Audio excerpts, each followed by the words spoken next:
It is a fast-acting viral strain that infects the host immediately, and upon getting sick, the infected will become racked with coughs, sweat profusely, and start to get the shivers and chills. There he is, the legend. The man, the myth, the legend. Yeah. You can't literally run a promotion just for the AEW, what do they call them, sickos? Thank you very much, TikTok and AEW. See you tonight. Tony Khan started telling people there's no such thing as long-term booking anymore. It's week to week. The best guys, Tony Khan. We just secured the bag. It's not like I tried to be a character. It was just sort of happened naturally. But it was never something I intended. It was just something that happened because the wrestlers asked me to do things in matches, and I do them.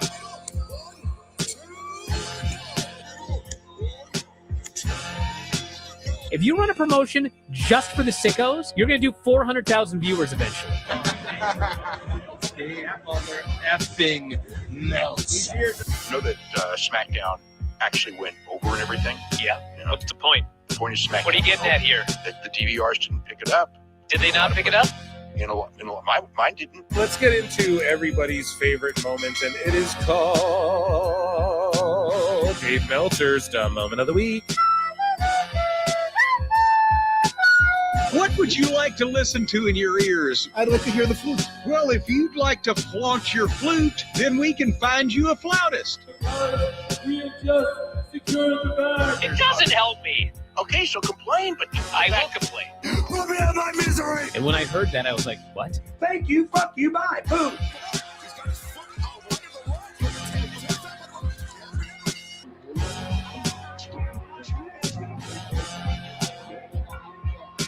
You gotta run a promotion for everybody. The sickos can be the ones that buy tickets first and spend the most money on the merchandise.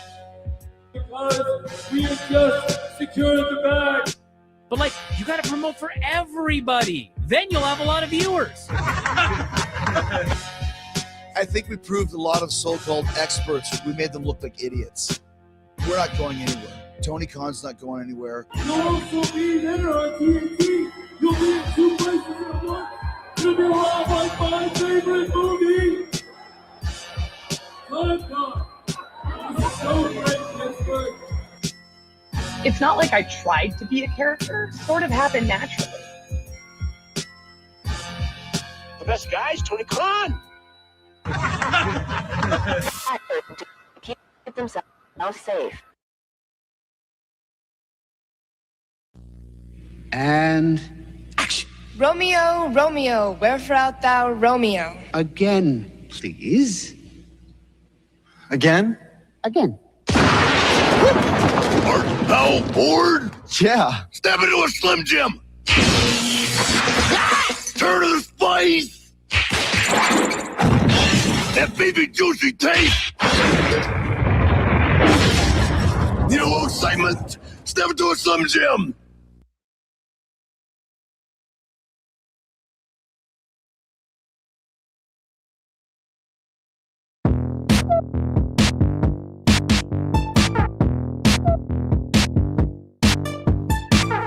Where's your head at? I've got these diamonds that you're never gonna get back. I'm in the line out here and finishing a 6-pack. Wanna go? Time to get my life back. I'm 21 and you can hit me like a blackjack. My money on the up, I'm never gonna look back. And I go. Give me one good reason that I shouldn't smash your brain tonight. Cause I'm chilling, but I'm not freezing, sipping on this ice of mine. I texted you my ETA, and even though my brain is fried, got on the train, MBTA, and met up with a friend inside. Mom, come here, look at this filter. It makes you look so pretty. What's wrong with my face? What do you mean? I look fine. I'll make a TikTok. I'll make the kids proud. When Becca gets all up in here, we get loud. I heard your dad's rich. Do you need a new mom? I can keep a secret if you keep mine. Don't send me a Snapchat. Talk face to face, I freaking had it with the chit chat. Come for me and get me with a smack smack. Wanna go? I dress up how I'm looked at. original and never fit into the format. The avatars are raising bars until we hit max. And I go. Give me one good reason that I shouldn't smash your brain tonight, cause I'm chilling, but I'm not freezing, sipping on this ice of mine. I texted you my ETA, and even though my brain is fried, got on the train, MBTA, and met up with a friend inside. She sure is. I'll make a TikTok, I'll make the kids proud. When Becca gets all up in here, we get loud. I heard your dad's rich. Do you need a new mom? I can keep a secret if you keep mine.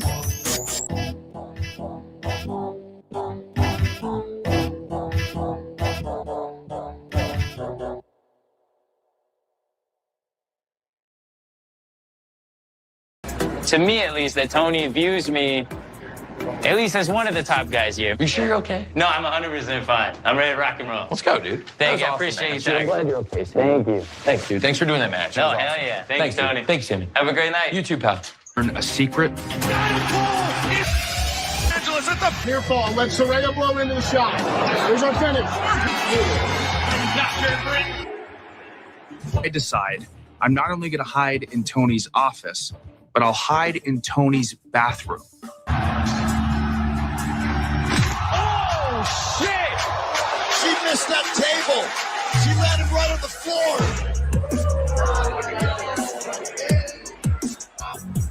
To get to the bell in 2 and change so we can celebrate. The kid looks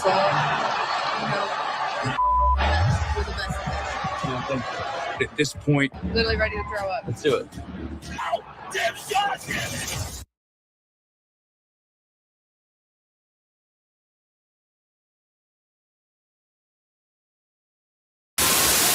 Okay. Did they make the right call having Roman Reigns beat Cody Rhodes at WrestleMania? Yes, I saw Roman a week after. Oh, I saw him on Friday. SmackDown was important. I didn't visit with him, but I'm just name dropping. You said Roman. I want you to think that's cool that I walked past Roman. But they came out in Portland, was packed. We got 15,000 seats to sell. They sold all 15,000. Show started at 4:00, doors at 3:20 on a Friday, and it was still absolutely packed. What a monster business they have. I was surprised. Cody stabs them in the back with AEW and then tells them, I'll stab AEW in the back and come back to you, right? I mean, he's a carny. He's a carny like anybody, and he played it well. But when he comes to him and tells him, give me a massive push, get me right there, but don't quite feed me all the way, that surprised me. He was in the main event of WrestleMania because of the backstabber, the deal that he made, and they were paying it off, but he didn't make it. You had to give him the belt. That surprised me. Generally, in a WrestleMania final, you will have a clean 1, 2, 3. That is historically the way you do WrestleMania. So to have the interference play into the match was also a surprise. I enjoyed the product, but I will just tell you, it was unusual for the event. Oh, I love it. I love your beef with Cody Rhodes. Is there a particular reason why you have beef with him, or is it just because you don't like him? Well, I don't know if I should say that. I mean, he actually, I was cheering for him against Roman. He won me over. I liked a lot of the mannerisms as he did. Like, as they introduced him, he was like doing something. Then as they say, Cody, he's down on the mat and he's doing something. I like that he had a place to go. I'm just sharing with you. I don't like the idea. I stabbed them in the back to form a rival organization, but I stabbed these guys in the back to come back to you to serve myself. It's the business. He's doing the business. I'm just sharing with you. I don't like it. Okay. These are the rankings. Okay. I beat Cody Rhodes. Okay. He was in here. I beat KSI last Wednesday. I beat Eddie Hearn, but the undefeated Australian Olympian Cody Rhodes, wow, what an unloyal guy. Stabbed Vince in the back and worked his way back into it. Look at the picture. You got to be careful when you stab people in the back. Look at the like picture that. GC shows. You don't usually hold up. How is Cody? Is he a nice guy? He was great. He was great? Yeah. Bottom Did you right. call him on his lack of loyalty? No, he was fantastic. Really? Look at the picture of you. Because you're always fixing the glasses. Yeah. But I feel like we need to fix the part here on the bridge. You don't say that, Cody, ever. You don't go, hey, what's it like to wake up and the guy that set the table for your entire family, he's back. Yeah, I understand they took him back, but I'm saying, do you ever ask him about the lack of loyalty? No, never. Does it come up? I'm a disloyal guy myself. Sure. So there you go. Are we going to play darts or not? Yeah, Why am I looking at these jobbers? I could tell by your form that you'd have Cody Rhodes. You want to say, hey, what about the McMahon set the table? I'm a little nervous here. You wouldn't have had clothes growing up. Your fat slob of a father couldn't. You didn't say anything like this. No, nothing. And here's the thing: you have to put your foot like this and bend a little bit. Okay. Your father looked like he had no athleticism, but Vince gave him millions. You didn't like this. Doesn't come up. Oh, All right, here's something. 18, or is that a triple 18? You decide. Oh, this is a decent guy. Is it a triple 18? Tattooed his neck, turned on the business. What is that? 17? Got another guy to buy in, then turned his back on him too. You didn't, but those things didn't come up. I feel like you could have had a lot better interview with Cody Rhodes if 18 you would have. times 3 is what? Shot with 36. Good job. You really didn't ask Cody about that, though? You didn't By the way, say I've been working out lately. kick you right in the nuts. Look You look good. You look good. How about this? Are we done? Is this interview? I can't tell what's No. happening here. Yeah, no, Why do you we're- get so nervous Are about we Cody? going back? You got just as nervy over Shevchenko, too. I'm trying to make things over But here. I just whooped your butt in darts. Well, I understand that, but Cody tattooed a thing on his Yeah, neck. It's not he's like he had a great. whole lot of options. I'm just really impressed by that. I just shot a 75. That might be my record. Well, folks, it's been a night to remember, but right now we are out of time. I'm Nick Diamond. I'm Stone Cold Steve Austin. And I'm Johnny Gomez. On behalf of all of us here at Celebrity Deathmatch, good fight, good night.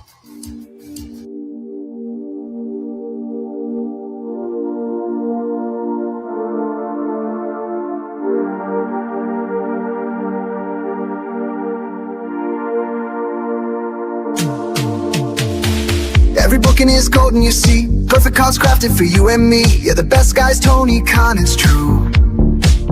Triple cup, best damn booker in the land. 3 red cups stacked up, always in command. Triple cup, living legend of the fight. Just a call away from making it right. Never see him back hard, no way. Got the whole roster locked in for the day.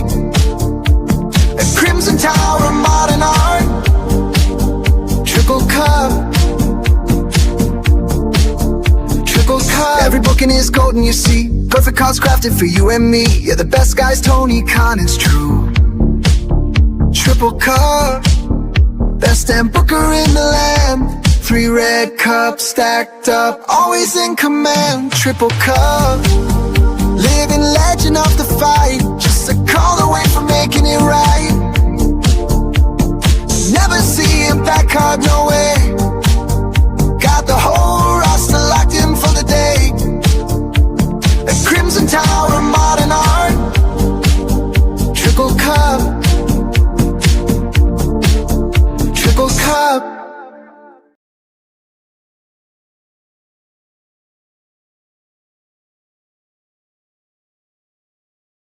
Ooh, what's happening, everybody? Good morning, good afternoon, good evening, depending where you are. It is time for a special Sunday edition of PWT Live Show.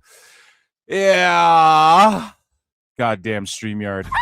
Mixed all my sounds up again. I got to get those reorganized again and email them. Send them a hearty email like, hey, quit doing that. Listen, I'm your host, Phil S. Marks, and if you guys were here yesterday, you know it was an incredible, insane show. There were arguments, there were laughs. We felt it, Paul Walter Hauser. So many fun things went down, and that was just Night of Champions. Today, we got TNA SLAMMIVERSARY. We've got AEW Forbidden Door. We've got NXT Great American Bash. You are a naive, brainless, pathetic, idiotic, clueless, dumbass Mark. And I'm here for all of it. I am here for absolutely all of it today. Boy, oh boy, what a day this is going to be. Guys, we have news. We're going to go through a bunch of news for sure.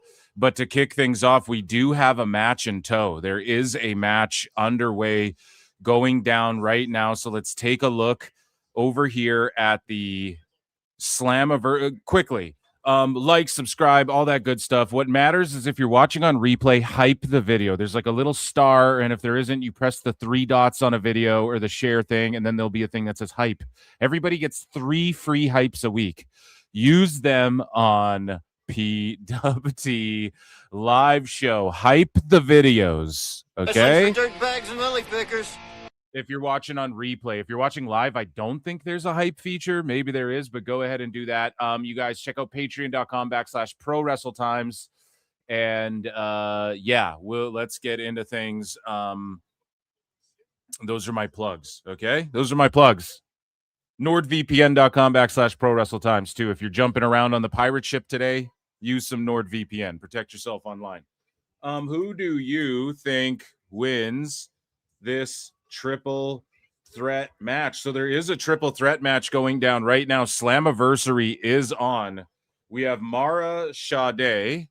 We have Indy Hartwell. And we have what is Cora Jade's new name again? Elayna Black. Elayna Black. And then we'll add like a DQ schmoz as we do.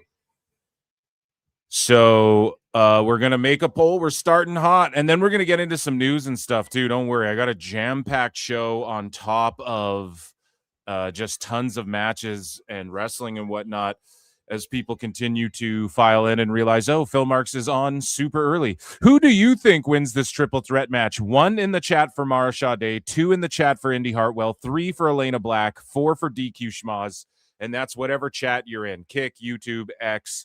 I am going to lock mine in. Oh, let me check in with chat in 1 second here. I see I got a super chat. And you guys can super chat in, okay, or become a member for 99 cents. I do bonus shows weekly. Okay, and they're just as fun as the regular shows, just a little different, but get your votes in. I'm going to go with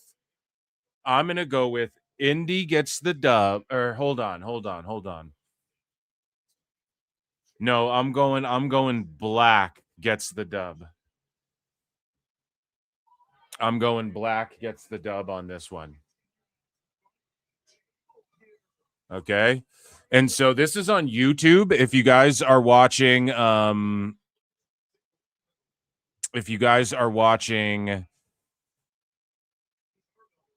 Slammiversary, it is on YouTube, the pre-show. Now, I need chat to do something very important because I will lose track of things as I do everything. As I produce the show, host the show, fucking do everything.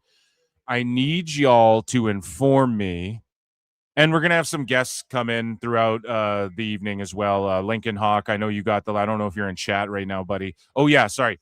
Johnny Chevron, yeah, for 2 says, can I get a yeah? PWT for life, Chico. Yeah, dude, you can get a yeah. And we got a PWT for life sound coming as well, which I'm sure is however you hear it in your head. That's exactly what it's going to, I guarantee it. Thank you so much for your support. I really appreciate that. TNA Slammiversary is on. Now, I'm just tripping out because it said, well, whatever. It's not a big deal. But I put my chat in and it said, like, I wasn't a member of my own channel. Are you sure about that, YouTube? I don't want to lose my cool badges or stickers that I made either. The fuck is going on? Let me look. Oh, okay. Huh. Maybe that's a StreamYard thing. Weird. Yeah, because my name comes in yellow for you guys, right? On YouTube, because I own the channel. So, okay, let me just make sure Kick's working good, too. I just want to make sure everything's working good, guys. Damn it. Okay, it is. It's on. Everything's good. Perfect. Okay. You can hear me in the background. Okay, so guys, let's get into, we do have some news to get into. Again, vote in the poll. 1 for Mara Sade, 2 for Indy Hartwell, 3 for Elayna Black, 4 for DQ Schmaz. Who's going to win this match? 3 former WWE superstars. Boom. Elayna locked it in and got the dub. 1-0 for Phil S. Marks. Now, again, TNA is going to pace these matches really well. The production is really on point, and the stage and everything looks really nice, although they didn't do anything like majorly different, but they're going to pace all these matches nicely. They don't go too long, and they're not going to like tire you out on the pre-show. TNA knows how to format this shit, and I called it. Elayna Black last second. I'm 1-0. I'm going to keep in my notes, in my handy dandy notebook, TNA Slammiversary score. It's crazy that YouTube does these picture-in-picture ads Watching too much Dynamite over here. They're getting ready for when fucking Tone pulls up with Collision. So these are my scores. TNA Slammiversary score so far. I'm 1-0. Okay, everybody keep track of your scores. And we have 3 shows tonight. So far I'm 1-0. We'll do another poll for the next thing.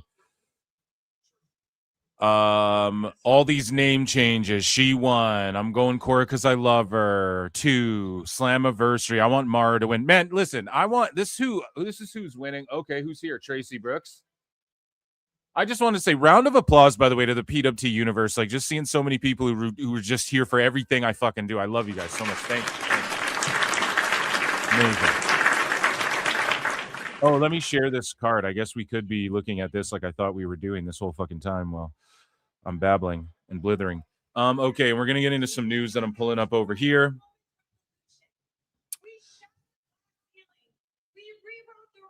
What is Tracy Brooks about to announce?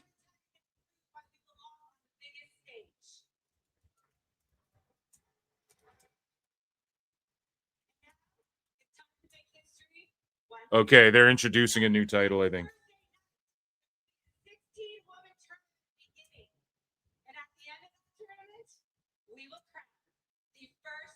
The first ever. Okay. Here's what I like. They just announced the TNA Knockout Television Champion. This is what I like about that. They didn't go the TNA International Champion. Or what? Yeah, that's the belt that Mustafa Ali has, right? They didn't go, the TNA X Division Women's Championship. They just went, they gave them their own title. It's the television title.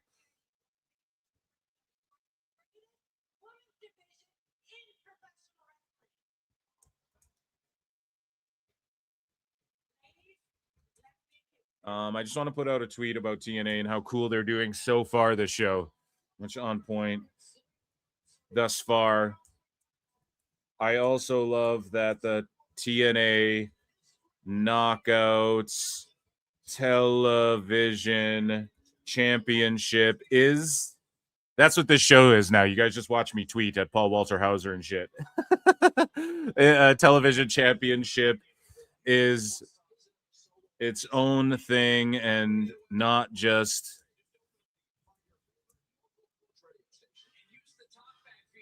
their version of an X Division title or whatever.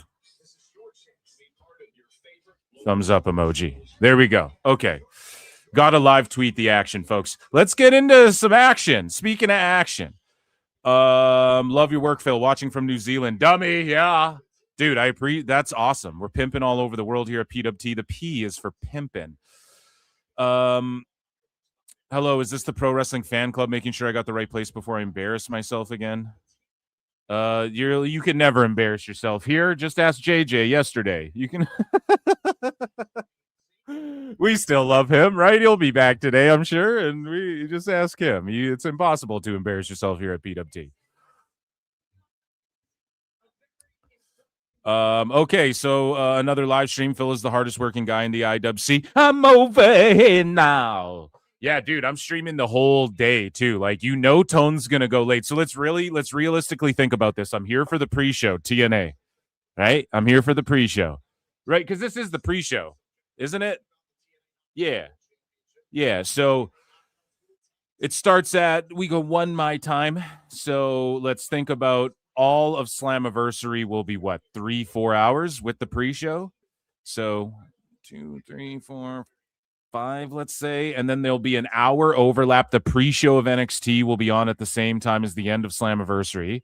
So Great American Bash starts right after the actual show. So let's say, 5, 7, that'll be like 3 hours. That'll be like, 7 or 8 o'clock, depending and how long Slammiversary goes. And then we're talking Tone starts around then. He starts like, I think he overlaps an hour of Great American Bash, or that's just his pre-show. And then it starts right after that, the pay-per-view wise. So just counting the pay-per-views, because I'm going to be double screening shit. We're talking, how long is Tone going to go tonight, guys? 4 or 5 hours? We're talking like an 8 to 10 hour stream potentially. So be locked in. Okay. Yeah, Bash pre-show won't have any wrestling, so I'm just gonna stay glued to Slammiversary, but I'll pull it on in the background. You know what I'll tug one off over here. No, I'm just kidding. I don't know why I'm essaying you guys so early in the show, but we got to leave that for later. The after dark. I forgot. Typically, this is an after dark. He had Cuervo with him the whole time too. Yeah, NXT AEW start at the same time. So some guy says, Phil, tell us that we just need to have our charger. Yeah, if you're on a phone or some shit, just fucking make sure you have your phone charger and stuff. If you have me, this is typically what you should do as a wrestling fan, and even I say this myself. You should have me on like a phone or some external thing, right? Like maybe you got a Bluetooth speaker or something, and then the wrestling show should be on your main screen, right? Whatever your main screen is. And it's 2026. People have multiple ways. You're like, oh, I got a tablet too, I guess I could throw on. You know, I get it, right? So you have multiple things. So I should be on some external shit. And then when I go, guys, look at this. Or if I'm talking about something funny, you're like, oh, I got to see then you just glance down quickly. Okay. And then you don't need to go on Twitter. I'm telling you everything that's on Twitter live. I'm telling you everything I'm telling you everything that you need to know. I promise you, okay? Everything else is unimportant. So, but yeah, bring your phone chargers, your laptop chargers, your fucking everything you need, okay? Let's get into some shit, though, guys. There's like 100 of you watching. Right on. It's early, and I appreciate you all. You guys missed a match. And again, they're pacing this good. Like, it was a quick match. They announced the title. They showed 3 of the 16 women who were going to be in that titles picture. And then now we just have more hype up stuff. Okay? And this is how you balance like a pre-show. Because I'm not bored already and I'm not wrestled out already. I'm like, fuck, I want to see more wrestling. Right on. It's still early. We got news to talk about. So let's get into some things. Triple Cup in it. That's what we kicked the show off with. Okay, so let's get into some shit. As I keep saying let's get into it. We're not getting into it. I do want to bookmark this though, because it's important. It's an image of this TNA title that we just got to look at. And I'm going to throw this into Ratings Wars as well. And let me just quickly, and we did defeat Paul Walter Hauser yesterday. He just stopped responding, and then Jose the assistant destroyed him today. So we're going to get into that as well. We have my new favorite segment, Wrestling's Not Fake, okay, which is about to go down tonight as well. And I just want to quickly check this. Make sure I send links to folks who want links. Okay. Perfect. Excellent. It's party time. Excellent. All right, guys, let's get into it. I got some news for you. I don't know what to start with, really. Let's just start with miscellaneous news, because there's been random stuff going on this weekend and just as of late in the world of pro wrestling, and we haven't quite really had a chance to get to it all, especially yesterday, as eventful as the last show was. Hold on a second, though. The hometown man is here, and he's either going to announce something or do something funny. So he's just got a beer.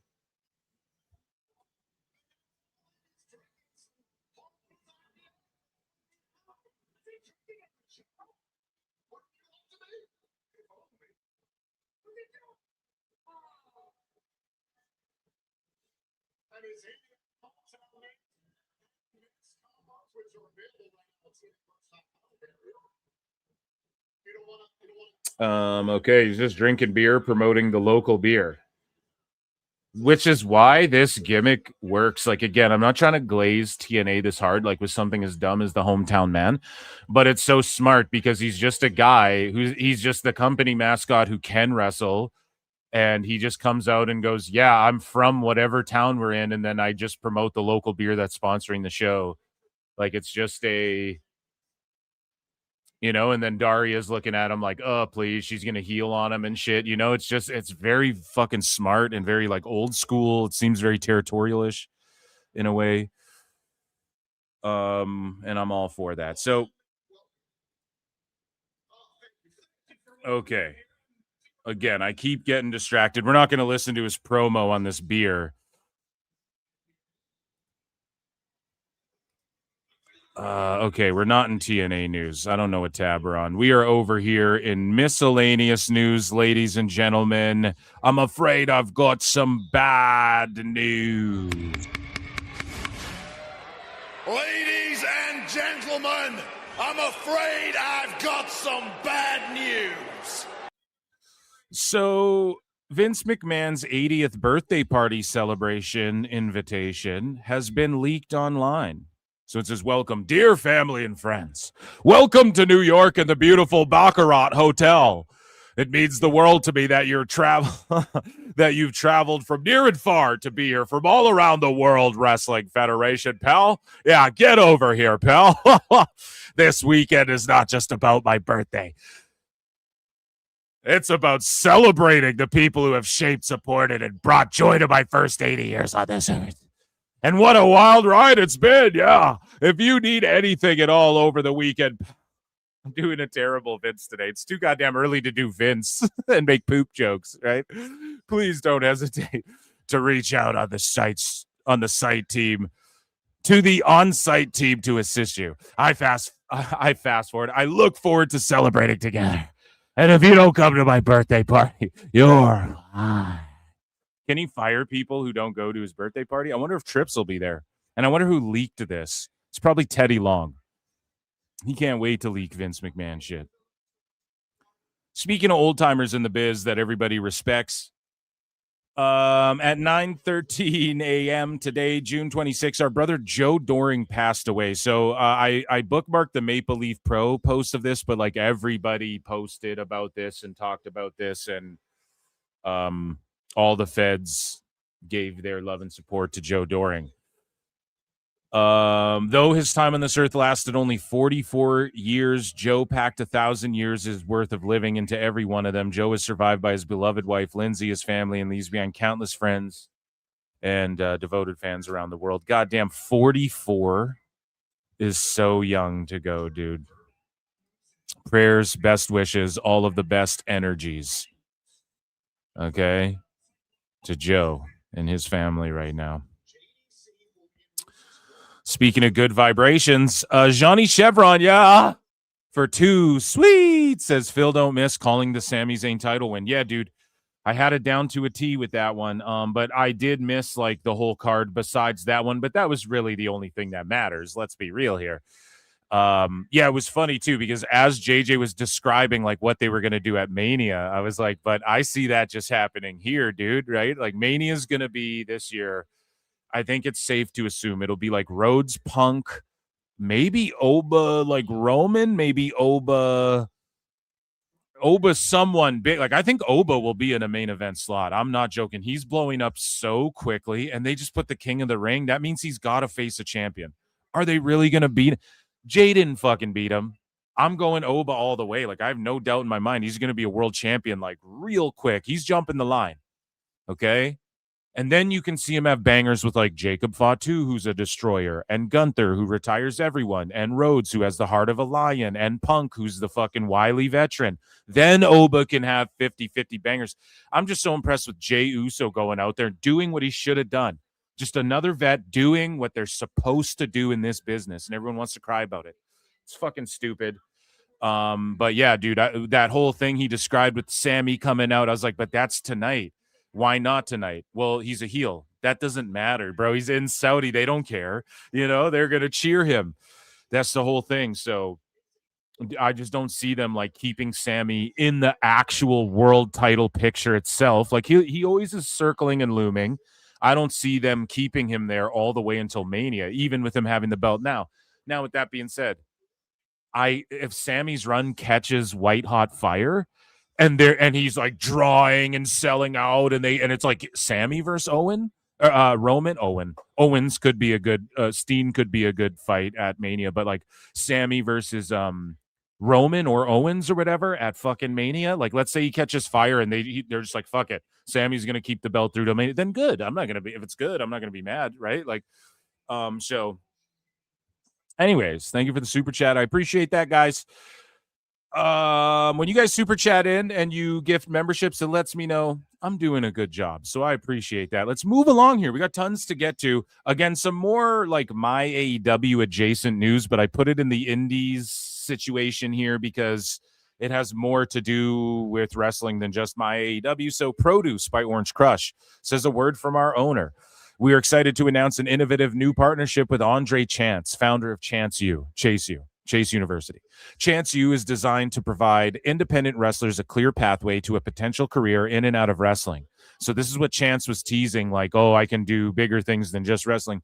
A balanced future awaits as you work with Andre to get your associate degree while on the road. For inquiries about signing up for Chance U, use the code Produce Chance and order our season pass on myaew.com, where you can find all of our campus announcements. Now, please quiet down and direct your attention to the video. Now, I like this too. So, much like video games and shit, right? My AEW is offering, so not only are they running ads and shit on these indies' shows, and then I'm assuming, right? And then these indies get a chance to make some of them some money that way. Whereas I don't think IWTV offers that at all. What was just revealed here, and maybe this should be an AEW news, I don't fucking know. You what? What was just revealed here was that there are going to be season passes. So what does that mean, Phil? Let me explain to you, Phil, in my mind. A season pass, like in a video game, you buy the season pass, you get all the fucking DLCs, like WWE 2K, what it used to be. It wasn't like ringside pass, premium pass. You bought the season pass up front, and that just meant whenever the DLCs drop, they download to your shit automatically. You get them. So imagine Produce Wrestling or GCW aligns with my AEW, and they put on paid events. Maybe they have pay-per-views, maybe once a year, once a month, whatever the fuck they do. But you buy that season pass, and then that means you can watch Produce shows that are already on there by default. But then also when they do, you can buy the specific Produce Wrestling season pass for the year. And then I'm sure my AEW takes a cut. Your favorite indie, you're directly supporting them, and they're getting a cut. And you just get their pay-per-views. You don't got to worry about ordering it. You got the season pass. So that's actually forward thinking. Fucking shout out Tone, whoever came up with that. Okay, I don't know. Me neither, Lex. But that's stooged and nobody's really talking about that. So again, what I'm going to do is I'm going to repurpose my content here. No. And I'm actually going to put this live on the air into another folder called AEW News, and we will reiterate this again just a little bit later. I won't dive in depth on the Produce aspect and the Chance U stuff. So what I like about Produce and Chance U, so Andre Chance, he said he wants to do more with wrestling, and what he's going to do is start this thing where he's going to help wrestlers. This isn't just a gimmick. He's going to help wrestlers like figure out what to do with their money and help give them a roadmap of how to operate and navigate the indies and try and get into a major fed, what works, what doesn't, blah, blah, blah, blah, blah. That's so good. That's giving back to the industry. Again, this is something AEW, instead of doing a PC, AEW could have been forward thinking and went, how about we just help people, even if it's WWE, let's help people navigate the indies and fucking help navigate them into getting better pay and better spots in wrestling feds, even if it's ours or other ones. And that's how you be the company that's like, we love all wrestling. It's not gut New Japan and then take shots at the New Japan guys who are left there in the dust going, what the fuck? Right? That's how you forward think and help the pro wrestling industry. So again, shout out Andre Chance for putting that down. Let's jump back over here. Santino's back. He's saying something. We got to listen. Yeah.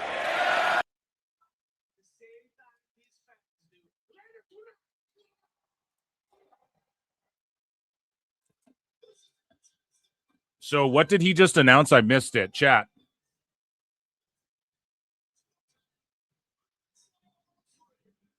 an open challenge match, but they already announced that. So they just did that like for the crowd. Like, hey, there's going to be one, even though they already announced that. Let's see here. Bjorn LaFleur 237 is a new member. Welcome to the madness, and we acknowledge members here at PWT. Thank you so much. I'm sure you do. Chance U is just a gimmick. It's a gimmick? No, dude, if it is, it is, but I'm fairly certain this is something Chance is doing on his own. Now, is it worked into a gimmick? Sure. Is the whole thing a gimmick? Yes. I'm pretty positive. And I could be wrong. So if I am, I'll come on here and go, I was wrong. I bit on the fucking, I got worked. I'm a mark. I got worked. What can I say? It's in the name. Their crowd don't look back. Man, I haven't had a beer in years. Pussy. What are you, gay too? No, just joking. Beer is great, though. I'm not drinking any today, though, but I don't drink too often anymore, you know, but I can knock them back. I can fucking party, but I just, you know, you got to pick and choose. You get in your 30s, you're like, start to pick and choose a little bit. Why ask? Why try? Shout you guys all out. Shout out chat. Okay. I just don't drink ever. Yeah. No, I'm with you. Some people just don't be drinking like that, so. They're booing Josh Martinez.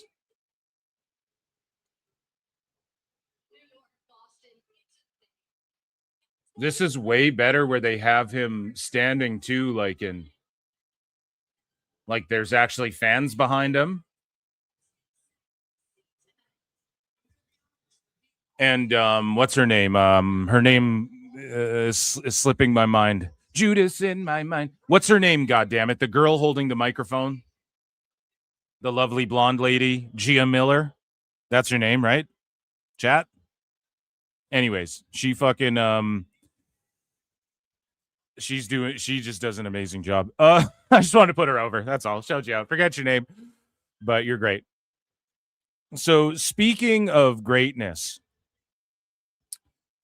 Brock Steiner did his whole interview in the Big Gold World Heavyweight Championship and the fucking chainmail or whatever that's called. What is that called? Chainmail, right? His top 3 wrestlers of all time. He names them. He's young Papa Pump. Explain the fit. He's Big Sonny Pump. Oh, Pop. Got the Big Gold World Heavyweight Championship, chainmail, and the shades. My top 3 favorite wrestlers, my dad, my uncle, and my cousin. Boom, boom, boom. You got a band? A what? Oh, you're trying to get the arm. Hell yeah, dude. He learned from the motherfucking best, and he will be in the WWE. He will team with Breaker. And that's going to rule so fucking hard, dude. The young Steiners, bro. The new Steiner brothers or what? What do we call them? The new Steiners? And does he come in as a Breaker? Braun Breaker and Brock Breaker? Bro, there's so many kick bots. You know what I'm saying? I just let them exist, though. I'm not over there. Just don't click on anything they post. Shit. Just don't interact with anything they fucking put in the chat. There's so many YouTube ads on this TNA shit, though. They probably just have the ads turned up to full. So, New Japan, speaking of YouTube, they just uploaded Omega versus Naito in the G1 Climax 27 final, and they once again did not include the finish of the match, LMAO. So, for whatever reason, they keep leaving finishes off matches or something like that. I don't know, man. Get your YouTube game up. Speaking of on YouTube, MLW's been fucking cooking. MLW Fusion. Shout them out, man. Just a tremendous show / product they've been putting on. And we're going to come back to that in just a second because it's about time that we have some business to attend to. Ricky Sosa's about to make his goddamn entrance. So we're going to come back to that in just a moment, ladies and germs. Okay. We're going to end this one.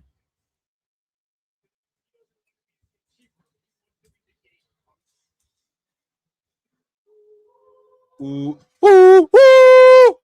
Everybody, it's time to mark out here.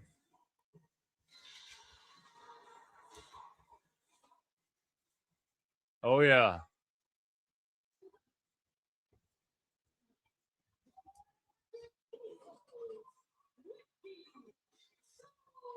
Oh, yes. Bang, bang. Sosa. The whole building. Sosa. Bang, bang. Sosa. Oh, yes. He's here. And again, man, TNA does this really well. They built up Leon Slater so well. They build up Sosa so goddamn well. They built up Tasha Steelz really well. They've built up a lot of these wrestlers. The Elegance brand, I feel as though that the young ladies who flank Ash, I think are amazing as well. And they build so many people so well.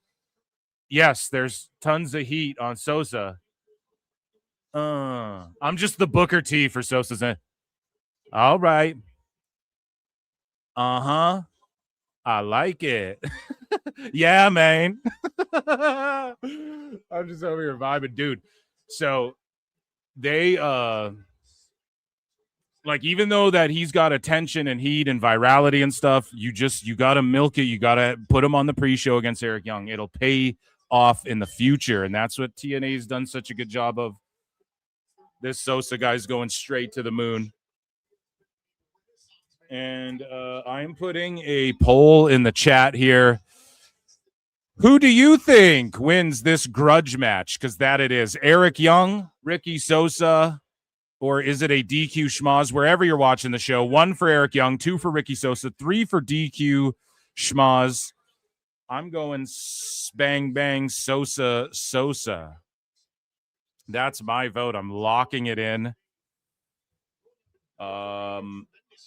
And yeah, this crowd has been excellent. This crowd is on point. There's only 2,000 people in the building, and it's just been an excellent crowd.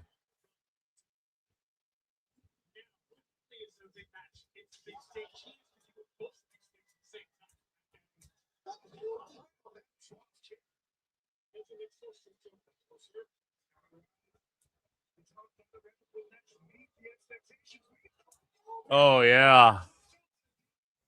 It's Sosa all the way. So, guys, get your votes in. 1 for Eric Young, 2 for Ricky Sosa, 3 for DQ schmoz. I think we have people who just vote DQ schmoz no matter what, which is actually kind of based.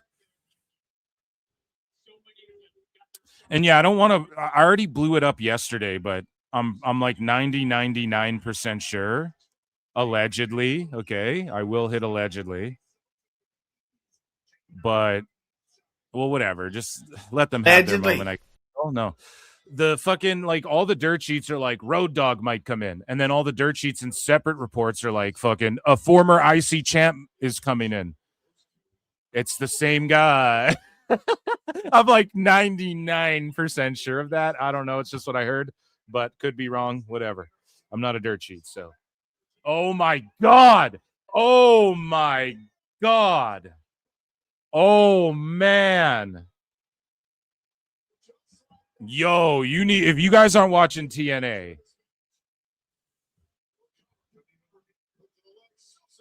Oh my God. Young hit a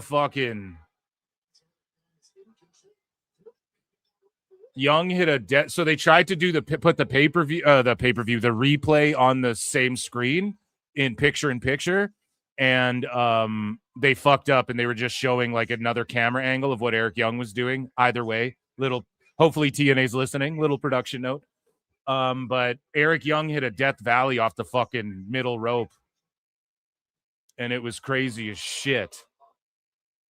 They should have almost saved that, but they won't have a lot of time. You guys are going to see. Sosa's just going to beat him. Frankensteiner. Woo! Woo! Sosa's just selling his ass off. Amazing. Sosa's him, dude.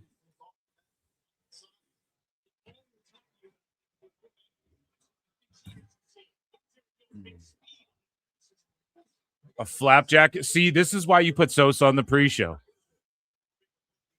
Imagine you're watching this show. Like, listen to how over Sosa is, but he's still a little green, right? He's green. Like, he could use some TNA and some NXT.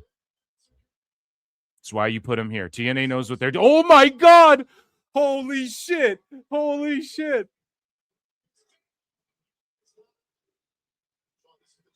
Oh, my God. Sosa.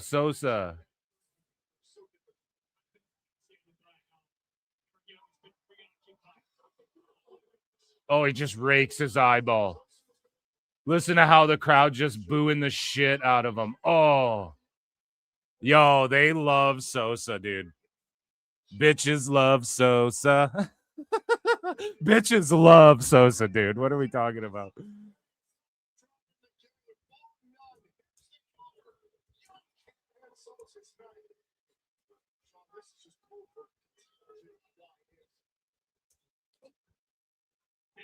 Oh, my goodness.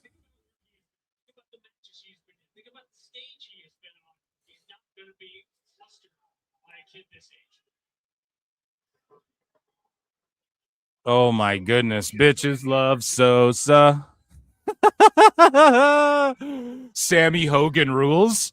Damn, dude, you're pissed about that. Hey, you're still going. It's been a couple days. You can't get over it. It'll be good. Wait to see what happens when it happens.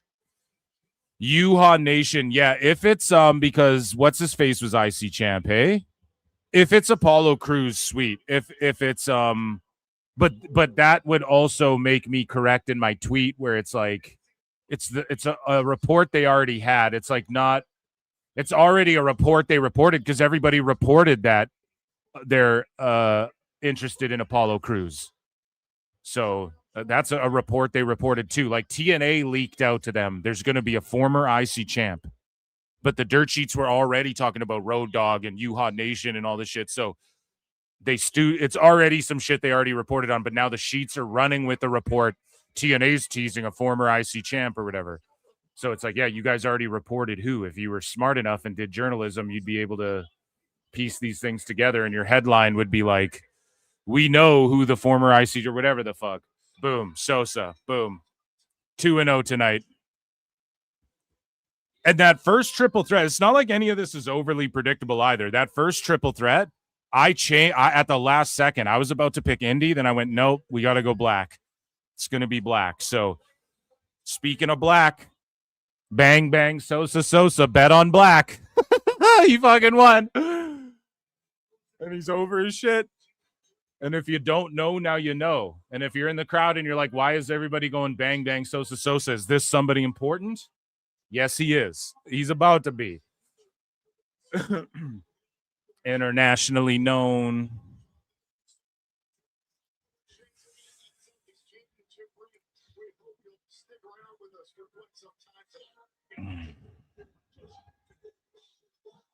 Okay, let's get into some other shit. So speaking of YouTube, man, we were talking about YouTube before. MLW, they put on great shows. MLW Fusion has been a fucking amazing show as of late. And there has been rumors that one Bishop Dyer, a.k.a. Baron Corbin, is in a contract dispute. Well, the rumors are he's going back to WWE.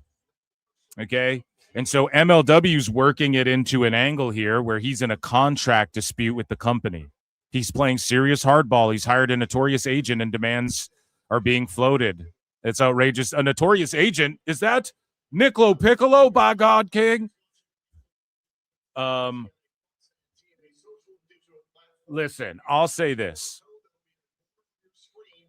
I think that the dirt sheets jump the gun with that. MLW does tape shows, so they have the opportunity to do something really cool where they lean into this for a while, and then he does just up and leave after someone beats his ass or something, and then he shows up in WWE. They can figure out what to do with this. This makes me think it was just dirt sheets jumping the gun a little bit, though, by them leaning into it so hard. It makes me think that that he's not really going anywhere. Shout out MLW. Shout out MLW Fusion. They're so gracious with their footage. Check them out on YouTube. Okay, guys, go and check out MLW on YouTube. If you guys like Saturday nights watching YouTube wrestling, like Lucha Libre, AAA Lucha Libre on Fox, add MLW to your rotation every weekend. Just throw it on, okay? And shout out Ace Steel. Welcome back to a special anniversary edition of MLW Fusion. Breaking news we've just been made aware of. Bishop Dyer is apparently currently in a contract dispute with Major League Wrestling. MLW insider Rich Bocchini is standing by with an update. Rich, what do you got? Joe, Tom, I'm being told that there's major tension brewing behind the scenes involving Bishop Dyer and the league. Sources are telling me that Dyer's dug in deep during the contract dispute. He's playing. The way MLW does this is so awesome. Just like the fucking TNA injury report. This rules how they do this like a real. Because like what Michael Cole and Jackie Redmond are supposed to be, they're like the on-site, like, quickly, I got a word with Wade Barrett here after he used the brass knuckles against Santino Marella. And what is Santino? What's going on? Right? What's going on? Do you not like him? You guys were friends before, right? Like it's like journalism in a way. You're a backstage correspondent. You're trying to get the scoop. You're trying to talk to the fighter quick after the match. So I just like that they do this. It just adds a level of sports to the sports and entertainment. Serious hardball. Despite the fact MLW has recently completed several new talent deals that have been viewed internally as very positive by both the fighters and the league following Court Power restructuring the front office and selling an entirely new front office team. And now this is where this even gets more wild. Dyer, he's hired a notorious agent, and the demands are being floated outrageous stuff. We're talking like a $190,000 Range Rover signing bonus, a $2,000 a night hotel suite, even MLW investing in Dyer's new coffee. A Range Rover, $2,000 a night hotel suite, and then his new coffee deal that he's got, coffee brand coffee. Business. There's negotiating, and then there's whatever that is. So what makes this even more complicated right now is the position that this puts Dijak in, because the World Tag Team Champs have had an historic run, but right now that reign could be on the verge of collapse depending on what the boss decides. I spoke briefly with MLW owner Court Power earlier today. He was traveling to Mexico City for meetings with CMLL. Bauer told me that a decision is coming. It's going down next week right here on Fusion. I'm going to try to get more sources. Skyscraper Dyer and Skyscraper Dijak, or what, buds? Get more details for you guys, but for now, Joe, Tom, back to you guys. Hell yeah. Shout out MLW. So there is a contract dispute, guys. It's in kayfabe now, so it's reality. It's just what it is. Speaking of things going down on the indies, man, GCW, they're cooking things up. Well, first, quickly, Nikki Storm will appear at MLP Mayhem. So, Canada, we stand on guard for thee. And in GCW, they had a bit of a teaser themselves, and it appears that Joe Gacy, Atticus Kogar during his entrance, this dropped, and it appears that Joe Gacy will be returning here to GCW.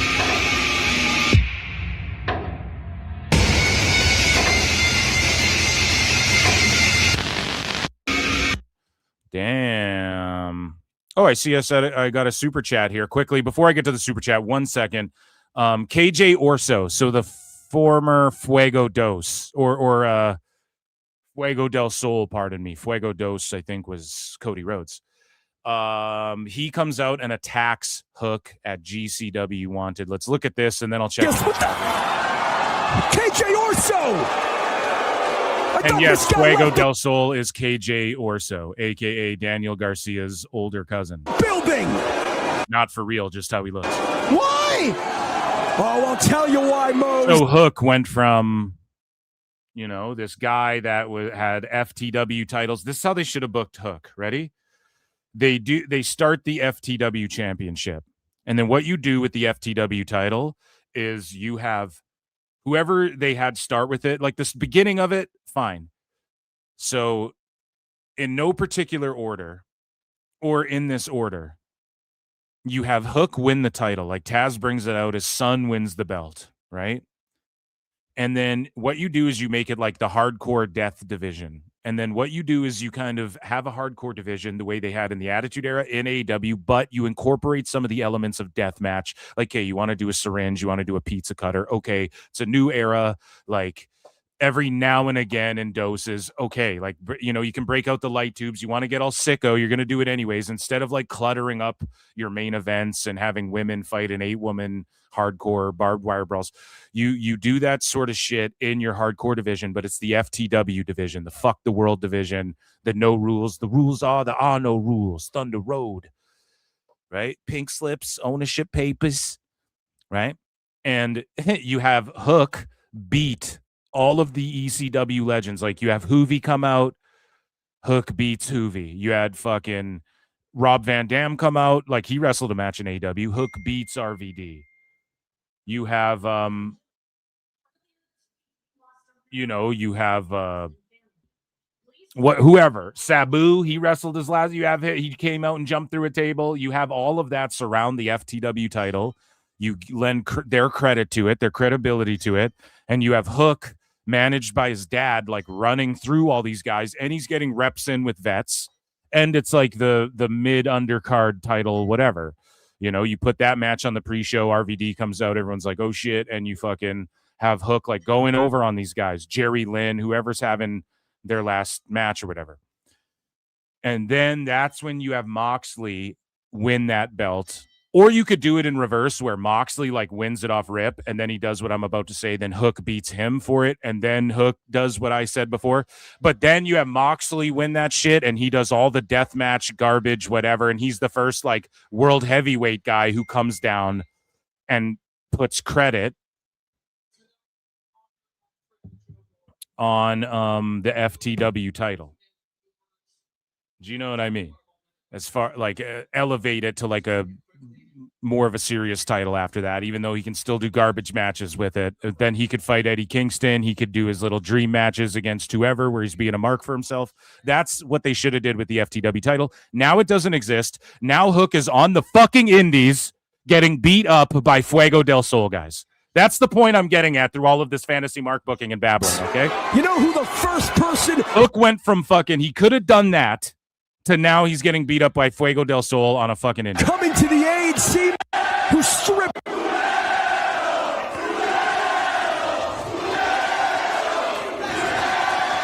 Oh, yes. Now, shout out KJ Orso, but not shout out Hook. Like, what the fuck is going on, dude? You are regressing here. Speaking of regressing, man, Jake Hager showed up at an indie wrestling show in Mexico, and he is doing his new gimmick, which is power slapping. He did a power slap segment in the match. I don't know what to tell you.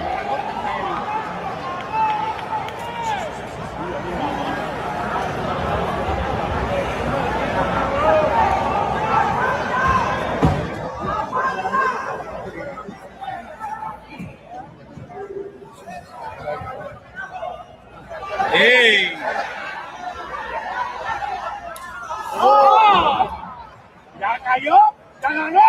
So it's easy to like kayfabe work this. I'm not entirely mad at this. Like at least he's trying to like carry his gimmick over a little bit. But oh yeah, I was gonna get to the super chat. I apologize so much. Let's do that right now. You interrupt the show with that in the best way possible. It's my bad. I just get off on these fucking tangents here. Rabid Wolverine Elsie Killer 17 for 5 says, I love the meltdown from the Wackos over Sammy title win. Dude, people are melting down. You know what I mean? Come on now, Eric. Yeah, let WWE fans be fucking angry. This is what WWE, this is where WWE is good in the fandom, where it's like they have debates about WWE shit. Like sickos just defend AEW no matter what, and then as soon as you don't, you get cast off. It's cultish. In WWE, Rhea fans will actually beef Liv fans, and you will have fans who are like, Raw's amazing, SmackDown is shitty. And you have fans who don't even watch AEW who are like, man, Sammy's champ. I can't get over that. Fuck that. He's not a champ. And then you have people who are like, he deserves it.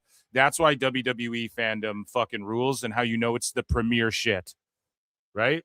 Because if you're the most diehard, let's say Phillies fan or something, you're going to shit on bad trades they make and criticize the moves that the GM makes, because that's how you keep your what you're rooting for honest. That's how, man, Pete, if you care about a friend, you tell them when they're fucking up. If you don't really care, you just go, good job, and pat them on the back even when they're fucking up. I've said this a million times. That's what AEW fans do. They just pat each other on the back. Nope, it's all good, Tone. Keep doing what you're doing. We'll keep lapping up the slop. And it's like, no, dude, you have to hold, like, that's the whole TKO era of WWE. WWE fans are holding WWE's feet to the fire on that. They fucking are. So, yes, there's wackos melting down about it, but that's actually a good thing, man, because now you got a bunch of people who want to see Sammy lose. Right? So, let's get into this. I want to finish this clip here. So, yeah, Jake Hager, he does the power slap thing, and it's easy to kayfabe this. It's easy to work this, kind of.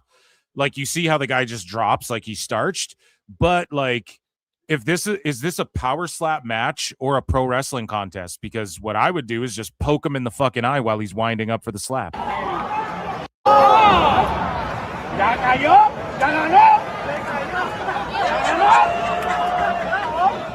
And power slap is a dying scene for sure.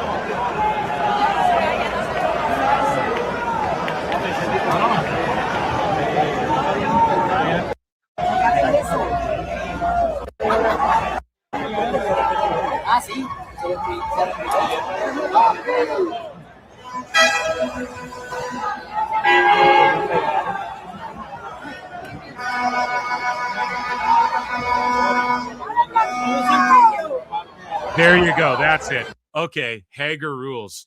Hager rules. That actually rules. I love what he just did there. Wow. So he slaps the guy, gets the one-up slap over the guy, drops him. The guy's like, oh, fuck. And then as that guy goes to fucking slap him, he just attacks him. Fucking brilliant heel work, right? You want to just fucking, this guy's a slime bag, cheap shot and motherfucker. I love that. Shout out Jake Hager. He gets it. Say what you will. He gets it. He did his wrestling gimmick in Bellator, went undefeated. He did his wrestling gimmick in what's it called? Power slap as well. He hit a We the People and shit. Now he's crossing everything over. He did the MMA style fight in AEW. He did the power slap match right there in Mexico. So battle rap goat Tay-Rock tried wrestling and he had instant regret. Tay-Rock jumped over them ropes and the ropes won the battle.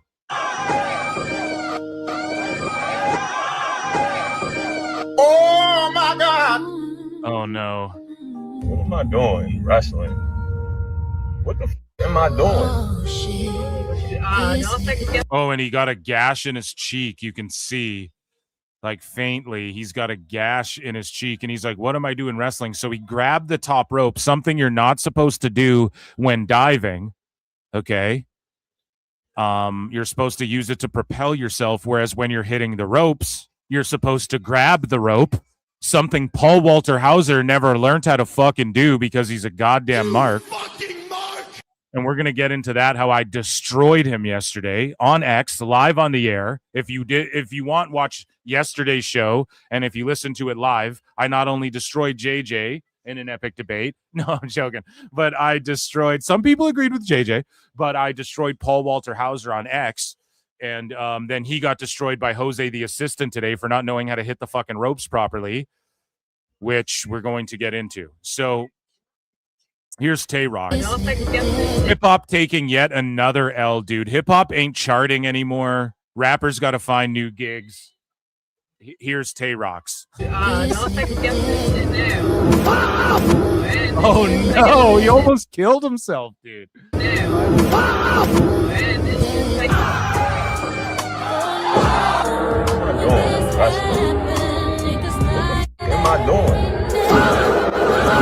Oh, and his leg, too. The way his leg's bent on the fucking canvas. Upper thigh. Could have just snapped his fucking, what's up there, your tibia, I think, right? Like, could have just snapped those real thick muscles up there that support so much of your weight that you're, oh, fuck, you know, just a brutal, horrific injury. Oh, now what am I doing? Oh my God, that's brutal. Don't try this at home, kids. That's what they say for a reason. The Ultimate X is about to go down, guys. So let's jump back over here. Again, we got news galore for today. That's brutal.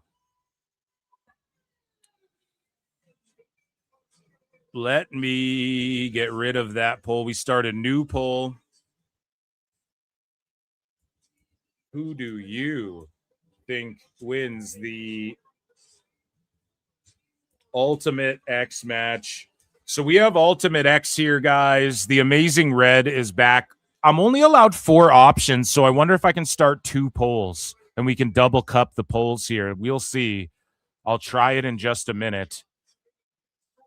I don't know how it would work, though, because you'd have to hit one multiple times. Let's take a look at some of the folks in this. I guess we have to pick the top 4. It's hard for me to pick the top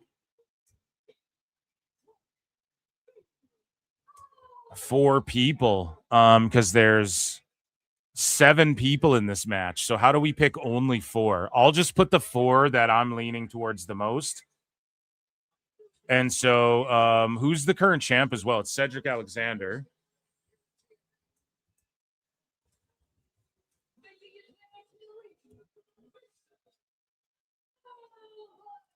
So I don't think Mr. Elegance going to win. So we have to put the champ just because he is the champ. So Cedric Alexander.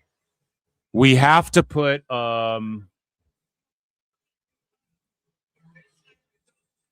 Amazing Red because he just came back. We got to put Amazing Red, right, chat? We'll put Amazing Red. We'll put, I mean, Slater's in this, but I think he's gone. No, we'll put Casey Navarro because I think there's a good chance. There's a great chance that he wins this shit. And then who do we put? Fabian Eichner? I don't know who to put, man. It's too hard because we only have fucking 4 options. This is brutal. Cedric, Red. Elegance. I don't think, dude, Elegance, do you think? Like, I don't think it'll be Eichner. I don't, because he just came in. I don't think it'll be Slater because he's about to leave. Navarro's just been there grinding because he's out here. Red could just do it because they brought him in tonight, and, you know, it could be like a short term till their next PLE. They want to give fans a moment.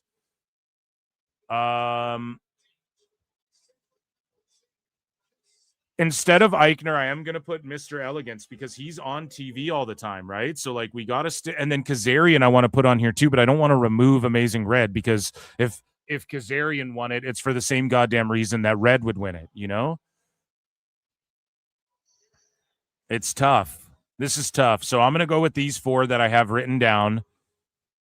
And you guys let me know out of these 4, who do you think will win?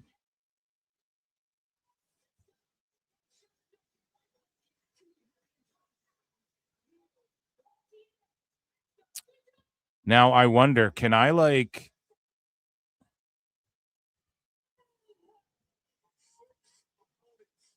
Let me just see if I can add the other names. So, Fabian Eichner. Let's see. Who is everybody else here? Kazarian, I guess, right? He's in this. Kazarian's in it, right? Yeah, there he is on the graphic. I was like, wait a minute, I might be making shit up. Frankie Kazarian. And I wonder if we can get like a 4, 5, 6 on here. 6, 7. Oh, they're already going at it.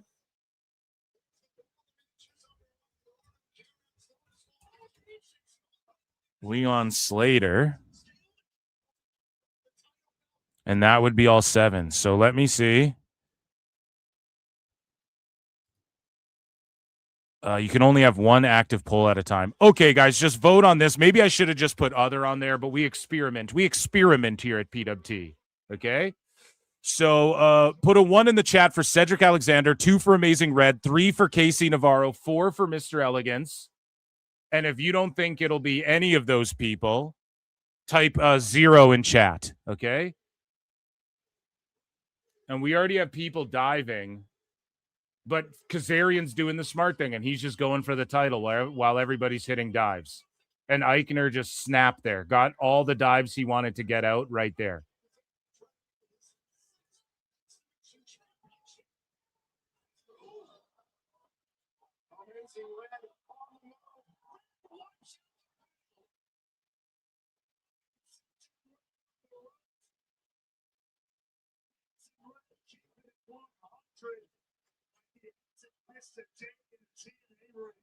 Is the best piece of advice in ultimate essence to stay vigilant, eyes in the back of your head at all times. 360 degrees, your head, back of your head, bottom of your head, top of your head. People everywhere. Cedric Alexander timed it out. First line versus center of the ring. It's going to be a strategy. Okay, so get your votes in. I am going with this poll doesn't work, guys. So whatever, fuck this poll. But vote in it though. 1 for Cedric Alexander, 2 for Amazing Red, 3 for Casey Navarro, 4 for Mr. Elegance, and just put the name of whoever you want in chat that you think is gonna win. I'm gonna go with Casey Navarro. I'm gonna hit a 3. Casey Navarro. And I'm going to hit a 3 personally. That's my vote. And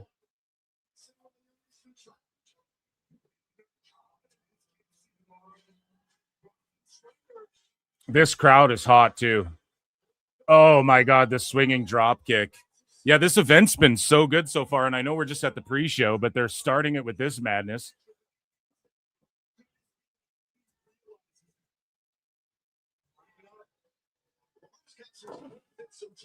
Okay, so just vote whatever and we'll keep track of it in our minds. And yeah, don't forget to write down your scores for each show.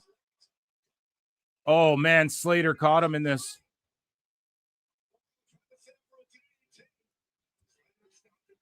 Oh!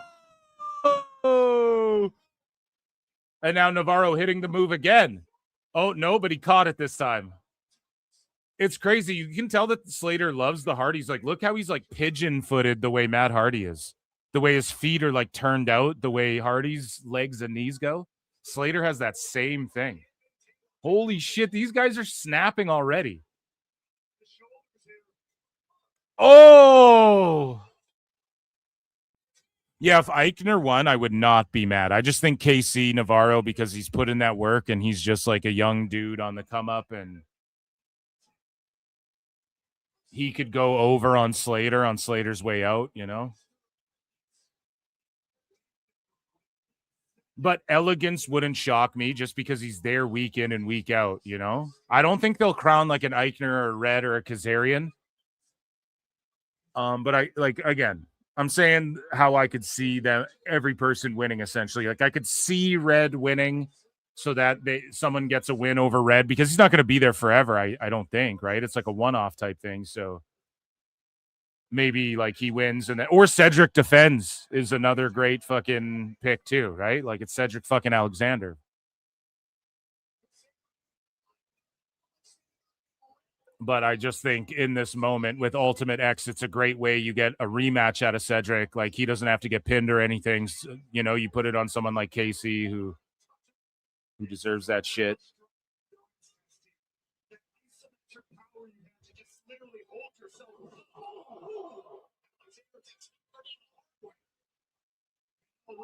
The two veterans to go. Amazing legends. That leaves two TNA legends to talk in the middle of Ultimate X.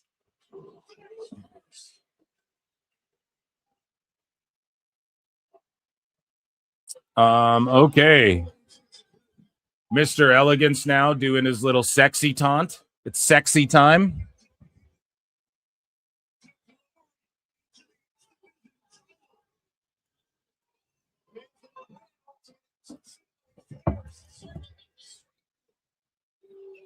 Elegance is going to win. Holy shit. Holy shit. He's taking too much time.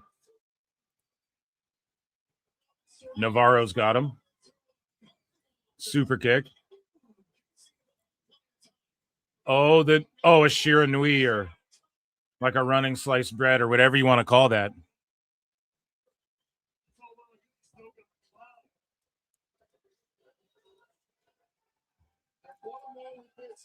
Here we go. Amazing Red and Casey Navarro. And now they're throwing down. Oh, they know each other's shit. They blocked each other's punches, blocked each other's kicks. Over the top Code Red. Nope. Amazing Red invented that shit, son. Tornado DDT. Hell yeah.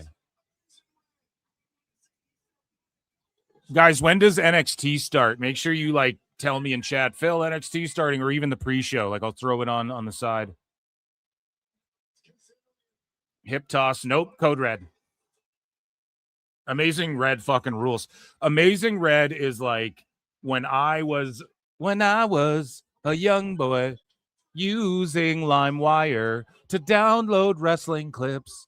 I fucking would download like Ring of Honor. What's this? It's Amazing Red fucking doing crazy shit. That's what I was, that was like what made me go, oh shit, Ring of Honor. This is a fucking thing. That's cool. Like in the early days of the internet and shit, Code Red off. Oh no. Oh shit. Yo, Slater saved that really well. Because I don't know if Slater was ready, but then he just flipped off like the delayed flip. He saved the shit out of that.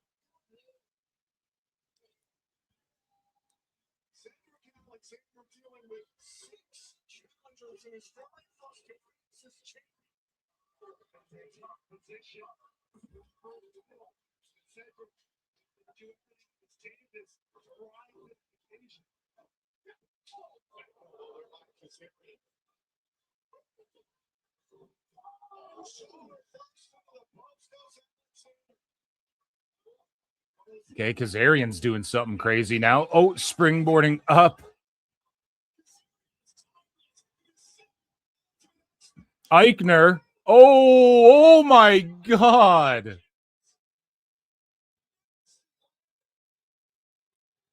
Okay, Kazarian's good. That looks scary, like he landed on his legs, kind of, and that's where that's where injuries happen.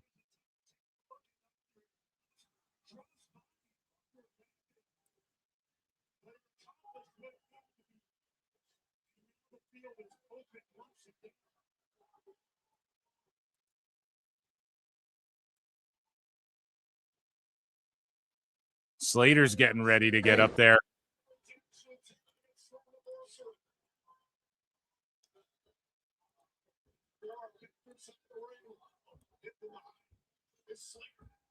Let's go, Navarro. Oh, shit. Amazing Red scaling the top. We have a three-way fight going on.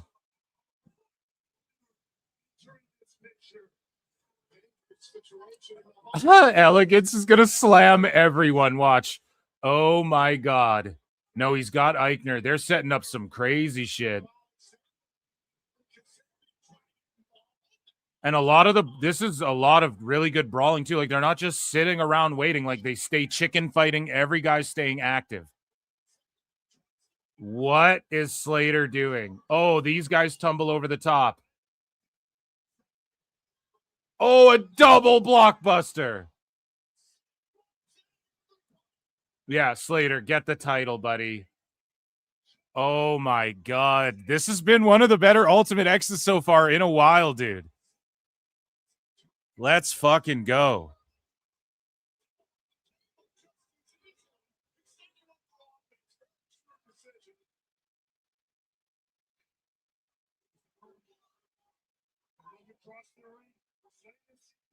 Okay, it's Red and Slater up there. It's a race. It's a race. It's a race. I hope I win.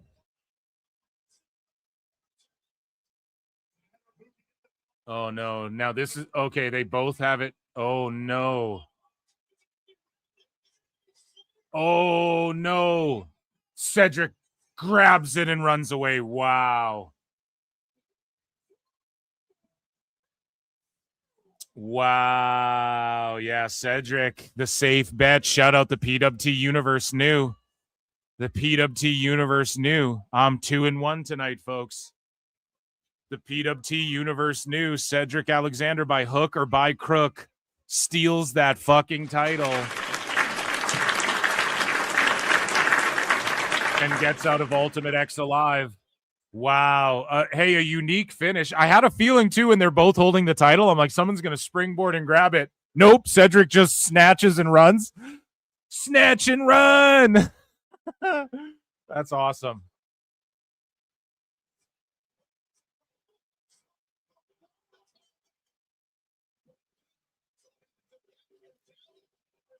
Oh my God. Cedric sniped it. Wow. Wow. Wow.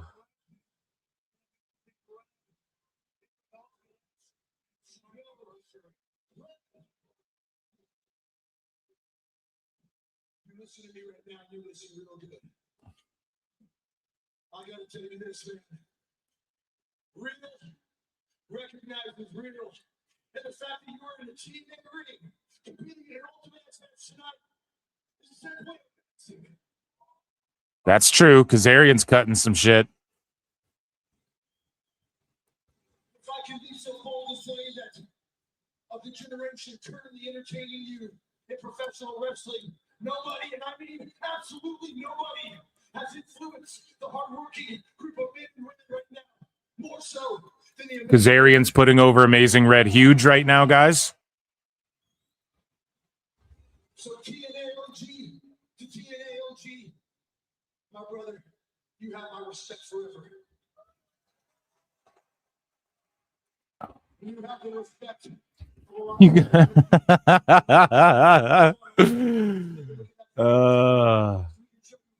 Cash, are you fucking are you JJ Alexander in KTV?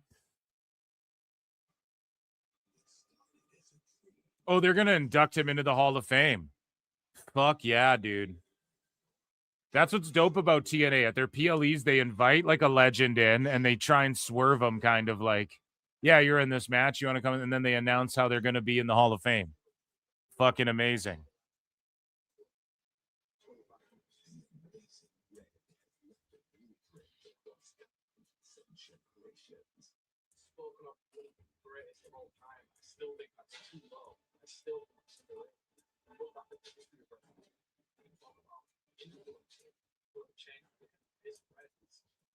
They pull a UFC. UFC does it the same way, you know?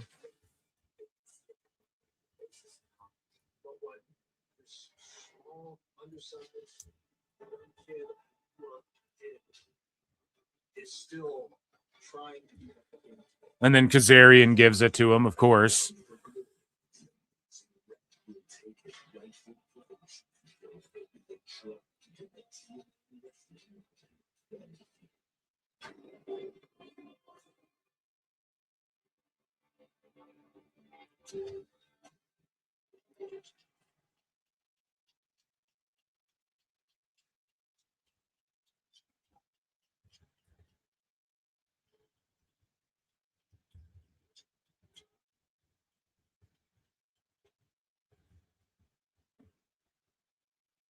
Hell yeah, Amazing Red deserves it, man.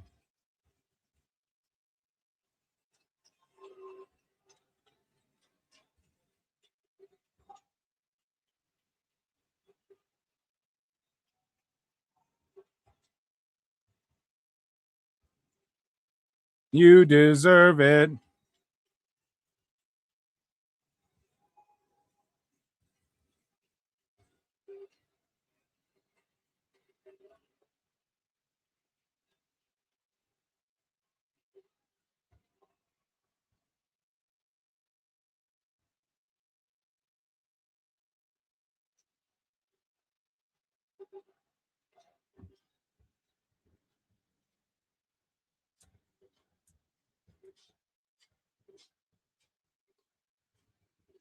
Thank you, Red.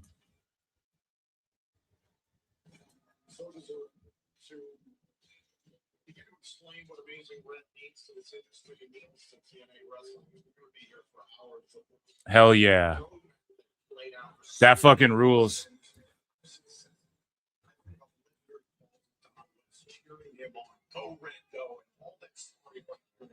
It's only fitting that he makes a new Hall in the TNA Wrestling Hall of Fame. What a way to start the anniversary. What a moment, what a match. We're just getting started. We're going to stop crying in a moment, but let's see what's coming up here tonight in Boston. The TNA Knockouts World Tag Team titles. Okay. They're breaking down some matches. Let's break down some more news, shall we, chat? Fucking amazing. PWT, let's god damn go. I'm here for JJ Crash Out segment. Yeah, he'll probably pop in here later. Thank you, Red. Absolutely. Yeah, absolutely. Red's been a TNA soldier. Something past Mighty Morphin. First Knicks, now Sammy. What a horrible year. Yeah, dude, you're reeling. You know, it is what it is. I don't know. I think it's a good thing. I've already broken it down. Miss you. Hi, everyone. Good PLE so far. I'm just going to block KTV. Okay, we went through chat. Chat, guys, if you're just joining the show, hit the like button, please. You can super chat in. Become a member for 99 cents on the YouTube channel, and you get access to weekly member shows, and then patreon.com/ProWrestleTimes. Those are my plugs. The link's down or pinned somewhere for Patreon. Let's get into some more news. Okay, we have some more miscellaneous news to get into. I'll hit the drop one time. Okay, one more time here.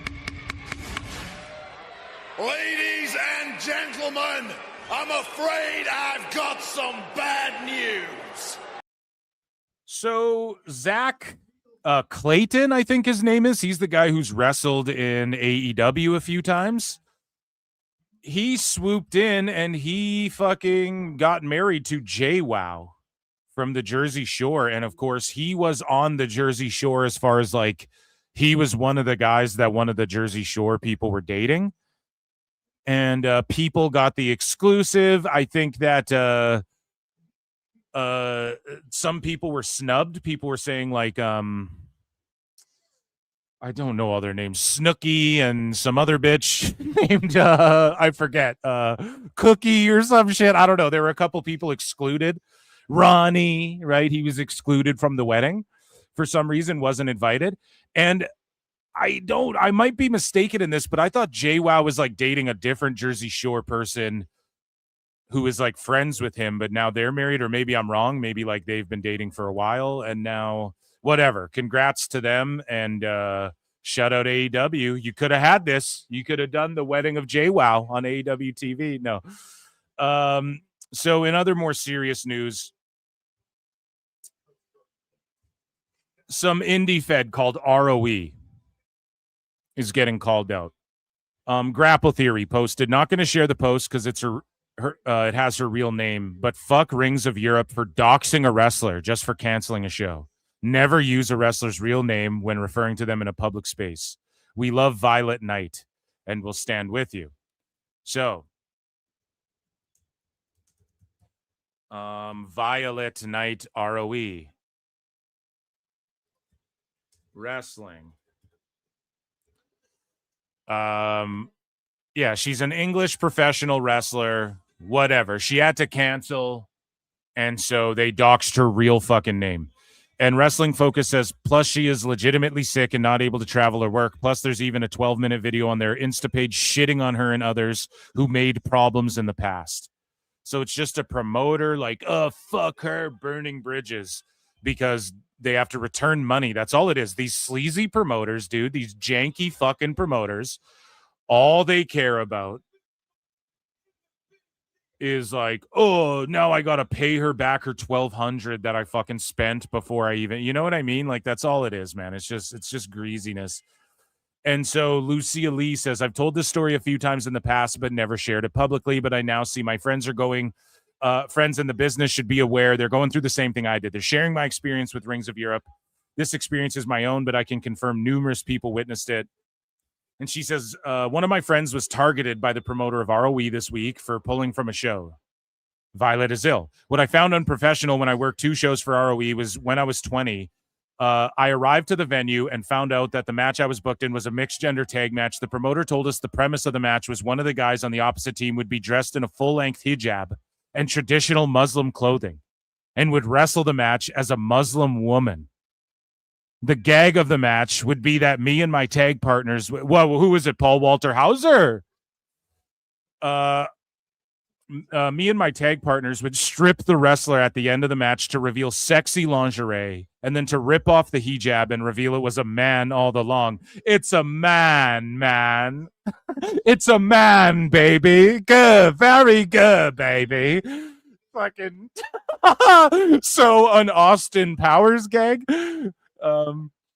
Me and my 2 tag partners from this match said absolutely not, and that we would happily not work the show if this was the idea they proceeded with. Eventually, the promoter said we could just run a normal tag match, but he was very disappointed.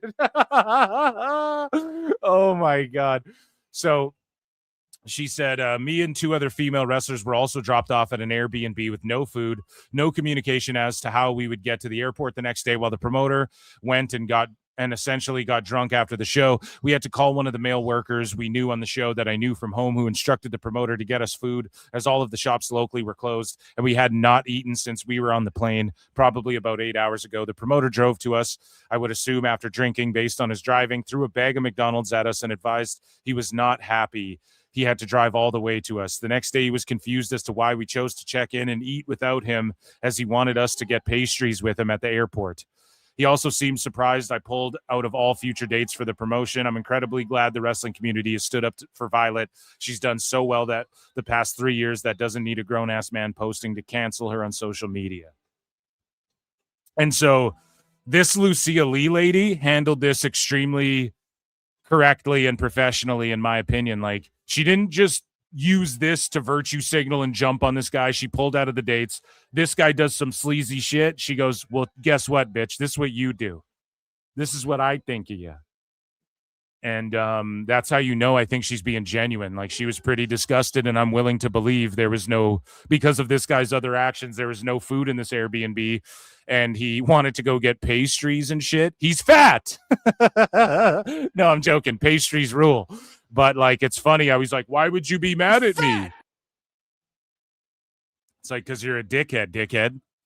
So that, ladies and gentlemen, was miscellaneous news. Ladies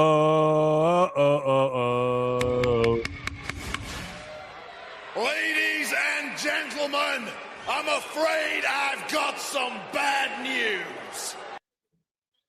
Okay, so who do you think wins this? No skill, Uncle Phil. Oh, shit. He rap battled him.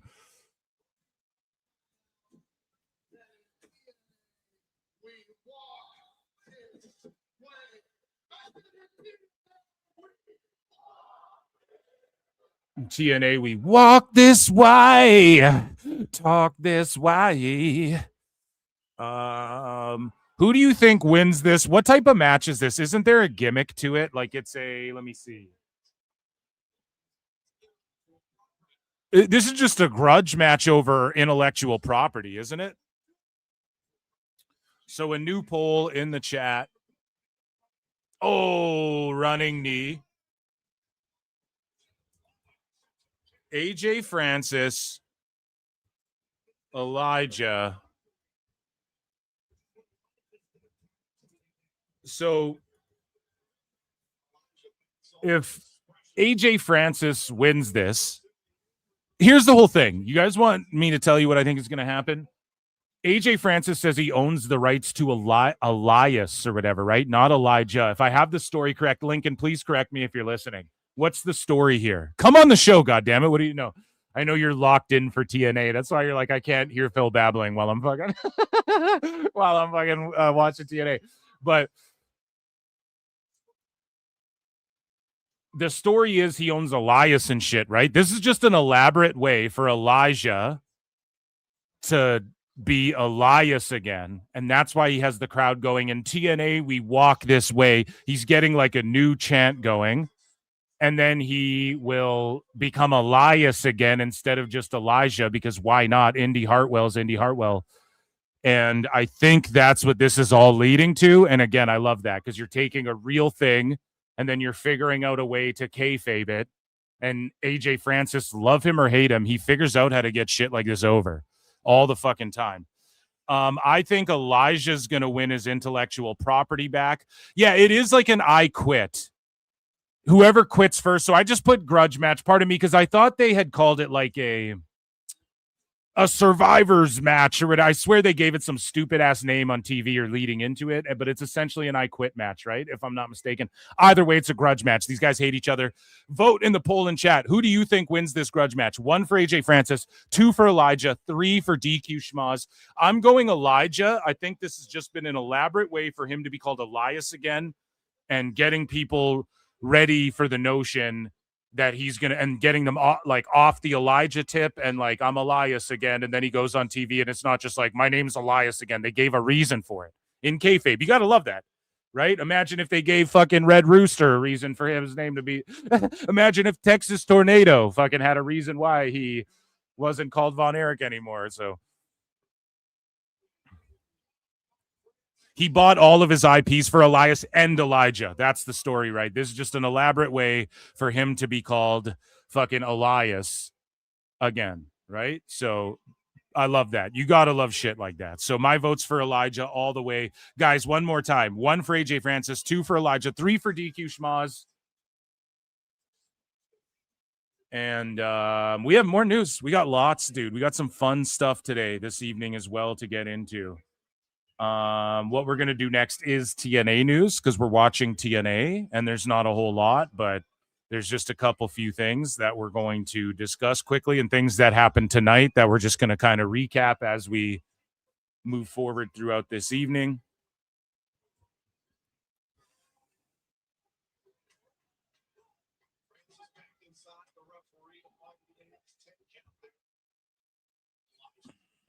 NWA Virginia, if you write, I know you wrote Elijah, if you put a two sweet in the chat, it will count on the poll itself. Oh, come on now, Eric.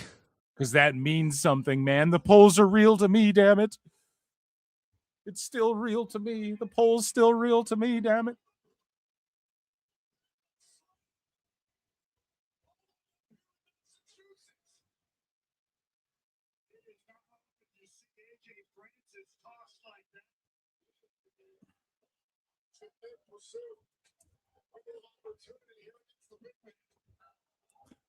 Fightful Select reports there's internal discussion on Tatum Paxley heading to the main roster. Oh, you don't say. No, not confirmed that she's going yet, though. Then why report anything? Hey, guess what? Guess what's always being discussed for people in NXT? Going to the main roster eventually. You dumb fucks. Fucking hacks. Holy fuck. Holy, Francis just sold that stunner Scott Hall style. But like, yeah, guess what they discuss for every fucking opponent?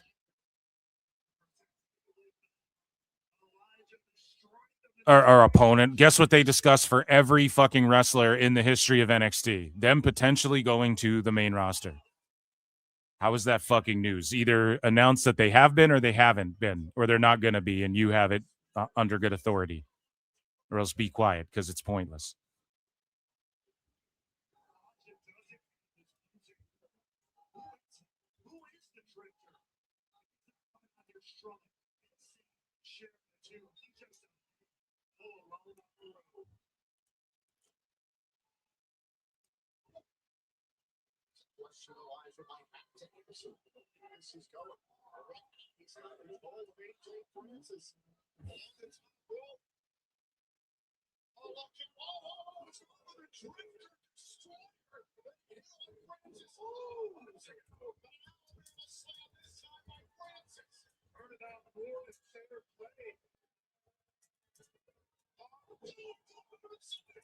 Damn, he's got him.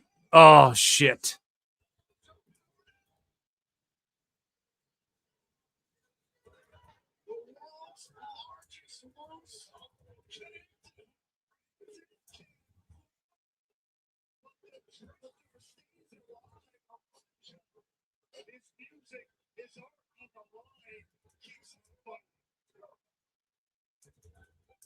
Francis in the corner, big right hands here by the Drifter. Straight by the launch to depositing AJ Francis on the top turnbuckle.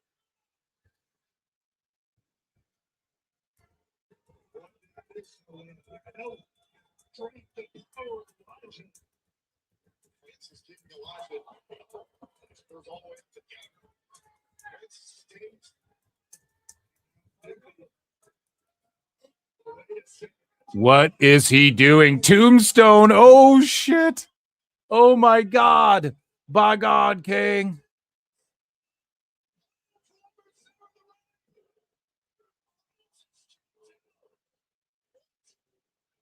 Jesus.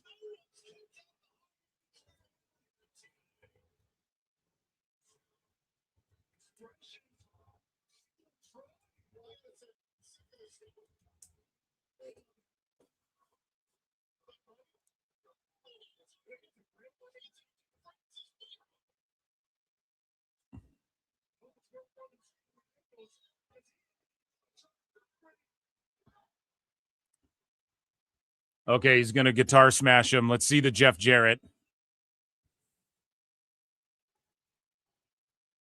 Someone yells, "You deserve it." The guy who's about to get smashed in the fucking head.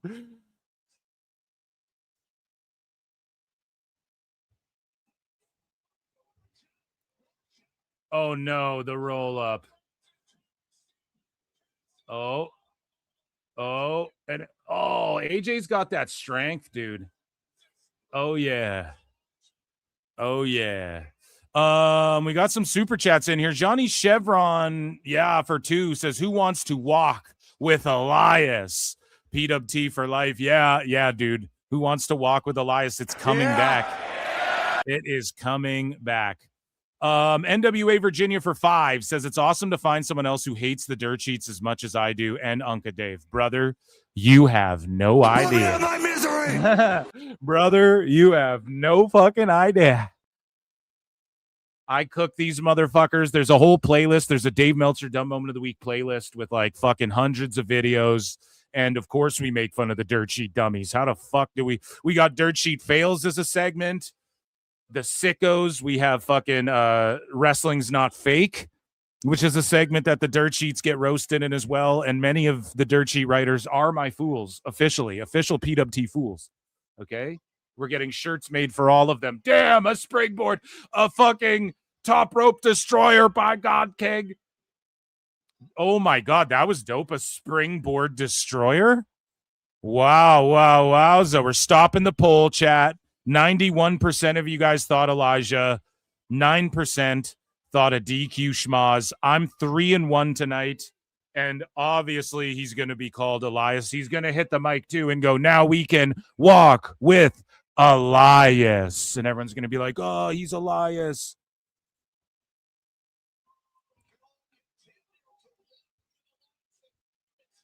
John Chevron for 2 sweet says, "From top dollar to flop dollar to Uncle Phil." Yeah, dude, he is. You like the I do too, buddy.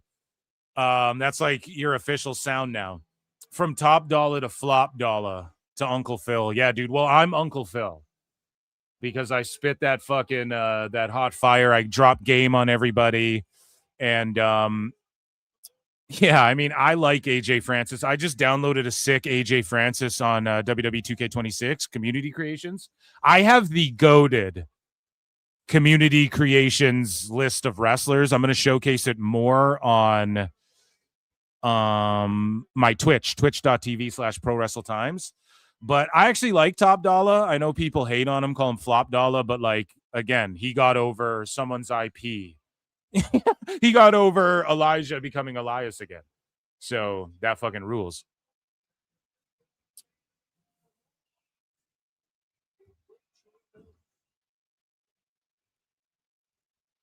Ladies and gentlemen, please welcome my guest at this time, TNA World Champion. Okay, so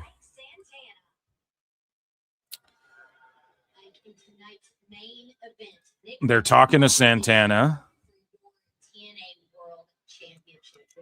everything that's happened over the last few weeks, where's your head at heading into this match? And, first and foremost, you're ready for I hate that everybody's just conveying their hatred for the dirt sheets. Yeah, it's just hacky stooge shit. Like anybody, you need 2 plugs and a fucking AI, and you could start your own dirt sheet right now. And you can get away with just being like, this is expected to win. And then you just, when it doesn't, you go, plans change. In sports, you can't do that. You live and die on your picks and whatnot. And you can be wrong in picks. And as long as you make it entertaining, like Stephen A. Smith and shit like that. Even a Skip Bayless, he's so full of shit, but like that's what made him, he would just drive people nuts and you'd argue and shit and he'd argue and shit. But with the dirt sheets, they don't they want to be taken serious when it's the most unserious thing. And they all say the same thing. Sean Sapp said it to me on the phone. Dave Meltzer said it to me melting down to people fucking, like on Twitter, fucking other dirt sheet. You guys have seen Steve Carrier said this, melting down on Niccolo Piccolo. They all go, I'm the best in the world at this. I'm the very best. I don't know about these other sheets, but I'm the best at this. They all say that. And it's like, no, you're not. If you're the best out of this, then that's pretty bad still. That's not something to tout. You're all pretty shit. So we got another match. Let's start another poll.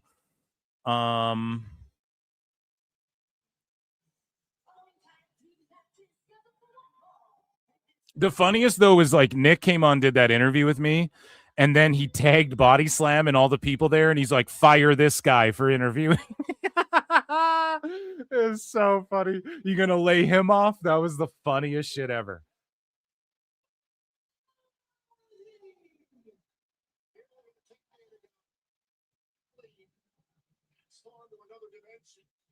And I've had Body Slam motherfuckers hit me up for info. So what does that tell you? But then they get fired for interviewing Nick. Well, he's going to tell you more real shit than I am. I'm a fucking Mark with a podcast. Like, what do you fucking want me to tell you? I don't know.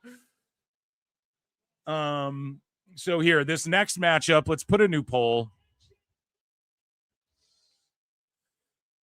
in the chat here. Who do you think wins this knockouts? This is for the titles, right? Tag team championship match.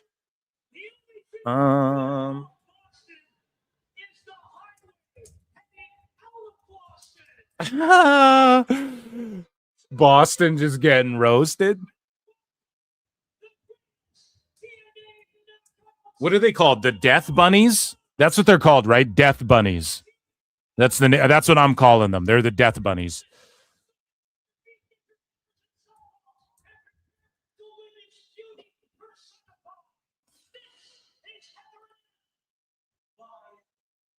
Who do you think wins this Knockouts Tag Team Championship match? 1 for the Elegance brand, 2 for the Death Bunnies, 3 for DQ Schmoz. They're called the Death Bunnies, or the Demon Bunnies. I botched. The Demon Bunny.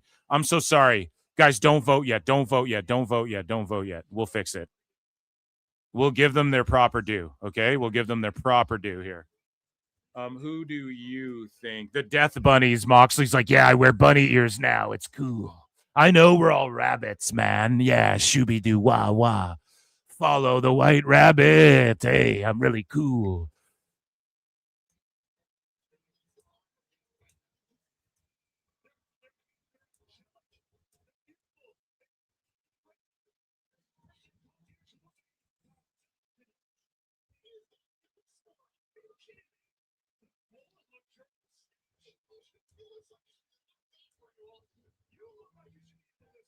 Elegance brand are fucking money, straight up.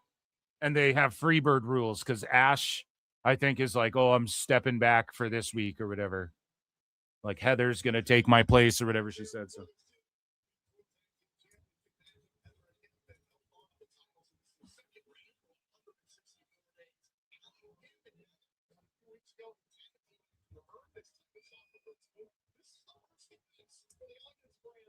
Demon Bunnies, the Demon Buddies.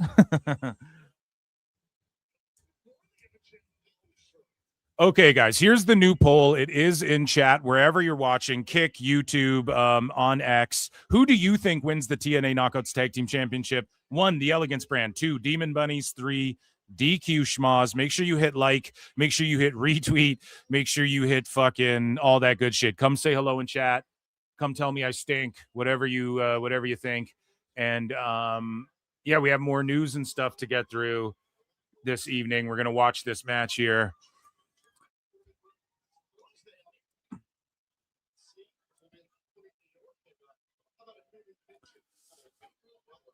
Shadow Brian last for his Moxley impression. Yeah, his Moxley impression is what I do for Joey Janela, basically. My Moxley impression is a bit of Brian Last mixed with just like, I'm a cool jazz guy because I'm so cool.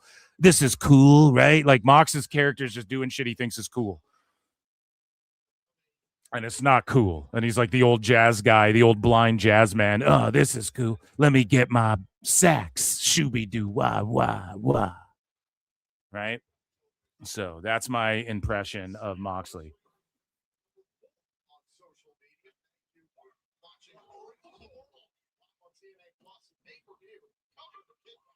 Three flutes for Elijah versus. Yeah, dude. That's good stuff. I got to put my vote in. I don't know yet. I don't know who I think's going to win. The Demon Buddies just got put together. Cedric retained thus far. I think we're going to see what other titles are on the line. I'm going to go, yeah, I'm going Demon Bunnies are going to get the dub. I don't know. Let me think. So we had one IP retention. We had one title defense. We have an open challenge for Mustafa Ali's title. So that'll be a defense. That'll be a defense. That'll be a change of the guard. And then a change of the guard there. I'm going to go the Elegance brand. Really, my gut's telling me Elegance brand retains. Hold on, let me think.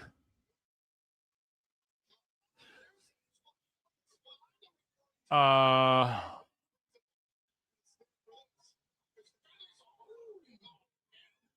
damn, I'm really torn on this one. Because I think, because not all the titles are going to flip-flop and fly. We saw one defense already. I'm just looking at the other title matches going, this will be a defense. This one will be, I think the title, or that'll be a defense. Title change, title change.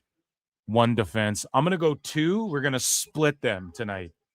3 defenses, 3 changes. I'm going to go the Demon Bunnies pull this one off. Okay? That's my vote. Get your votes in. 1 for the Elegance brand, 2 for Demon Bunnies, 3 for DQ Schmaz.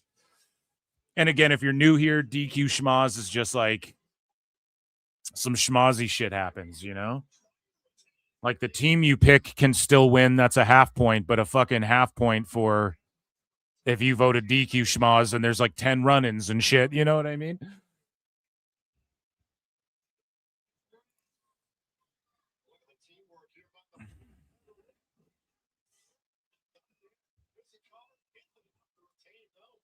And we'll do some TNA news here next.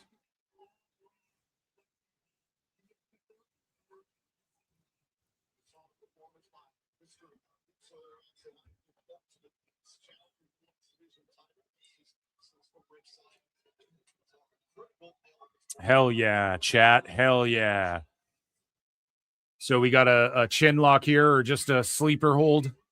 A standard headlock. Ali fights out of it. Hair whip. A classic mat slam. A tag. And the Demon Bunnies were really putting work in there early on, but now it is the Elegance brand in control.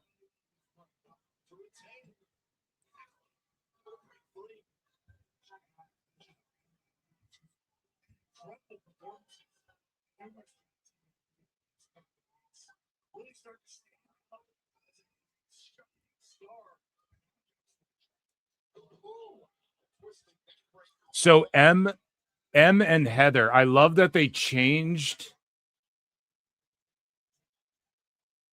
I love that TNA part of me changes the like vibe of the show too. Like there's either purple ropes or a fucking.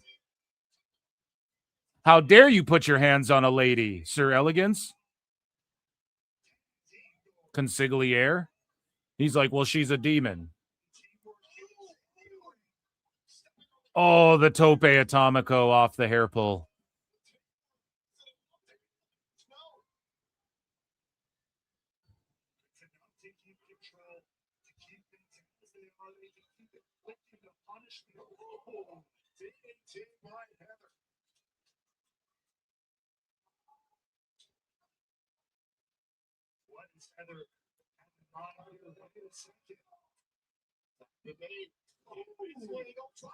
Oh, what does M do? Oh, coast to coast, bro. And she's a bit taller lady, man. So Heather is the shorter of the two Elegance, right? Or I know that there's three, but the two in this match. Heather is the shorter of the two, correct? I always mix them up. Chat will tell me.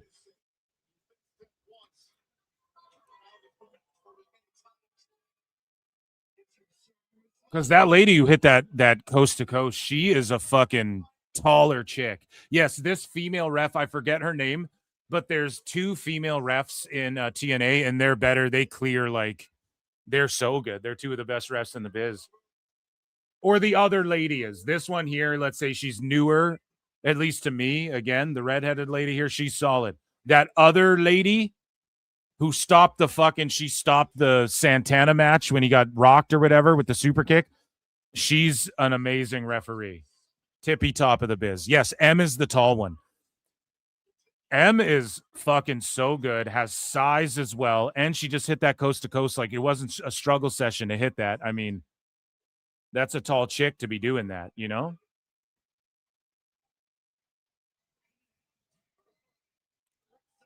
And I like that they do Freebird rules. Rosemary's just a good fucking Canadian demon veteran here. World traveled TNA, bleeds TNA, got a match in NXT, as she should have, you know. But she's a lady who it's like, I'm calling them all ladies today.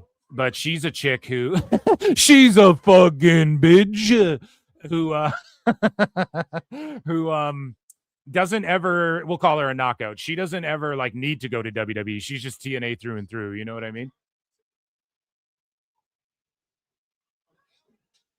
If she was going to go to WWE, it would have happened a long time ago. You know what I'm saying? Rose rules. Yeah, she does. Yeah, Elegance is a really good team. They're fucking amazing. Look at M flying around. Like, she could do like powerhouse moves and you would be like, okay, she's taller. I get it. But she just flies around and does it with grace, man. Does it with Ariana Grace. Oh, Death Valley Driver. Death Bunny Driver. Oh, and look at that blockbuster too. Hits it on like a tilt. So it looks a little different. All these ladies selling their asses off. Yeah, M is definitely like the better of the two Elegance, but not to diminish either one. They're both solid. And they work great as a tandem. And Ash being involved in any way, like Dana Brooke is solid. And she brings that, like she was a diva in WWE essentially, right? But in an era where like women were really starting to work more and she had to adapt to that, which she did. But she adds that to TNA where like they have good workers, you need characters and shit. And there's a mist in the consigliere boom, running neck breaker. Here we go. Yes, let's do it, Elegance brand. No, I voted Demon Bunnies in this one. Oh, the double, the nip and tuck, the stomp. Let's go, Demon Bunnies. Code breaker into the Scorpion death drop. They did it. Boom. Yes. Boom. They did it. I am 4-1 tonight. What I like about TNA, none of the matches go too long, and that's because the key matches will have ample time. The Elegance brand, 30% of you voted for the Elegance brand, 60% for the Demon Bunnies, and 10% DQ Schmaz. I'm 4-1 tonight. And again, like, you almost don't, and I'm not coping here. Like yesterday, I went fucking 3-2 or something. Like I shit the bed yesterday. I called the Sammy thing to a T, though. Here's the thing, though. With 7 people in an Ultimate X, like nobody's really wrong. We're all winners in that, in that type of match. We're all winners. How do you pick wrong when it's 7 folks to choose between?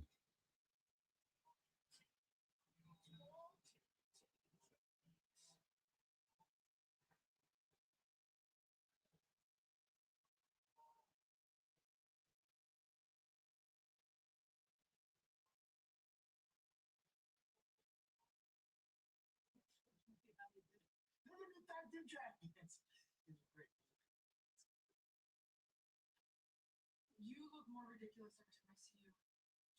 And you get more idiotic every time I see you. Okay, so Daria's calling out Morella. Let's see what happens here. And then I got some TNA news. They're not giving me any time. They're getting right to the matches, which I do like. I do like. Let me know, is the NXT GAB pre-show on?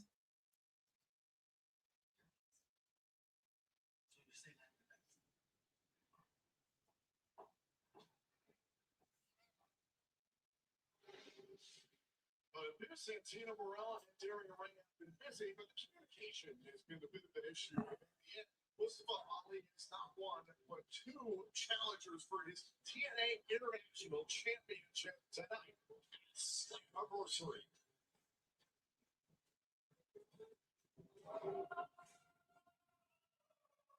Okay, we got time now. They're running like no, it's going right to a fucking open challenge.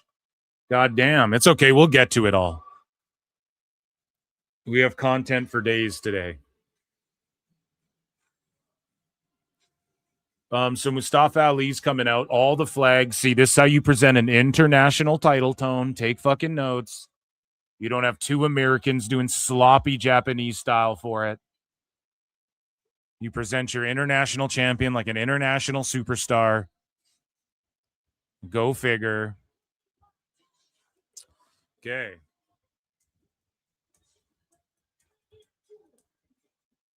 The TNA International match. We have Mustafa Ali, and I'll wait to start this poll until we see who his mystery opponent is.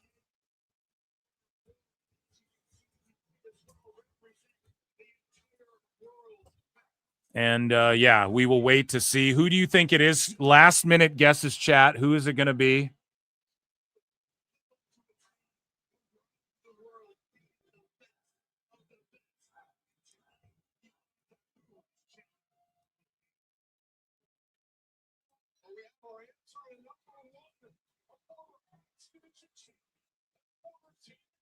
Rich Swann.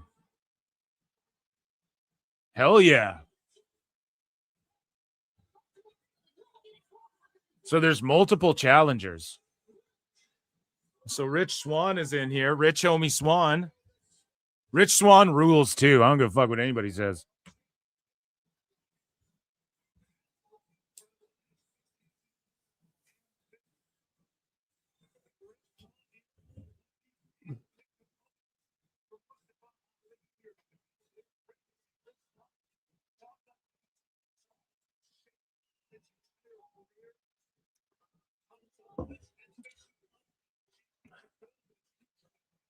Rich homie Swann.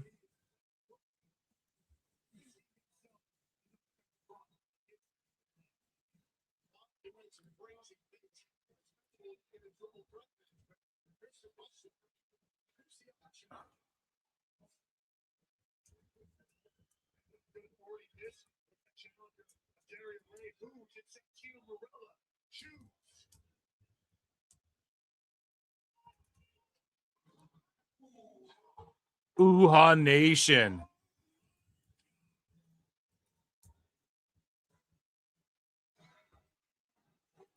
Wow. So again, is he WWE name? Has he been fired? Has he been released?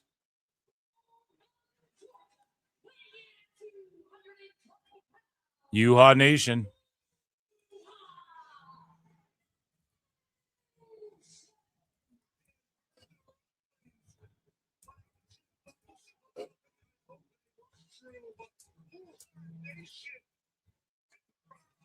So for those of you who don't know, Apollo Crews used to be Uhaa Nation on the Indies. That was his name, and he had tons of hype behind him. And people were like, oh, WWE makes him be like more of a power guy, and he just does a couple high-flying moves, but he was like a jack dude who could do like crazy cruiserweight shit. So I wonder... guys, vote in the poll. Who do you think wins the TNA International match? 1 for Mustafa Ali, 2 for Rich Swann, 3 for Uhaa Nation, 4 for DQ Schmaz. 1 for Mustafa, 2 for Rich, 3 for Uhaa, aka Apollo, 4 for DQ.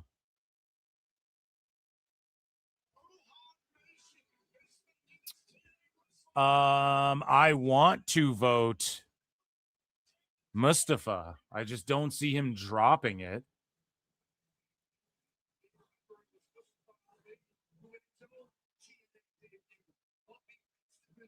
But Uhaa's in this. I don't know why they didn't just make this one-on-one, unless like Uhaa pins Swann. And then Ali. Oh, he just tosses him out. Yeah, you're out of here. Like Uhaa could fucking pin like Swann, and then that leads to a match one-on-one, so that Ali doesn't have to like eat a bunch of pins and shit, you know? But who knows? Like, is he released or what? I'm gonna fucking send some feelers out there.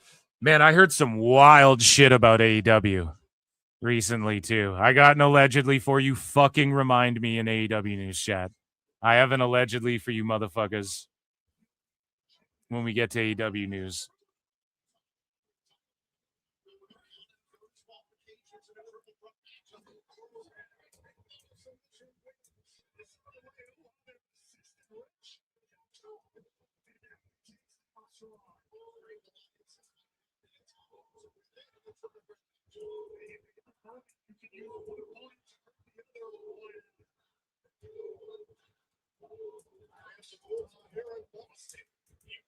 I'm gonna tweet this out first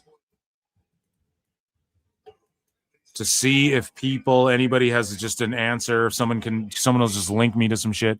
TNA Slammiversary. And then let me sleuth and ask.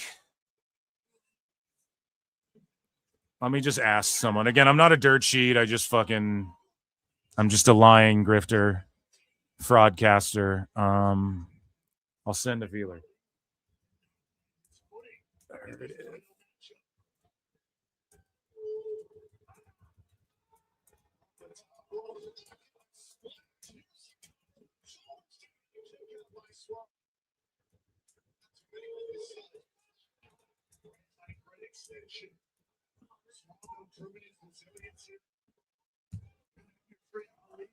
Okay. I just sent a feeler. We'll see. We'll see if anything comes back. Man. Oh, I have a fucking funny thing to tell. But again, I like it could just be it's a rumor, right? About AEW, but I don't know.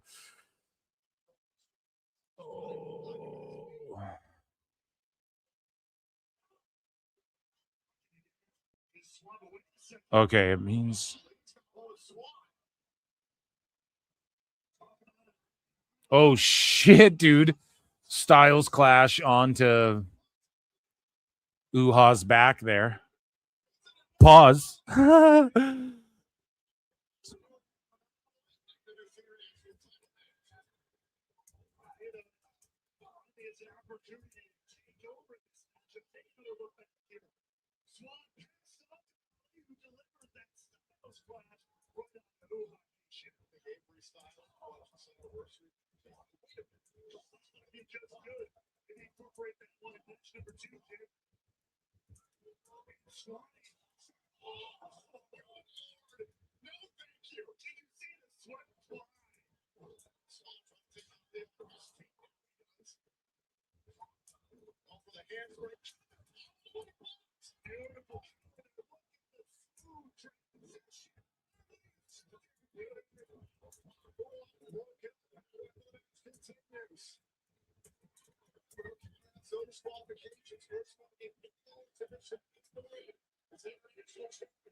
Kick out.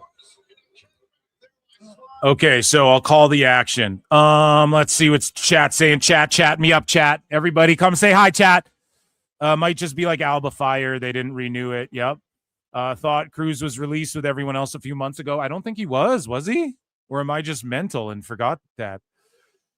It was going to be one-on-one. Santino brought his own opponent. That made it a three-way. Thanks for the context.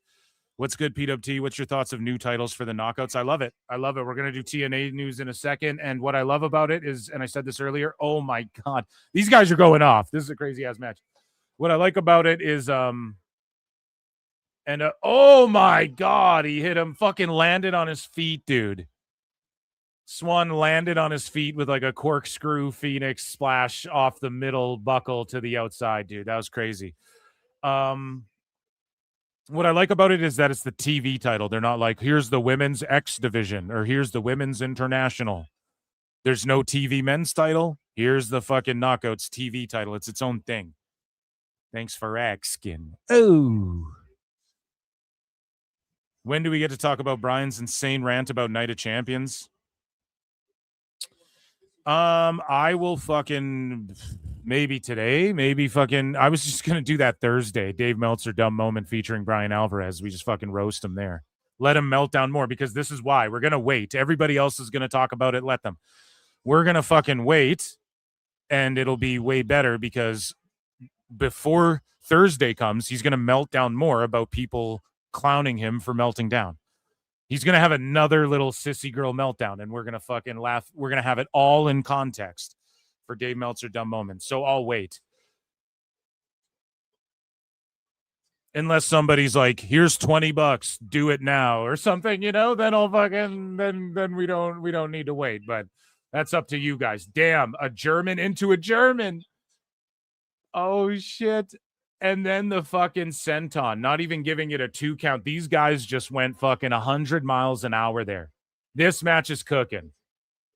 And it's crazy. These 3 guys, Rich Swann, who's just coming back, Ali, who's there week to week, and then you have fucking Cruz, who's coming over from WWE, but he hasn't even been on WWE. Well, he's been on SmackDown and shit, but he isn't even, like he's backstage with fucking Zack Ryder or whatever, but he hasn't like been wrestling consistently. And these guys all have tremendous chemistry between the 3 of them. It's really good to see because you get worried when it's like, oh, here's a mystery guy. It's like, do they have reps together? Like, are these guys going to be able to cook? And they have been. And they're not just doing the classic, I'm going to throw you outside of the ring, like right there, a tornado DDT using Buddy's back into Buddy's back, attacking Cruz's back more and more. Right? And he's got those power moves mixed in with his ability to fly around. And that's why you attack his back. Like there's psychology into everything they've done. And they're not just like dumping one guy to the outside so we can fight and then the other guy gets in. They're incorporating, it's 3. They're figuring out ways to make everybody sell and take turns attacking each other, Anyways. That DDT was ridiculous. I know. It was a backbreaker. Please hit the like if you haven't. Yeah, do that. It was initially against the secondary knockouts title, but if this gives TNA more women's matches, more signings, and more TV, I'm all for it. Here's the thing. I think that adding more titles overall is a bad thing. I'm just being for realsies. If you want to say, like, overall, am I pumped that they added a mid-card women's title? No. Conceptually, I put it over for that, it gets some creative points and it gets some, just creative points. Conceptually, I'm down with them being like, here's the TV title for the women who are on TV and it can be defended on Explosion and shit. Wow. Ali and Apollo. I don't know. The camera guy moved away because that was about to be disastrous, but they're both okay. And again, when you have that high base like fucking Apollo does, he muscled that up and made sure Ali didn't land on his fucking neck from behind too. And then now you have this guy here, Agent, whatever the fuck his name is. Agent Zero. Perfect Dark, ladies and gentlemen. A brilliant game. Just a brilliant game. Some people rate it higher than GoldenEye. I just can't do that because it's like without GoldenEye, there is no Perfect Dark. So even though the story's much better, why is it though? You might like James Bond, like the gameplay's a little more. I don't know. On Perfect Dark, I get stuck at and I'm stuck at again. I would get stuck on it as a kid, and I'm stuck on it now on the Xbox version because it's on Game Pass. What a lariat. And I get stuck on the mission where you got to blow up the wall and then you got to run through with the alarm. The alarms come on, and then you got to like collect the fucking. Oh, Ali retains. Boom. Ali retains, guy. Prince Ali, as it is he. Did I vote for Ali? I'm sure I did. Did I even vote? I might have not even voted. Chat, what did I pick? There's no way I picked 2, did I? I don't even think I voted like a dumbass. I did pick Ali in all of the pre-show stuff, though. Yeah, I didn't even vote. I was just babbling. I was locked in on this match. It was too good. No, I put a... No, that was like half an hour ago, dude. There's no way. I didn't even vote. I did say Ali, you know Ali's going to retain on these open challenge matches, and there isn't a vote for 2. So, no, that wasn't my vote. So I was like, dude, that's 30 minutes ago. This match wasn't that long. So, no, I just forgot to vote like a dumbass mark because I'm fucking here babbling. But, yeah, that to me, I'm going to give myself a point. You guys can disqualify a point on all of my pre-show breakdowns. I clipped it on the Clips channel. YouTube.com/@ProWrestleClips. I did pick Ali. I said, during these open challenges, the champ is going to just retain it, especially with the run Ali's on. So I'm going to go 5-1. We have 3 matches left. Is that 5-1 too? 4, 6. Yes, we've seen 6 matches. So we have 4 matches left. Goddamn, since the pre-show.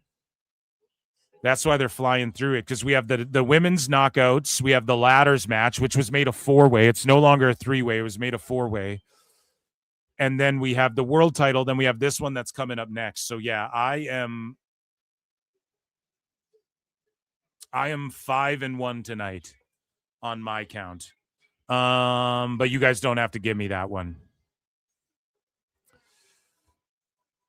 And Sassy Girl 7824 gifted 5 Pro Wrestle Clips memberships. God damn, that is a massive support. And you guys know what that means. Where's my fucking air horn? Conan! Where is my air horn? I don't know, but you guys know what this means.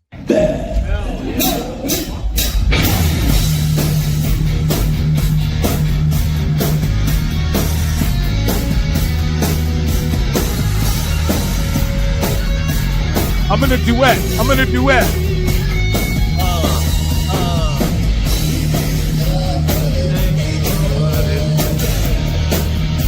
Oh yeah, baby. Shout out Kaiju. Shout out NWA Virginia. Enjoy all the members' videos and their past live streams. Go and check them out. And this Member Monday, we're doing a members live stream. Let's go. Shout out Sassy Girl. But she's going wild. Oh, yes.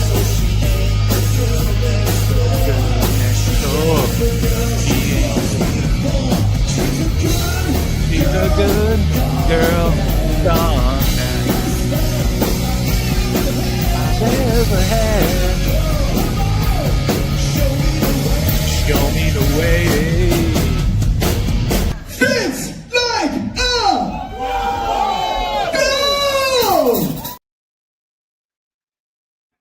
Thank you, Sassy Girl, for gifting the memberships. So I told you guys this yesterday, but my buddy was at a quarantine concert and he fucking asked Jericho. He got a picture with the band and he asked Jericho to be like, could you shout out Phil Marks or like bury Phil Marks in a promo? And he's like, get a cameo. Yeah. Right? So that's pretty funny. Shout him out for like trying to get Jericho. He recorded the whole thing like a creep too, but Jericho doesn't like say Phil S. Marks or anything. So it's not like I can even play it because it's just kind of him. Hey, will you say this? And then he's like, nah, check out, I do cameos, so there's not much to it. But come on now, Eric. Pretty funny. So here we go. So this is a no surrender. So this is the match where it's like, I quit, right? You have to surrender. So you guys worked me before by saying the AJ Francis one was, but it was for the intellectual property. No, you didn't work me. I worked myself. Who do you think wins this no surrender match? Surrender match.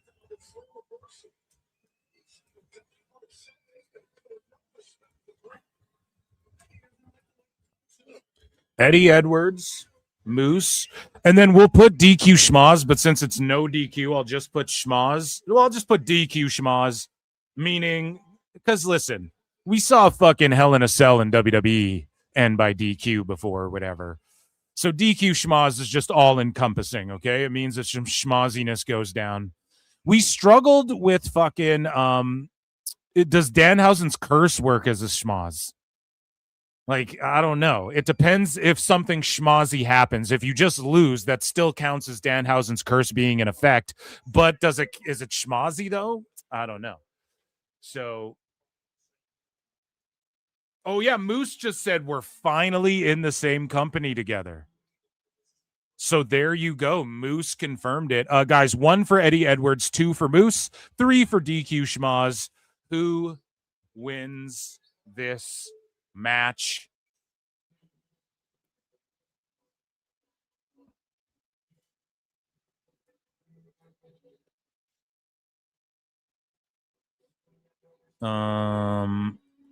Let's check it out.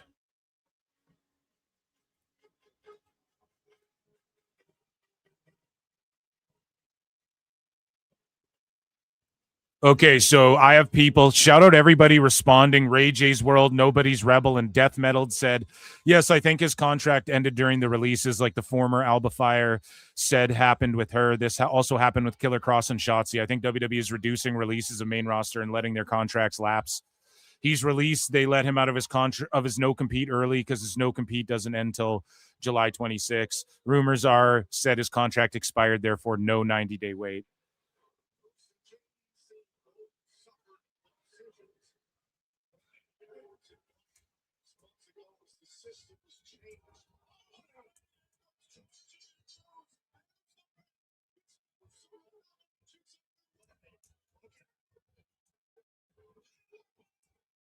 Oh my God, dude. Moose is just, and Dirty Dango's out there, right? But isn't that Johnny Curtis? Didn't he retire? Fuck's going on there?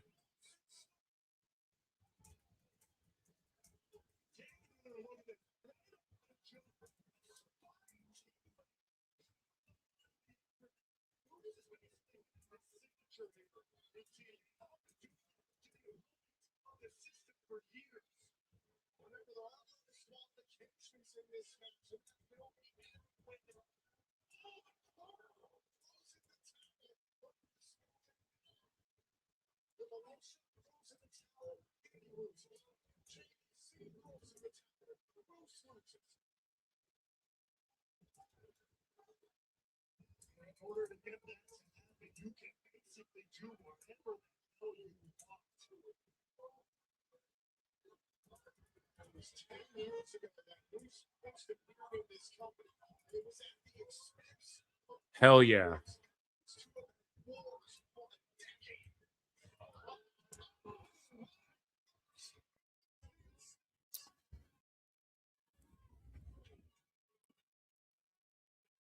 Yeah, so he is in TNA. I thought I thought Dirty Dango retired. I don't know what the fuck's going on. Oh, is he in Moose's corner? Yeah, it's cool. I'm not like hating that he's around and getting a check. I'm just like, what the fuck? Didn't they do this whole emotional thing?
Okay, right on. So shout out like just X and the IWC and the fucking PWT universe informing me what's up there, because I think you guys are likely spot on with that shit.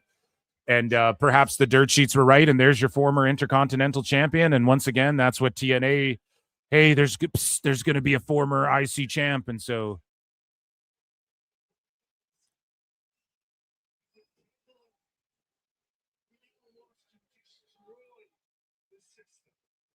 the sheets got multiple stories out of one guy there. You know what I'm saying? Good for them.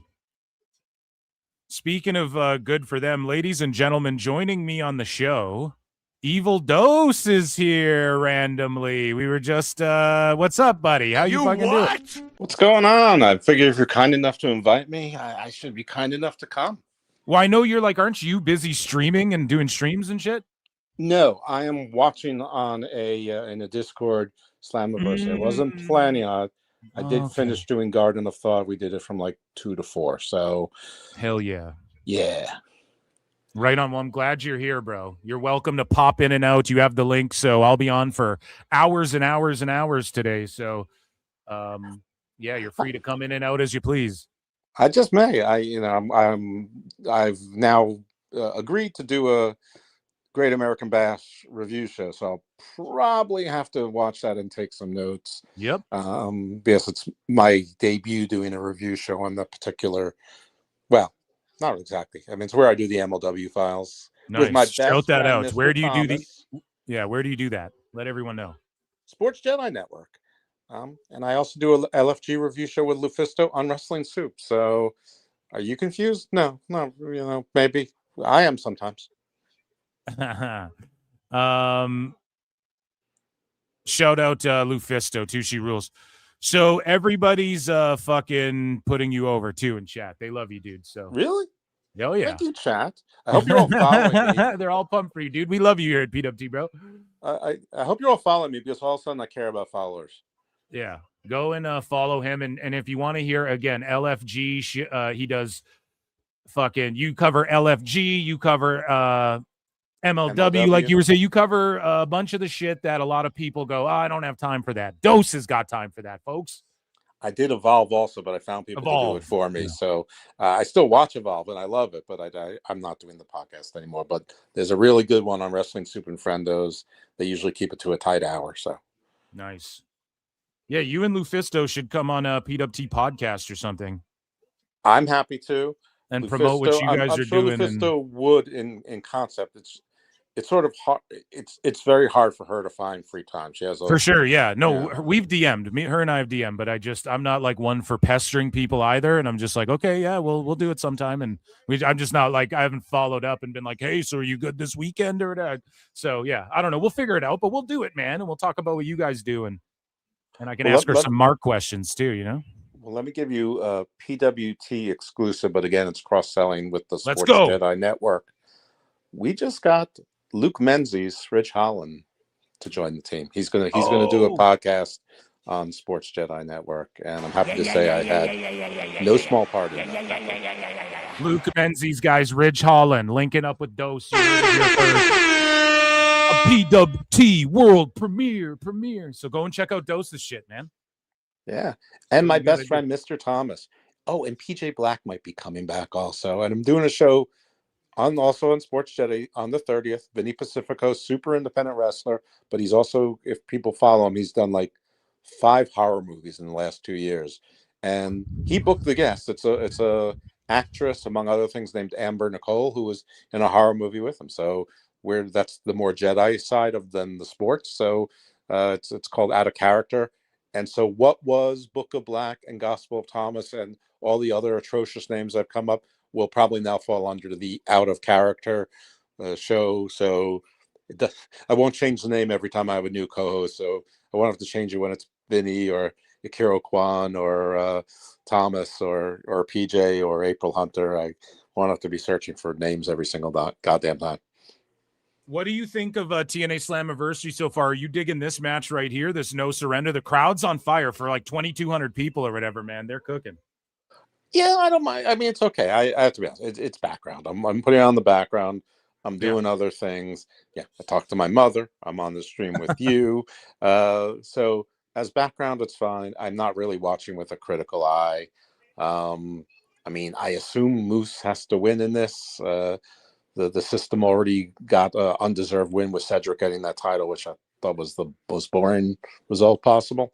But I like the Elias match. I like Elias, and I like that. I mean, Rosemary and Allie deserve it. I mean, Rosemary went down to the underworld, got the 7 sins, passed the 7 gates, met the Sinister Minister. I mean, she literally went through the hero's journey to bring. She had to bargain with Ishna Kurgel. So I mean, she deserves it. They deserve it.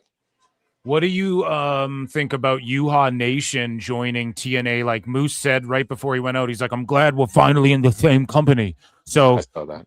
Yeah, so like they are in, like it's official. Uhaa Nation is in TNA. What do you think of that? That's a good move. Hey, apparently WWE just let his deal run up according to Twitter, and so there's no 90-day whatever.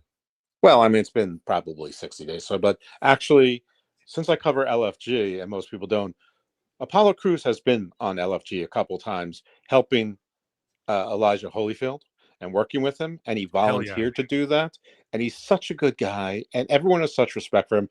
And I've been mad about this season of LFG because there's been a lot of people that were cut before the season started, which, whether you're going to cut them or not, you can wait 4 months or 3 months. Most of these are PC people. They're, maybe they're getting $50,000 a year.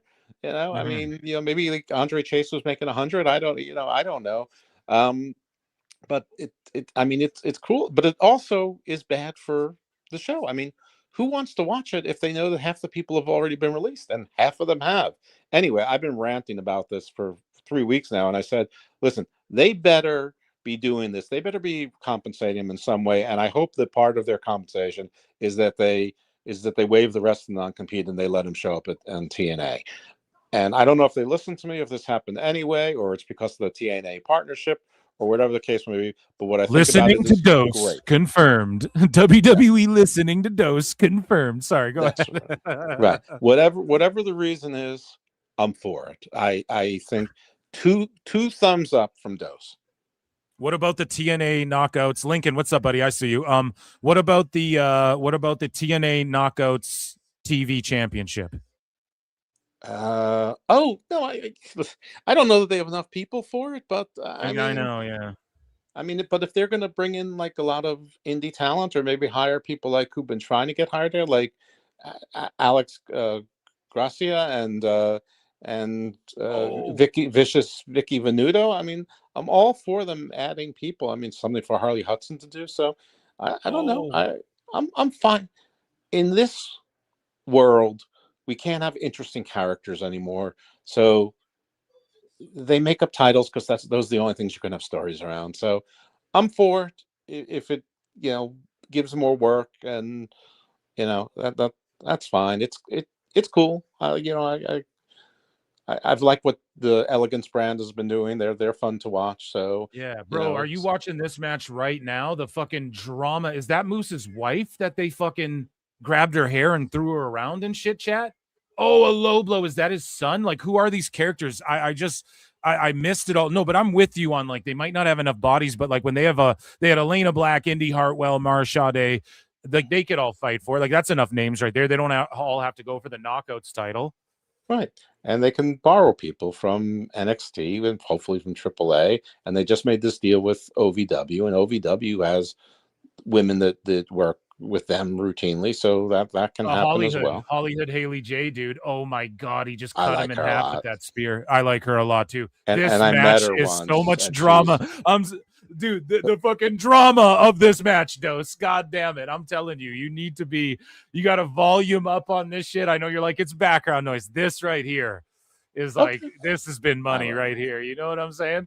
Yeah, crowd's nuts. Everyone's on their feet. Everyone, holy shit. Moose was zip tied to the rope. He cut himself. They start slapping around his wife. She's about to throw in the towel. They grab her by the back of the hair. Little Moose gets thrown in a fucking headlock. Daddy taught him well. He goes for the fucking the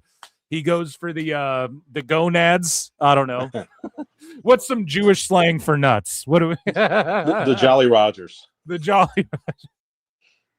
The old family jewels. And fucking and then Moose has got the chain wrapped around his shoulder to spear him through a table. Eddie's bleeding through the mouth. Curtis is there. Alicia's there. Spear that bitch. Spear her, dude. Fuck her. They attacked your wife.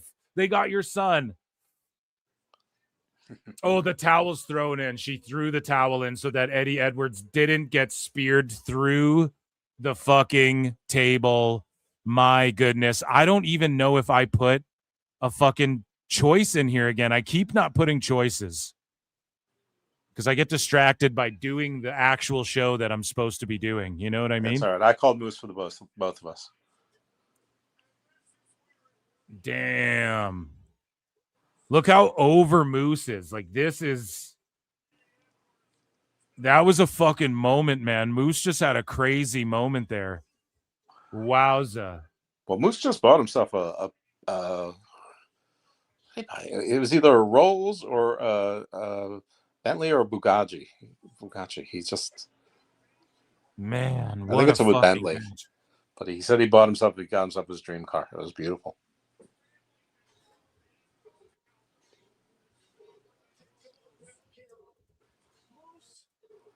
I don't know. I was sort of hoping that the new guy they were going to bring in was Mr. Thomas. I mean, so.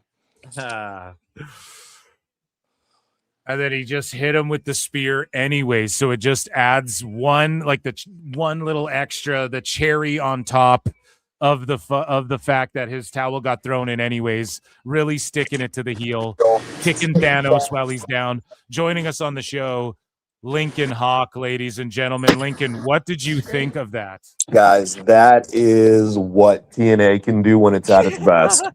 That's good storytelling. Obviously, I'm very biased, but that's good storytelling. That's good match. That's everything, man. Bro, the whole crowd is on their feet, dude. They were all so invested in that. Just an amazing emotional moment with the fucking family involved. And I appreciate you having me on like always, man. I would have been on earlier, but I was a bit hungover from last night's birthday party. Happy belated again. That was match of the show so far. Bro, Holy easily. Fuck. That's like, go out of your way to watch that if you haven't. You know, that was spectacular. We were glazing. I mean, Dose was putting over TNA pretty hard too. And if you don't know Dose, Lincoln Hawk is the resident fucking TNA hole. Like, he is TNA through and through. Good man. Good for you. I'm glad there are some. That was amazing. I mean, I take so much flack. I don't really watch TNA, but I just point out that they started at 173,000, and even if you take their lowest average, they're at 191,000. Though they've been over the 200 the last couple of weeks, and like people are telling me that's not growth. I'm like, it is. When the latter number is bigger than the former number, that's growth. I mean, it's like the Love All Wrestling crowd really only means love one wrestling company. Yep. And it's like I don't watch TNA. It's just like, but don't fight numbers, don't fight logic, and I feel like I'm like this war for 6 years of idiocracy. You're absolutely right. And you actually, I saw your tweet about that and I retweeted it, and it was you talking about the growth of it. And I was like, damn, dude, we lose sight of that. We're like, oh, it's not as hot. Like, okay, this didn't draw 8,000 people like BFG did and whatnot. But I don't know. This is its own thing. This crowd is white hot, and they have had growth overall in TNA, and you lose fucking sight of that sometimes because of the discourse online. You lose And it's sight the only wrestling show that's showing any growth. So, like, be happy for it. Even if you don't watch the show, like, be happy that there's a wrestling product that's growing. Exactly. I'm so with you on that, man. I'm going to put a new poll in the chat because we know what match is coming next year as they run the I really want to get to TNA news, but maybe we'll fit it in during entrances. Who do you think wins the TNA Knockouts Championship match? And guys, I didn't vote on the last one too. I fucking forgot. So I'm not going to retcon who I think was going to win. I think I did say Moose on my pre-show, like on my preview show or my preview segment that I did on PWT live show. So go and fact check me over there. I think I said Moose, but I won't take points. I'm actually so fair here at PWT. I'm going to deduct my points for Mustafa Ali winning too. Okay, I'm not even going to give myself half points, even though I know for a fact that I said he was going to win the open challenge, because that who else is going to win the open challenge? We're not going to beat Ali with someone just coming in. And so I will even deduct a point in fairness because I didn't vote 2 times. I'm penalizing myself. That's how we do here at PWT. And I'm going to vote. I will vote this time as I put this poll in the chat. So we do have, and I will put Ying Lee. I won't fuck around with her. Put me down for her as well. Okay, so Zaya Brookside, who is coming up, who is fantastic, but I just don't know if they pull the trigger fully on her yet. You're the TNA hole, Lincoln. Who do you think wins this one? I think it's gonna be Zia Lee, but Zia Brooks. Yeah, I think Zia Brookside's gonna lose. It's so hard. Zia Lee, Zaya Brookside, Ying Lee. Yeah, it's like, okay, I'm fucked here. All that. Put me down for Zia Brookside just to be the counterpoint, but I don't think she's ready yet from a character standpoint. So she's fine in the ring. Home, she just doesn't have the chops yet on the mic. Yeah, you at home can vote. Who do you think wins the TNA Knockouts Championship? Put a 1 in the chat for Ying Lee. Put a 2 in the chat for, which is Zia Lee. Put a 2 in the chat for Zia Brookside, former tag partners. And put a 3 in the chat for DQ Schmaz. So 1 for Lee, 2 for Zaya, 3 for DQ Schmaz. Your boy Phil is gonna. I'm gonna vote here, and I'm going with Ying Lee with a defense, and that's just me. I don't know. Zaya, she doesn't have boo-boo face. She has been getting somewhat of a push. They were former tag champs. This is a great opportunity to put a homegrown talent over, but I just don't think they pull the trigger just yet. There's more you can get with Ying Lee. Like, to me, and you can go back a few years here on PWT, I was talking about Ying Lee showed up for a match on Raw or some shit, and I was like, that's awesome. She could be a world champ. She's fucking, I put her over since day one. So I'm glad she's Knockouts champ and she can reign with it some more. It's not going to hurt Zia Brookside to take a loss here. And they're former tag champs. There's history. You can have get a rematch out of this down the line too. And Zia could win then. And I'm not even talking right away. You know, you could milk it for a little bit, but we'll see. We'll see. KTV Radio, what does chat say? And chat is just voting right now. KTV, you're just still crying about Sami Zayn being champion. So at least the world still exists, dude. Yeah, there's that. Yeah, man. Anything better than Cody or Gunther. It's just something different. Dude, you like Sammy winning? What did you think of that? That was fucking a moment too, dude. That was awesome in my opinion. What did you think, Dose? I liked it. I mean, and I'm not even really a Sami Zayn fan, but I like the guy who's never supposed to be champion. Even as a quasi heel, winning a champion, on his quasi home turf because he's part Syrian and Canadian. But it was good, and like Cody's boring face, Gunther's boring heel. This is different, and like right now, I want to see what kind of impact this is going to have, if any, on Johnny Gargano and Candice LeRae. And I've never been interested in Johnny Gargano on the main roster, except for the first time when they did the heel turn to get the titles, which was actually really well done. I liked him in the way and on NXT, but as a wrestler, I think he's more of a manager. But so I'm now curious to see what happens with Gargano. And if you got me interested in Johnny Gargano, you can't call. I mean, people call it lazy booking. The lazy booking would have been either Cody or Gunther. So people just like to complain. It's different. There's lots of stories. He has a history with the bloodline. I mean, I liked it. There's a bunch of ways to go, and I want to confess one thing though. I don't really watch the main roster weekly. When I do, it's fast forwarded liberally. So I really enjoy the PLEs and the Saturday night's main events more than people who seem to watch all of the shows do. I religiously watch LFG, Evolve, and NXT and I'm starting to watch AAA more weekly in the WWE world. But I think I've watched Raw 7 times since it's been on Netflix. And if I watch SmackDown again, it's like an hour for the 3-hour show. Hell yeah. And these girls are trading slaps right now. I wish Xia Li would trade slaps with me. Oh, he's over here now. And by trading, I just mean her switching hands. Okay, that's just kind of gross. No, I'm joking. Okay, what? You what? No. I might have a little crush. That's all. No doubt. No, you don't say. Yeah. Oh, I've man, only been you're with one smitten Chinese by girl, that. and it didn't look like her. She didn't look like her. You're smitten, dude. A little, yeah. A little bit. Oh my God! Just announced for Forbidden Door buy-in: Daniel Garcia versus Drilla Maloney. It's like, if that doesn't move the ratings, I don't know what will.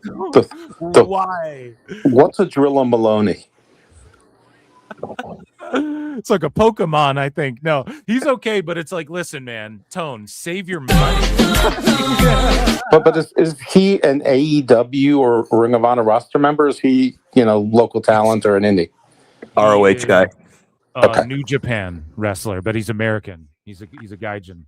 Okay, but he's sort of on there. Okay, I mean, he's on their radar, and according to the sheets, like WWE was interested in bringing him in, but there's no confirmation. He's still just been in Japan. There's been no contract talks or anything come up about him ever since. That's just what Dirt Sheet said like a couple months ago. It's randomly, so I don't know if that was them doing that to prepare. Like Tone likes this guy, so we're gonna get him in AEW because that's what it is, man. New Japan got gutted by AEW. From Completely. everyone Tone likes, and then now you have guys like Ospreay just talking shit about New Japan, right? And like the guys sitting there like, well, fuck AEW, and then they get roasted by the sickos and AEW wrestlers for being like, well, fuck them. No, it's fuck them, dude. Like they gutted them, and now you're taking shots. Like, whoa, that's crazy as fuck, man. Like you couldn't shit on them any harder. No, that's what they do. They killed and New Japan to the point where Bushiroad sold the vast majority of New Japan, but held on to Stardom. So it's not like they gave up on wrestling. I mean, New Japan was already on the ropes. I'm sure whatever profit they got probably was money that Tony paid them from Forbidden Door and referral fees for booking their wrestlers and things like that. Yeah, they've been in the shits, but yeah, AEW definitely is helping to kill New Japan. I will say this: they don't seem to be doing any harm to CMLL. They're doing dual contracts and letting them work with MLW still and all that. So, I mean, I don't say a lot of positive things about AEW generally, besides that it's a great works project for people in wrestling. But they don't seem to be killing CMLL. But CMLL hasn't let them gut them and shit. Like they still have Mystico. Like at the worst, they go Mystico's in a tag with Mascara Dorada. Right. And, at Forbidden Door, and it's like, okay, CMLL's not going to get mad about that. but it's like they're not signing away fucking Mystico and guys like that. And yeah, but they're doing like dual contracts with people, like, and Right. they did with Takeshita as a token, but they doing with what's her name, Persephone, and I think there was a male Takeshita. wrestler also that they did it with. He's a 3-way contract: CMLL, Nuge, and AEW. That's how Right. how he's been put over. Yeah. Isn't there a luchador also that's on the dual in any event? It doesn't really matter. Whatever. But Yeah. Hechicero is. Hechicero, right? Who I actually like. I like CMLL wrestlers. I mean, I don't know if it's because of MLW or what, but I actually prefer most of the CMLL wrestlers to the AAA wrestlers, though there are very few of them left, which is fine because most of them are garbage, like Hamburgisa. But no, this is just I guess good for not killing your partner. I mean, it's sort of like a vapid compliment, but when it comes to AEW, at least they learned a lesson. It takes them a long time to learn lessons. I mean, their social media has been better lately. They've been promoting shows, and things like that better on social media. Yeah, rather than Tony's ridiculous tweets and twats. So I mean, it's maybe the 7-year itch. They got a little bit smarter as they get more desperate, maybe. But I think that Niccolo Piccolo is probably right. I think you remember, Phil? I told you WAEW. Listen, my AEW just a technicality. It's the same thing. Remember, I told you that they should put all sorts of indie promotions on there, so they have 24/7. Oh yeah. I know, man. We're going there. We're getting there. I wasn't wrong. I was just early. Yeah, dude, and you're right. You're right about that. And I mean, Niccolo Piccolo's been laying it all out. Everything he said something bold lately too. He's like, AEW will get dropped like next month or whatever. Yeah, he said he thinks the announcement will be made in July. He's been batting 1,000. So if he's saying that's crazy, but at the pace everything's moving, I mean, goddamn, it wouldn't shock me. Like, what? Now, Dose, you were right about my AEW and all this shit. What do you think they're doing when you see my AEW and the way they're getting all these American indie feds on there? They're rolling that shit out in North America, no doubt. Like, there's no doubt. Absolutely. So Tone's kayfabing everyone by going, no, it's just international for now. They're lying. They know the writing's on the wall. They see it too. And Dave's spiraling. He's been unhinged the last few days. I know you've seen it the last few months, weeks. He's been fucking unhinged trying to pitch what Paramount should do and shit for AEW. It's been nutty, man. Yeah, what Paramount should do for AEW. Networks don't do for marginal programs. I mean, it's funny when fans, and all fans do this, but they're like, yeah, they promote them by DC movies. No, Warner Bros. Discovery told you to promote Supergirl during your show, and they told you to promote, whatever the other Warner Bros. Discovery movie. They told you to promote this. Yeah, Godzilla and Kong or whatever the fuck. Yes, that was them. It was, and he's not going to have that on my AEW. I don't mean to interrupt because you're fucking cooking tonight, dude. But it's just like he's going to have to go out and find the advertising. That's the real part that's going to fuck him on all of this, I love the whole thing. I hope that it's successful. I mean, he'll never make money, and he can always pretend, as long as he shows the imprimatur of it's a business, and nobody knows and nobody looks any harder, and nobody will. One day it'll come out, a lawsuit or a book or set, in 20 years or whatever. But no one will care. Let them all live in denial. I don't care. I mean, it's just this company's never made money, and if it does, it's because they hide 78% of the expenses under Ring of Honor. So, guys, we need a time check here. What time does Great American Bash kickoff start? What time does 7. AEW 0 hour? So the kickoff starts at 7, you say? Yeah, I think AEW 0 hour started yesterday. Okay, and you're talking 7 Eastern, right? Yes, sir. Okay, so that would be 5. Okay, so Mountain Time in the U.S. And we got people watching from New Zealand and shit. So I know you guys are like, two guys talking about the time. How funny? No, it's important. It is important. And I know that you're like in like Yellowknife or whatever. So I'm in Nunavut, buddy. So right. Oh man, but I'm Ivana the Yukon, buddy. I don't know, but so we hanging with Sasquatch. Yes, exactly, man. So that would be mountain time in the USA, surfing in the USA. That would be 7, would be 5 o'clock. Yeah, So nobody in that, the USA understands Mountain Time. yeah, I know it's kooky. That's why I choose it because it's funny and I'm Canadian, buddy.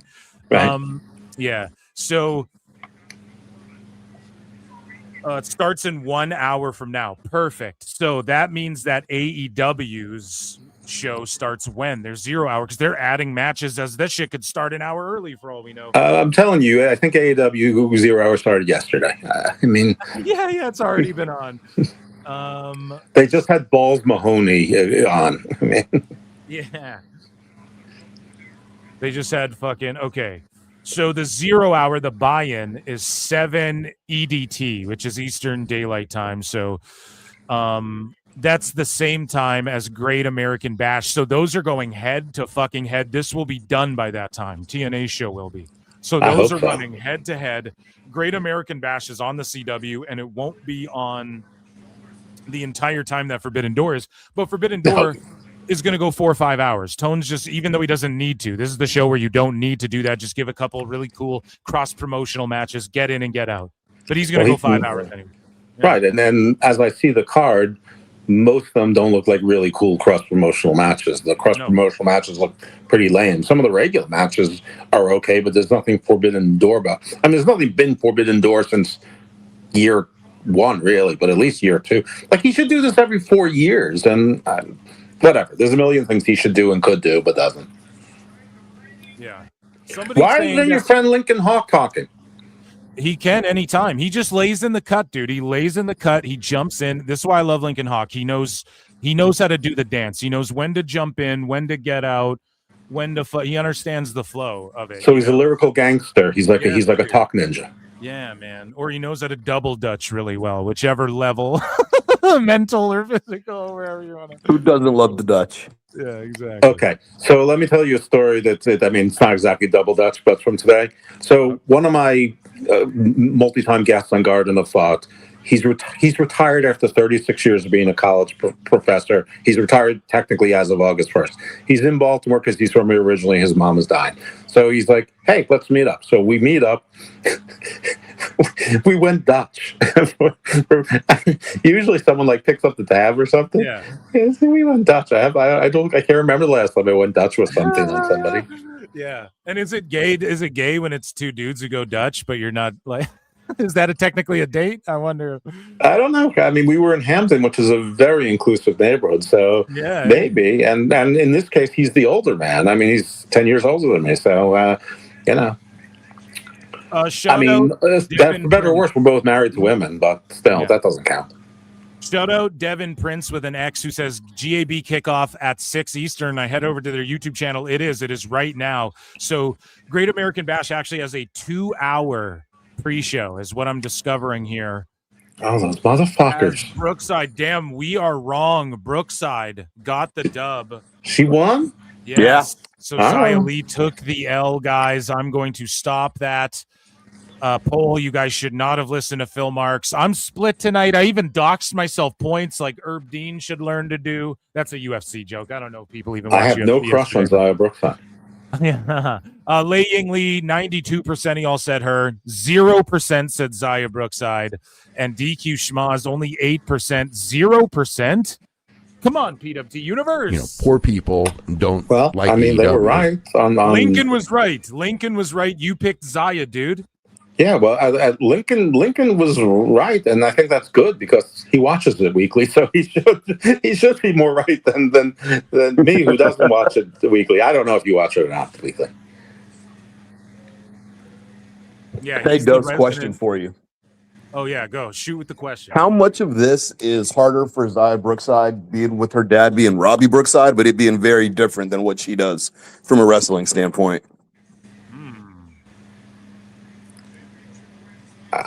I don't think at all. I think that her dad did what her dad did, and she does what she does. Yeah. That is a good question, though.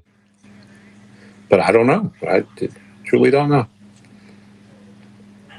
She's a champion, so she doesn't have to answer any questions. Yeah, she don't gotta worry about that no more. She is the fucking One with the gold, man. That's amazing. We have a few matches left too. A 4-way ladder match. Now they gave that match time because they value their knockouts title.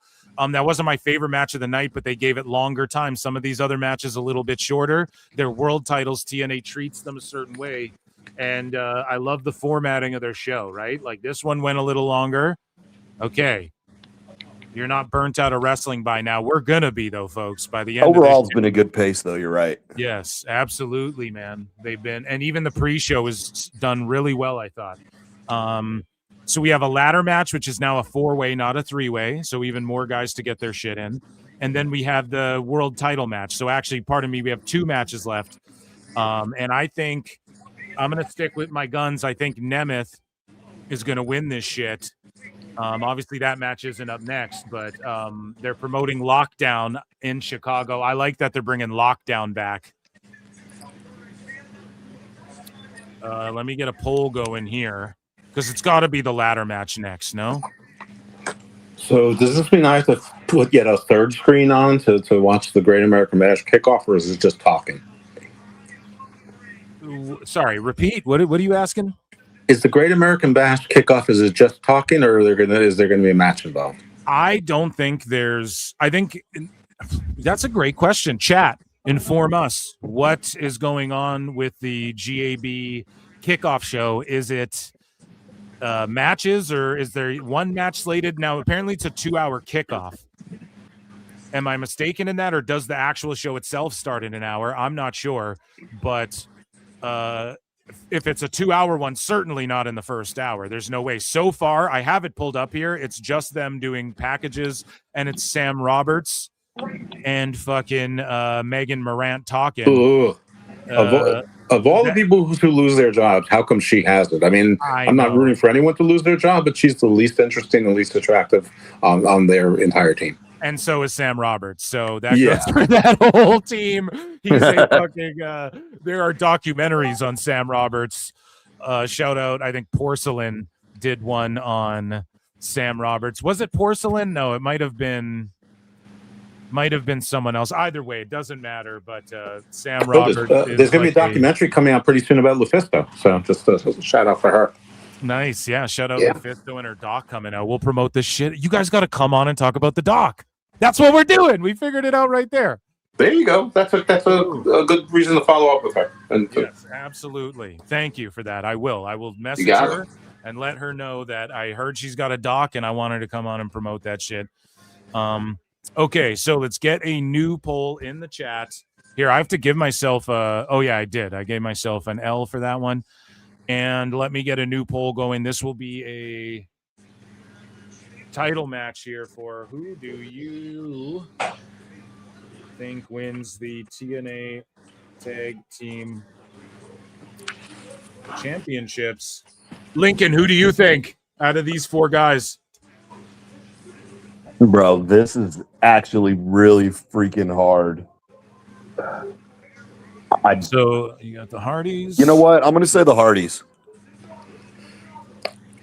I believe I picked the Righteous earlier to finally win. So you've got the System, and who else do you have in this match? The Great Hands, and I'm going to say John Schuyler takes the pin. The Great Hands. So they're no longer called the Good Hands; they're the Great Hands. Maybe it's the Good Hands. I don't know. No, they went from good to great, I think. You gotta love pro wrestling. No, that was when Mustafa Ali promoted him or whatever. That's good. I wouldn't sponsor John Schuyler for $100 for American Excellence Wrestling in Hamburg, Pennsylvania. So guys, vote right now in the poll. Who do you think wins the TNA Tag Team Championships? 1 for the Hardys, 2 for the Righteous, 3 for the System, 4 for the Great Hands. Again, that's 1 for the Hardys, 2 for the Righteous, 3 for the System, 4 for the Great Hands. Who do you think wins the TNA Tag Team Championships? Lincoln went Hardys. What do you think, Dose? I'm going to go with the Righteous. I mean, they've been fighting forever, so at some point they need to get the title. And since the Hardys don't need to take the loss, I wouldn't be surprised if it was the Hardys. They're the only real stars in the company. But yeah, the Righteous is my pick. Why not Hardy party it out? I could see Bear in them, Bear Bronson and Myers winning this shit. Sure. Because it sets up matches with all these guys. We've already seen the Hardys and Righteous go at it. If you're going to keep them away from the titles and one of them in the hunt, which I would say the Righteous should hunt for them a little bit further. The Hardys could, who knows if they have some like, oh, look at these dudes like kissing their babies and shit though in the front row. Their families are in the front row, so yeah. Goddamn, if that's not a sign they might win the shit, just ask Moose what happened earlier. I'm picking the Great Hands. You know what? I'm actually going to do it. I'm going to pick the Great fucking Hands for this, and I'm going out on a limb and shout out Chris Chrisman, who did the same thing. I'm going out on a limb and saying the Great Hands. Nobody thinks the Hardy Boys? Wowza, that's impressive. Lincoln Hawk did. Other than Lincoln, but he didn't vote physically in chat, pardon me. We're just talking on the poll. What about Lincoln Park? Did they think that? Yeah. I don't know, dude. I'm not a shark, I'm a man. For 5 says, Dose is dealing tonight. See, Dose, they fucking love you in the PWT universe. Dose is dealing tonight. Try to keep up, Phil. Brother is on fire. Shout out to both of you guys. There you go, dude. He's looking. I'm always dealing, but I can never keep up with Phil, but thank you. Holy shit. We're 3 hours into the show. I'm just getting started. This has been, ladies and gentlemen, this has been the intro to this episode of PWT. And thank you, Juan Tenta, for the super chat. I appreciate the support. And guys, make sure you check out Evil Dose. He's at Dose_evil on X, right? I got it right that time. Yeah. I'm really trying to build my followers now, and ever since I've tried to, I've lost the net of 2 followers. So that's what happens, bro. What happens, bro? That's right. Yeah, dude.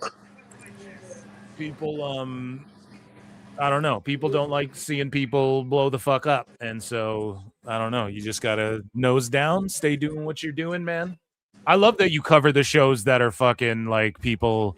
Like, for instance, you're like, I don't watch most of the main roster stuff. I'm the opposite. I kind of fell off NXT a little bit to where it's like, I will throw it on if they got some shit going down. But before it was like can't miss, but they called up all the guys who are can't miss to me. So I watch main roster WWE. I watch main roster AEW. I miss ROH stuff, a lot of it.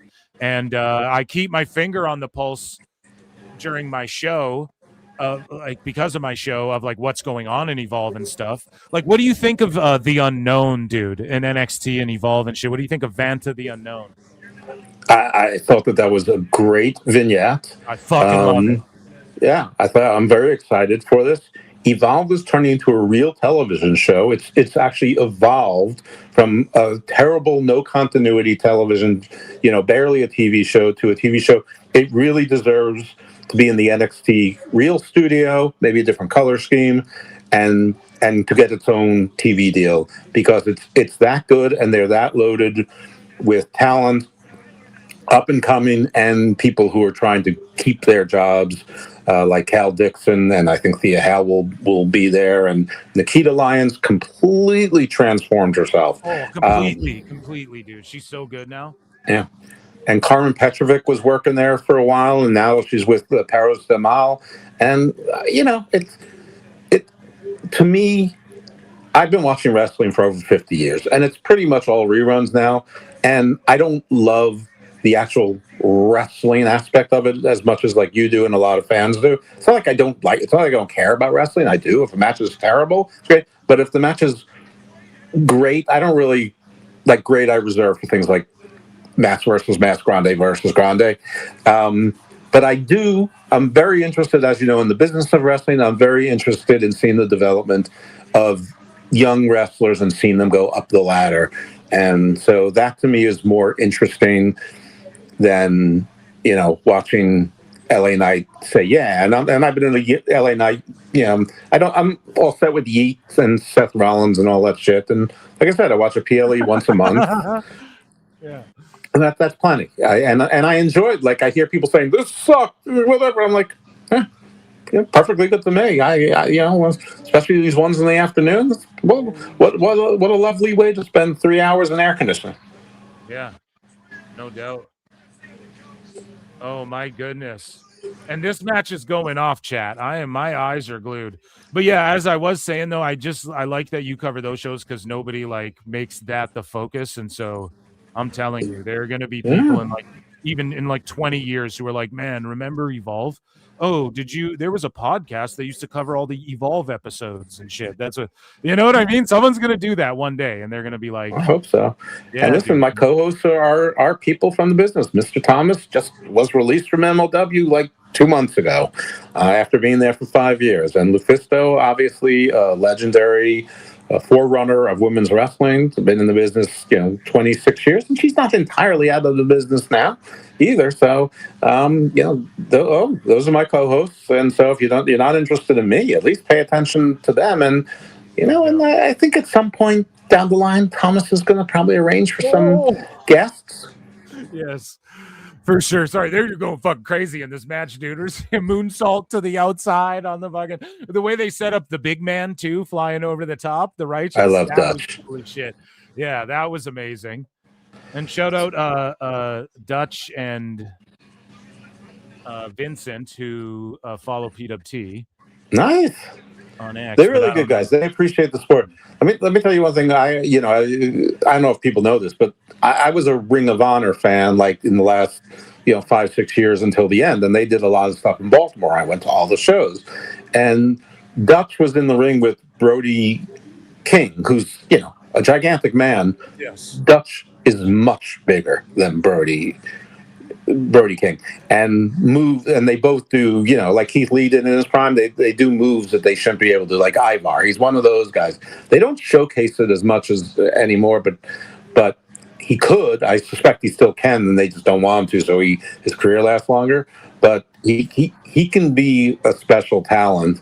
I also met Vincent on when it was Garden of Doom.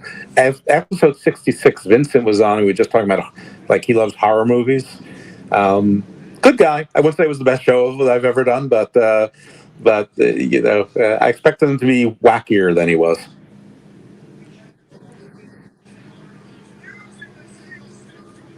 Hell yeah. But we did learn some things. Like he told me that they used to, before they were the Righteous, they were Horror Inc. And it was with Chuckles the Clown, and I loved him. Like, whatever happened to Chuckles the Clown? He's like, I didn't really know Chuckles the Clown. I didn't really like Chuckles the Clown, but he just didn't. One day he wasn't there. And then Viva Van was Vita Von Star was the woman who was. I'm like, well, what are how he goes? Well, she was a circus performer, but before she became a wrestler, and I didn't really know her either. I liked her, but she's married in New Jersey, and she was cool. But again, they just sort of ended the gimmick. But it was like interesting, candid stuff they were talking about. That, I mean, it's not news exactly, but it was interesting, and it's certainly not a wrestling podcast. But it comes up when I have a wrestler on.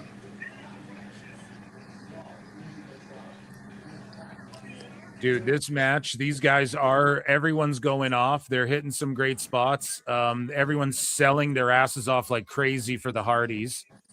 Yeah. The System are in their pink and black attack. Shout out Bear Bronson, who I've always said, and like fuck the other Bear who had whatever. He beat up his chick and was doing crazy shit. Like, that's fucked up. Whatever. He got arrested for all that, and there's been no dispute that's what happened. So, but I always said, before that the Bears, I always said they were underutilized in AEW as well. That I've always put over the teams that AEW brought in, like the Bears and Butcher and Blade, with a look or size that nobody knew about. There's your chance to make some guys right there, and he just let them all slip. I'm a little surprised that the Butcher and the Blade aren't in TNA by now. I wonder if they show up during this match. Or MLW. They'd cook in MLW right now, man. Well, they could use them because Baron Corbin just left, but and he was one half of the tag team champions. Which, by the way, they're making it the storyline. But we'll cover it tomorrow on MLW Files, 6:05 on the Sports Jedi Network, So YouTube, among other places. Is Corbin really leaving, bro? Yeah, he's. I'm not sure if he's going to really be Corbinhausen, but he's Corbinhausen, right?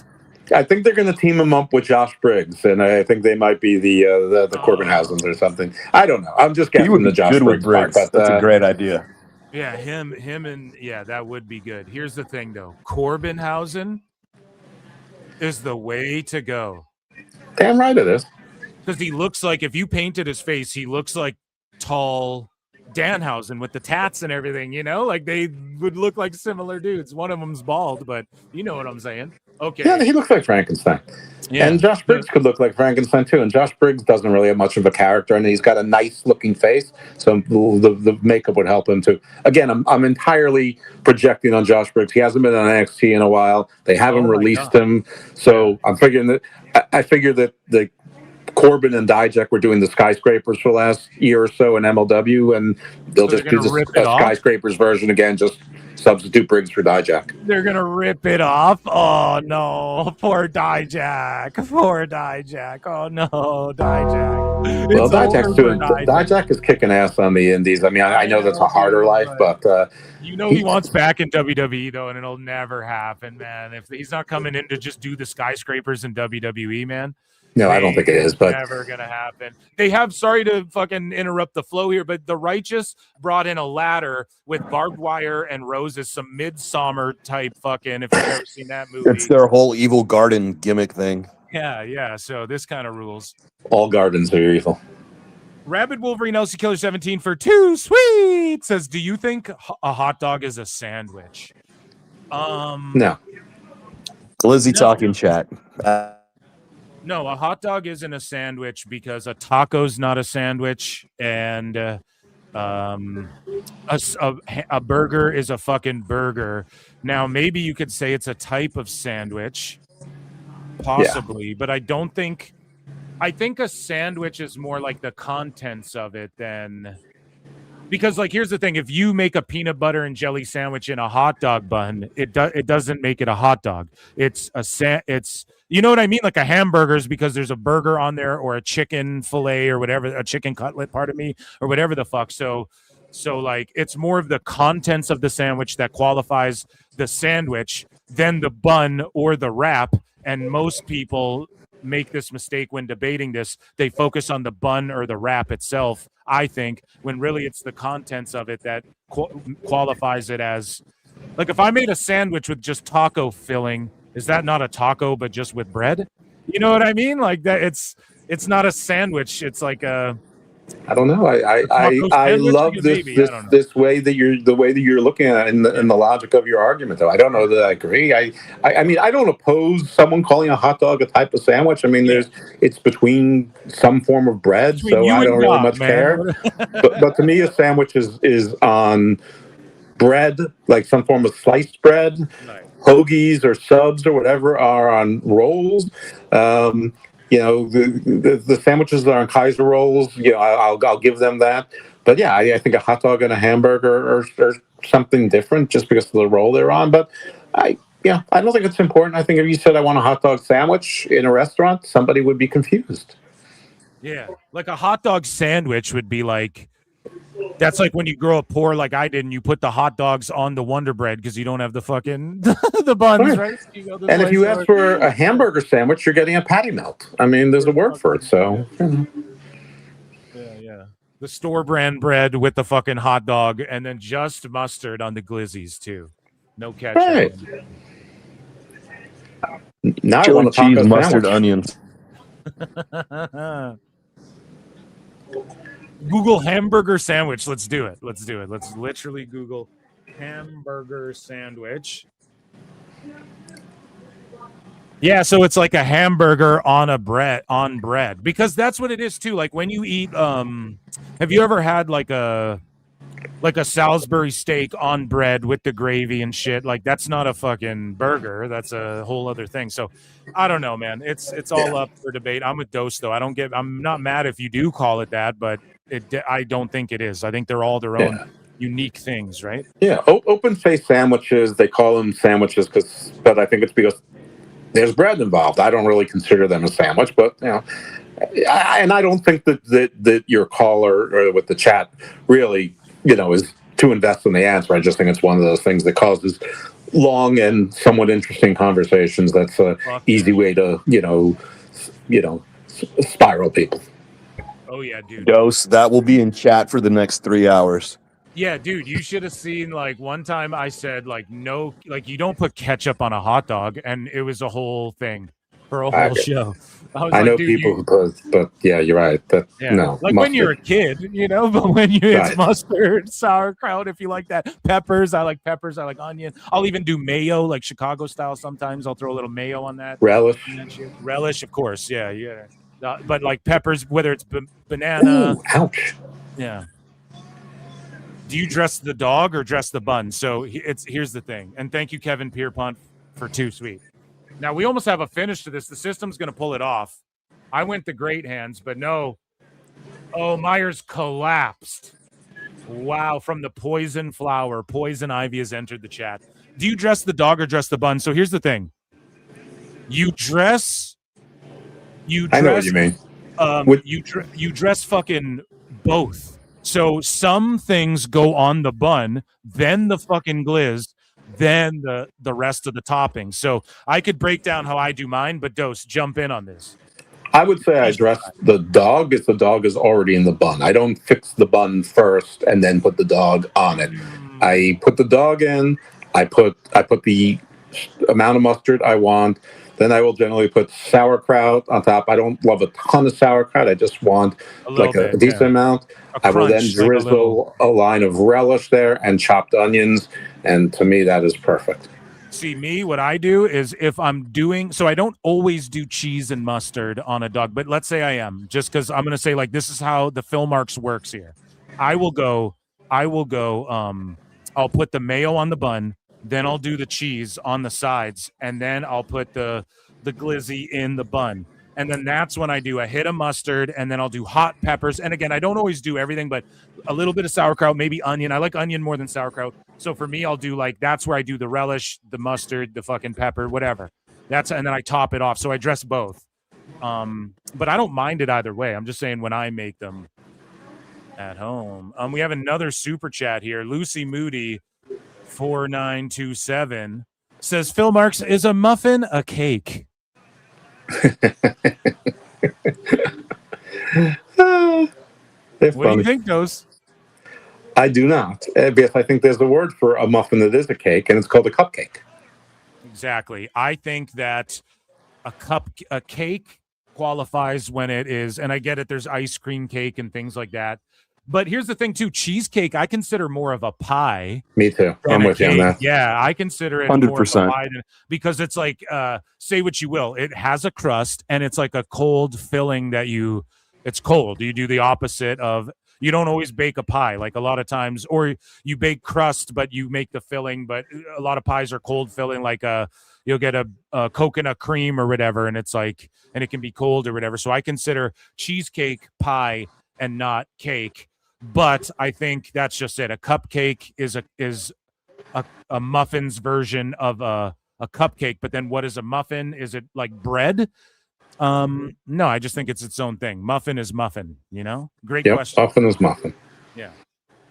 Muffin is like hot dog. It's just its own thing. And the Hardys are snapping now. I thought the Great Hands were going to pull off the titles, but they're getting double stacked like a Tony Khan double cup. Yeah, you're a little bit behind me. Usually I'm behind you. So this is Best guys, I have Tony to be careful Khan. what I say though, but I'm glad that for once I'm ahead of you. Because you have to react live because you're the host.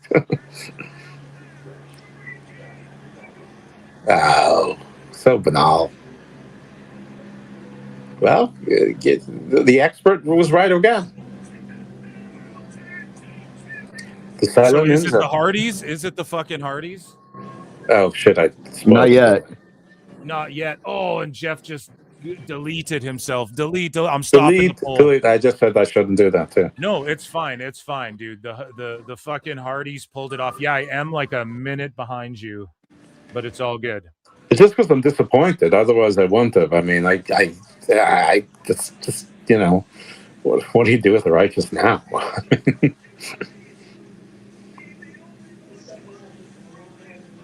Yeah, so you'd Hardy party. See, on the preview show, I was like, you know, the Hardy, or did they just throw it on the Hardys, the Hardy party? That's always a safe bet on a pay-per-view. Sure.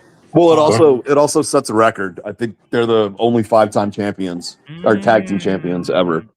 Now that they just won them, so I locked in the great hands though. Lincoln's 2 for 2 here since he's been on PWT tonight, and I locked in the great hands, so I take the L on that. That was a fucking another intense, awesome match right before the main event. We've already been going 3.5 hours here at PWT. We'll be going many more.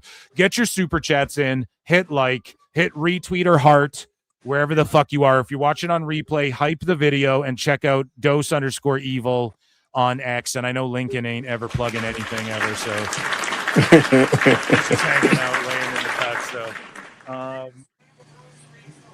amazing. And now we have the main event coming up next, and that's some awesome stuff. I wonder if we have some time to do some TNA news. I will set up the poll quickly first because we know what's coming next year. What do you think about Amazing Red going into the Hall of Fame, guys? Sure, why not? appropriate. He was a big part of that division for a long time.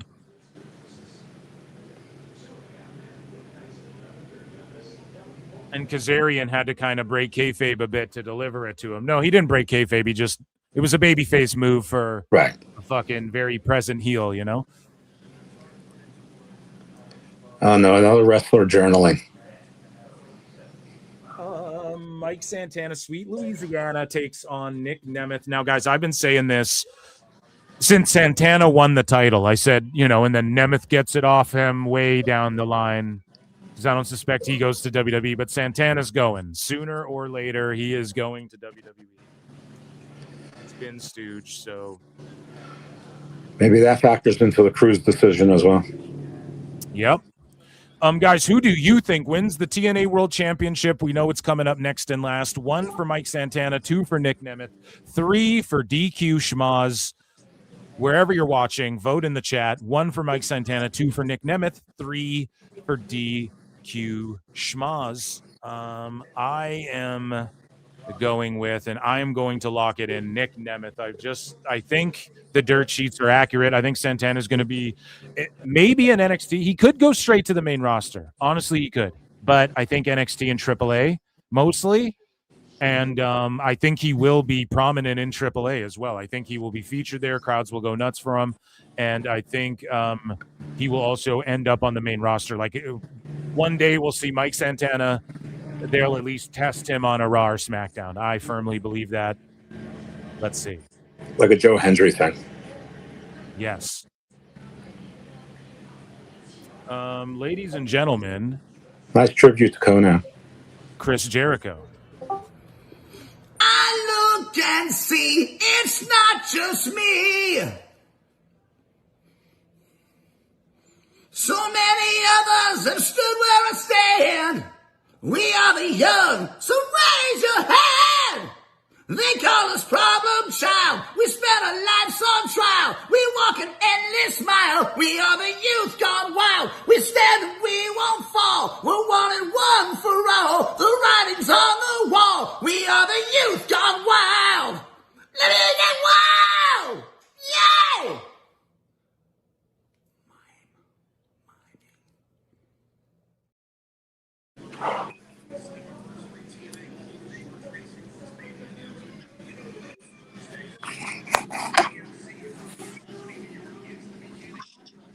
Hey, I will be right back, guys. My doorbell rang, and it was my wife or whatever. She needed, her hands were full, and I was like, oh shit, I wasn't expecting anyone, but yeah.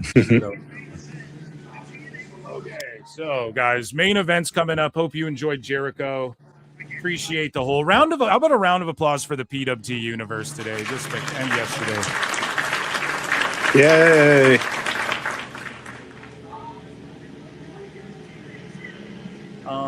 Okay, so they just ran a promo package for that. I don't know if we get into any. So Bound for Glory, Lockdown, Destination X returns. We have TNA news. We got to get into it.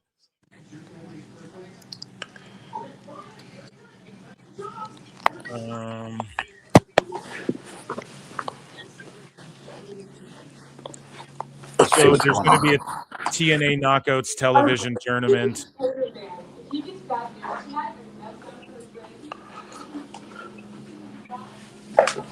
TNA World Championship chat. And so and then I think there's an hour gap. So once this ends, because this will end by 5 Mountain Time, and then I think there's an hour gap until Great American Bash starts, right?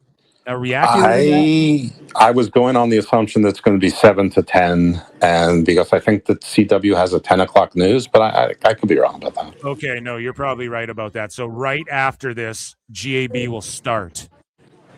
So that's amazing. Jericho equals Phil taking a piss. No, like very rarely. I'm good at holding it in, man. I'm a big boy. What is chat saying? Nice Conan and TNA Hall of Fame. Good Lord, Montreal is doing just fine. Nick Nemeth has been unimportant on TNA for a long while, paired up with his brother. Yeah, well, that's just it. Him with his brother kind of killed what good I think Nick was doing for a minute there. I might need to check my Kalshi. Is Sami Zayn the champ? Still coping about Sami Zayn. That's okay. That's going to happen, man. That's going to happen. It's good that people care. Exactly. That's exactly what I'm saying. So if anybody's wrestled out by now, I don't know what to tell you, but we're just getting started here. 2 pro wrestling shows this evening. And so the AEW pre-show is at 7 o'clock Eastern as well, is what you're saying, is what everybody's saying, right? Damn if I know. I'm going with the started yesterday. I'm sticking to that. Yeah, exactly. So I'll have to set this up.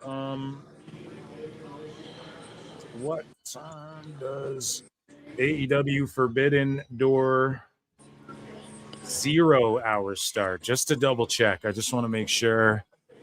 Yeah, so the same time. So once this is done, actual Great American Bash starts, and then the buy-in starts for AEW. So I'm going to definitely put GAB up on.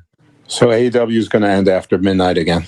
Yeah, probably, man. Like, they're going to go late as fuck. Like, they start 7 Eastern, so East Coast time. It's going to go till at least, I'm going to say 4 hours, man, front to back at minimum. So it'll go till at least like 11 Eastern. Well, God bless the 300,000 fans that love that, and the 300,000 other podcasters who mostly hate it, that are going to do all of that.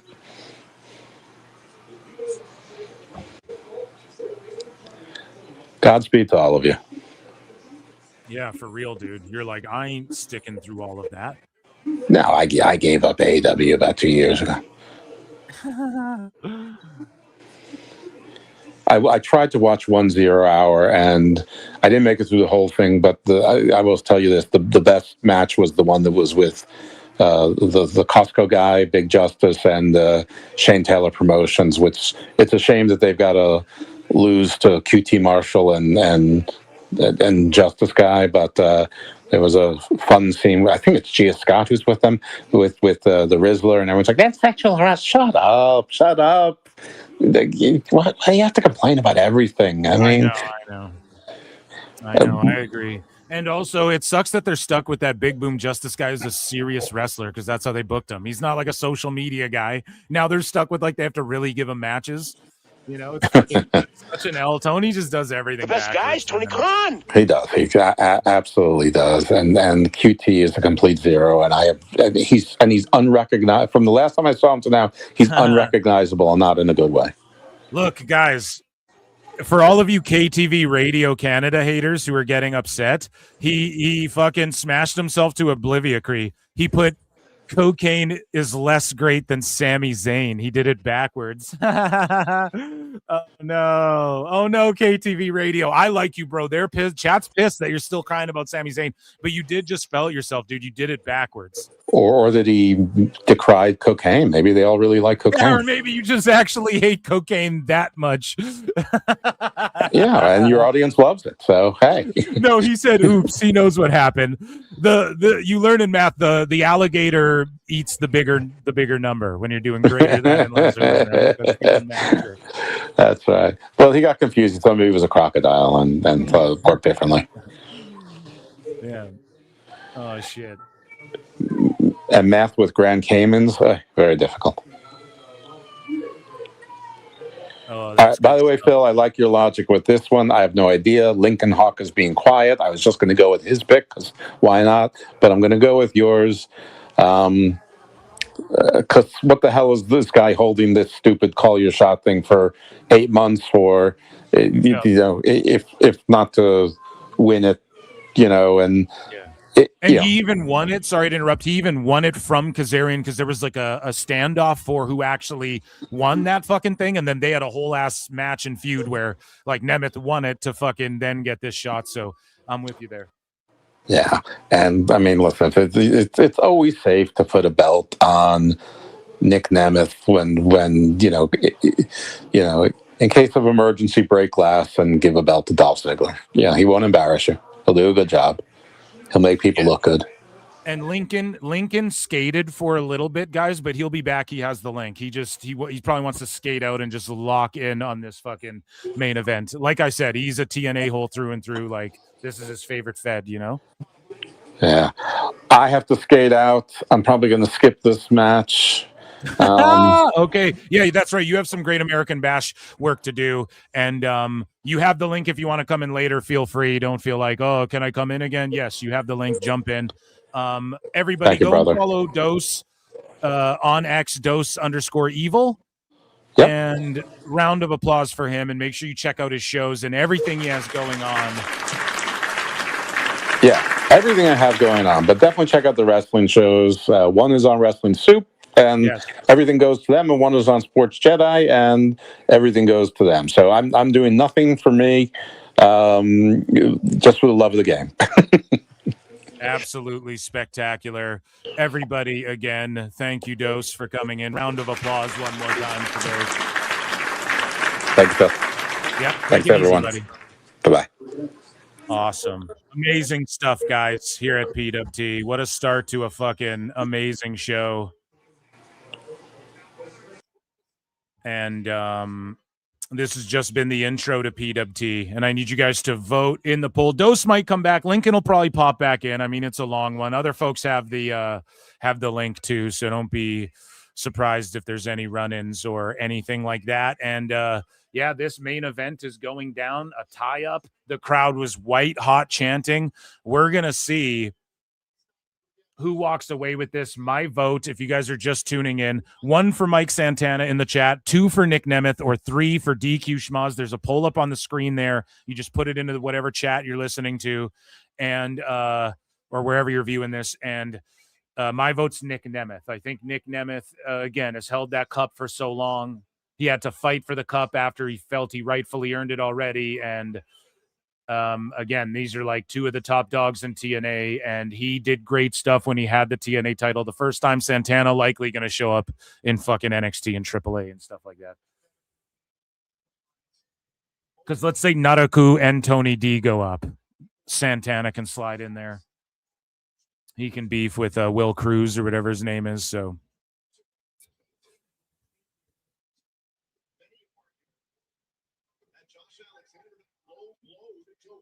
and we're going to rip through the news when we have a chance. We have a bunch of fucking news, and we'll kind of recap the TNA show as it ends and Great American Bash begins. And we'll talk about WWE, everything, guys, okay? There's going to be tons of time here throughout the evening.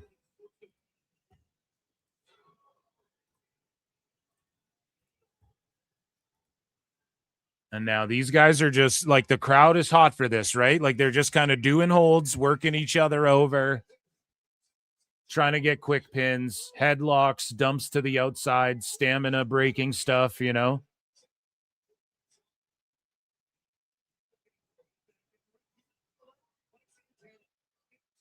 They got each other's number, you know, a bit of a standoff here with some more technical based stuff.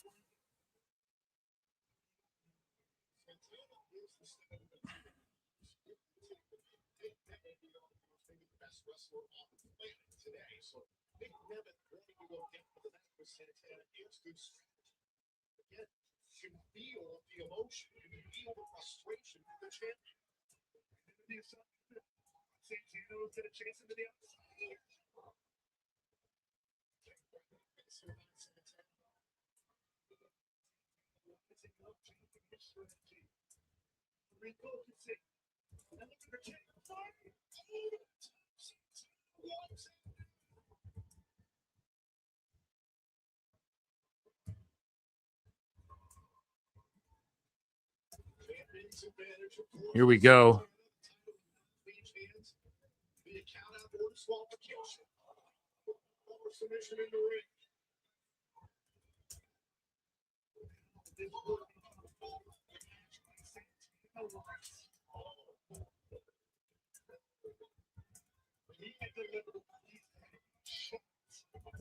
Yeah, Conan in the TNA Hall of Fame, just spectacular.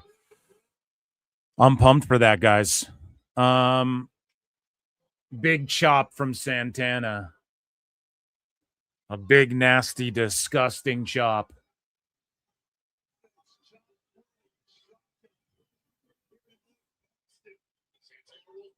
Just a nasty one. Chat, get your votes in. 1 for Mike Santana, 2 for Nick Nemeth. Wherever you're watching this, just in the chat. 1 for Mike Santana, 2 for Nick Nemeth, 3 for DQ Schmaz if you think some bullshit happens. And just get your votes in for this TNA World Championship match, the main event to Slammiversary. Let us know who you think. Just big, nasty chops in the corner.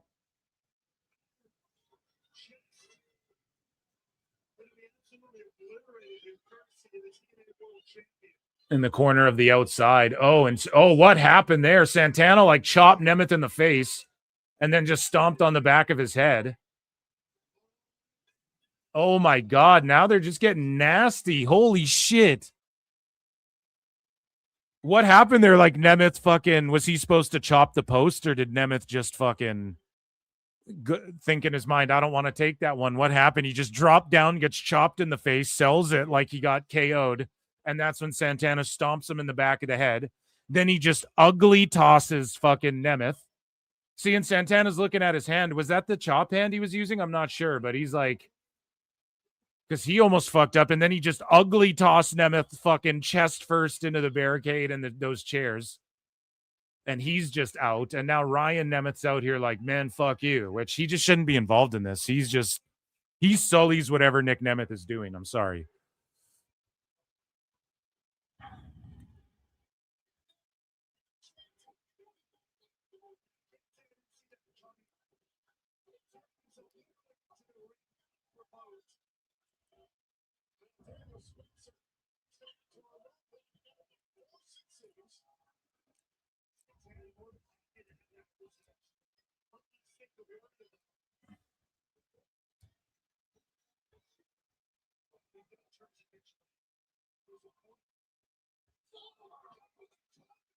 Yeah, we live in a timeline where Edge and Christian and fucking the Hardy Boys are tag champs in 2 different companies.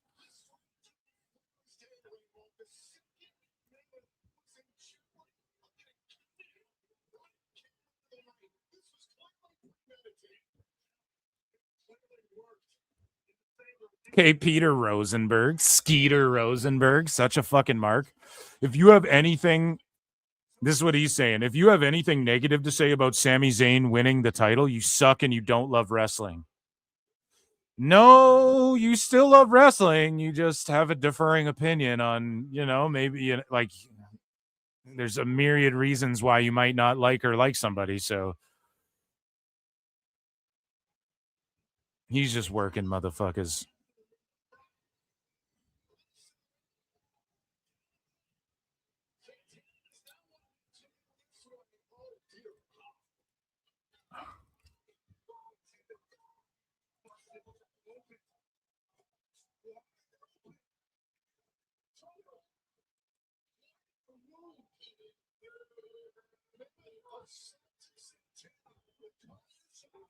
Damn.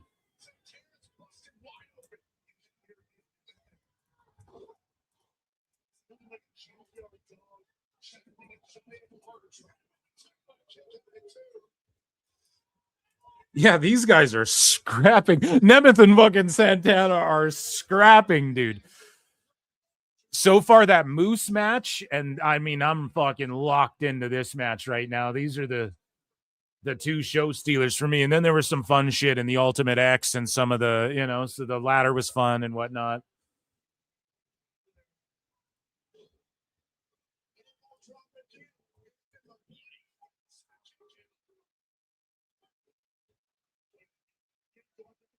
Holy. Santana's busted open, man.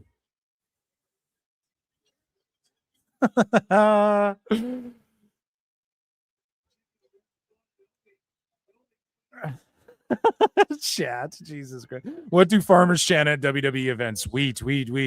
They had Sammy getting felted by a gingerbread costume a few weeks ago. Now he's the champion. Maybe people just like consistency on the run. See, man, people are fucking. There's some people who like you can love it or hate it, but at least people are like talking about it. Another L from Rosenberg. Ain't no way Sicko's defending AEW when they pulled that Darby Allin stunt.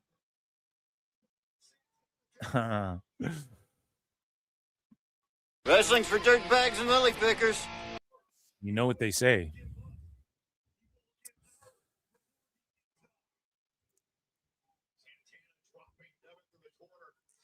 Holy fuck, man.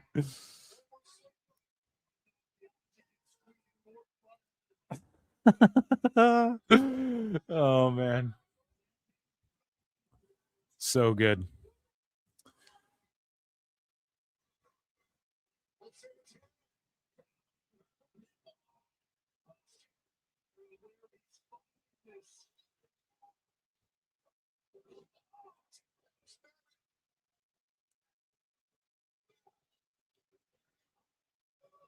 Proverbial monkey off his back. But Santana's still in a deep hole. Physically, mentally. Crowd split. Let's go, Nemeth.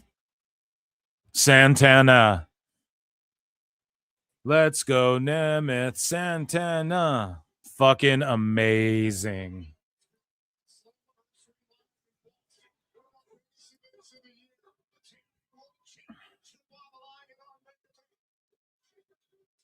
Oh.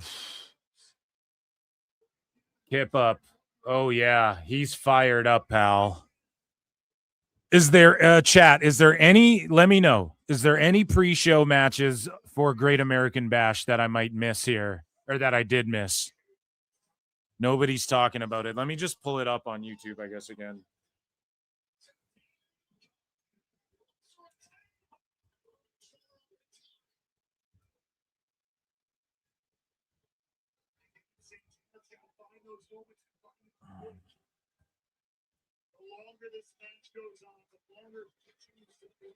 I don't think I missed anything. Skimming through. No, it's just all been recaps and stuff and like a red carpet. Kevin Owens is there with David LaGreca. That fucking mark. Why do this against TNA, though? I guess it's just YouTube content. It's just getting fans engaged. Why not do it? You know, like who gives a fuck? It's not like they're even competing. We're locked in watching TNA, so.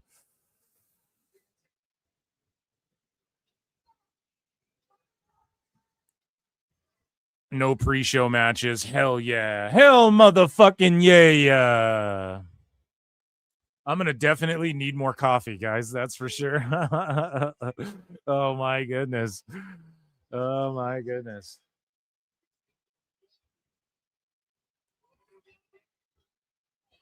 Santana going for the spin in the block super kick cover a la Shawn Michaels. 2.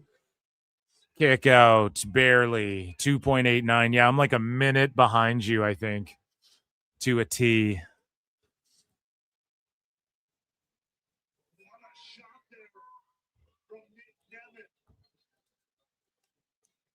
This match is going crazy.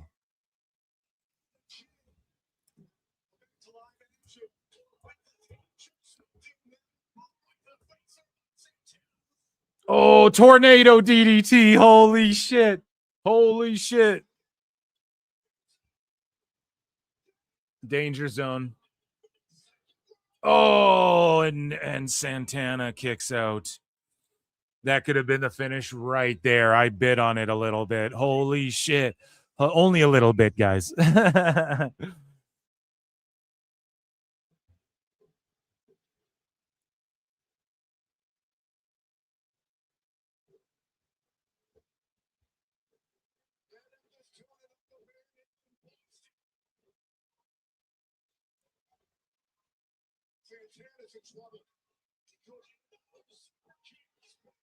Oh my God.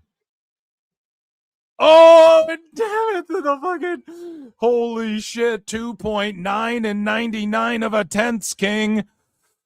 Oh my God. Again, I bit right there. 2 fantastic false finishes.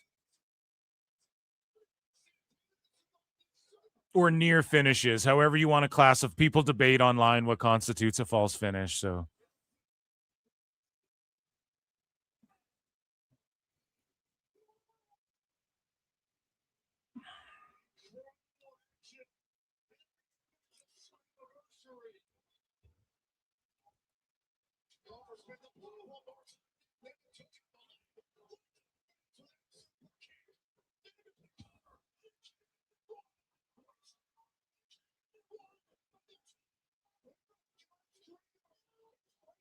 damn, dude.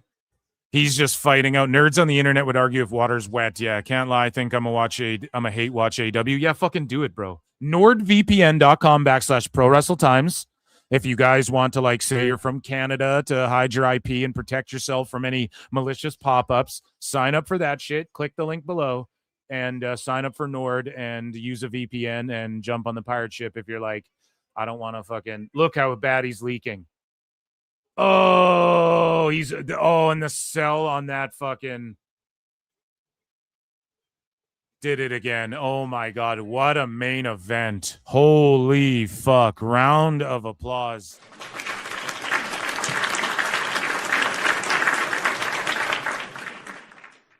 And Santana, the way he was just leaking, I don't know if you guys want to rewind it or whatever. Look at the way he like leaks out of his head right as like it's super kick into fucking as he turns around to eat the most wanted at the end there.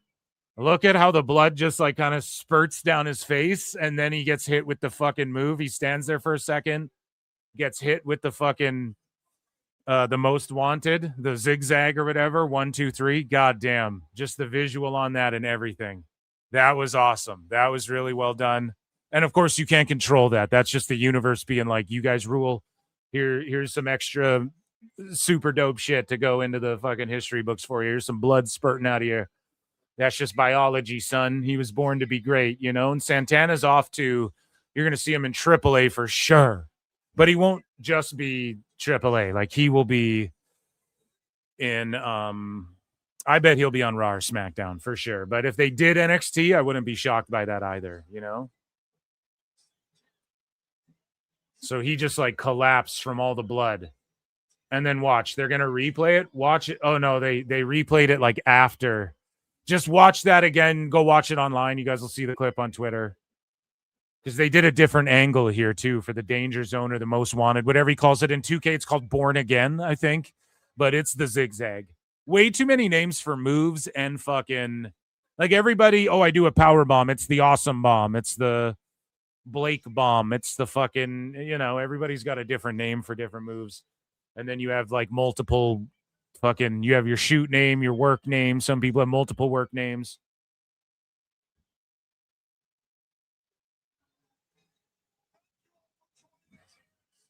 Wow. Wow, wow, wow, wow. I want to know if you've ever seen the rain. I want to know quickly, what do you grade TNA Slammiversary overall before we start dropping GAB polls? A, B, C, or D? So, guys, I want you to vote in this poll, okay? 1 for A, 2 for B, 3 for C, 4 for D. What do you grade Slammiversary? I'm giving it a solid B. Okay. a solid B, personally. And Great American Bash is about to start. I do want to do some TNA news, but I don't even know if we'll fucking get to it. And we have news for everything. We'll get to everything. Don't worry. Guys, I do need more coffee here. I also want to get GAB pulled up. So let me go ahead and do that. And yeah, I voted a B. It wasn't like an A+ blow you away show. My record, I either did 5 and 6 and 3 tonight, not counting one match that I didn't vote in. That I think on the pre-show, on my preview show, I think I did vote Moose, but it doesn't matter. 6 and 3 for me. Let me know your records in chat. Or 7 and 3, I think, if you want to count that, but whatever. But yeah, let me know what you guys graded. I give it a solid B. I'm going to go replenish some goddamn coffee here. So I'm not going anywhere. Don't touch that dial. But I'm also getting Great American Bash pulled up here quickly before I do go anywhere.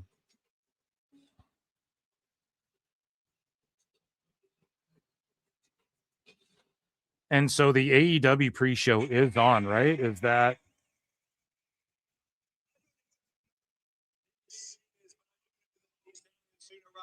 So is Great American Bash start now?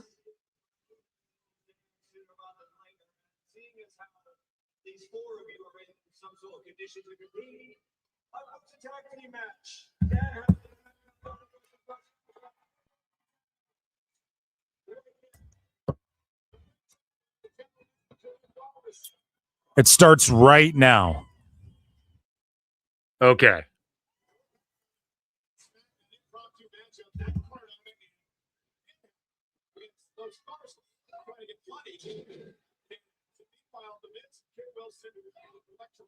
Let me see.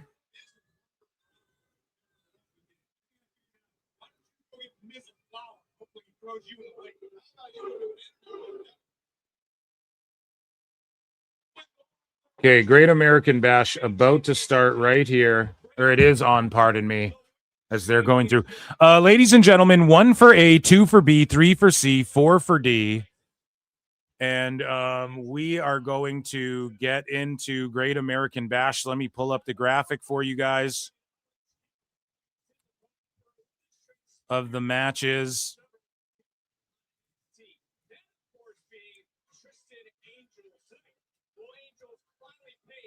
And I am going to quickly go, and just replenish some coffee and whatnot. In the interim, I leave you with some music. Don't touch that dial. Be right back.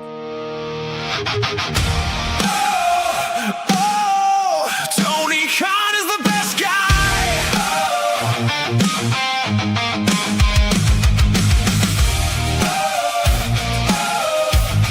Ooh, yeah. Dave woke up on a Wednesday night, got the star ratings ready, feeling just right. Tone booked a ladder match, 12 flips in a row. Dave said, 6 stars, brother, let's go. The ratings dipped a little, but that's okay. There's always a reason by the end of the day. When the message boards crumble and wonder why, Dave just smiles and starts to type. Maybe you just don't understand the art. That's the line before he plays his part. Tony Khan is the best guy, never wrong and he'll tell you why. If Tone books it, it's certified. Tony Khan is the best guy. Tony Khan is the best guy. Dave's got another defense to write. Every match is a masterpiece tonight. Tony Khan is the best guy. Tony Khan is the best guy. Tone made another huge announcement again. The biggest announcement since 10 announcements ago then. Dave got excited before it was said. Already handing out flowers.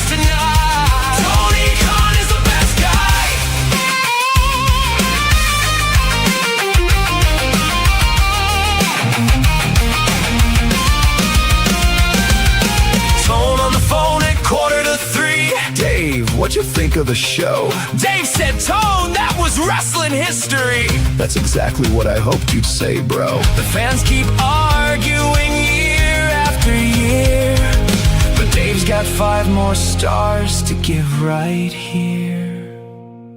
Tony Khan is the best guy. The stars keep climbing to the sky. 7 stars, Dave might just try. Tony Khan is the best guy. Tony Khan is the best guy. Tone can do no wrong tonight. Dave's already got the headline tight. Tony Khan is the best guy. Tone booked the match. Dave loved the match. Tone booked the show. Dave loved the show. How many stars? Yes.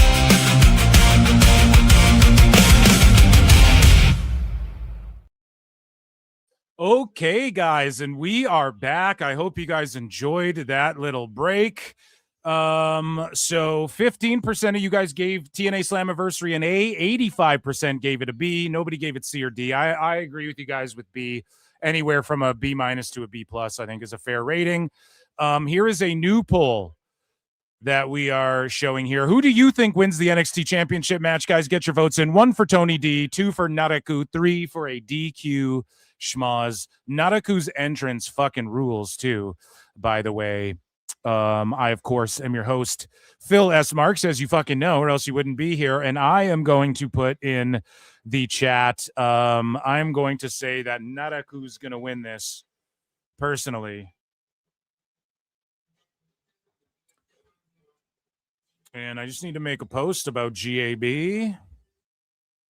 So now we're doing our, I was like, what, 6-3, I think, for TNA. So NXT, Great American Bash score. So reset your scores. I went with Naraku. We will see what we do tonight here, score-wise. And yeah, I'm picking Naraku. I'm going to make a post here about just being live for this shit. And we're going to get into some fucking news. I promise. We're going to do some more segments and have some more LOLs and shit. But we do got to lock in. It is the NXT Championship match, you know?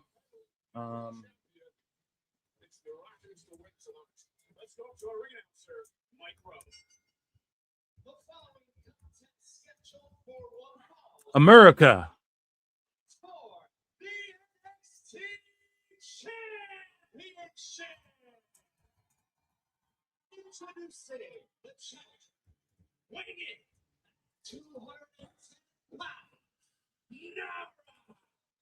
Naraku.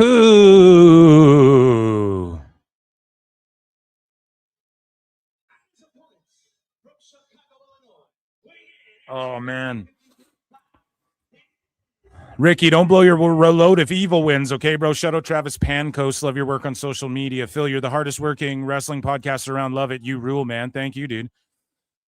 Mr. Yo Sky for the win. Phil, can PWT wish Mel Brooks a happy 100th birthday? Fuck yeah, we can, dude. Shout out Mel Brooks, the fucking legend, dude.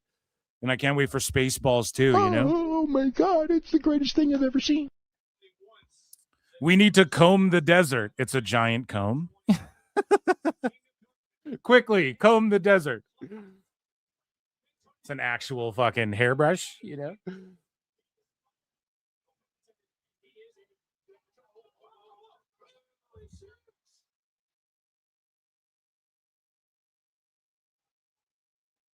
And then is AEW's fucking pre-show on? Damn, Naraku went through that.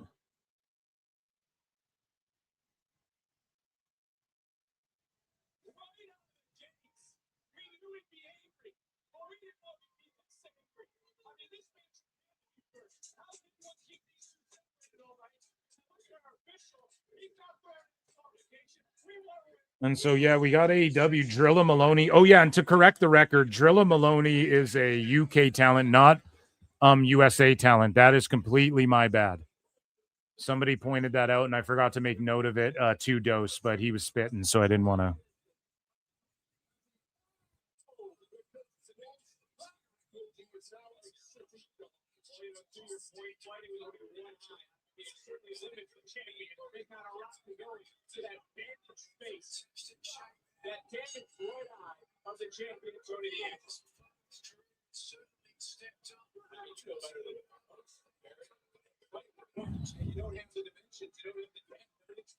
Who's on commentary here for?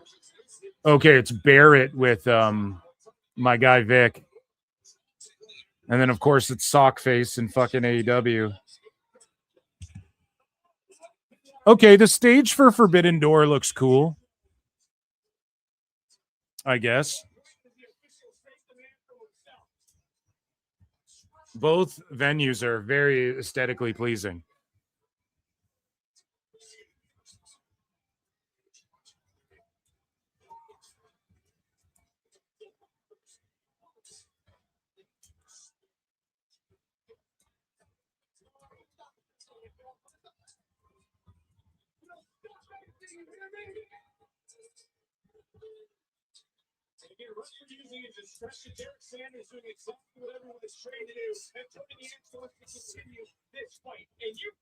It's crazy. They're starting with the world title match head to head with this buy-in. There's like 17K, 18K watching on YouTube right now. Forbidden Door pre-show.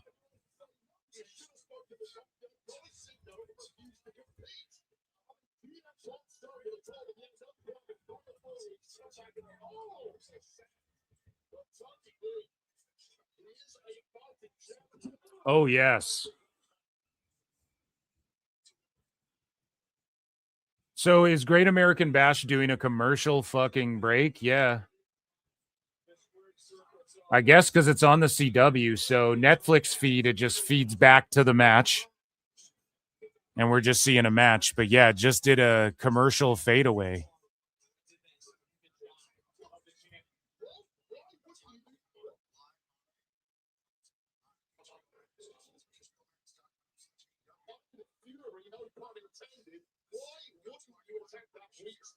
And I want to get this card pulled up too, so we have it pulled up. Because why wouldn't we?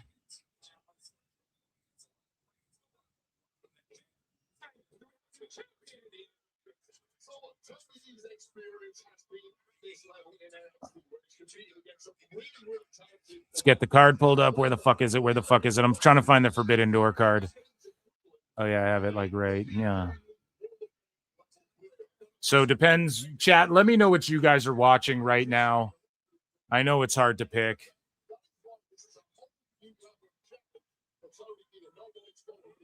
I know it's hard to pick just one.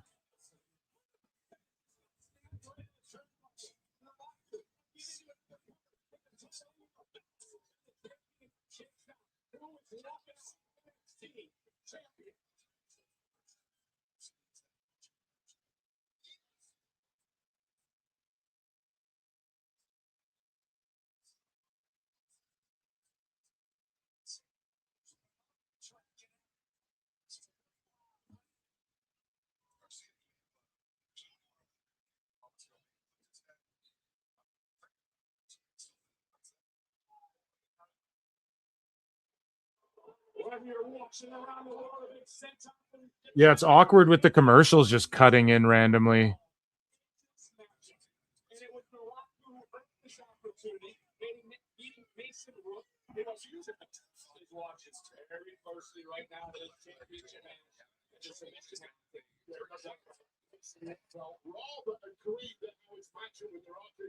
Unsurprisingly so, I'm sure he's waiting in the wings for another opportunity at the NXT Gold down the line, but right now it is all about Tony Khan is the best guy. Sorry, guys. I'm doing like production work on the side here.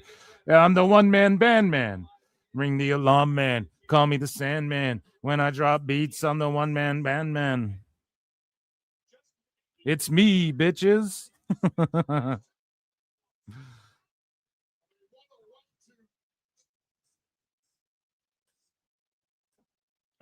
Okay.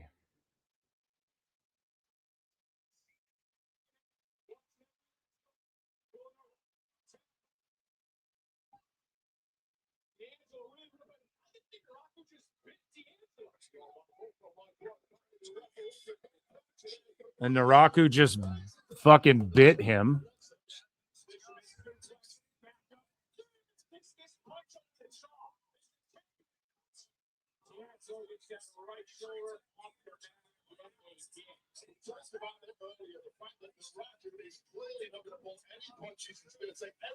Guys, what are you watching in chat? Let me know. Are you watching Forbidden Door? Or are you watching NXT? Guess I'm slightly behind. Yeah, I was behind watching TNA, so it's all good. We all go behind sometimes. Yeah, Netflix went black twice, but a quick reload had fixed it. Yeah, I think that's because they're going to commercials or something, or it's just the Netflix feed fucking up, and thank you for pointing out that that's what it is.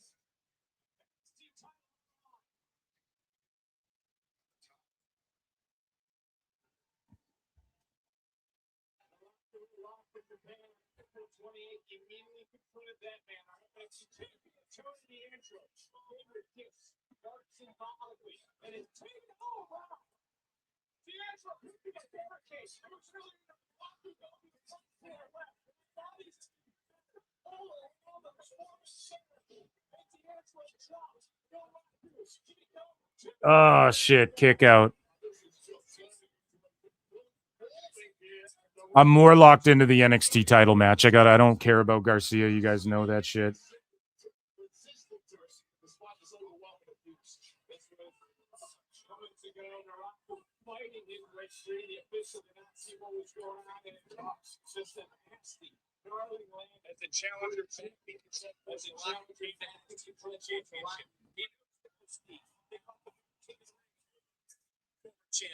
The commentary just night and day better for WWE too. I just turned up fucking AEW for a second. God, is Excalibur just the shits.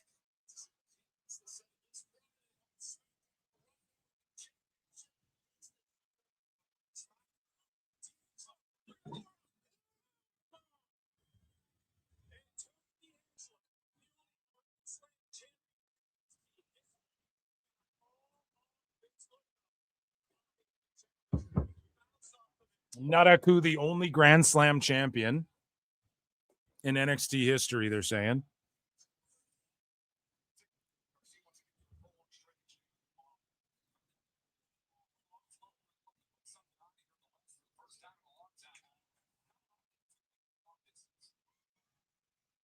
Who's this guy on with Excalibur? It is shot like that is going to lead him a long distance. Who is that guy?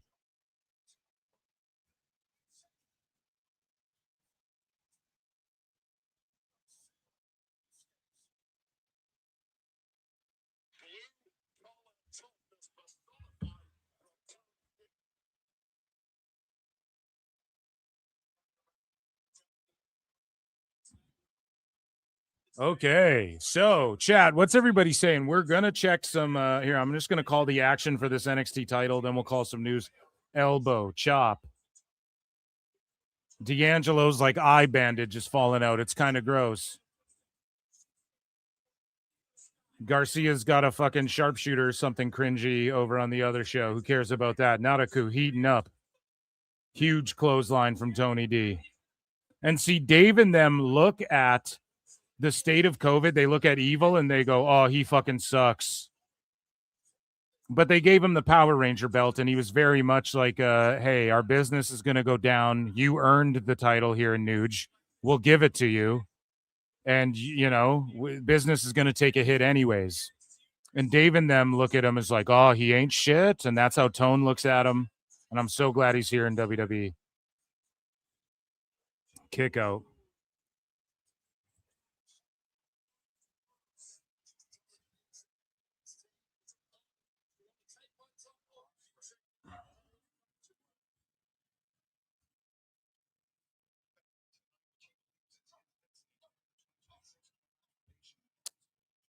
Did we get pwned? Yeah, I am way behind. Sorry, I must have paused it here. Oh my goodness. Yeah, so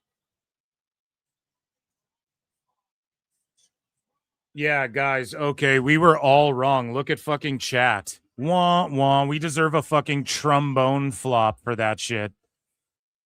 Where's my trombone? Where's my snare? So everybody voted Naraku or a DQ schmoz. I'm 0-1 to start GAB tonight, folks.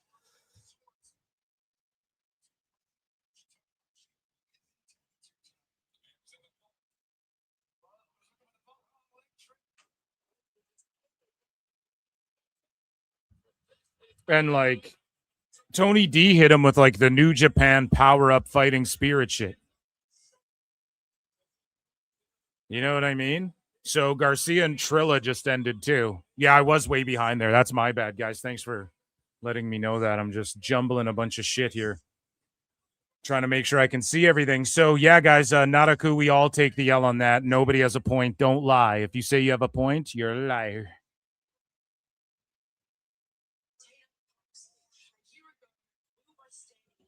Okay, let's quickly do some fucking TNA news that I want to get through, okay? Ladies and gentlemen, aces and eights in the chat, as well as banjos.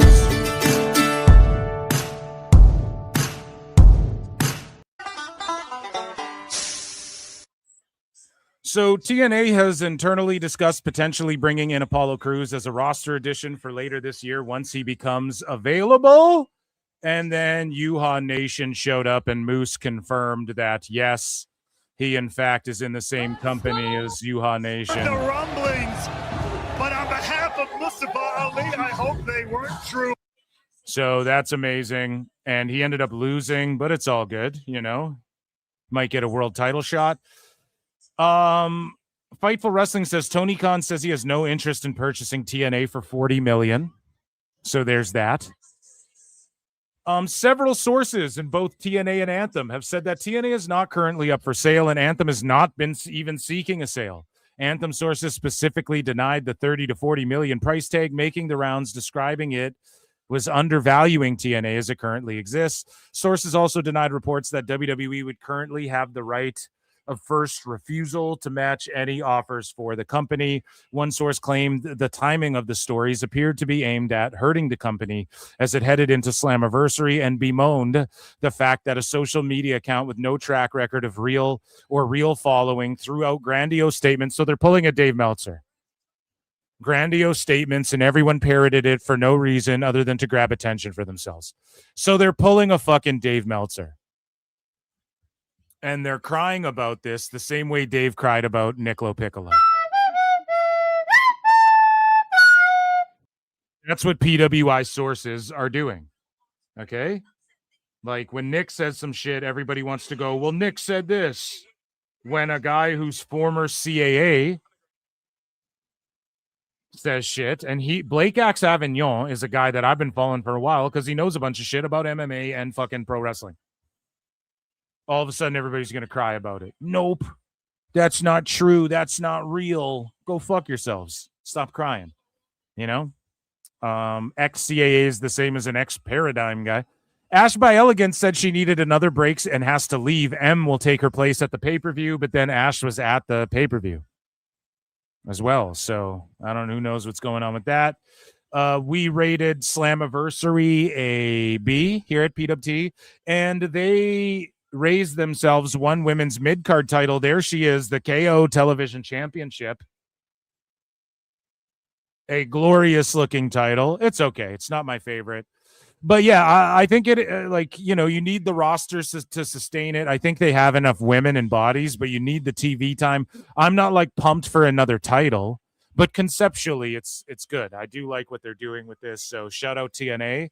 And yeah, if Mara Sade and Indy Hartwell and Elayna Black aren't going to be challenging for the knockouts, then you and maybe Zia Lee will be in this tournament. There you go. There's a whole body of fucking there's 4 women right there that could run with that title, and you still have the knockouts and the tag team titles. I don't know. They that match was awesome with those ladies tonight. So it doesn't seem like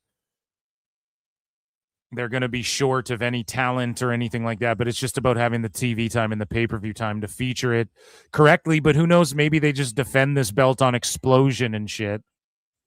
Explosion. West Coast shit. My people drinking cognac, smoking weed, always fat, more than one, fire on, chrome rims riding on. Let everybody know my shit's the bomb, explosive.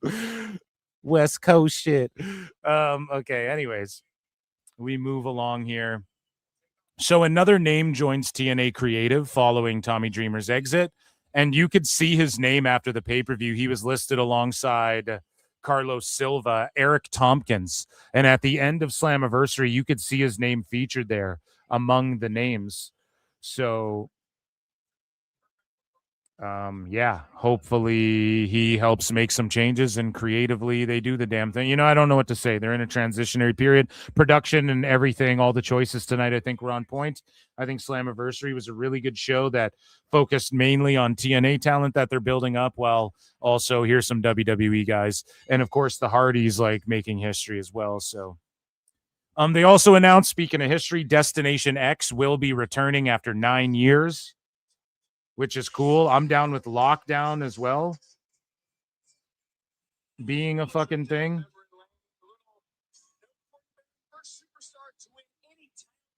And we move along here. Conan, speaking of fucking legends, Conan, oh my God, this whole segment, I haven't been showing you guys the TNA news, but doesn't matter. You guys hear what I'm talking about.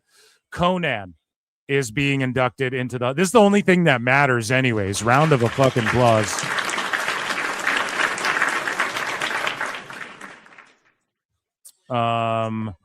Conan will be inducted into the TNA Hall of Fame. He deserves that shit so much. You know? So proud of him.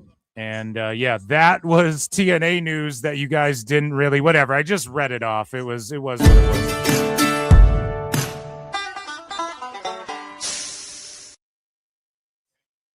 And yeah, shout out Conan. Nothing but love for him.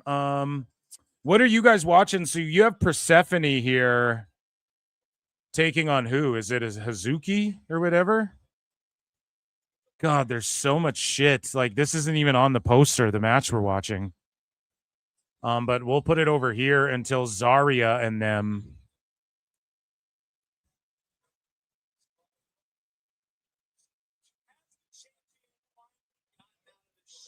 Okay, so I want to know this, because fuck picking matches for now. Or we'll figure that out in a second, actually. Let's go with this. Who do you...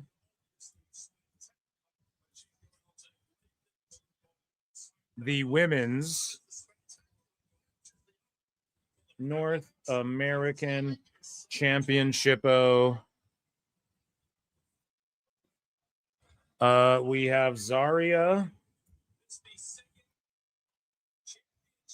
5 title matches on Great American Bash.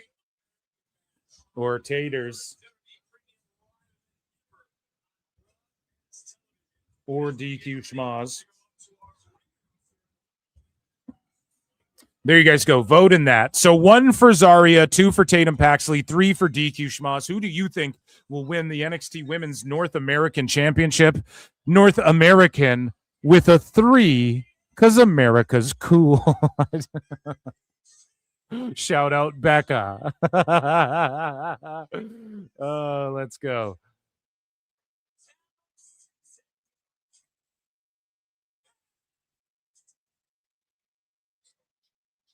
That's sky blue.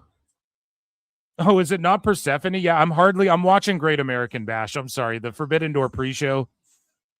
I just like glance over. I have it on this phone over here down in the corner. So I didn't see who is he. I just looked away and went, who is that, chat? I don't even know who's wrestling. It's not even on the poster. Okay. And then Taters, like, she's my fucking favorite. So you know I'm not even... Yeah, let me switch the graphic too. I'm all over the place right now. This is what I'm watching, okay? I'm over here now.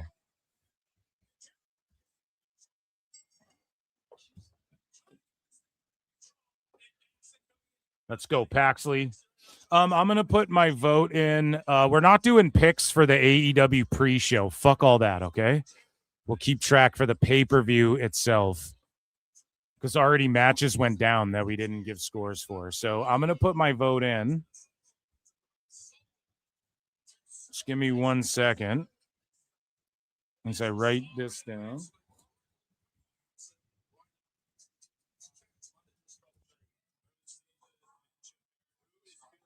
NXT Great American Bash. I am going to give for Zaria Taters. Zaria is my vote.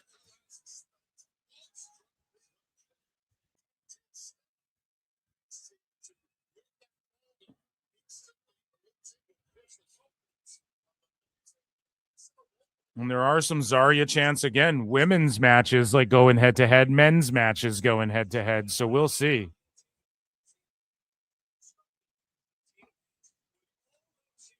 But is this Great American Bash supposed to be 3 hours or is it like a 2-hour deal?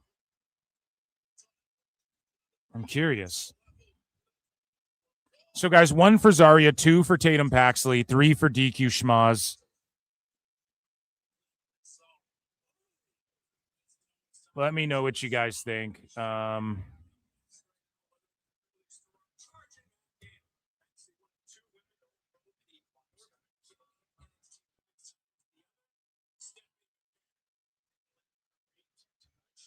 Oh my God. Oh my God. Yes. Yes. Guys, everyone, flutes in the chat. Flutes in the fucking chat right now. How's it going, everybody?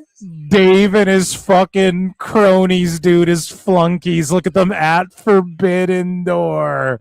Oh my God. To support the best fucking guy.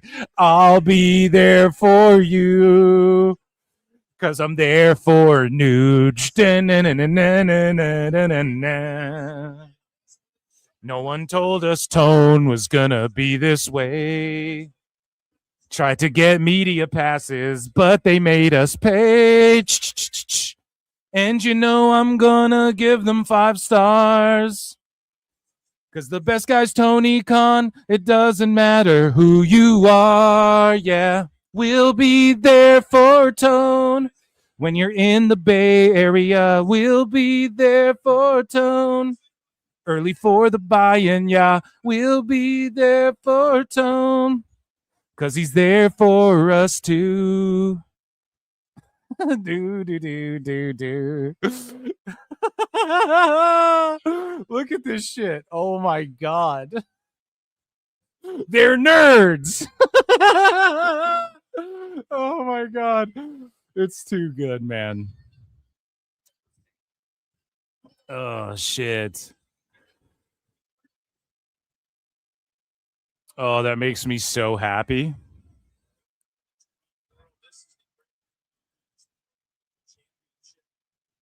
Oh my God.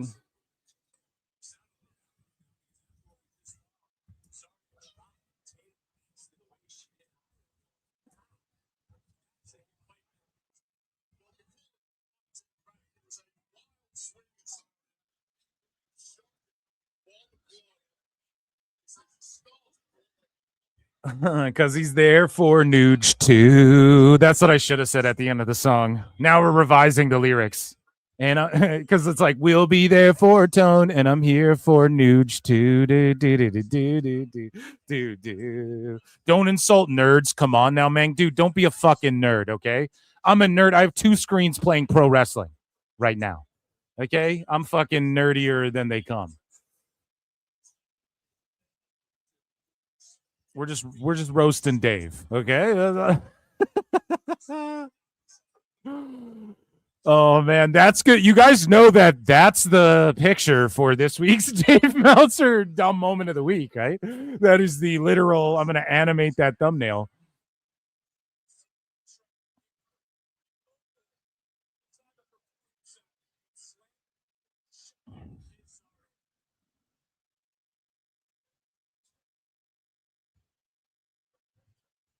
Oh man, that's the funniest shit ever. Yeah, that's going to be the cover of the Thursday show, 100%. He'll be there for flutes. As the rain starts to fall, he'll be there for flutes. And we'll end up on Tubi soon. Do, do, do, do, do, do, do, do, do.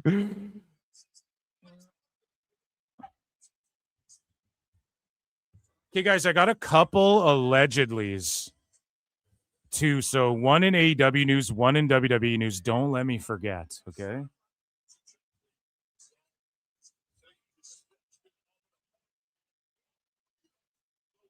And there will be run-ins, okay? There is guests coming in here today.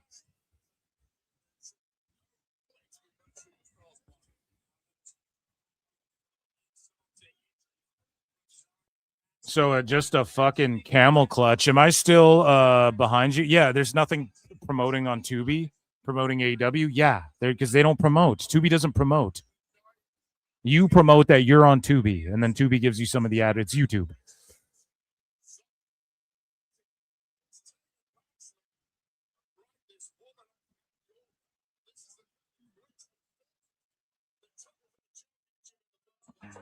So, guys, vote in the poll. 1 for Zaria, 2 for Taters, 3 for DQ Schmoz. Do you guys like that Dave? That Dave picture? Oh, my God. It's the cutest thing of all time. And you know every match he's going to give like 8,000 fucking stars because he's there in attendance for them, you know? So it's going to be the greatest show he's ever fucking seen.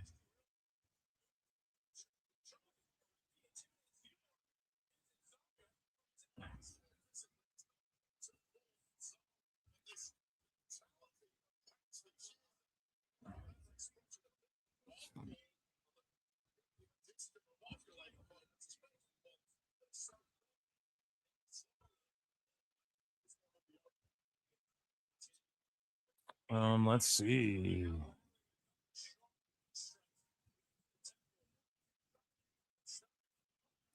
Okay, well, we already know that.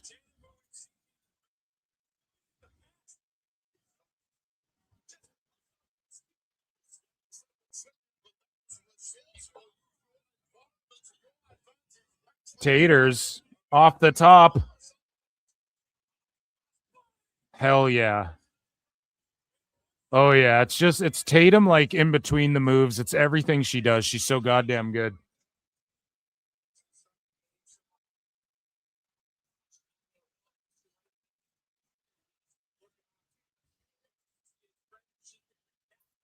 Yeah, do we do WWE news and shit? I want to get to me making fun of. Do we really have like no fucking WWE news tonight? I don't believe that. No, that can't be true.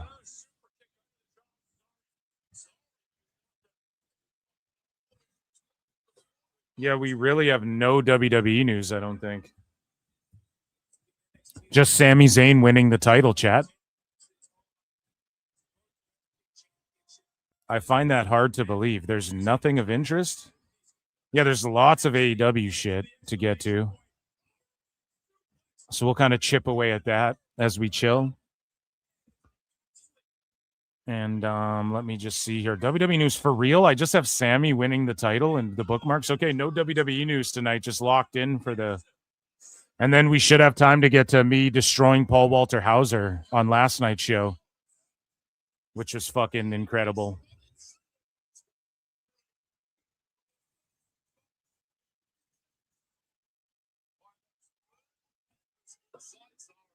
So Olympia is fighting someone. We're 20 minutes until the pay-per-view starts for AEW.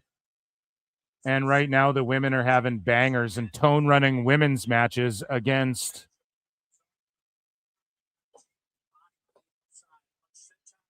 this women's title match.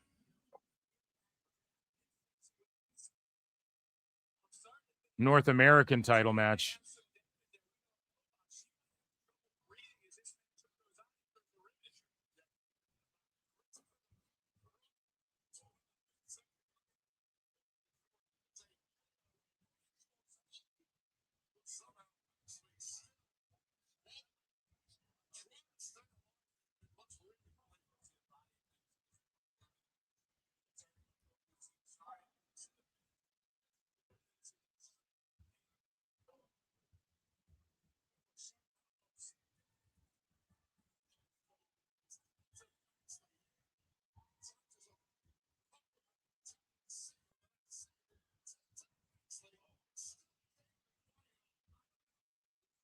Yeah, so Thunder Rosa's coming out. So Tone running multiple women's matches against Zaria Taters.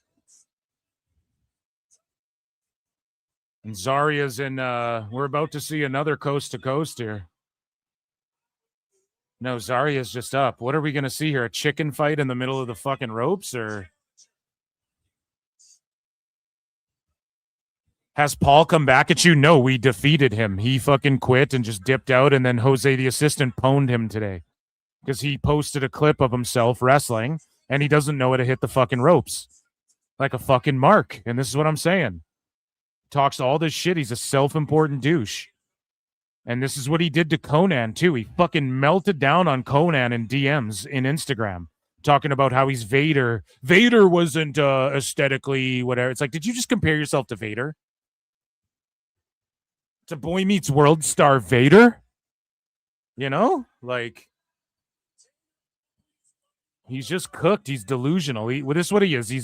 He's a fat fucking nerd who now has like clout because he's an award-winning and he's a really good actor and he's rich now. And he's in fucking movies with A-listers and he's sought after in dramas, comedies, whatever you need him in. He can deliver. Biopics and shit. He can deliver. And he's a good I'm not going to hate on his movies and shit now. Just, yeah, he was just a condescending prick to me. Started calling me names and shit. So I fucking smashed him, and he knew that. He knew that because he has to know it's fucking stupid. Oh my God. Oh no, fuck you, Zaria.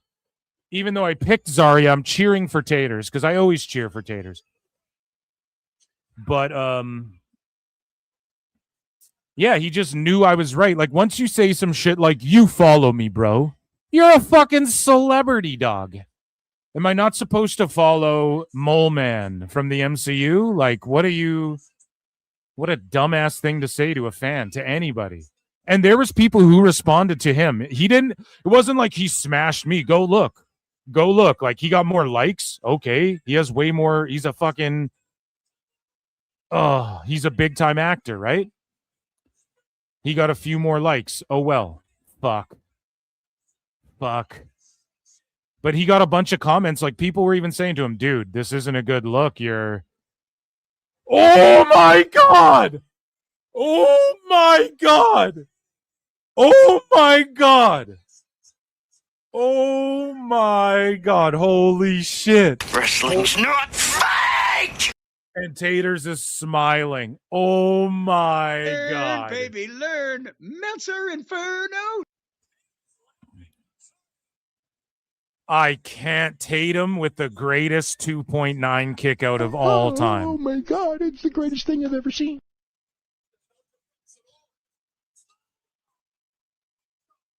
I might be a minute behind for you guys. Megan Bain's getting in the ring for AEW. Who cares about that? Yeah. Oh my God, Zaria retained, but that kick out. Oh my goodness, dude. Wowza. So yeah, Zaria with the win. For Great American Bash, I am 1-1 tonight. We haven't done picks for Forbidden Door because their pay-per-view doesn't start for 15 minutes. So that's when we will do picks for that.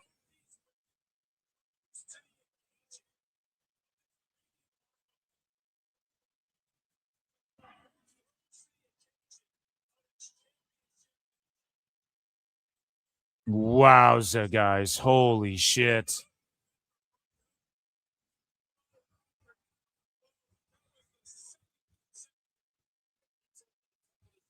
Yeah, that match was fucking brilliant by those two women there in Great American Bash. Oh, man. We'll head back over here, I guess, because that's where the action is. But boy, what a match.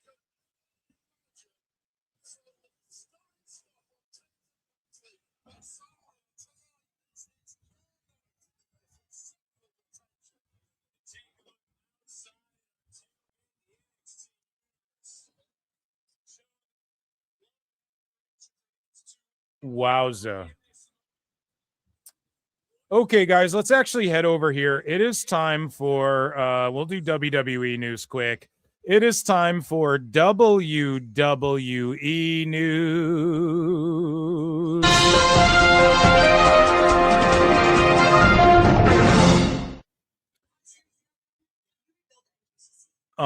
So Sami Zayn, we did it. This is all we got in the news. Sami Zayn, there's a picture of him as a little kid with a cape on and him as the WWE champion.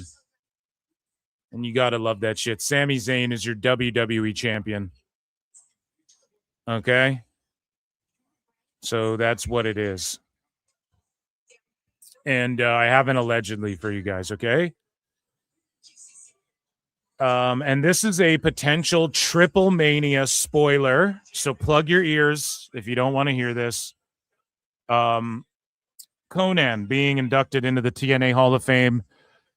He may also try and make a return, guys, at Triple Mania. Okay, so there you go. That's, I mean, what a fucking legend. Okay, and we just blew up the spot, but that's because we've been expecting him back for a while now here at PWT. So sorry we blew up the spot, but like, you guys are probably asking, we haven't seen him. Wasn't he supposed to show up? Yes. Just hopefully by Triple Mania. Hopefully somewhere he's going to get tons of accolades. He's, of course, in their Hall of Fame. Fucking TNA Hall of Fame. He's going to make appearances. He's going to show up for the TNA Hall of Fame. And shout out Conan, fucking legend. He should go into the WWE Hall of Fame as well.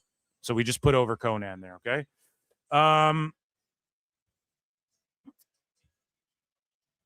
Yeah, let's do some news. Let's get into AEW news, ladies and gentlemen.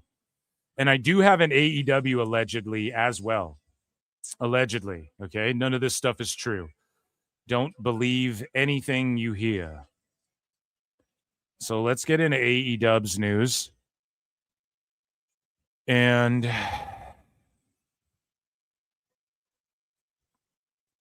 head over here. I'm going to chug down some coffee.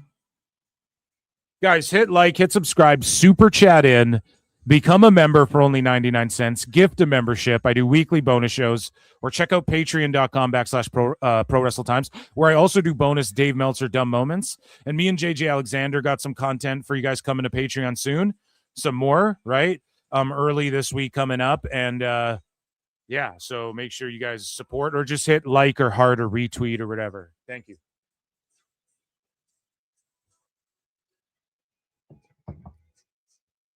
And vote in the polls. That's important. Ladies and gentlemen, with Toru Okada, the STARDOM president, in attendance at Forbidden Door. I don't know if you guys caught that. Ichi Nissan da! Because it is time for AEW news. You know what that means.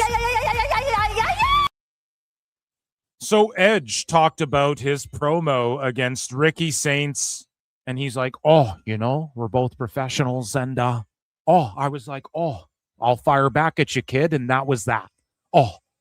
So the promo with Ricky Starks, right? A lot of online chatter of, shout out Shaq Wrestling, or as I call him, John Alba 2. They went off script. Oh, there's bad blood. I've literally seen reports claiming that that is not the case, but I did want to sort of present it to you. We got out there. He started, cutting a promo on me. I was like, well, I'm not in an angle with him. Okay. And that was it. It's just like 1,000 promos in the Attitude Era,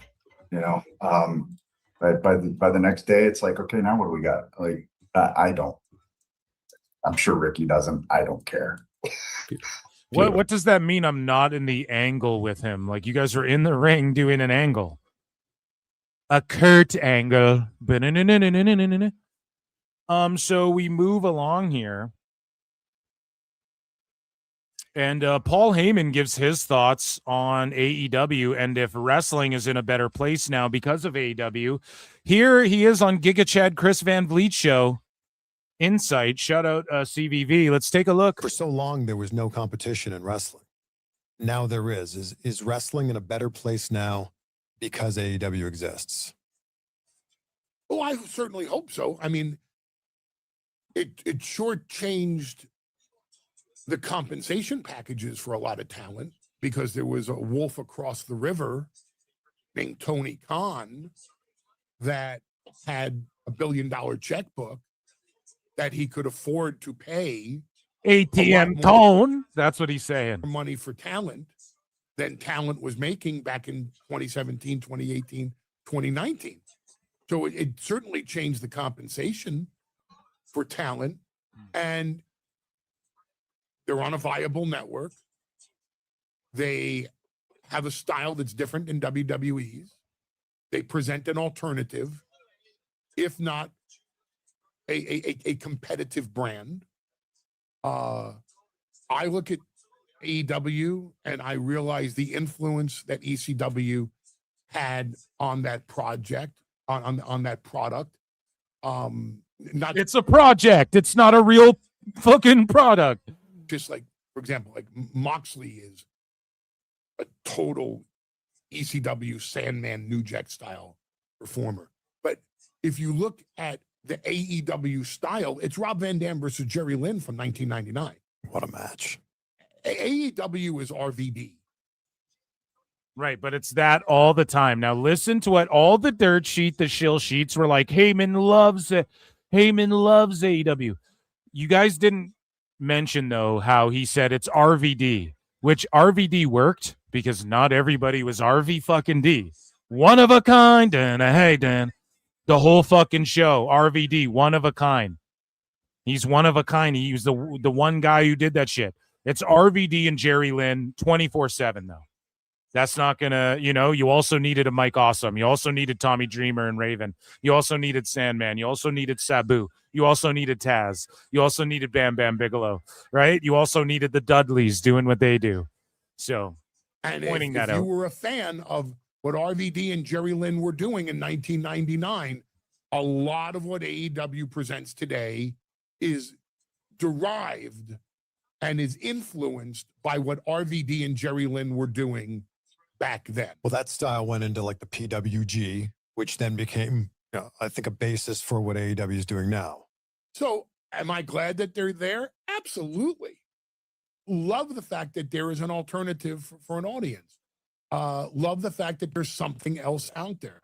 Love the fact that there's something that captures the imagination of the pro wrestling / sports entertainment, if we still use that phrase today, audience. I'm glad. I wish there were more promotions out there right now. Yeah, hell yeah. I'm with Paul. Make us work harder to be better than all of them. And we certainly have the advantage in terms of distribution and in terms of lineage of this industry. Shout out Paul Heyman. I know for a fact he's seen a clip of PWT and popped for it, and I know that for sure. So shout him out. There was no competition. And yeah, shout out Paul Heyman and CVV. That's all I can say there. I'm going to get another poll in the chat. And guys, also, we have somebody joining us on the show as we tap back in with Great American Bash. I'm going to get this poll cooking in the chat here. Okay? And so let me hide this one. And then I'm going to bring in my guest. Let me see here. Who do you think wins this? What do we call this? A grudge match, I guess. Grudge match. Shiloh Hill or Tristan Angels or a DQ schmoz.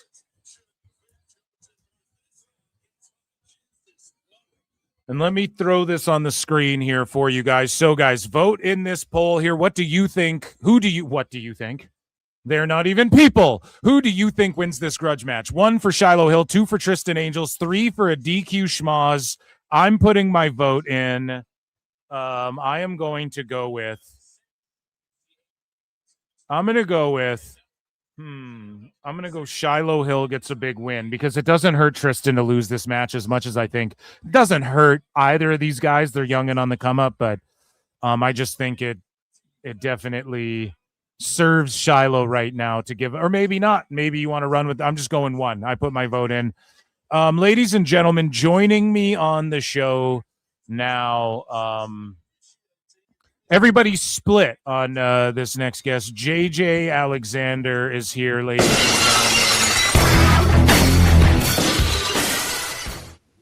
gentlemen. Woo! What a night! How did you watch any TNA Slammiversary, or you just been out busy today? I've been out busy. It was a friend's birthday, so a bunch of friends from high school got together for dinner for her, and literally I just got home about 15 minutes ago. I caught the tail end of Zaria and Tatum Paxley, and that shit was cooking. Man, what a match! Yeah, even when they started spamming finishers at the end, it was still pretty damn good. Forbidden Door is about to start in like 5 minutes. I've got Great American Bash on. I'm gonna have to double stream it with Forbidden Door as well. And man, we got to buckle in for this Forbidden Door show, man. There's gonna be so much on it. I'm not damn Shiloh with just a crazy airplane spin toss there.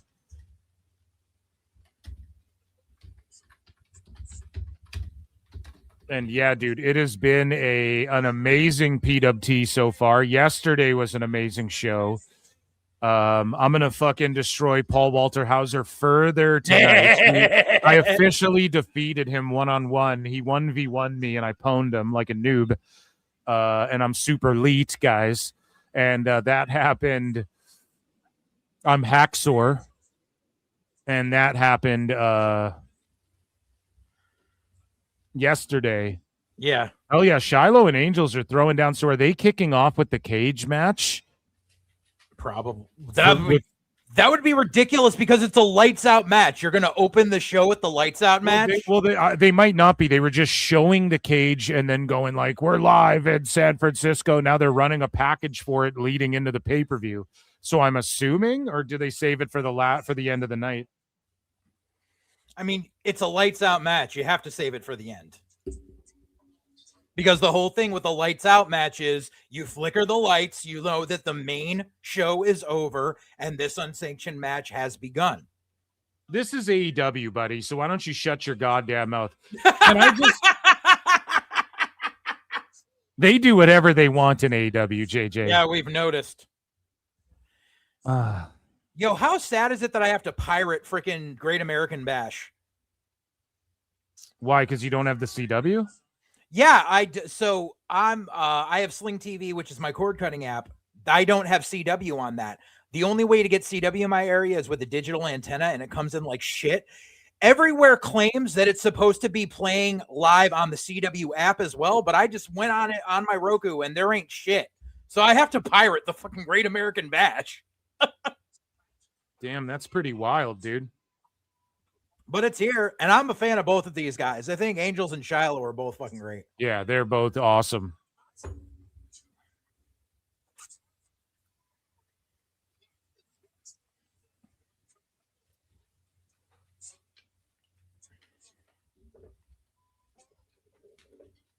So I don't know about this pirate ship talk, but let's say I did for a second, right? For Forbidden Door. Yes. Let's speak in conspiracies here for Forbidden Door. Uh-huh. And try and figure out where my money's spent tonight.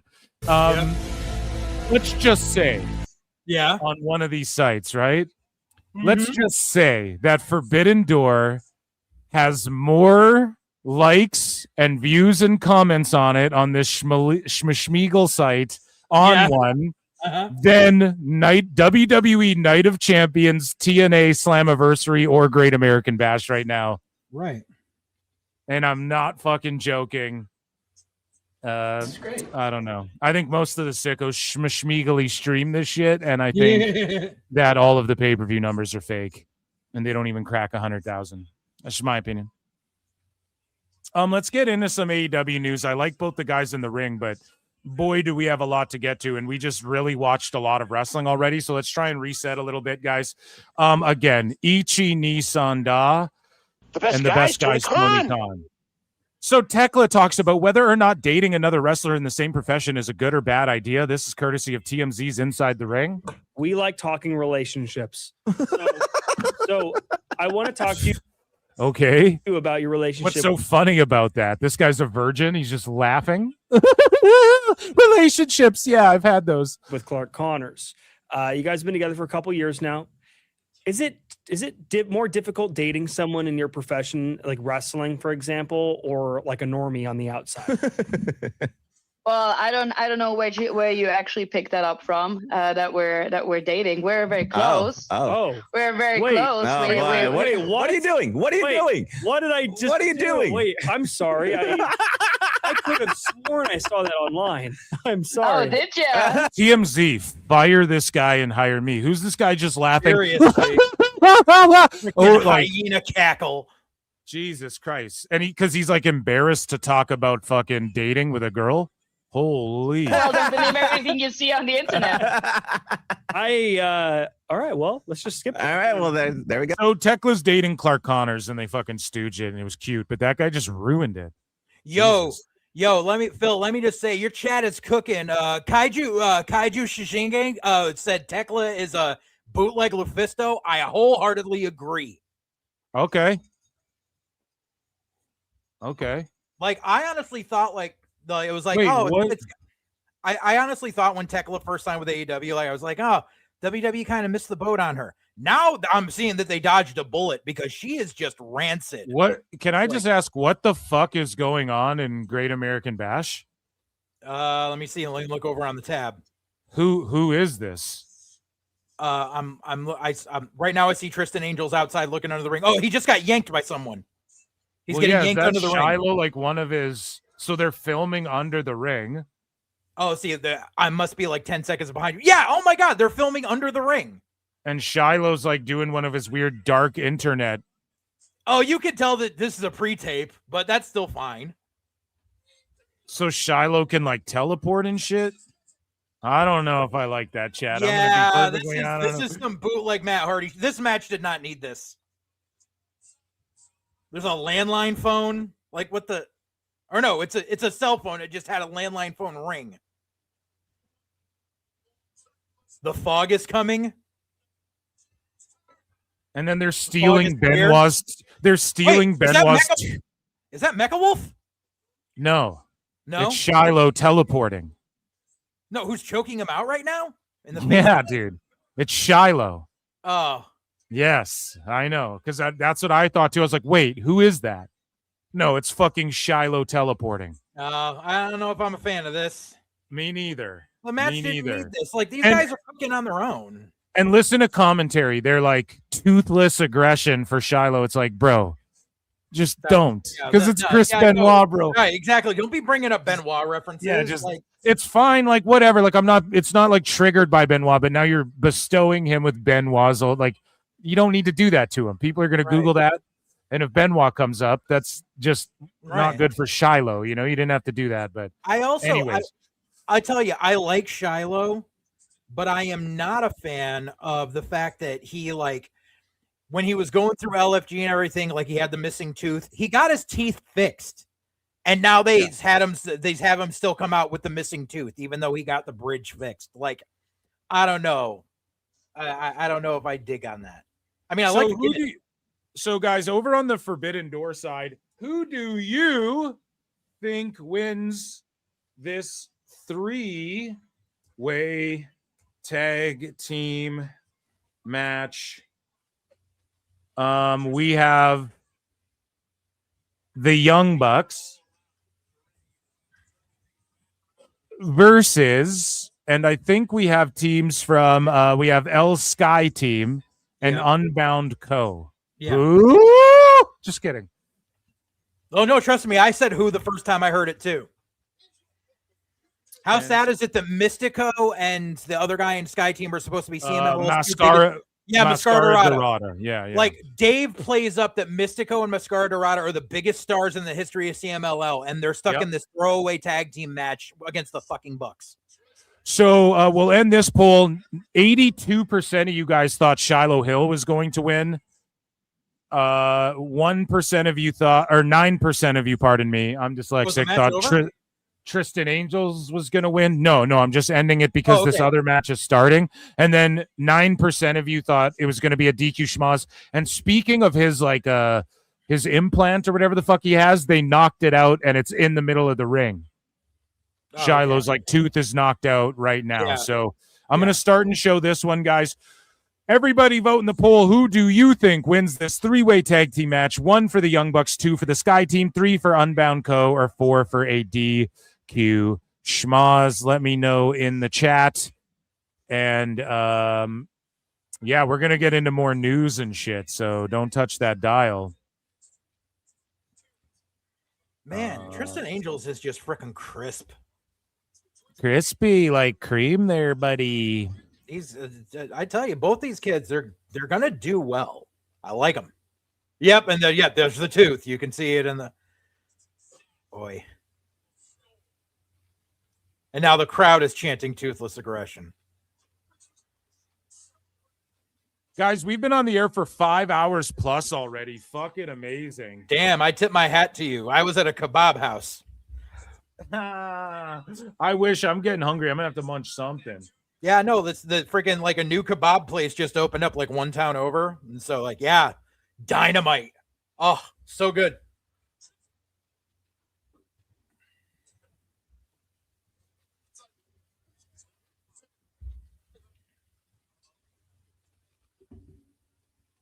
Okay. Guys, hit like, hit subscribe, hit heart, hit retweet. You can super chat in if you support. Patreon.com/Pro Wrestle Times. Full Circle Radio is where you can find JJ. Yes, sir. Check all that shit out. People still melting down about Sammy too, dude. Dude, why? Like, I mean, I know why, because people just don't like to have fun. But the dude, like, Sammy deserves it. Yeah, he's been out there grinding for a minute, you know? Yeah.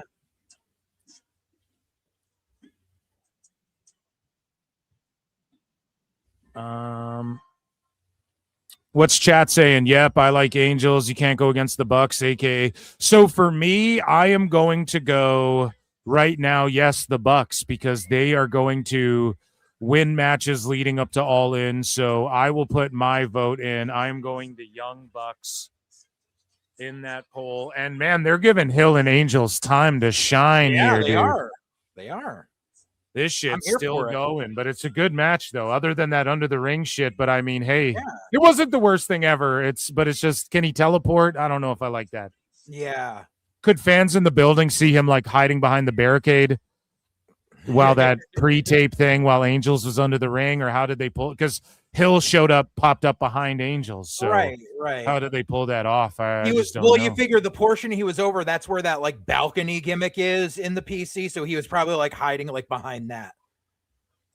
Haystack 510 gives 2 to the show. 2, sweet. I don't know if you fucked up and didn't ask a question or leave a comment. Just say something in the chat.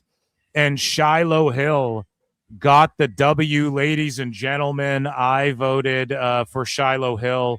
That puts me at 2-1. That puts me at 2-1 for GAB tonight. I went 6-3, not counting one of the matches that I forgot to vote for during the show. And Forbidden Door, we're just picking now. I picked the Bucks, so we'll keep track. I'm 2-1 tonight for GAB. And that was a pretty solid match from those guys. I am still, the match is still going on my end. Yeah. I'm like super behind. And it's live. So I guess this is what happens when you sail the 7 seas. Oh, damn. Okay. Yeah, that was it. Whisper of the Beast. There we go. Okay, there's the finish. And shout out Haystack in chat. If there was anything, if you were just supporting, then word. If there was anything that you're trying to say, let it be said, and I will read it on screen there. Because I'm looking. I'm like, did you accidentally? I think you were just supporting. No, shout you out, brother. Just like Twinkle Toes McFinger Bang. That was the first spear that I've liked in like 15 years. Can't go against the Bucks. Yeah. So there you just supporting. Shout you out, brother. I appreciate that very much.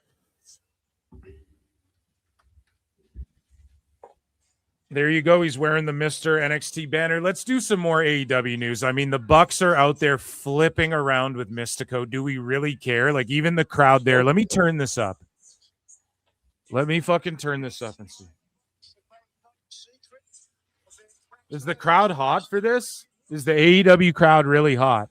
No. I don't know. Like, they are popping for the moves. We'll see if they get burnt out. Let's get back into some AEW news, shall we? Yeah. I'm not watching, but is that a three-way a ladder match, or is it just a regular? No, it's just a regular fucking 3-way tag, and they're all Okay. there's just no counts, no tags. They're all just getting in the ring when It's they a want. tornado fuckball. Yeah. Yeah, I don't even know who's legal. They're just fucking. They're just doing their thing. Guys, it's time for more AEW news while we keep our eye on Forbidden Door. Oh, come on now, Eric. AEW has announced a new partnership with Dios Azul Tequila. It will be the official tequila partner of Forbidden Door. Gee, it sounds like they're trying to rip off MLW. Yeah, you got to get drunk to fucking enjoy the show. So MLW has been getting sponsored by Don Gatto Tequila for like a year and a half, 2 years now. Yeah. Where like Don Gatto's a character on the show. Oh God, here's Natty and Kung Fu Heifer. Ugh. So it's been reported that Scorpio Sky's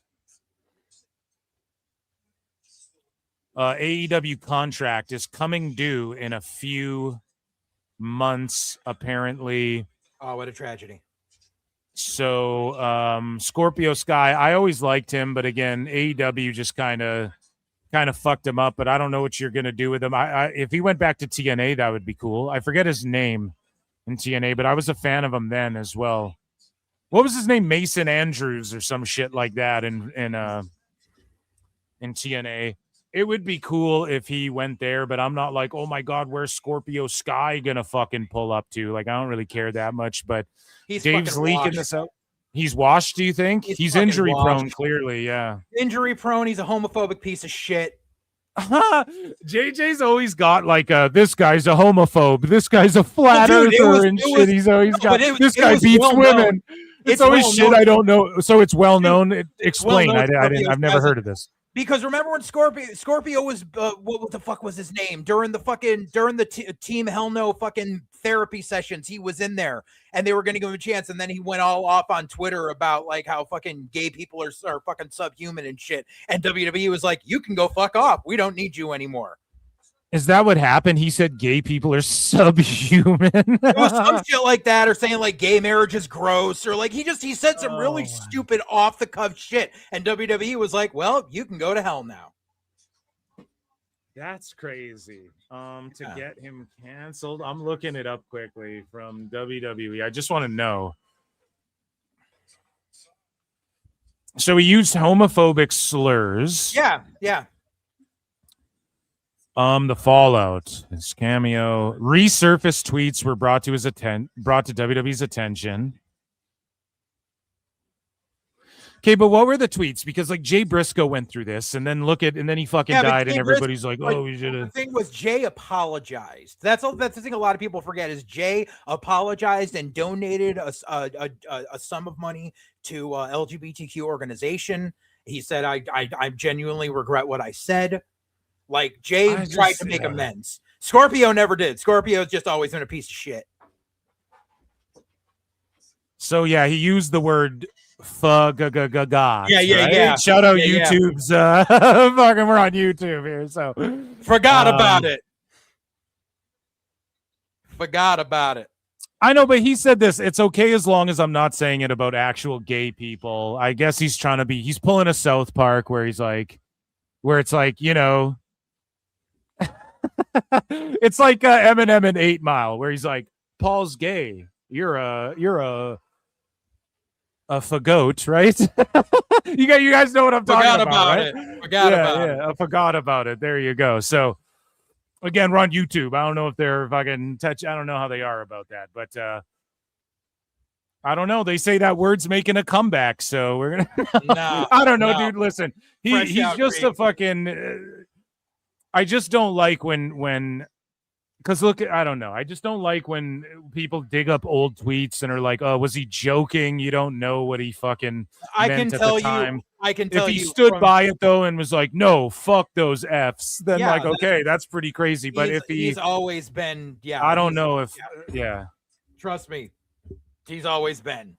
Have you ever shared a locker room with him?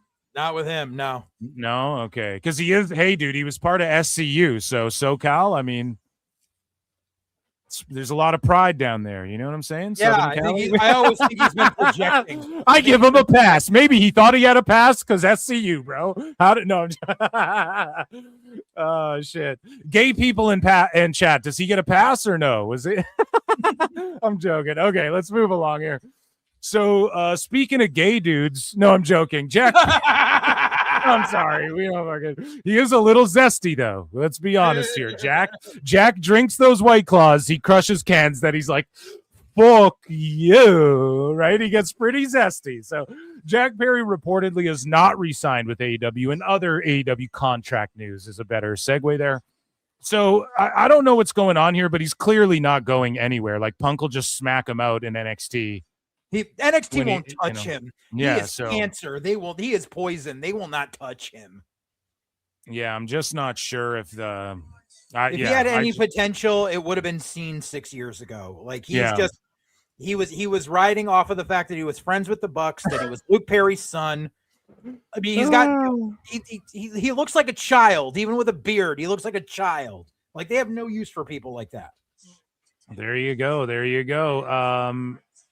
We're going to circle back to Tone. We have cringe Tone.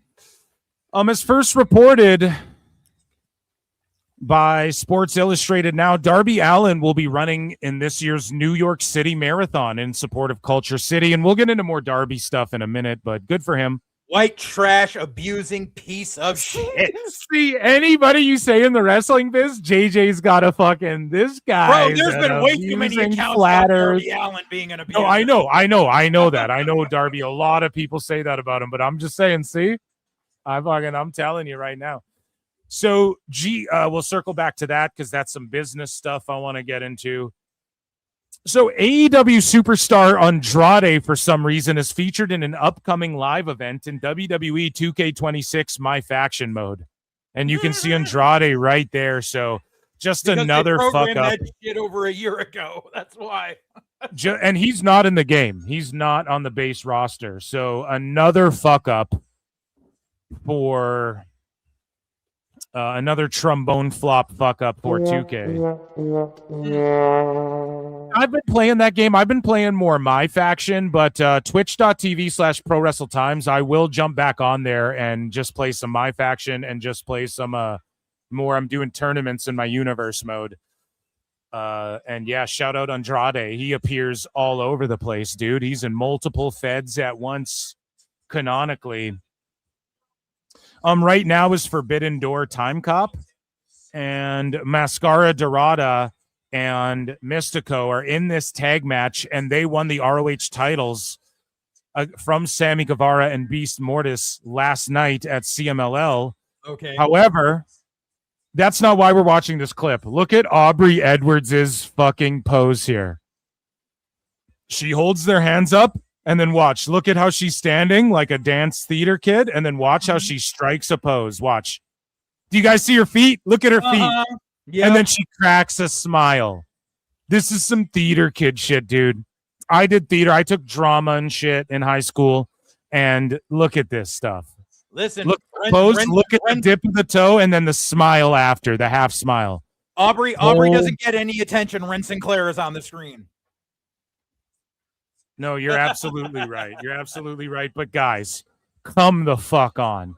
JJ, have you ever worked with Aubrey Edwards or have any stories of people who worked with Aubrey Edwards? I've got plenty of stories of people who have had to deal with her and the Don Stevens shit that can completely confirm that Don Stevens is Aubrey and how she has the thinnest skin on the planet and how she wants to be the center of a damn attention.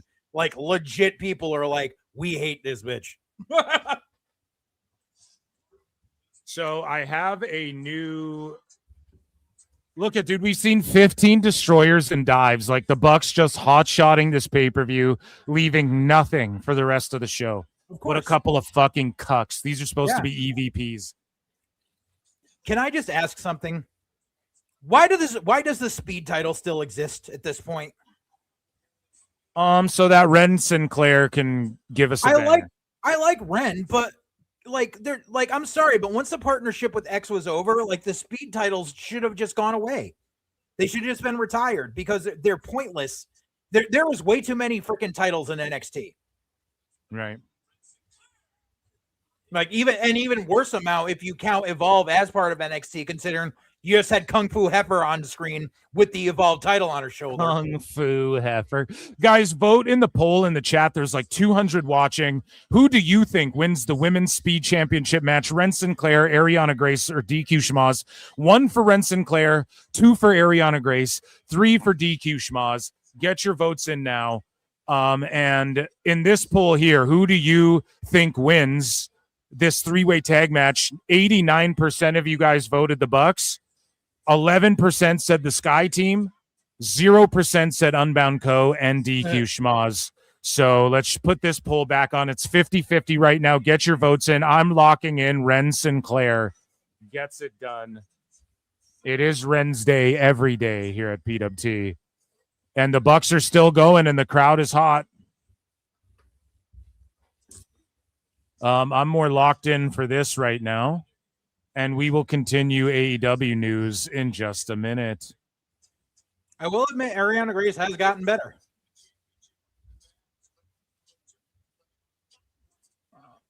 Actually, let's get into this really quick. So Will Ospreay's authentic self is a douchebag. So Will Ospreay responded to everybody who got mad at him for his comments on his wife. And he goes, bruv, I don't know why everyone is so mad about it, bruv. This is the thing, bruv. I said she's a good wife, bruv. I was explaining how amazing of a person she is, bruv. She's encouraged me to fall. No, that's not what you said. No. You fucking stupid fuck. Dude. Then I said I took her upstairs and smashed the life out of her, bruv, at Mario Kart. Like I beat her so bad at Mario Kart. And when I said to her, clean yourself up, love, I'm going to Houston, she was sweating, mate. She was sweating trying to play the game. It's 38. See? Trying to play the game. Triple H is on his mind. Exposed. You what? Yep. Triple H is always on your mind, bruv. You're coping. Where the fuck is my bruv sound? I cannot find it. Bruv. He was thinking about Triple H while fucking his wife. Oh, you know it. I don't know why everyone was so mad about it. I'll be honest with you guys. People got angry, and honestly, I attract anger everywhere I go, but I can't please all you guys. This is me. I'm authentically myself. I don't mean any harm. I'm just being funny. Hey, same, bro. Right. Same, Will. Here's the thing that I'll always say about this. My boss didn't care. Warner Bros. Didn't care. Paramount Pictures didn't care. My wife didn't. How do you know what Paramount Pictures He doesn't. He's trying to act like a cared baby. about? You dumb fuck. My wife didn't care. So on that note, I politely disagree with all of you. Yeah, I think people work themselves into a frenzy about that, but like also you're cringe as fuck and you're just super cringe, bruv. Like Ospreay, you're cringe and you're booked terribly and you have bad ideas and you suck at fucking pro wrestling in the grand scheme of things. You're one note and you're fucking stuck on one note. You're a one trick guy. And you're unable to evolve past that. And you've been the same guy for the last 15 years in fucking wrestling. Mm-hmm. So it just is what it is, man. Let me give you a scenario that Will Ospreay doesn't seem to understand. If at any time in the mid to late 80s, Randy Savage decided to cut a promo, he's like, you know what I did over the weekend? I bent Liz over the fucking counter, and then I laid the cream of the crop all over her face. Oh, yeah. He would be off TV. He would be gone. You would never hear from him again. Oh, but my this God. dumbass thinks he's edgy. Fuck Will Ospreay. Oh, my gosh. So we stopped the poll. Lastly, in AEW news, as we just go 2 for 2, AEW is debuting a circular cage. Nice. For Forbidden Door. There will be a circular cage, folks. I think that's actually cool as shit. I'm not going to lie. Elimination And chamber, anyone? And that, ladies and gentlemen, was AEW news. For now, we do have more AEW news in just a moment. We'll play Steamboat Tone.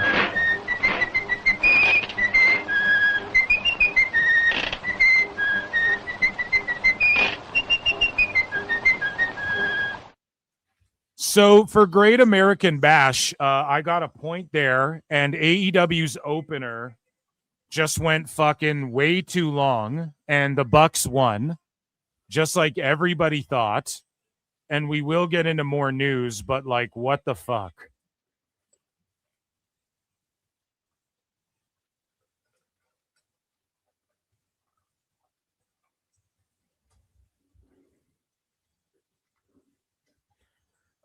Can we give up on Dark State already? Well, they have. Like, it's they're kind of beefing, right? Like they split up and stuff. Well, they kicked Sugars out the last time I watched. Like, yeah. It's just they've been trying to make them the Shield forever, and it's just never gonna work.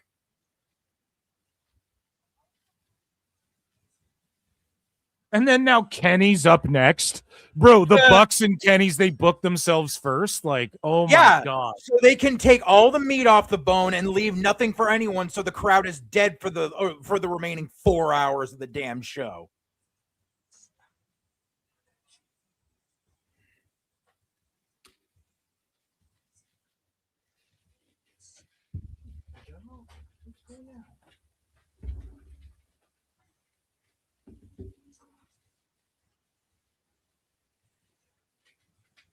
I have to felt this online.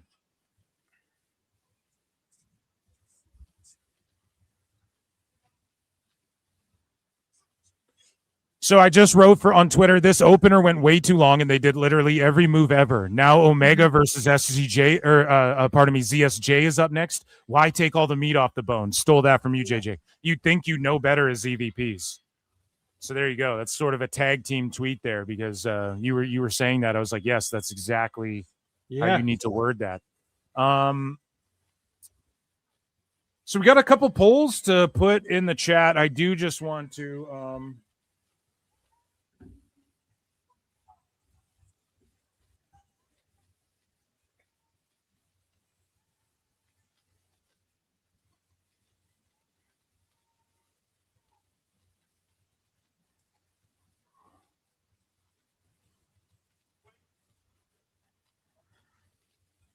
I tell you, it's really strange. Like, they really want to push Deion Lennox, but Saquon Sugars just has more to him. yeah. Oh, dude. It's just the Jason Jordan, Chad Gable thing. Think about it. Jordan was who they wanted to push. Gable's really that dude.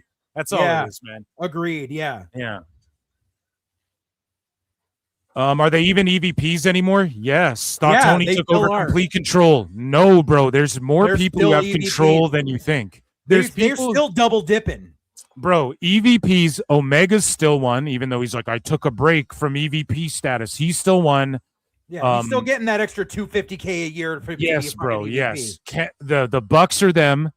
And also, if Jericho has like not an EVP status, but he has creative control. It's been pretty much confirmed though that he has executive status in the company, man. Yeah. So like, and again, I called that so long ago. I was like, would you be shocked if Jericho owned a piece of it even? Or like if he fucking was getting paid, if he was technically an EVP. And that has since been essentially confirmed, as I've chronicled here. I know he has some sort of office role, because he's one of the few like handful of people that's getting health insurance through AEW. Yeah, dude, he gets paid for more than just wrestling. I'm telling you right fucking now. So yeah. Yeah, absolutely. So we have we have a new poll. Let me put this in because these guys are starting their entrances. Make sure you guys are voting in the polls and you're keeping your scores. This is hard to juggle both of these right now, but I'm going to go, who do you think wins this random match? This random match, Kenny Omega or ZSJ?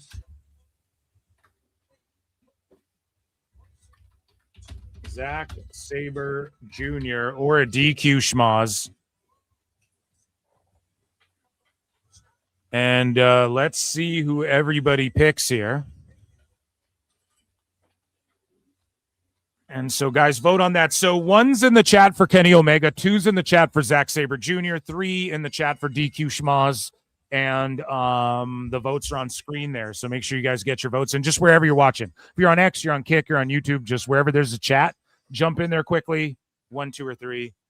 Hit like while you're there, too. I am going to lock in Kenny takes the win. I'm going to lock in Kenny takes the win, and if he puts ZSJ over, cool, but it just makes Kenny look like a bitch as far as AEW is concerned, because he was just like he's about to, according to Meltzer, win the title from MJF at fucking Redemption in Montreal. So, and they're just rolling around here to start things off. Okay, now we have some more focused news. We're going to felt Tony Khan. We have some business news to talk about, and then we have Darby Allin's wedding. Okay, guys, so stay locked in. I mean, there's just so much here at PETA. This has been an amazing show. Shout out the over 200 watching. The viewership has been growing throughout and the PWT universe has been locked in with me for 5.5 hours. Ain't nobody gone fast. Let's fucking go. And I'm just going to line up what we're going to do next here. I'm reading the chat. I think Wolverine DX got confused. I like Sugars. I think he's the bigger draw. Because they said you want to give up on basically everything. Sugars will break out as a single star to me way more. Yeah, that's what I'm saying. I agree. I think Sugars is going to be way bigger than Deion Lennox.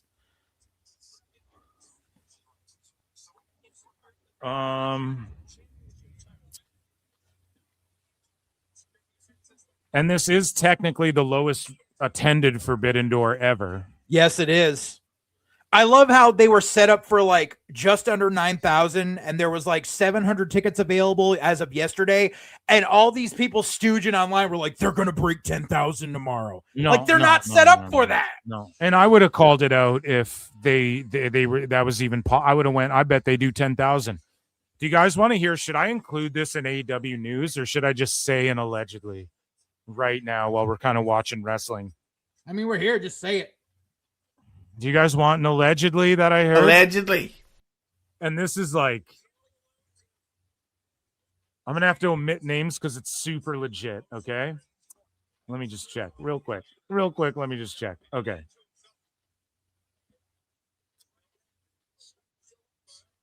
Okay. Allegedly. And blank said, I'm going to say blank. This, I just read it verbatim, but blank, yeah. I can't say the name because it's just, of course, it stooges it. Okay. Yeah. And I'm not a dirt sheet. I'm a cartoon. I'm a mark. I don't even exist. And this I'm is in Minecraft drifter. Yeah. So I almost said the name. Blank said that he heard from a very reliable source, which that means someone there. Someone in AEW for sure, that the most recent Dynamite taping sold less than 500 tickets and that all the others were free. Yeah, now, I could have told you that. Okay, but that's crazy because didn't they have like 2,200 people there or something? They and said I went, 20. So here's the thing. They said 2,200 distributed. The whole thing is, and we've talked about this on I my know, show, but would he have padded it 1,500? Yes. Oh, Dude, man. when they come to Connecticut, they hand out a minimum of 1,000 comps. That's crazy if it's 1,500 given away. And the thing is, that doesn't mean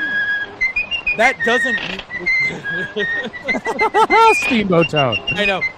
That doesn't mean that they actually like handed out 1,500 tickets to like certain locations. It means they literally said, paper the town, and there could have been 500 left and they just dropped them off somewhere and said, yeah, we distributed them.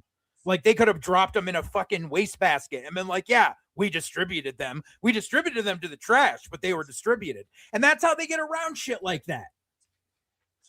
Man, if that's true, that is fucking insane. I forget, I'm trying to quickly, what was the last attendance for AEW Dynamite? That would have been what day? It's Sunday today, so Wednesday would have been 28, 27 Saturday, 26 Friday, 25 Thursday, 24 June 24, Yeah, it was the 24th. 2026. Just give me an AI answer. 2,100 were distributed of the 2,600 seats set up, and the venue's capacity 7,500.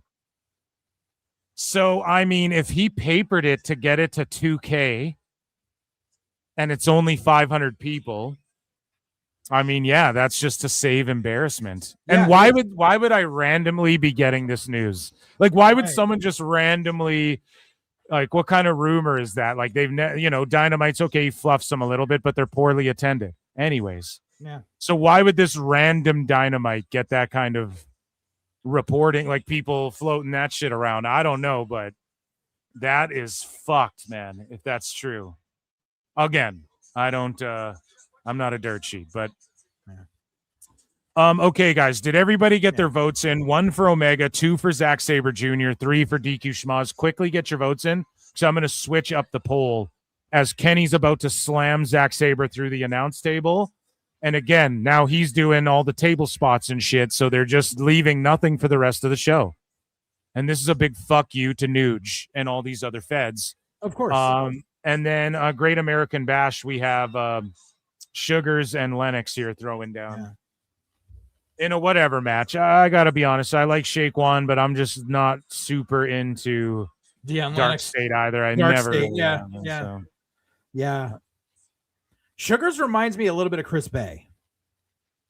A little bit. A little yeah. bit. Dude, a little bit. Did you guys see Chris Bay fucking lifting 80? He had 80 in each fucking dumbbell, and he was Good. pressing them and shit. Bro, Good. what a fucking gangster. What a beast, man. I don't know if he'll ever get back in the ring. I don't even need him to, but he's pulling a Bruce Lee. He's pulling a Bruce Lee. Like they were saying, motherfucker maybe could have never walked again. Right. And he's out there fucking pumping I've iron, always- dude, ranking and clanking in the iron jungle. And you want to talk about a guy that like live crowd reaction at TNA shows, like Chris Bay, like he is so over with the live crowd. Like TV doesn't show it, but oh my God, he has a following.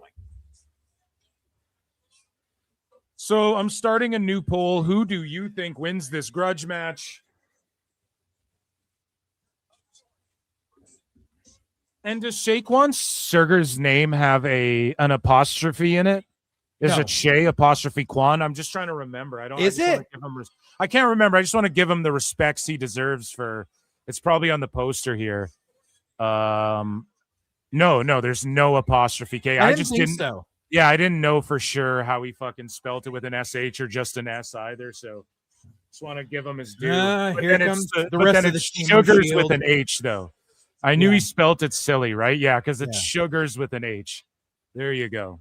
Yeah, rest of Timu Shield is out here. Shaquan Sugars, and we got Dion Lennox, Dion with an I believe. Yeah.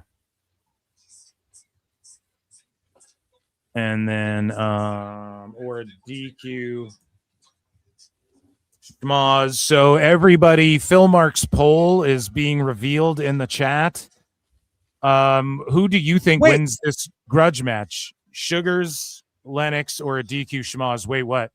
We just got a commercial break during a goddamn PLE. Yeah, so for me, it's just muted. I can't hear the audio, but I can see the match still. So I just noticed. Yeah, I've got a international Crossbones flag feed. Yeah. Extra on the So, partnership. yeah. One's in the chat for Shaquan, 2 for Dion, and 3 for DQ Schmaz.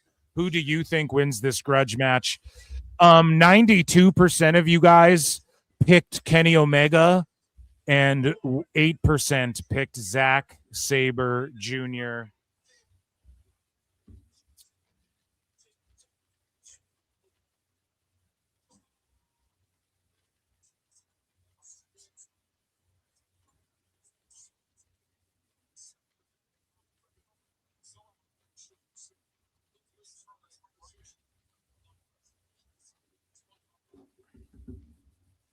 Omega hitting like that hype rider, whatever you want to call it, out of the corner. A punt to the ribs. I am more locked in personally on this Kenny Omega match. And we got more news to get into.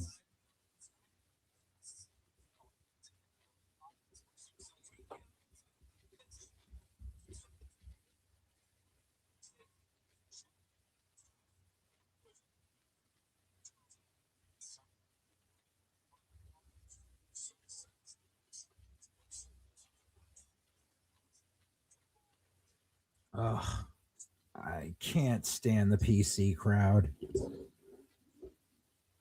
Why? What are they doing now that's triggering you?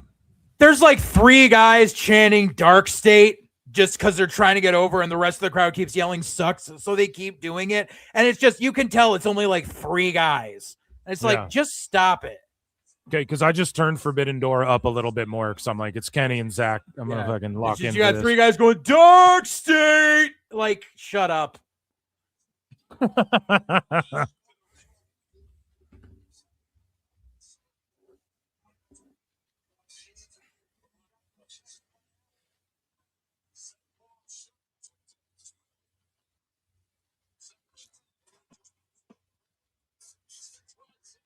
Did you see that picture of Dave in the crowd at Forbidden Door? No. Dude, he's there with all the Observer troglodytes. And you know he's just screaming his pants right now for this Kenny match. I wonder if he's going to be at the scrum afterwards. I bet he will be. They have media passes. You could see it on their shirts, but I bet he won't ask questions. He'll send his lackey to do that, and then he'll just go hang out with Tone. Wonder if he's going to hang out with Tone at the table.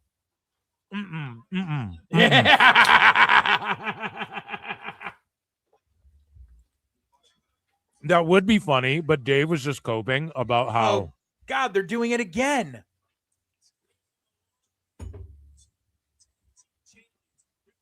Sorry, I'm chewing. Dave was just coping about how AEW's not allowed to mention his name on TV because of the horrible people, Brian. Yeah, the Meltzer... It's not the Meltzer driver anymore, Brian. Yeah. So...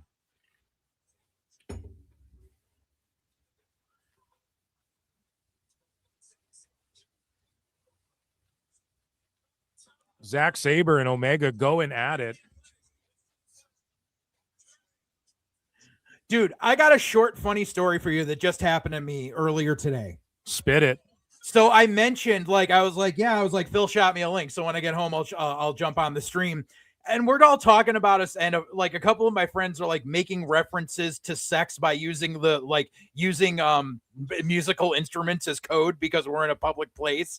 And so they're talking about, oh, you never did a little, did you play the organ? No, there wasn't even any harmonica action. And they're like, once in a while, you need some, you need a little bit of piccolo or some penny flute. And then all of a sudden in this, because it's a kebab place, they're playing Persian music. There is a Persian version of the fucking song from Titanic that starts playing. So you hear the fucking whistle and I'm like, Phil is following me. Oh my God, no way. Yeah. I the wife was sitting right next to me. She's like, Jesus. Oh my God, there's no escaping it. Exactly.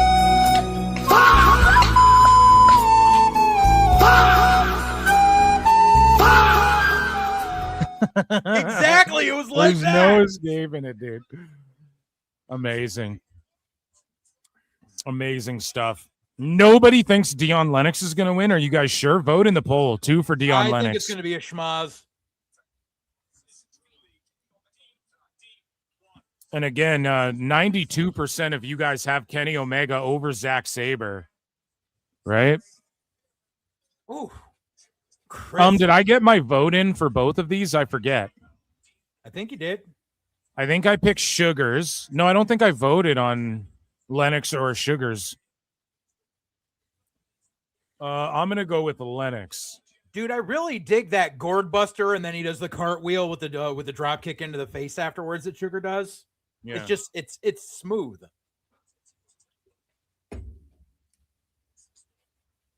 It's like the one flashy thing he does in a match, so it sticks out.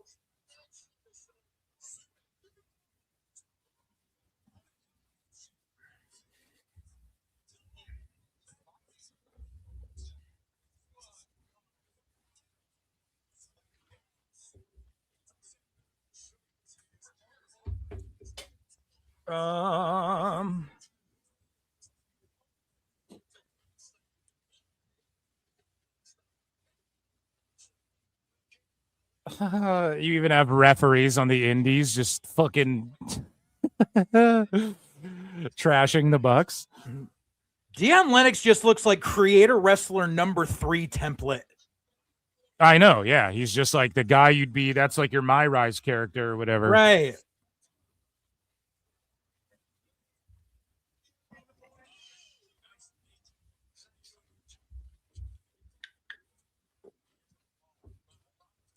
And people are shitting on AEW for TNA Slammiversary outdrawing the last Dynamite they did there, but that's a comparison to Dynamite. I mean, I don't know. That's good for TNA, but it's not really an L for AEW. That Slammiversary should outdraw fucking It's a pay-per-view. Dynamite, you know? Yeah.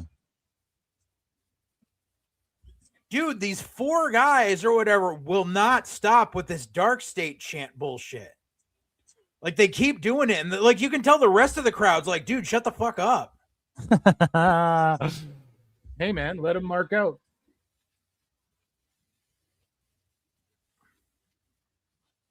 Oh, my God. Shake One just got killed. I might not be there yet. They're both on the top rope right now. Watch. Watch in 1 second, dude.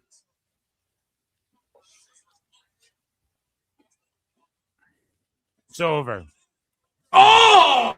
There's no way. Oh, my God. Oh! Just the way he bent over that fucking buckle on it with his back, dude. That was crazy.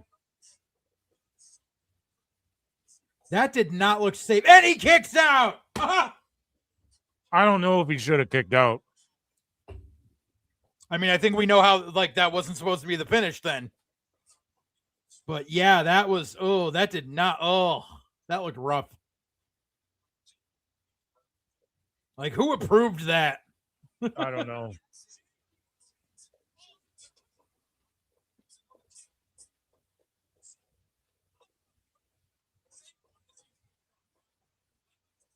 I mean, Lennox and Saquon are having a good match, but is it? It's I don't solid. know. It's solid, but it's not.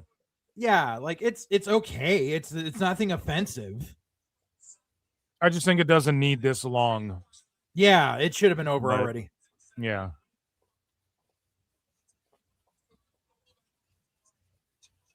Now Omega and ZSJ are just doing the trading chops New Japan spot. Ugh. You guys are both like 3 minutes behind, am I? I'm sorry, I've been jumbling all over. Like, oh no, this screen, I got this screen. I've like hit pause just out of. Yeah, dude.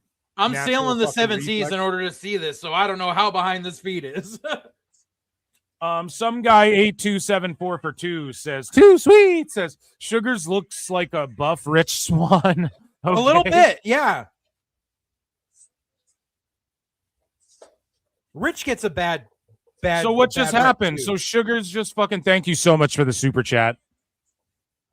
Guys, hit like, subscribe, super chat in, become a member for 99 cents on the YouTube channel. Check out patreon.com/Pro Wrestle Times. It's like a backwards frog splash that he won with. Okay. And now he's getting beat down. And then he's getting a beat down. He should have just lost and then got a beat down. Or maybe not. Maybe that's stupid, but I don't know. I mean, this is the problem with Temu Shield is like they're gonna do Temu Shield bullshit. So I'm 3-2 for Great American Bash. And 50% of you said Shaquan, 19% said Dion Lennox, 31% said DQ Schmaz. And there you go. That poll is finito. We will keep this one on the screen, even though we ended this one as well. There's Kenny been too many baseball bat shots in the past couple of days. Yeah.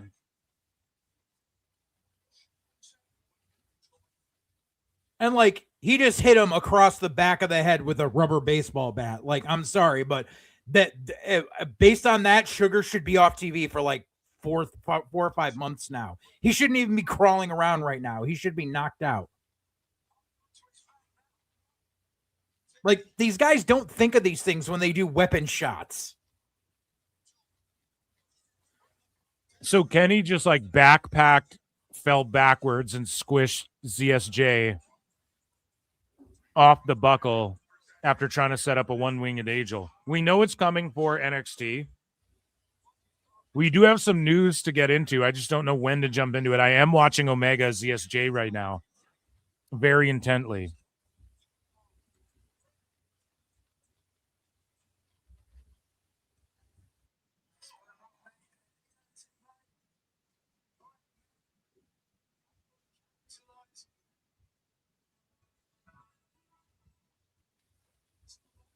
I gotta say something too, dude. Like, I know people give AEW a lot of crap for their merch because their merch does suck.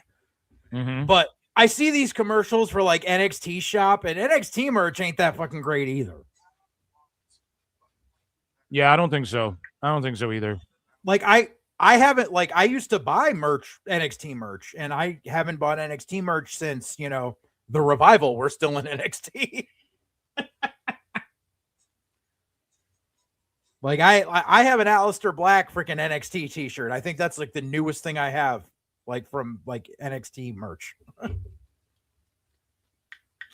Yeah, I don't got any. I'm wearing a Wolfpack shirt though. And that's what I mean. NWO is still more over than like any other merch, but main roster merch cooks though. Oh yeah, there's a lot of good stuff on the main roster for merch. Yeah. That there's no doubt about that. It's just NXT stuff. It's like they have the same design department. So why the hell is the NXT stuff so fucking cringe?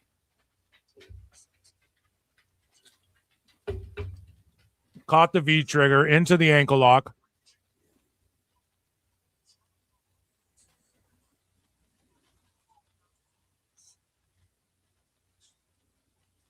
Punt kick. And then Omega gets up and then hits a V strike, not a V trigger, because I guess V trigger's against the ropes. No, V trigger's not against the ropes. Well, what? Okay, well, what's the difference then? Because V trigger's just the V knee. trigger's just it's a knee to the face that ends up being his balls in your face. That's what. Okay, a but tell that to Excalibur, who's calling the shit against the ropes V triggers and the shit just standing V strikes. I could call better play-by-play than Excalibur while I was in a fucking chemically induced coma. I could, bro. I did. I could call better than him. Dude. I literally was calling play-by-play commentary under anesthesia once.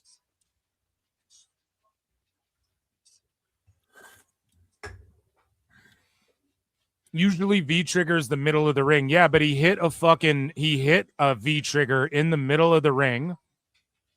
And I said V trigger, and then Excalibur goes V strike.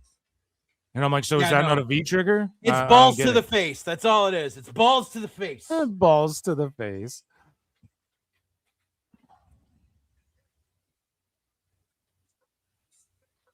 That's like I always laugh because he does that awful fucking dragon suplex and he calls it a snapdragon, but I love when Cornette calls it a begonia suplex. Guys, look how many matches are on this card. Did the Bucks and Kenny need to go this long in either of their matches? No, not at all. There, that's a V trigger. And he just called it. Tatum is now on screen for GAB. Let's see if she's like, I quit. I'm done.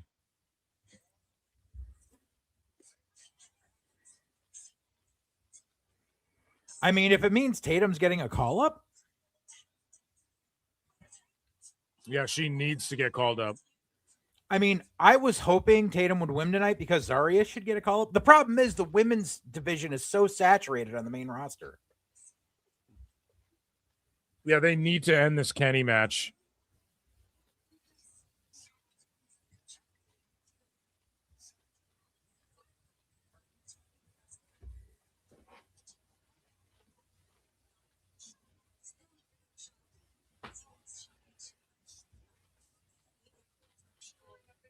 Oh,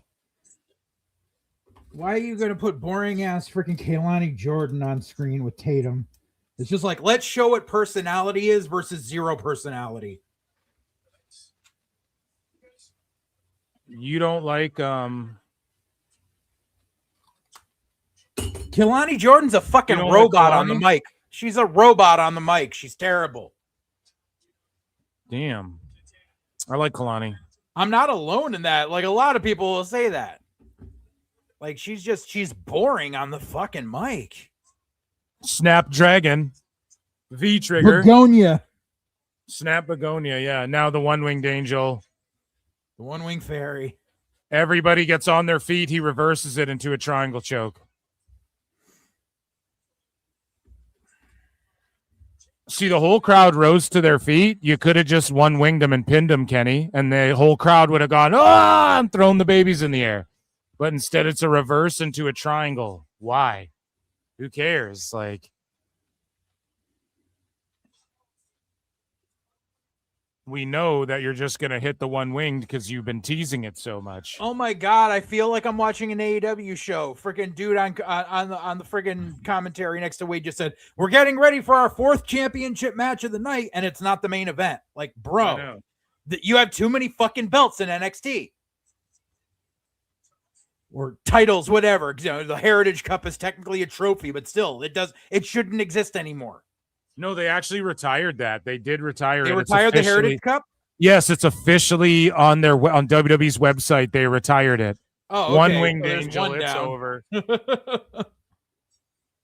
So, again, man, Forbidden Door, we're 2-0 tonight. I mean, it's largely predictable. Great American Bash, I'm 3-2 tonight. And, yeah, Kenny got the win, so 92% of the PWT universe knew that was going to be the case.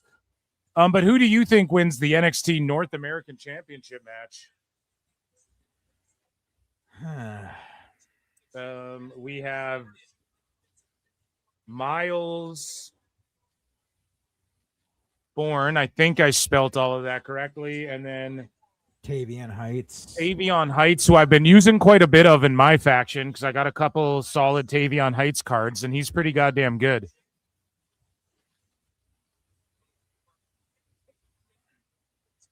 And there you go. There is a new poll. Ladies and gentlemen, who do you think wins the NXT North American Championship match if you're watching along at home? In the on screen, there is a poll. 1 for Miles Bourne, 2 for Tavion Heights, 3 for a DQ Schmaz.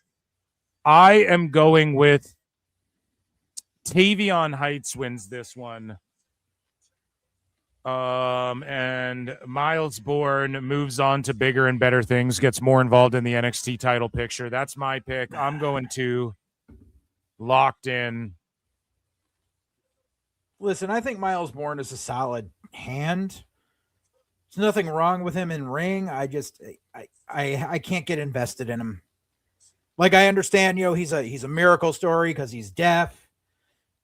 And, you know, obviously he's the envy of everyone because he's banging Stephanie Vaquer. But I can't get invested in the kid. I'm sorry. Okay, we're doing news. John Moxley versus Bandito. Moxley, go fuck yourself. We're doing news. Yeah, agreed. Jesus Christ.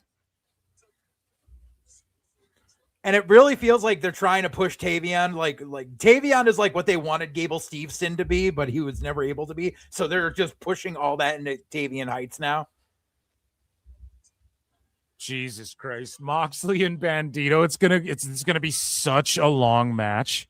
Yeah. You already know Moxley always goes so long and Bandito always gets ample time because he's fucking cool. It's Bandito. Like, he's cool.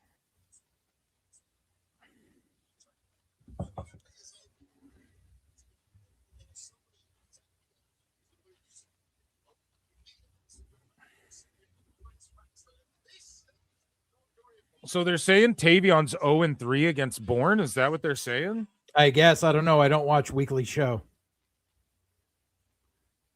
Not lately, anyways. What the hell is Tavion wearing on his freaking left leg? It's just like a leg sleeve. He just wears that. It's part of his gear. It's like his arm sleeve. I'm not going to lie. I am locked in more for Bandito Moxley, even though... Like, if you're wearing a singlet and you're wearing that, why don't you just wear fucking pants? Like, I don't get it.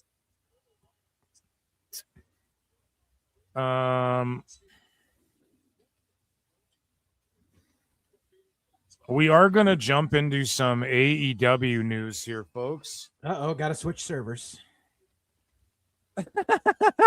NordVPN.com/Pro WrestleTimes.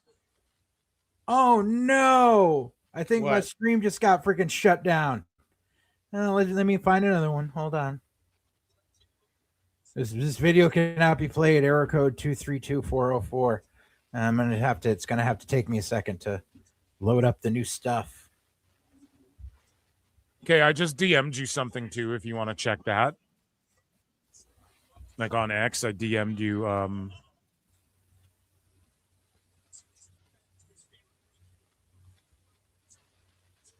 Oh, hey, yeah. And Chris Connor, I see you in chat, buddy. I don't know what you're doing, but hop on if you want.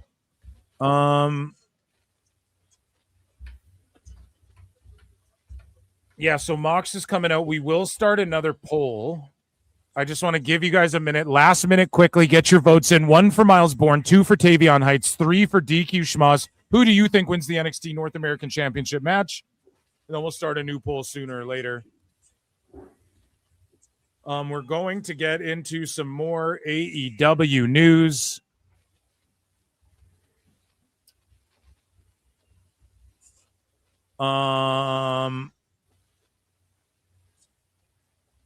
Ladies and gentlemen, joining us on the show, Chris Connor.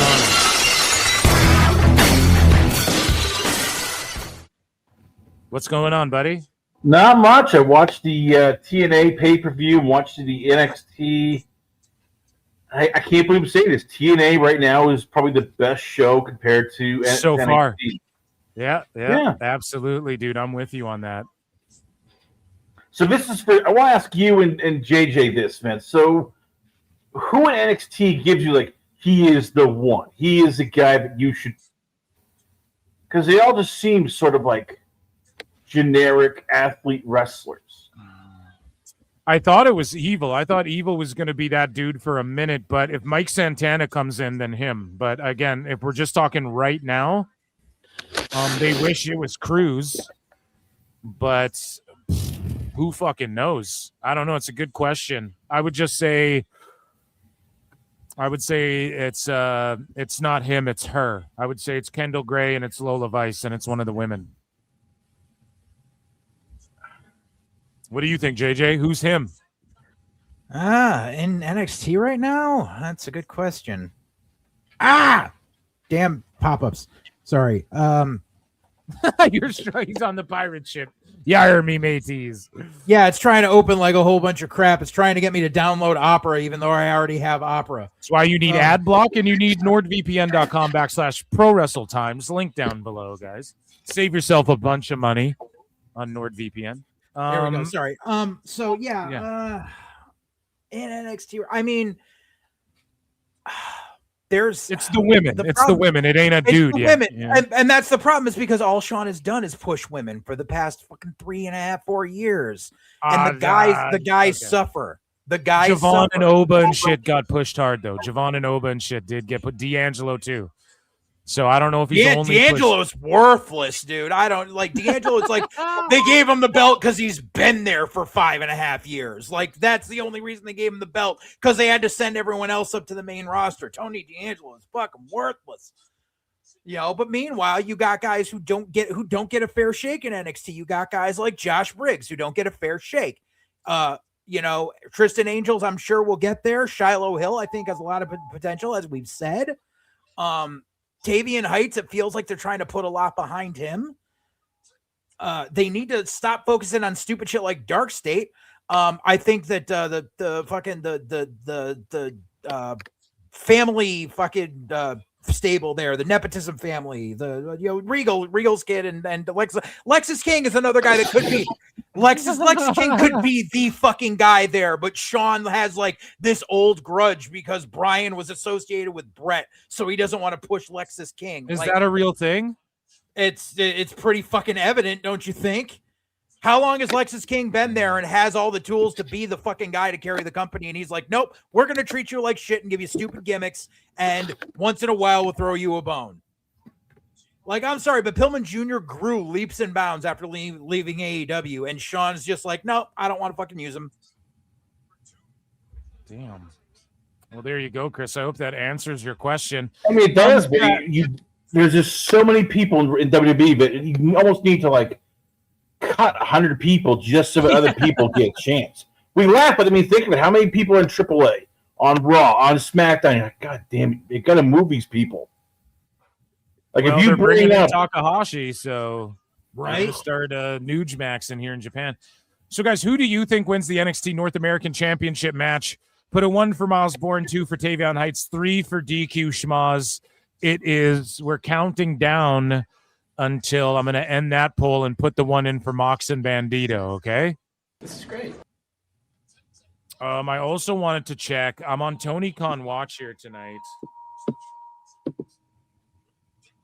And has he gone live? I'm curious. He hasn't for a long time. I haven't seen one pop up. Usually it pops right up in my feed, and he hasn't, guys. I was hoping for a Forbidden Door crash out on the live before. No, he's too busy. He's too busy looks maxing in the mirror and making sure his knockoff Inoki scarf is perfectly straight. Oh my God, Moxley is such a lame motherfucker. Well, yeah. With this, I'm gonna stand here and fucking. Somebody's fucking like riding a horse right now in chat. I don't know which one of you guys, but just it ain't me. It ain't me. Yeah, Chris, you got what are you fucking galloping? Are you typing or something? Yeah. Yes, I am typing. Yeah, okay, we can hear it, bro. We can hear it. Just mute yourself if it keeps mute yourself through. if you got to write a novel. I was like, holy shit, dude. I'm like Robin Williams and fucking Jumanji. Stampede.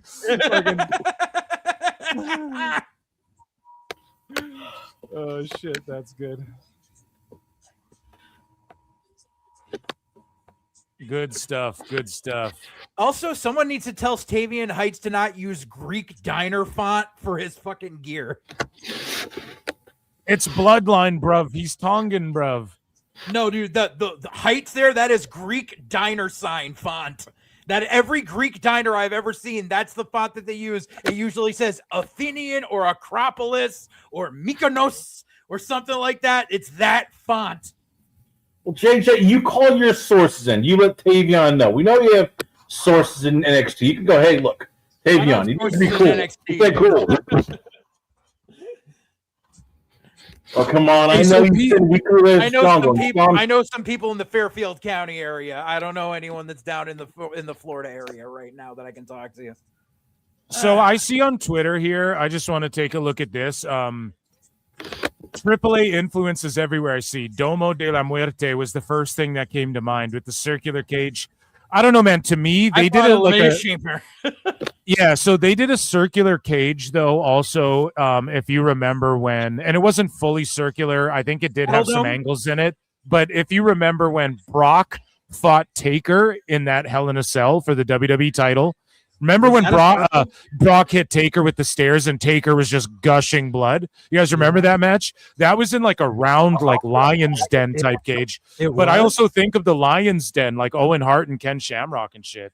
I'm thinking more of a, what was it, the Battle Dome or whatever that WCW was working with? Battle Bowl. Battle Bowl, yeah, Battle Bowl. Yeah. So I don't know, man. Don't hate on AEW for that, guys. Like, let them. They went with something different. Let's give it a shot. You know, like. But let's call a spade a spade. They had to because they realized afterwards. Oh shit, we're gonna have 12 people in a regular size cage. That's gonna be terrible. So we got to make a bigger cage. And they're like, well, if we make a bigger cage, people are gonna call it Hell in a Cell. Let's make it round. Yeah, Tony, snort some more fucking powder. Don't say it. Don't do it. Powder. Man. Don't crushed up Ritalin mixed with Colombian Supremo. Oh my God, this guy is unhinged. This is all allegedly. This is a comedy show, folks. This is what it's all made up, and the points. We're in don't matter. Minecraft. Okay, so we're gonna stop this poll 44% of you think Miles Bourne is going to win this match. 56% say Tavion Heights. We're going with a new poll because I assume we're only a third of the way through Moxley versus Bandito. Who do you think wins this match? I'm just putting match because there's no reason Bandito's fighting Mox. Like, or it's for the Continental Championship. Yeah. Which, like, what's it gonna matter? Because doesn't the fucking stupid Continental Classic bullshit start again in like 2 weeks? I don't know. And also, like, Mexico is in the same continent as the USA, so you think he would like fight continental guys? No, like, is that stupid? Well, bro, nothing makes sense in AEW. The All Atlantic belt had a Japanese flag on it. I know. Oh man, that was for Inoki. Okay, that's why Tone did that. No. John Moxley, Bandito, and we will add DQ. Shmaz, so guys, on the screen, wherever you're watching, wherever you're checking this out,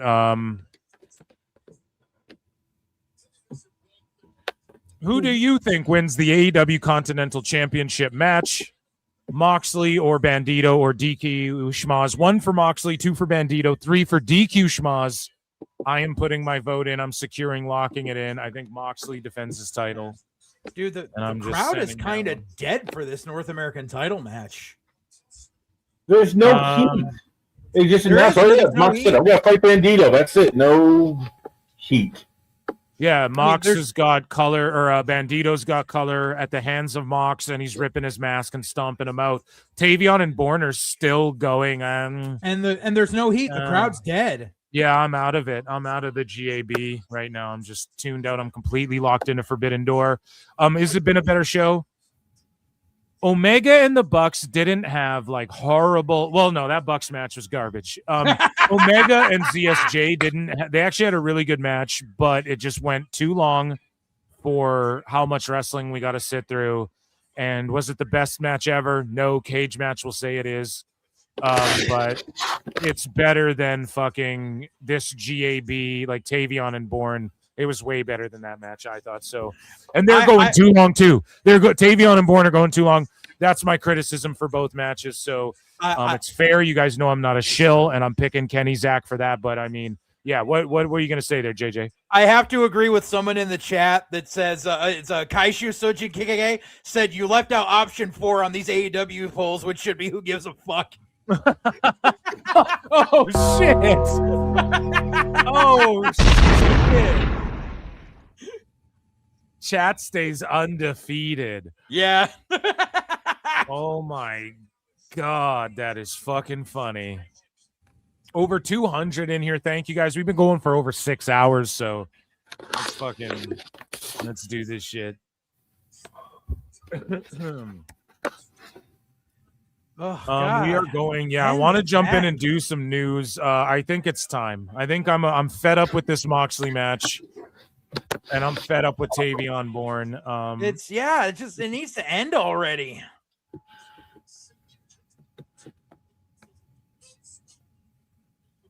So let's talk about some TV shit, and then let's get into some Tone shit.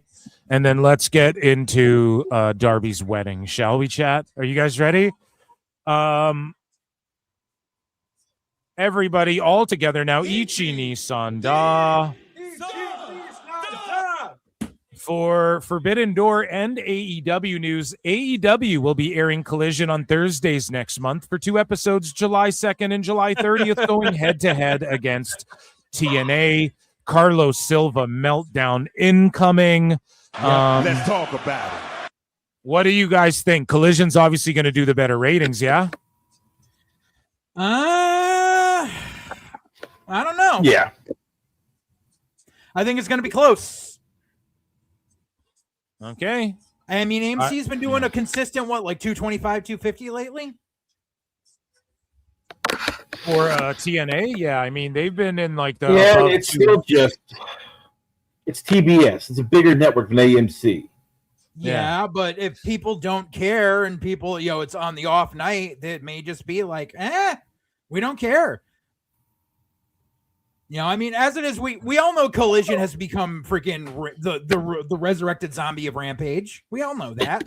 Chris, you have sources at TNA, not to blow up your spot, but like, is what's real about all these rumors about the sale and whatnot? Like, there's no sale. It's Dave Meltzer. Why are we believing Meltzer? Well, it wasn't just Dave. No. Well, yeah. Well, guys, come on. I have a whole show where I fucking A-log Dave. So I get that, but it wasn't just Dave saying it. Like Blake Axavignon came out and all these other guys came out. It started with Dave, and then it goes with Vince Russo. Right. Oh yeah. There's a reliable source. And then what? Coachman? Come on. Okay, but you have sources at TNA again. Not to blow up your spot again, but let's just say, and I don't know if you even have insight, but I'm just throwing that out there to say, like, you do have insight on TNA, so it's valuable to ask you this. Let's say this though: if somebody pulled up and offered them $50 million, are they taking it? In your opinion? Hell no. No. No. Are you sure? Okay. Dude, all right. Dude, okay. Phil. Listen. Okay. Yeah. Number one. They just got a $30 million TV deal from AMC over 3 years. Yes, but that's $30 million in revenue. Yeah. Why would they sell the whole company for 50? Number two, and this is something that people hate to fucking admit, but I can tell you that I have sources who were there who can tell you Tony Khan's dumbass paid $40 million for Ring of Honor. There is no way that TNA would sell for only $10 million more than that. So how much did he pay for Ring of Honor? $40 million? $40 million fucking dollars. There's no fucking way. He paid Sinclair Media $40 million for Ring of Honor. That was the asking price for 2.5 years, and that's what he gave them. Yep. See, Chris knows. Damn. So Chris, you agree it was $40 million? Yes, because he's overpaid for so much stuff. Remember when he did the whole Pointer Sister crap? He had to pay that's stressful. $500,000 for that. I mean, he just, again, when your father is Shad Khan, you just go, all right, I'll pay whatever you want. Whee! I'm 3-3 for Great American Bash. Bourne got the win, and whatever. They shake hands and take killed the show. Like the show was going good until the last two matches, and even the last match was good. But this one, it wasn't like the shits, but it was just boring, man. It was like whatever. This didn't need to even be on here. Yeah, too many title matches. Okay, so we're moving along in see, guys, we're not E-drones. If you're listening to this after, and it's the AEW segment, and see, I'm not a fucking E-drone. I just buried some NXT shit. But speaking of Tony being a mark and AEW TV and whatnot, Forbidden Door currently, Time Cop on my AEW is going well. It's crashing. Also, TNA was crashing too during the ladder match, just so people know. And they were having production issues. Yeah, but I bought it from YouTube. So again, if you buy it from YouTube, the wording crashes. But if you bought it from the app, yeah, probably. Yeah. So, but yeah, this is Forbidden Door crashing out a little bit. And in other TV related news here for AEW, as we continue along, Switchblade got into it here and says, I agree with your latter point. So who's he talking to? Okay, so Switchblade says, once the sale to Paramount is done, do you think Paramount will drop TNT Boxing to avoid competing with TKO and Zuffa Boxing?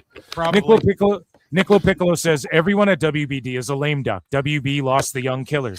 TNT Boxing isn't being protected by a strategy team. It's sitting on a folding chair outside Paramount's office waiting to find out if it's an asset or a rounding error. Stop assigning my importance to any of this shit. And here's the thing. Niccolo Piccolo and Switchblade, they fucking butt heads a lot. They do. But they're I like them both. Switchblade doesn't want to admit that Nick knows more than him. I mean, I don't know if that's the case. I just know that I like both these guys, and they. Yeah, I mean, I assume so, just based off of the fact he works in the business. And Switchblade, he just goes off of what's reported and shit out there. So, I mean, it is what it is. I mean, I don't need to compare them. I often look at them both, what they're both saying in some instances. And so Switchblade says, you avoided the question. You were one of the proponents of the idea that Ellison would not compete against A or TKO. So surely TNT Boxing is toast under Paramount like AEW is, right? Yeah, but Switchblade, here's the thing. That's what he just said. TNT Boxing's dead. Right. But you don't need to bring me into this. That's all he's saying. So he didn't. He still had boxing. Yeah. So Switchblade, Nick did not avoid the question. He directly answered. So So this guy here, John Time Traveling Arisman, says you're trying to get him to say something that he's telling you doesn't matter. Regardless of being competition with TKO, the first step is figuring out if they have pardon me.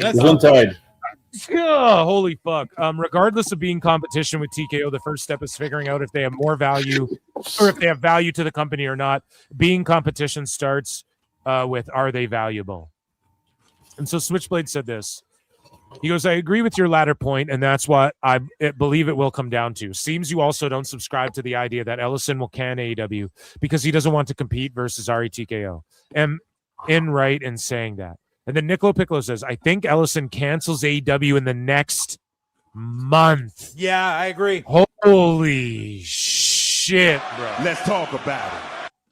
Now, Ellison and them were saying, like, we're hoping to get the deal done this summer, September the latest. Then all of a sudden, like a week later, it was announced that it's going down and the DOJ fucking are not opposing it and all of this shit. And they've cleared it. It's a good deal or whatever. I don't know how to phrase all of this shit. So sorry, you it's Uber not marks it's not an antitrust issue. Exactly. And so that happened like fucking a week after they were talking some shit like, well, September the latest, but we want to. And then some people were like, I bet they get it done this summer. Boom, it happens like a few days later. So they're on fast track. Like if Nick is saying this, he's been batting 1,000. So whether you love the guy, hate the guy, that's fucking crazy for him to even boldly say that. Well, and for everybody coping about his Paradigm, well, he's not with Paradigm. Okay, they just mentioned his Rare Standard alongside Paradigm and shit for Drew McIntyre's latest picture. Like, he still works with these people. Believe me, he does. He fucking does. He's not with Paradigm, but he's still an agent. He still has clients. Yeah, you don't need to be with an agency to be an effective Hollywood agent either. Right. Like, that's what people got to understand. Like, a lot of agents cut their teeth in other agencies, then they go and start their own shit. Watch Entourage, bitches. Have you never seen Entourage? Well, here's the bigger thing people don't get. It's like during the upfronts, they didn't put AEW with the sports. They put it with all the reality shows. Right. And reality shows are usually cheap to make. AEW is not. So anything they can cut that's over, I'd say, $60 million per year, they're gonna slash and burn that as quick as they can. Yeah, and AEW's cheap to produce, comparably to reality programming, comparably to sports. Dave Meltzer's been arguing, well, it's cheaper than the UFC, so why wouldn't they want to get in business? And it's like, Dave, this isn't the UFC, man. Like, AEW is the furthest thing from the UFC ever, and you all don't like to accept that. Like, Moxley's fake jiu-jitsu shit he does is the phoniest shit. Ask anybody other than Josh Barnett, but they're friends, so I don't expect it. I don't expect Josh Barnett to bury fucking Moxley because they're buddies, but I'm telling you, to people who really fight, man, he's a phony. Moxley looks so phony. Kyle O'Reilly does the shoot jiu-jitsu style shit better than Moxley does. Like, no doubt about it. But anyways, Nick is saying this. I'm saying it from the same timeline I've been laying out since August 11, 25. Zero fucking possibility AEW exists on Paramount after WBD deal closes in any legit way, or it is lame duck until 27. I mean, I'm just gonna, I don't know. I'm leaning towards that. Oh shit, we're Phil, I don't know if you just saw on their screen. We're getting an NXT Heat Wave the same day as Triple Mania. There you go, dude. So again in TV news here a little bit. Meltzer said says it's year 7 and Tony still can't answer a question. Oh, we'll get back to this actually. That's Tony Khan 11 stuff. a.m. Oh, Central Time, so noon. Okay. That's Tony Khan stuff. So we move along here, and GCW has held discussions with AEW about potentially joining the My AEW platform in the future. That means they would have to drop out from being like working with WWE ID people, I'm assuming, right? KO and LaGreca. Yeah, dude, they were on the pre-show, but do you hear what I'm saying about yeah, GC? sorry. No, it's good. Yeah, I'm hearing you. Yeah, sorry. Sorry, tangent. Twirl. Sorry. GCW have to stop working with WWE ID talent, do you think, if they join My AEW? No. Absolutely. They will. I think there will be an ultimatum. to WWE ID talent, be like, listen, no, you can't. Because I know there's been some people who have been vocal on Twitter. I know Dose got into it with one jackass who I have blocked, who was like, indies around the country, listen to me, don't book ID talent anymore because WWE will come in and fuck you and you'll be left with nothing and blah, blah, blah. And it's like, dude, that's the way it is with every indie worker. You're on a handshake deal. They can just ghost you without knowing it. So if WWE was to put into the ID people like, listen, you want to play with us and you want to be serious, we can't have you appearing for these companies. You can go appear in other indies, but if these companies are working with our competition, I'm sorry, we can't have that. So don't take bookings from these companies.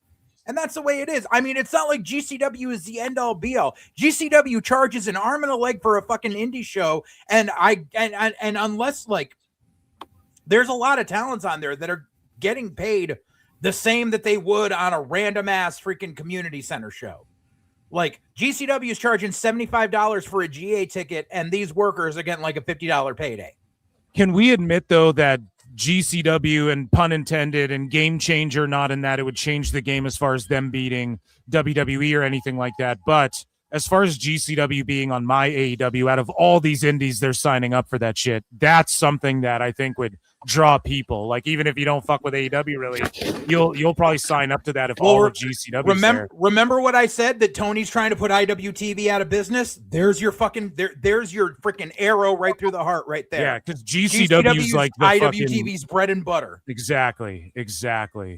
And then also we talked about earlier, Tony Khan has this deal sort of worked out where you can get season passes, I guess. So let's say your favorite indie is Produce Wrestling, or your favorite fucking your favorite thing is GCW. They'll have season passes where, let's say like GCW, they'll have their free shows obviously, but if they sell pay-per-views on there, you buy the yearly season pass for the fed that you like, support them directly, and then I'm sure they get a higher percentage of that cut, and then you all year just the pay-per-views, you click and watch them once they air. I'm sure it'll be discounted. I think that's a positive, and I think GCW going on my AEW would be a positive as well.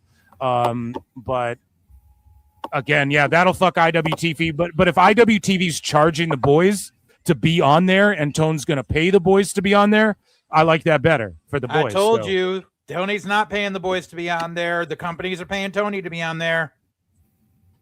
Well, all I'm going by is like what's out there. So as soon as like one of the feds go, yes, I'm paying to be on there, we pay to be on there. Never admit it. I know, like you're saying, I'm not trying to doubt you, but I don't want, before I start going off on that, what's publicly out there, I like the format better. It's like a Tubi format. Guys, we have a new poll in the chat that I'm about to put in the chat. That was AEW news for now.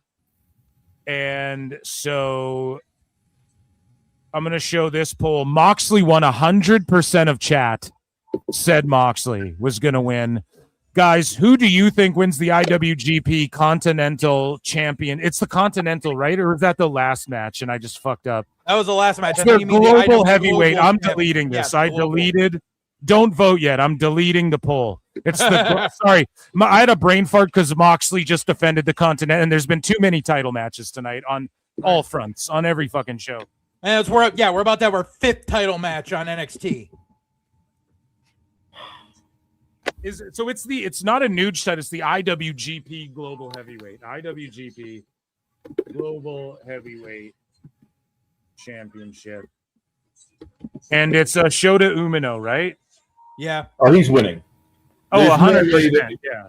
I can't see New Japan going, oh, yeah, we'll let an AEW guy win our title. And especially not Pac. Like, if it was Mox title versus Umino's title for title, I could see Mox scooping it, but not Pac. Yeah, no, Nuge is done with Tony after this week. Do you think? I think that, like I've said it before, I think this is the last nail in the coffin. I think Nuge realized that Tony has just fucked them so many times and picked their carcass dry that they've gotten nothing out of this. Like, TNA learned real quick not to work with AEW. New Japan has not learned that lesson. But now, considering like Nuge yanked Dynamite from New Japan World and MLW Fusion is on there instead, Like, yeah I'm pretty sure they're fucking done. But New Japan did that because Tone wanted to do that, not because Nuge wanted to. They did that because Tone is launching My AEW everywhere in the world, and so he just wants to let everybody know go to My AEW to watch it. But the whole thing was Dynamite that was on New Japan World had a Japanese commentary. It wasn't the American commentary, which is going to be on My AEW. So what does it matter? True that. And then you already need Tone trying to steal Zack Sabre Jr. So again, if you're New Japan, at what point are you going? This is basically a hostile, toxic relationship. We gotta get out. Guys, vote in the poll in the chat. Who do you think wins the IWGP Global Heavyweight Championship? 1, it's on screen there. So wherever you're watching the show, 1 in the chat for Shota Umino, 2 for Pac, 3 for DQ Schmaz. Who do you think's gonna win? I'm undefeated at Forbidden Door tonight, 3-0 so far. I'm 3-3 for Great American Bash, and I went 6-3 for Slammiversary. I missed one. I didn't vote on the Moose match by accident. Let's be completely honest. AEW pay-per-views are predictable as fuck. Always. And then people go, yeah, but the matches were good. Who cares? I don't care. So, if you know the finish before the match happens, I don't care what happens during the match. I'm going Shota Umino. There's no way they take the belt off him. This will be one of the best matches of the night, though. Pac and Umino. I'm telling you guys right now. You think they pull the trigger on Kendal Gray tonight? Yeah. I'll say yes because I think you're going to keep Lola in Mexico for bigger things. That's what I'm thinking. Yeah, Lola and Gray are so both. It's crazy because they're both so peak right now that it's hard to say who they pull the trigger on. But yeah, Lola can go and challenge Catalina next, or challenge she's whoever has the women's title, and then she can team up with Priest for the mixed gender. There's so much for her there, and she'll make good money doing that. And I think they could go that route, and then Kendal, it can be her time. Not to say I think Lola already beat Kendal, no, so there could be a rubber match down the line too. Possibly. I think they would do it. They would put the belt on Kendal just to piss off Dave. Speaking of pissing people off, ladies and gentlemen, Chris Jericho. I look and see it's not just me. So many others have stood where I stand. We are the young, so raise your hand.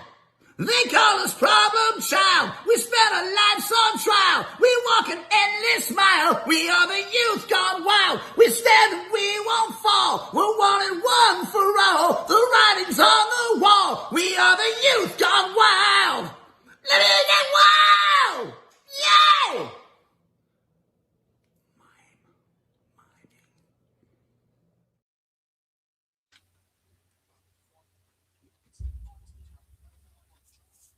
Then we're back.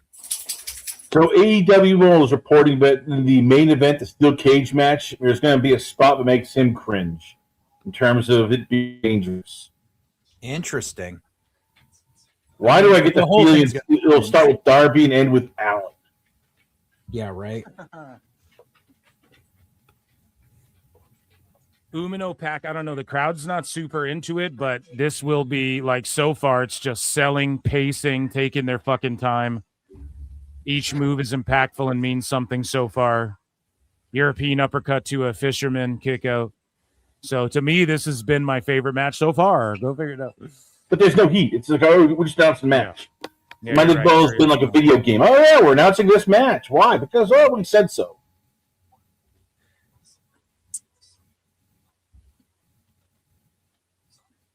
Yeah, so for the people watching on CW, how is Great American Bash on the CW? I see Ricky the commercial break right now.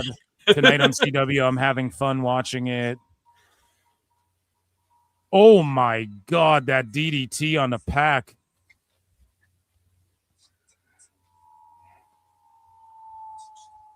And guys, get your vote in. 1 for Shota Umino, 2 for Pac, 3 for DQ Schmaz in the chat. Wherever you're watching, just put it in chat there. Who do you think wins the IWGP Global Heavyweight Championship? Round of applause for the PWT Universe. Over 6.5 hours we've been going today, dude. Yeah, Kevin, I'm still here. So I'm looking at the chat. We might have to do Memba Tuesday on Tuesday this Right? week because I'm gonna be fucking burnt tomorrow, dude. Mason Rook versus Jackson Drake on Tuesday. I have to go touch grass after this weekend and just watching tons of wrestling, you know? Right. No, remember we'll see. when We'll see what's remember up. when Moxley was trying to turn Shota Umino into like the next Okada? No. Yeah, he was like he was pushing so hard for Shota Umino to be like the next big thing in Japan. Oh God. Oh God. Oh God. Fucking Mason Rook. Damn, a shotgun drop kick into the barricade there.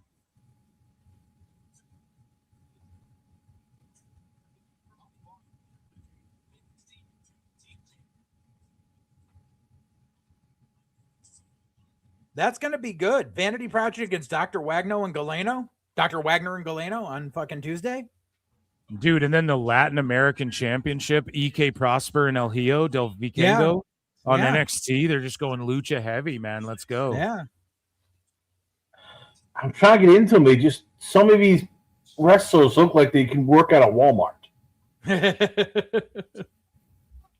Yeah, I mean, especially at least Darcy looks like, okay, if I talk trash, they'll beat me up. Vanity Project looks like, okay, I don't mean to be mean, but you look like you're in a gay porn. Oh, fuck. Mason Rook looks like he works in the subway inside of a fucking Walmart. Guys, let's get into some fucking more news here, okay, guys? Let's get into Darby Allin's wedding. Were you invited, Phil? I was, and I had to respectfully decline. Okay? So, guys, this is a segment called Put Me Out of My Misery. So, AEW star Darby Allin got married. Let's take a look. And then it says here, gave my brother the hottest pepper in the world right as we walked out. So it's just a jackass fucking goofball. Even his wedding's a goofball wedding. It's a nice day for a goofball wedding. It's like they made nice day to fall through glass again. Yeah, wow. It's like that movie Multiplicity, and it's like they made a clone of Bam Margera, and that's Darby. Oh my god. Wait, the women's match is the main event? What happened with fucking D'Angelo and Evil? Was that the opener? D'Angelo, they kicked it off. Yeah, they kicked it off. So that's what I missed. That's fucking bullshit. I'm sorry. That should have been fucking closing it, not this. Yeah, Once again, they tried. Sean shoves the women down our fucking throats. Well, I think they just did that to compete with AEW. Like, here's our world title match first, type shit. You know? It's fucking. It's free TV versus fucking $50. It's free TV versus $50. There was no reason for them to fucking open with the fucking NXT title match. Yo, Darby's wife, I mean, she's a very beautiful woman, but how much of that is because the millions Tone gave her? I mean, he must have a great life insurance policy. No, I'm joking, guys. Come on. We're joking. No way. So people who were at the wedding, Sting, Darby Allin, DDP, and Steve Borden were there. And of course, Darby can't even take a nice picture. He's just got to be a mark. And Quirk Chungus, everybody, because he's from that generation of fucking Quirk Chunguses. Also Darby Allin. Hey, I know that. Here's JJ Alexander who posted this. But Darby Allin gets married. His mother body slammed him on thumbtacks at his wedding. Hey, who doesn't want to body slam their son on stuff? You know? Okay, I but don't know like, if families do that, I think. I'm not sure. him and his wife are going to want to get intimate later. She's going to be picking thumbtacks out of his ass crack. Like, why? Why do that? That's all right. I'm sure he'll have a few on the wedding night and belt her in the face like he did so many of his other girlfriends. Oh, shit. Oh, fuck. Oh, shit, JJ. God damn. Damn, that was rank. Holy shit. By God, King.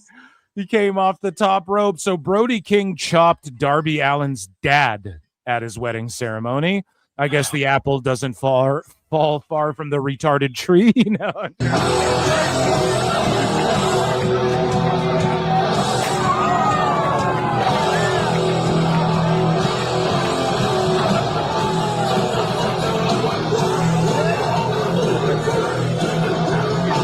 right. So he set up a circle, and instead of, hey, let's dance and have a good time, who wants to get wrestler chopped by Brody King?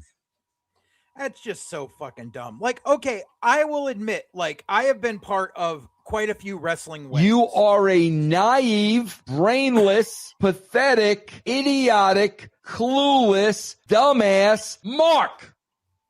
Like, I've been privy to a couple of wrestling weddings, and like the one, like, it was classy. Like my business partner Shell, who spent most of her career as the ring girl, is what she was known as, but business savvy.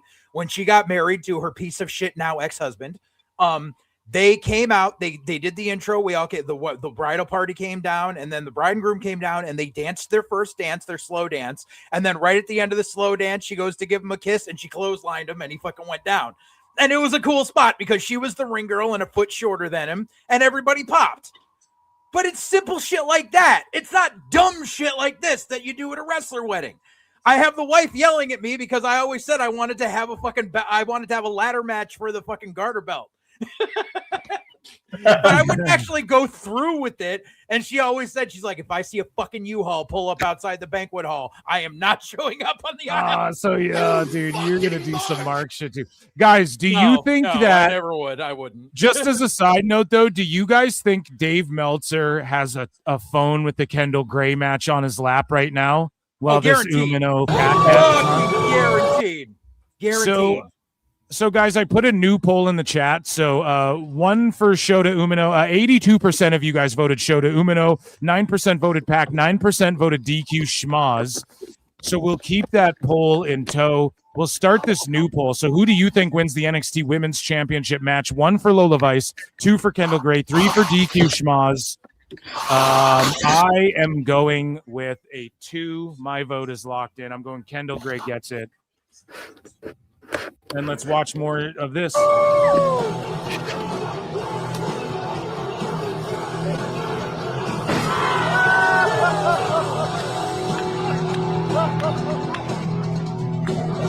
And then body slams them onto Tax. So nutty. So stupid.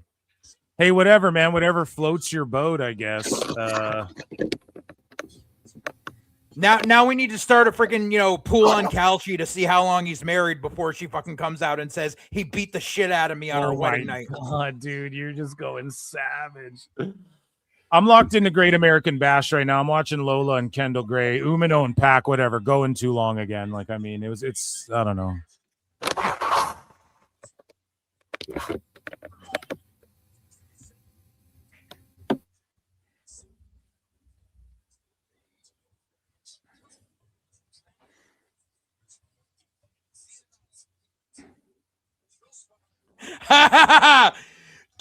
Kudos to Trademark K6er in chat. This is the only way Darby could get hard on his wedding night was to do dumb shit like this. Huh. I wonder if he invited Conrad so he could get some fucking free Blue Chew in the fucking gift table. I'm sure his little scrawny ass is impotent as fuck. That's why he beats women to get it up. Oh my God. You're saying crazy shit. Minecraft.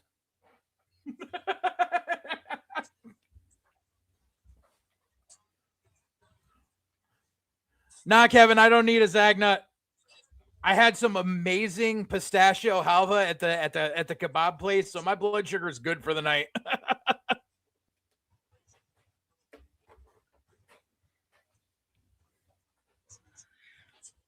So, guys, if you follow me at x.com/ProWrestleTimes, at ProWrestleTimes on X, I'm putting a poll up there as well, exclusive to X. Does Dave Meltzer have his phone on his lap watching Kendal Gray's Great American Bash match while being in attendance for AEW Forbidden Door? Yeah, definitely.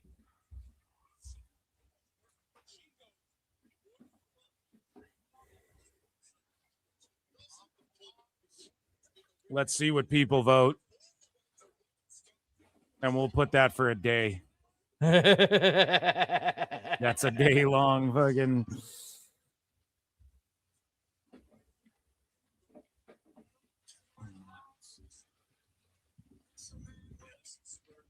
I voted.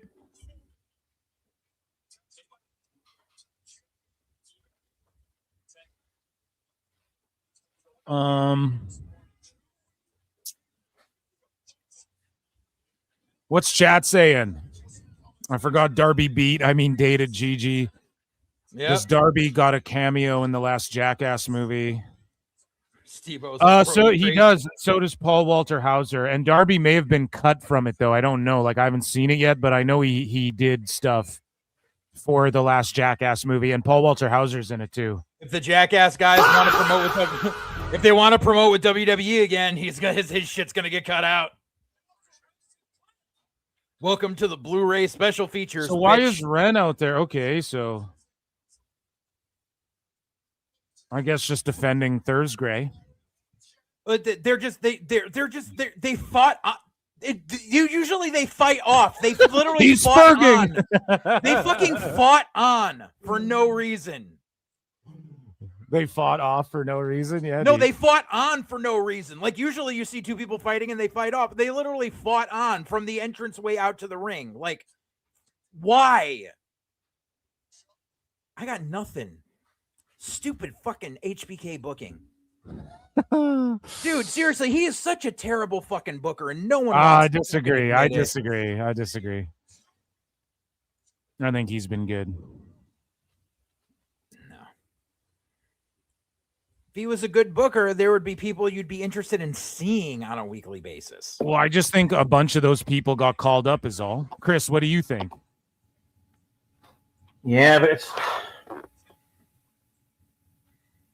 they're struggling because how many people on NXT do you go, I gotta see this guy, I gotta see this girl? He should have staggered people instead of just, doing it to like everybody gets sent up at once. I mean, for fuck's sakes, the dumbest thing in the fucking world was putting the belt back on Oba just to have him go, I won. Now I put the belt down because I leave. Bye-bye. Stupid. How much Should've of that never is put the on belt him, back though? on and him. How much of that is on like the main roster who are calling him up, calling people Oh, up? and I shit? blame Triple H. He's called up too many people. They have to stop. Right, but you know that the communication should have been there to be like, hey, Sean, we want to bring this guy up, so don't put the fucking belt back on him, you cross-eyed dumbass. Why would he call his best friend a cross-eyed dumbass, dude? You know he fucking does. Be gone. Oh my god. Spend less time at church and more time learning how to fucking book. So Umino got the win, ladies and gentlemen. We will. So 82% of you guys picked Umino there. So again, so like I'm undefeated in this AEW. Like people come in my replies and my comments and go, "You don't watch the show. How the fuck am I able to predict a whole pay-per-view? This is crazy." Because AEW is predictable as fuck. Exactly. Umino 4-0 tonight for AEW's I'm pay-per-view. 4-0 too. I'm 4-0 with AEW as well. Whereas I Great will say American that- Bash we've split, and then Slammiversary I went fucking 6-3. So I'll say this about Sean. At least he heals to win sometimes. We had King, what was Night Champions? No heel won. Every babyface won. Every single friggin' one of them.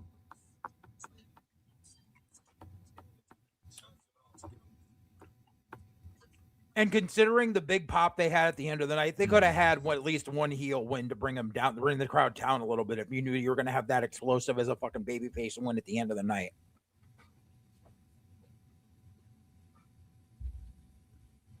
yeah, so Wolverine DX is explaining in chat. Guys, super chat in, become a member for 99 cents. Check out patreon.com/ProWrestleTimes. Check out Full Circle Radio and Last Call with Chris Connor on YouTube. Those are all on YouTube. And Bro, shout is you guys someone out. trying to tell me how to learn how to like what booking is? No. Bro, He's just doesn't- explaining. Yeah, he's just saying. So he said, "Do you watch NXT Weekly?" Kalani wanted to cost the match. Ren come to even the odds and send her back, both her face. It creates an adversity to overcome. So that's It's and still now just you go off. lazy. It's fucking lazy. It's fucking lazy because they're in their own fucking program. They didn't need to have anything to do with this match. It was just a matter of let's create a little bit of chaos so we can get to, because he noticed how the stupid North American title match was dead as fuck. Okay, Tanahashi-san's coming out.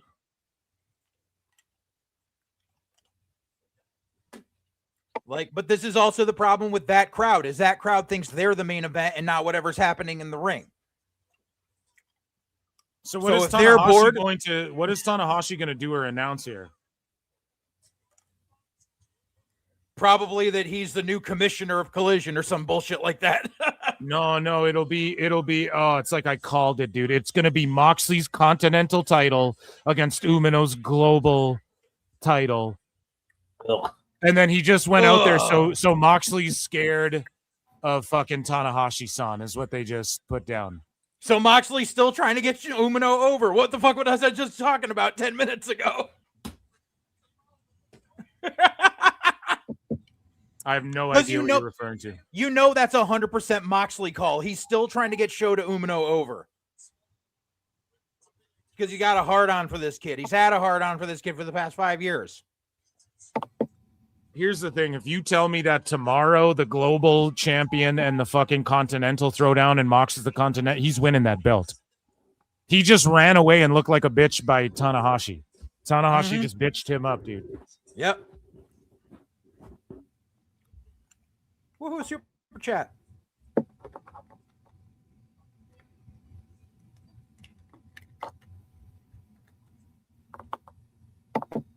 Huh. Interesting. Wolverine DX for 2. Sweet. Says they don't have to. Lola and Kendal are over. That's what he says to you, JJ. So what? So you're saying they didn't have to come out and do that fight on, fight off bullshit? So then why were you defending it? Fair enough. Like, pick a lane. Who's playing the goddamn flute? I don't know. Somebody's playing a flute. I was just gonna ask that same question. Might be Chris again. Chris, mute yourself if you're fucking. Chris, you playing a flute? Yeah, I'm not playing a flute. I don't even hear flute. I just heard like a ringing sound. It was like a whatever. It sounded like a piccolo to me. Yeah. I'm grabbing a titty. That's all I'm doing right now.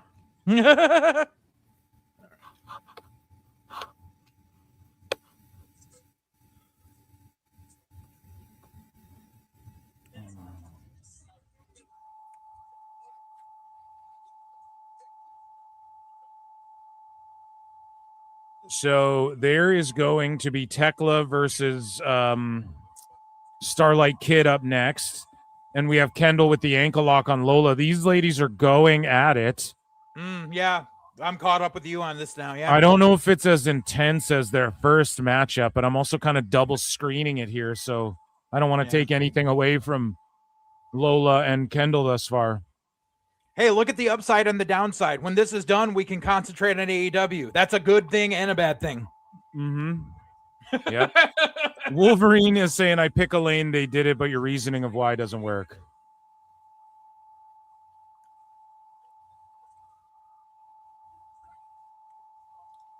These girls obviously didn't watch the last match. They're literally going through some of the shit that fucking Heights and Bourne did. Yeah, there's that flute again. Better go. It's just that flute is from the broadcast. Like that's Forbidden Door doing that. Like the no signal. Whoa, that was for their vignette. Bro. I wasn't playing That's horrible. Yeah, because I just noticed it too, but it was on the program. Oh my god, that's terrible. Okay, guys, get your last minute votes in. Who do you think wins the NXT Women's Championship match? 1 for Lola Vice, 2 for Kendal Gray, 3 for a DQ schmoz. And get your votes in quickly before I end this poll. Yeah, like Lola and Kendal, like you can, like, it's one thing we used to teach in school all the time is there's monitors in the back. Watch the other matches to make sure you're not doing the same shit as other people. They're literally doing some of the same shit that happened in the North American title match.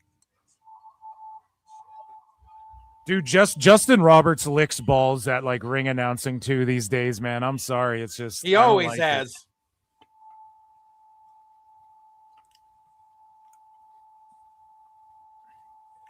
Dude, that kick was nowhere near her.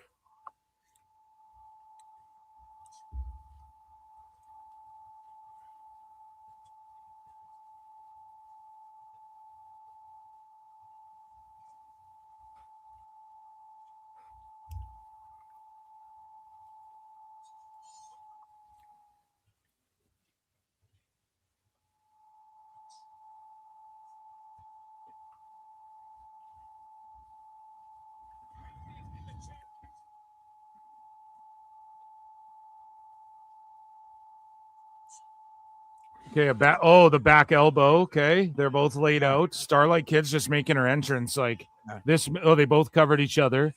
This match might end like right before this one starts, but they are technically going head to head. Yeah.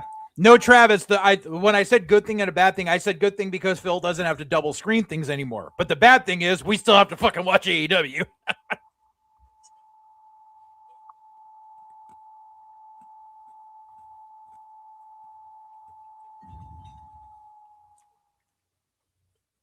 They got shit, dude. Tekla has fire dancers and shit. I used to do that. I know. What do you call it? I used to do Fire Point, Dragon Staff. And Dave Mills is going to be happy as a pig in mud. I was gonna say, so you're saying you're a flamer? Oh, come on now, Eric. I can send you video. I used to do some cool shit, man. I'm joking. That is cool, dude. That is really cool. Oh shit! Yeah, so Kendal did it. Kendal did it, guys. That was it. Yeah, it ended like as this AEW women's match is going down.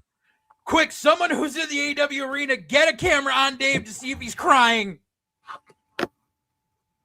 So I went 4-3 for Great American Bash. I want to know your guys what you grade this match.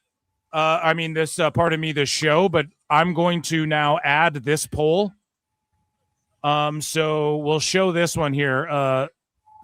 28% of you guys thought Lola Vice would defend. 72 thought Kendal Gray would win. And that's what happened. It's her time. So up next, we have who do you think wins the AEW Women's World Championship? Put a 1 in the chat for Tekla, 2 for Starlight Kid, 3 for a DQ schmoz. I'm going Tekla all day, obviously. Well, yeah. Oh, yes.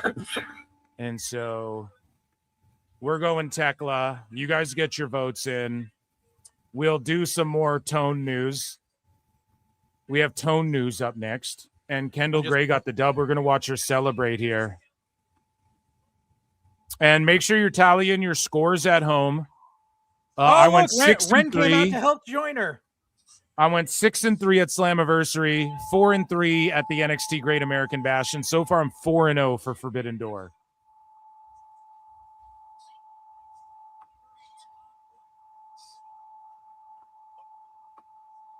They have to take their time about with Kendal Gray. I mean, they can't rush her up.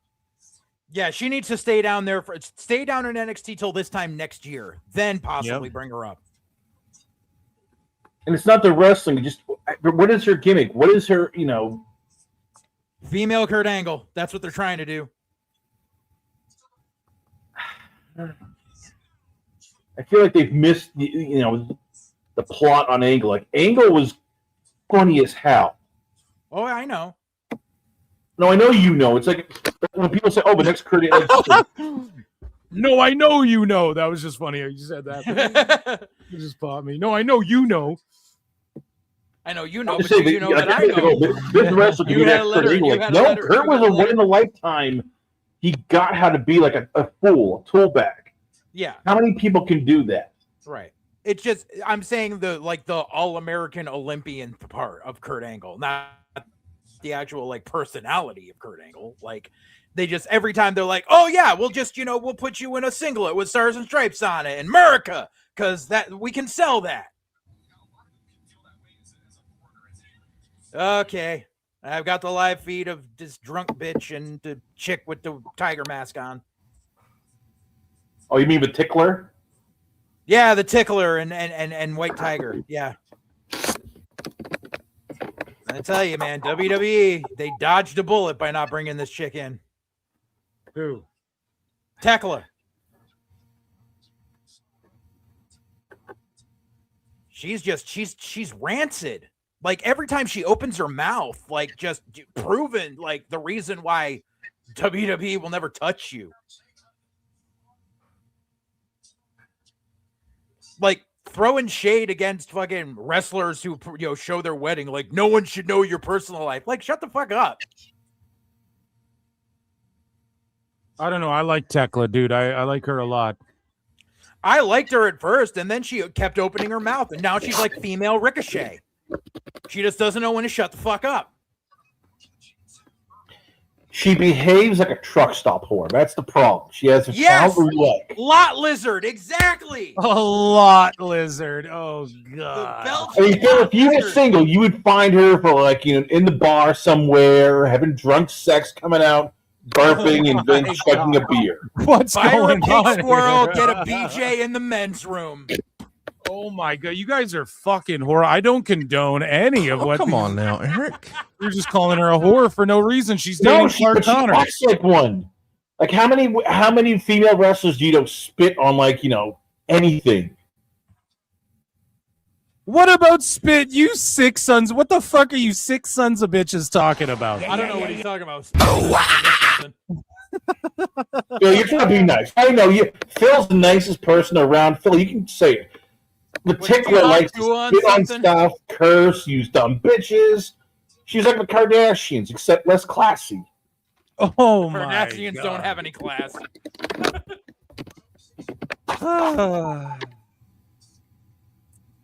You guys are crazy. I like Tekla a lot.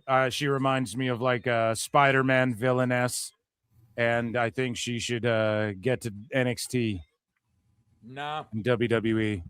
I think they dodged a bullet by not signing her. The funniest thing, there's two of the funniest things I've done in the history of the IWC. Are you guys ready for this? I made Dave Meltzer synonymous with an emoji, and I got everybody calling Tony Khan Tone. Do you guys notice that on Twitter? Yeah. Way more people. I see people who don't even follow me calling him Tone, and it's like, where does it come from? It's me just talking shit. I know it because it spreads like wildfire. Steamboat Tone. And it's fucking hilarious. Yeah, I like Tekla, man. I don't fucking know. You guys are hating. I like her. She's got that aura, in my opinion. She's got a way different vibe than anybody else. And then there's the owner of Stardom. So they're trying to get this over in AEW where, like, she's beefing with the Stardom guy still. Like Yeah, because old Stardom is owner. the only company that'll still work with them after this. Yeah. Nuge, no, I didn't invent Nuge. I didn't invent Nuge. Other people did. I just beat it to death. I say it so much because it triggers New Japan fans. Same with the Fed. People are like, if you call it the Fed, so I just called it the Fed all the time, right? Because it's just funny. Like people call me an E-drone, so I call it the Fed. It's ironic, you know.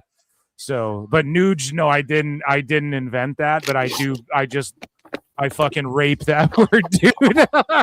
I do. I say it way too much, and I know I do, but it's just triggering to New Japan fans, and it's just funny. That's all. I like seeing people squirm sometimes. So, Sauce said Tekla is into German schizocorn.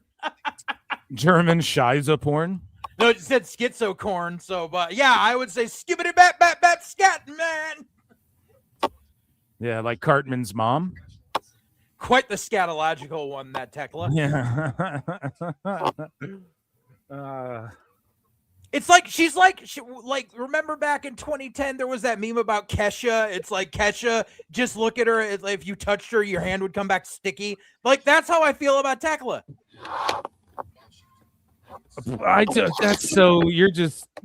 You're having weird fantasies, bud. No, I'm joking. No, I'm like, listen. I thought she had potential at one time, but now, not now. No, man, she's poison. I don't know if she's poison though. Like I think she's had good matches consistently, and she does her best with what Tone gives her. You know, But she doesn't know when to shut up. But like, what do you mean? Like in her promos? Just every time she's having an interview somewhere, like she thinks she's being so fucking. She's like the female Ricochet. She always thinks she's being fucking edgy, or like thinks she can talk shit and no one knows what she's talking about. Like, no, like you're not being talking shit about wrestlers getting married is not being a heel. That's just you being cunty. Like she talked about wrestlers getting married. Yeah, you didn't see that shit. She was basically throwing shade at like Trick and fucking Trash Legend and putting their fucking wedding pics all up over the place. So, listen to this. So JJ's so up in arms. He's like, man, he goes, Tekla was throwing shade at Trick and Trash Legend. How dare she? It's like, no, you just did the same fucking thing. What are we talking about? Trick here? wants to get Trick can marry whoever he wants, and they can share their beautiful moment with the world. It doesn't change the fact that Trash Legend is fucking terrible in the ring.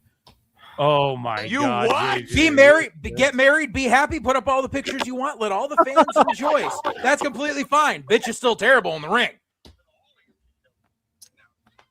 Oh man, that is the funniest. Speaking of irony, God damn, that is funny, JJ. But no, Tekla was talking mad shit about like, oh, but fucking wrestlers shouldn't be sharing it because you're supposed to be a character and that kills the kayfabe or some dumb shit like that. I was like, bitch, shut up.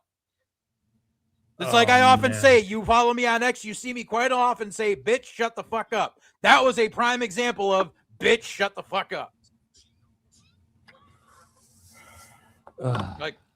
Like no one cares that you all mad that they married and fucking Chuck Connors won't put a ring on your finger. I like Lash a lot. I think she's really good. Not to mention, we just shit on Darby Allin's wedding for like 10 minutes. Exactly. That's what I'm saying. That's why I didn't say shit. It's like, dude, we just did the same fucking Bro, thing. because that wasn't a wedding. That was a white trash gathering for all the fucking No, shade. but they got married though, dude. Who cares if, I'm sure there was a lot of fucking twerking going on at Lash and Trick's wedding, and motherfuckers would be like, that's trashy. So here's the difference. Whatever. Is Teach their own. The difference is the focal point of Trick and Lash getting married. The focal point was, here's our wedding day. Here are our beautiful pictures of our wedding day. We are celebrating us joining in the bonds of holy matrimony. Darby shit was, yeah, we got married, but that's not the part where we're focusing on. We're focusing on us doing dumb white trash shit and getting clicks for it. That's the big fucking difference. It's the wedding the actual marriage was the afterthought. Much like how, the wife is going to be the afterthought for Darby when he starts beating the fuck out. Oh my God, bro. Jesus fucking Christ. See how I can always bring it back? Sure thing, bro. Sure thing.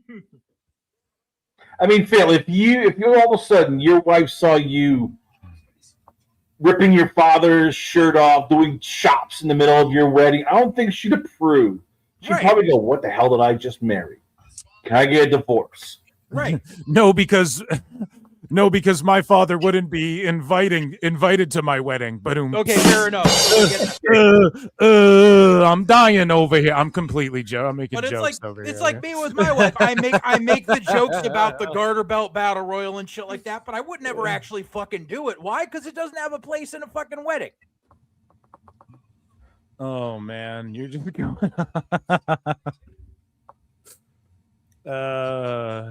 Like a wedding's about the two people being married. It's not about doing stupid jackass bullshit.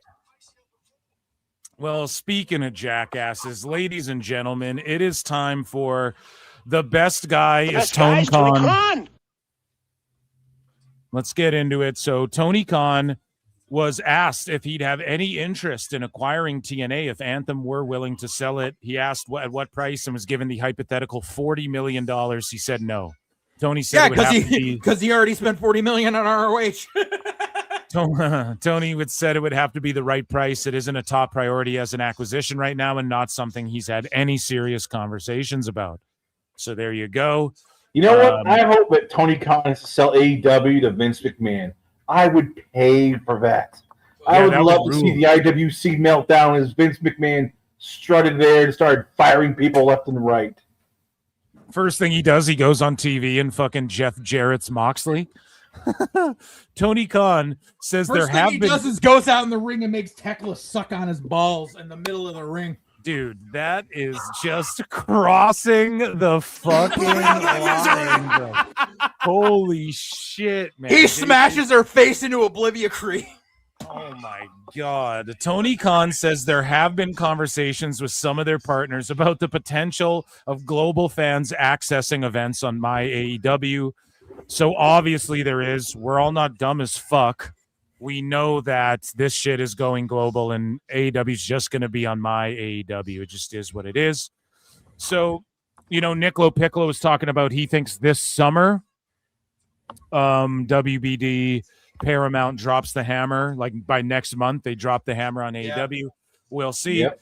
Meltzer said, says it's year 7 and Tony still can't answer a question without telling people on a media call what time and station his show is on. Also, remember when Michael Foley couldn't be in WWE anymore because of their Trump ties? And now here's Tony ball washing Larry Ellison. And again, it's just what I've said. Like Tone is out there publicly going, I'm great friends with the Ellisons, and I'm fucking I can't wait to do deals with Paramount, and we love Paramount, and I love David them. Blah blah blah. is my best buddy.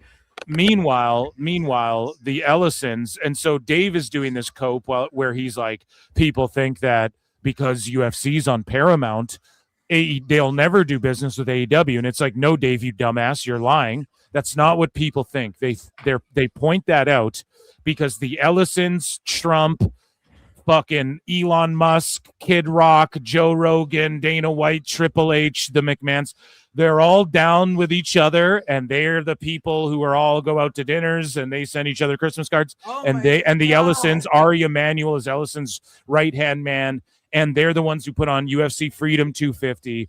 And if Mick Foley's silence is complicit in WWE, then why wouldn't he roast Tone and quit AEW for Tone fucking glazing the Ellisons and Paramount and hoping that he's on there? And he goes, I can't wait to be on with the UFC. So Mick Foley's a liar, and they're pointing out that because of those connections, fucking AEW is just going to get canned because WWE is so tight with them. And again, everybody wants to cry and point out how WWE is so tight with MAGA and shit.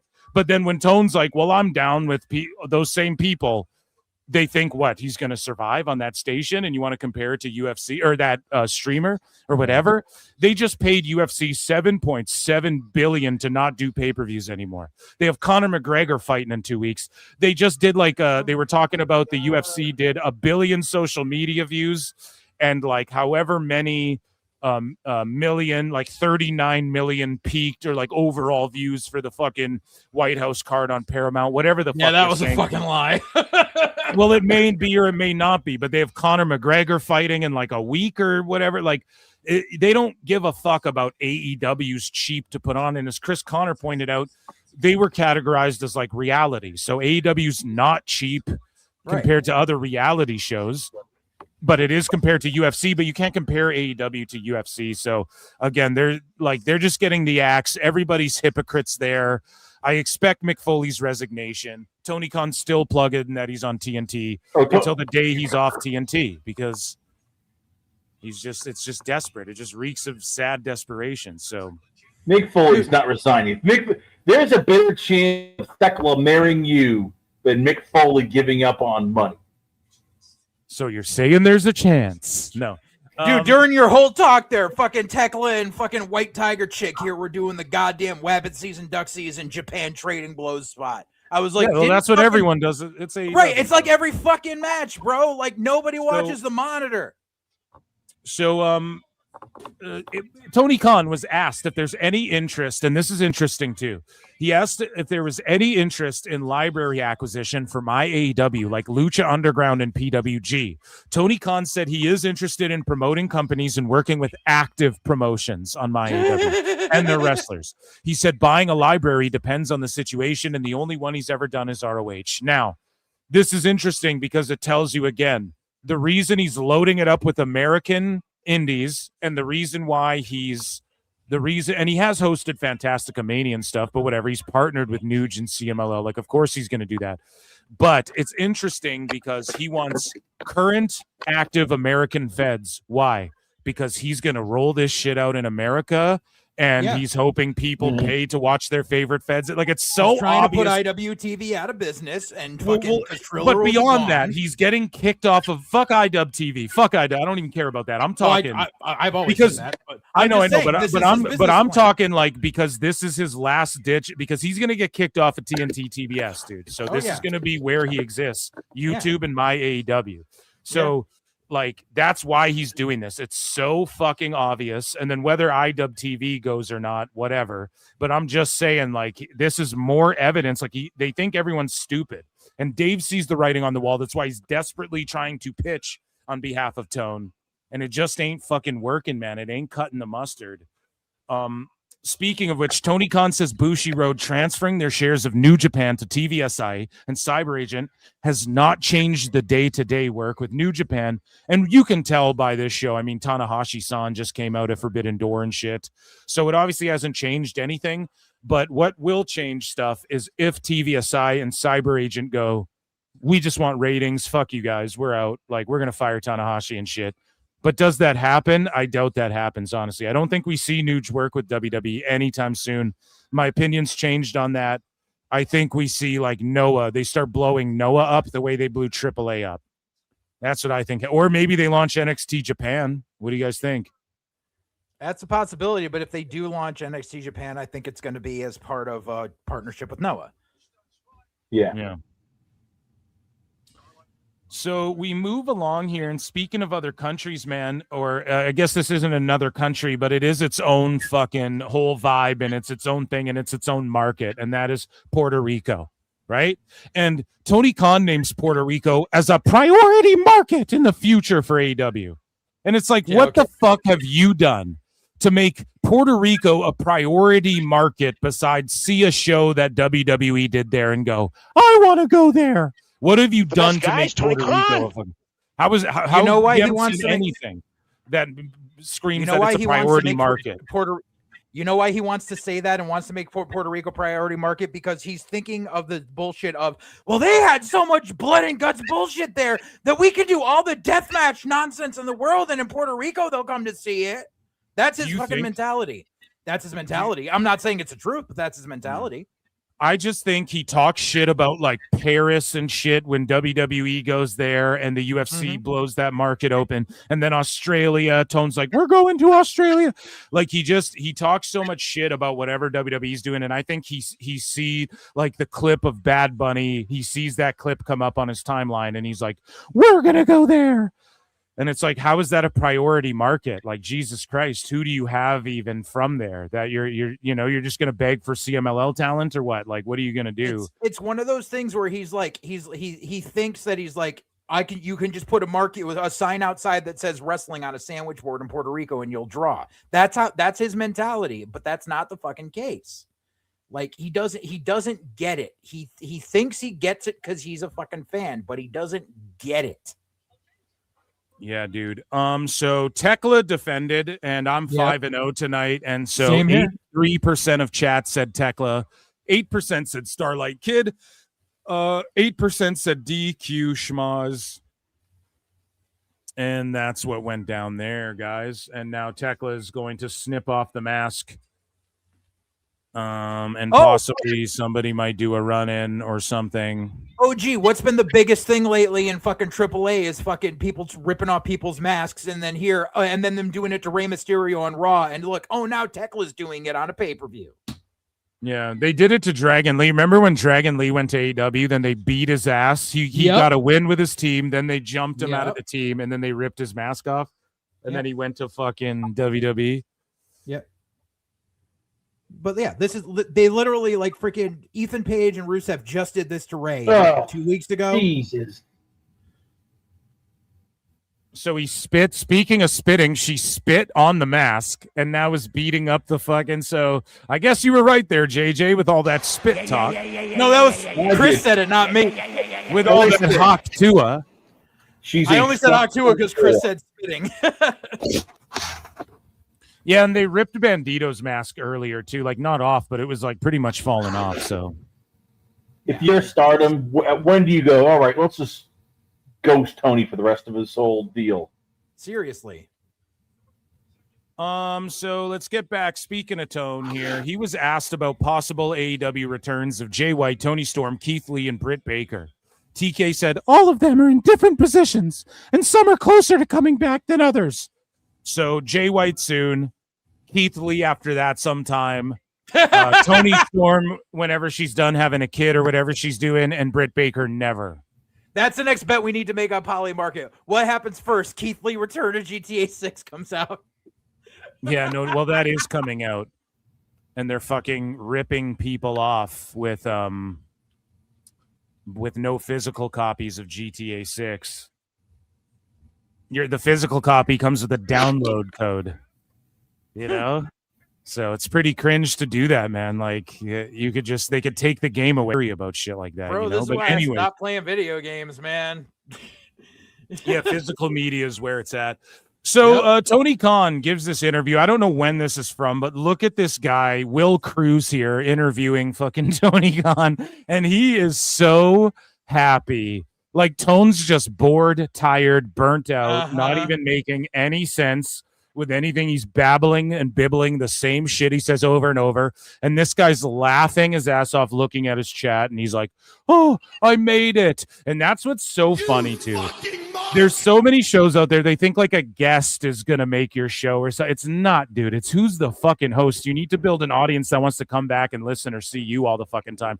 Not one person's going to, that never works, right? Like, you know, not one. So this guy's like, "Oh my God, my chat's the biggest." And Tone's just babbling nothing. And this guy's so happy. And it's like, why go to this guy to give a fucking interview? Like when he does the Coach and Bro, that shit does business. You know what I mean? Because it's fucking serious. And even if Coach and Bro are unserious, it's like, you know, they're going to ask some pressing questions, or it's at least going to be funny. And like, there's going to be lol cow moments at least. So take a look at this. Listen to Tone. I think he's so bored. Tone's the most bored he's ever been. And then this dude, Will Cruz here, is the happiest he's ever been in his life. we've been on a good run of matchmaking and building great rivalries and putting on shows that have been really captivating and fun to watch consistently on Wednesday nights with Dynamite on TBS and Saturday nights with Collision on TNT. Our pay-per-views. Look how happy he is to just hear this mundane, bro. He does Instagram lives and says the Tony same looks shit. like a fucking AI. Bro, it's been the 100th interview he did, and he's tired, and he's like, "Fuck, I need another Addy." Have always been at a very high standard. And when you have this guy's going yep to all this like bullshit. AEW's been a very high standard. Yeah, like fucking 2003 Jack Osborne is happy as a pig in shit that he got Tony Khan on this fucking show. Bro. Yeah, bro. And I don't know. I would be like, well, let's hold you right there, Tone, or I would let him finish. But then I'd be like, can we go back to the quality? And we'd have to unpack that a little bit. wrestling, it means 52 weeks a year of television, no breaks, no Same shit he's told everybody. And this guy's Always like, the yeah. same shit. Look how this guy interviewing him is like, yeah, true. Or I guess that's Tone's voice, but this guy's like, yep, you're right, Tone. You're right. He's just so happy to have Tone on. Bro, be like, dude, you say this all the time. Tone, we know this is the same promo you cut. We know you guys are consistent. All wrestling is. Can we talk about like this or that? Like, it's just, and then he decided to clip this. Who clipped this? Why is this a clip? He's not saying anything. It means 52 weeks a year of television, no breaks, no reruns, no off season, no time off. And AEW is in a really strong period. I think the shows have been fantastic, TV and pay-per-view for a long time, very consistently. Oh, really, Tone? Because you don't sound like it, bud. Right. It's just all so exciting. That's why I sound so bored. Y'all motherfuckers used to celebrate almost hitting 1 million. Then you were celebrating 800,000. Now you're lucky to get 600, and you're like, "Oh my God, this is the greatest thing ever." And it's a great team, and I'm very happy to be a part. And it's a great team, and I'm happy. I stop Tone when he's rambling and go, because you know he's gonna do it again. Like if I was interviewing Tone, when he starts going, and it's a great team, and I would just jump in and interrupt, because that's what he's looking for you to do. He's just rambling. He doesn't know how to put a cherry on top of shit. You see that with his lives every week. And maybe I A-log Tone too much to where like I just understand this, but this guy just wants him to babble nothing. Why would this even be worth your time? If I knew Tone was going to come on my show and babble nothing, I would not even have him on. Right. I don't need you to come on my show to say nothing. Bro, fucking Adam Copeland looks like Kenny Rogers decided to go shopping at fucking Hot Topic. This team with these great wrestlers and he's wearing his Edge trunks too. Do you guys see that? His Edge tights. Our staff and also these amazing fans, because everywhere we go, there's people. These amazing fans. This guy looks over at chat. We're watching this guy. Chat, investigate this guy for me. Find out who he is and what his channel is. I'm telling you, it's Jack Osborne from 2003. Tony's favorite movie is Time Cop. This is what is actually filmed Time Cop wise back in 2003. I expect a report back with his YouTube channel in full. Great wrestlers and our staff, and also these amazing fans, because everywhere we go, There's people excited about AEW. Also, our amazing fans. He looks over at his chat and smiles. Yeah, your amazing fans show up for you, Tone. Holy, he's real excited, this guy. Dude, look at how he's real excitable, Tony's this fucking guy. eyes bar, man. I was at the World Cup last night, and so many people stopped me to talk about AEW. I was there. Liar! You liar! Nobody stopped you to talk about fucking AEW at the World. No, they stopped you to talk because you're a money mark, and then you brought up AEW. Tell us what you know, you goddamn liar!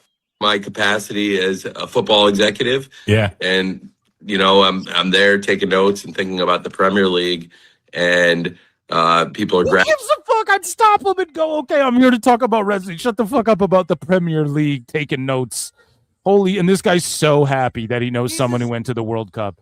Jesus fuck, Edge and Christian can't even come out together when they're the tag team champions. We need 8 minutes for their fucking entrances. having me all the time and taking pictures and asking me about AEW, and that's great too. It's great. It's always great. Everything's great. I think, ladies and gentlemen, was AEW news, and that was Tony Khan is the best guy. And there you guys go as we pull this up here. We need a new poll in chat, which we are going to get going here. Let's delete this one. Like, dude, this is like, I'm sorry, but I have to put my Booker hat on for a second and talk about the stupidity of the beginning. This tag title match has not even begun yet. But the ultra stupidity of the heels coming out first, standing there with their dicks in their hands while Edge comes to the ring and then mean mugs them. And then we wait another 4 fucking minutes for Christian's old ass to walk his ass down. The heels are in the ring staring at Edge like, duh. No, you're fucking heels and you're supposed to be dastardly. You should be kicking the shit out of Adam Copeland and make Christian have some fucking cadence to get to the fucking ring quicker. But no, now we're just waiting for the bell. Ding. It's hilarious. No, so I'm sorry, but I'm sorry, but I would have got, like, my trainers would have whooped my ass if I had fucking, like, done that shit where it's like, nope, just gonna stand here with my dick in my hand till both these guys get down to the ring. You're supposed to be heels, do heel shit. You either fucking powder because you're afraid of the fucking monster baby face, or you kick the shit out of them because you're a fucking heel. Man, JJ, you're the heel that the world needs, man. Ladies and gentlemen, damn right. Round of applause to the PWT universe. We've been live for 7.5 hours today. Guys, who do you think wins the AEW championship match? There's a poll up on screen there, wherever you're watching, whether you're on X, Kick, or YouTube. 1 for Cope and Cage, 2 for the Dogs, 3 for DQ Schmaz. So that's 1 for Cope and Cage, 2 for the Dogs, 3 for DQ Schmaz. Let Phil Marks know, who do you think wins the AEW Tag Team Championship match? I am going with Cope and Cage defend. Mm-hmm. And I've been like predictable. We got predictable. Yeah, exactly. That's exactly it. Although there's talk, and this is from Mole, that we might get a triple threat: Cage, Copeland, and MJF. Oh, why? Because they want it, damn it, JJ. How dare you? What are you saying? What are you saying, Chris? That's what Mole's reporting, that there is talk of a MJF versus Cage versus Copeland title defense. Ugh. No, I think Dave laid out exactly what's happening, because he just stooged it. Then he had to go cope because I called him out about it. He had to go cope on his show about how he doesn't know. He just assumed what the plans are, but it's fucking. And maybe they do that match. Well, I'm not quoting Dave. I'm quoting Mole. All I'm saying is this: maybe they do that match as a triple threat, maybe. But all I'm saying is this: Dave just laid it out. He's like, okay, Edge and Christian versus the Bucks versus FTR and possibly New Day in like a ladder 3-way, 4-way, whatever at All In. And then he said, he goes, I think it's what everybody expects. And then he laid out shit nobody expected. He goes, Kenny's gonna beat MJF at Redemption or whatever it's called in Montreal, and then it'll be Kenny Ospreay at All In where Ospreay wins the title, and it's just like, whoa, did you just stooge that whole thing? And then the next week you had to go, I mean, I didn't know that, you know. But I thought the winner of the Owen got their title shot at All In. Yes, so Ospreay says, I want me title shot, bruv. And then fucking Kenny beats MJF at Redemption, which is before All In. And then in Montreal. And then think about this too. Oh, I'm sorry. For some reason I thought Kenny was in the Owen. I was thinking Ospreay. My bad. Sorry. And then think about this too. Kenny versus Ospreay. Kenny won in Nuge. And then, maybe Ospreay won. I forget, but they had a match in Nuge. One of them won. Then they had a match at Forbidden Door AEW / New Japan, back when it was actually Forbidden Door. And then the other guy won. So this would be the rubber match in purely AEW at All In. Obviously, Ospreay wins because they're 1-1. Like I think Dave laid it out and just stooged it, and then had to pretend like he didn't just do that. I still think there's gonna be a bunch of cluster fuckery, and we're gonna end up getting like a fucking 4-way or a 5-way for the goddamn title at All In. Oh man, that would suck balls. It would, which is why Tony would book it. True.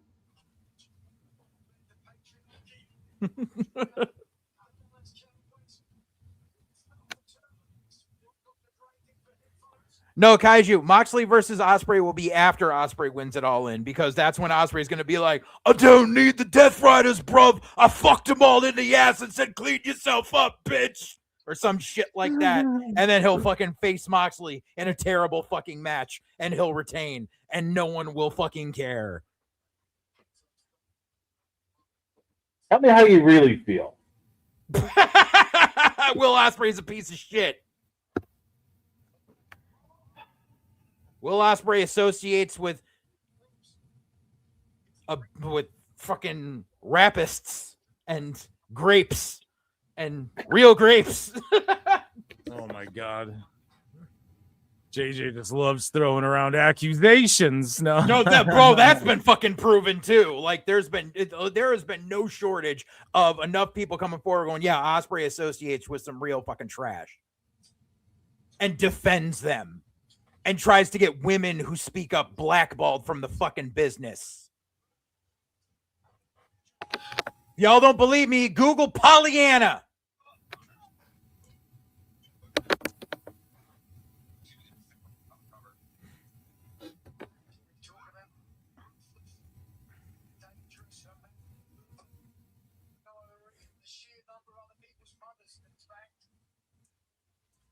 Yo, I'm kind of glad that I'm sailing the 7 seas and I have this fucking video muted, because I do not want to hear Excalibur's grating ass fucking voice he's right just now. He's the fucking worst of all time, and he's tired already. And like I've been going, I feel like I have more energy and I'm more excitable, and I've been going 7.5 hours streaming, talking the whole fucking time. Right. You know what I'm saying? It's just Excalibur, like I don't know. He had no formal fucking commentary training. He was just like, I can do this. When I used to have to train for commentary, like before I ever took a fucking bump, I would literally have vets sitting behind me who would whack me in the back of the head with a fucking pencil if I fucked up on a call and be like, do it again. Like, it was not fun sometimes. I would be sitting there till 3 in the fucking morning recording post commentary for a fucking show so it could go on a website the week later. God damn. But Tony doesn't care. I mean, again, you have all this money. You could get the best production people, the best everything, and he's the best guy. And like, yeah, dude. And like, oh man. It's just like, and then you have people like Wrestle Purist. Tanahashi is at Forbidden Door. Who gives a fuck, man? Like, for real, it's so crazy. He's it's like, fucking retired. Yeah, like, bro, he's the presidente of the company. Like, you guys don't actually care, man. Like, you don't really care that he's there. Not the way you pretend that you do, anyways. Let's take a look at this poll over here on X, guys. Does Dave Meltzer, so I tweeted this out, follow me on X at Pro Wrestle Times, follow JJ at JJ_Alexander, and follow Chris at Your Last Call with Chris C, right? Last call, W. Chris C. Yes. W. Chris C. There you go. So does Dave Meltzer have his phone on his lap watching Kendal Gray's Great American Bash match while being in attendance for AEW Forbidden Door? 82% of people, or 83, I guess, have said yes, and then 17 have said no. That's because the 17 think he has a tablet instead. You need to pull like, does Dave have wood right now? Watching it on my Apple Watch, Brian. And then shout out this one comment. This guy at Jimmy G _321 goes, Probs has it on vibrate too.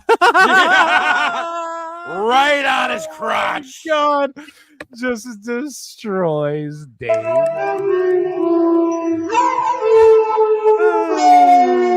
That is fucking funny, man.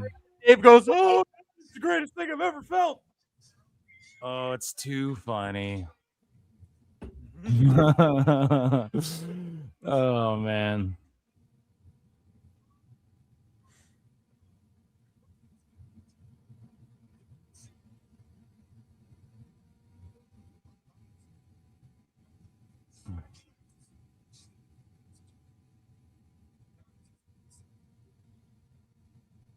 What the hell is... So who's on commentary with him tonight? I don't know. I have it muted. Caliber?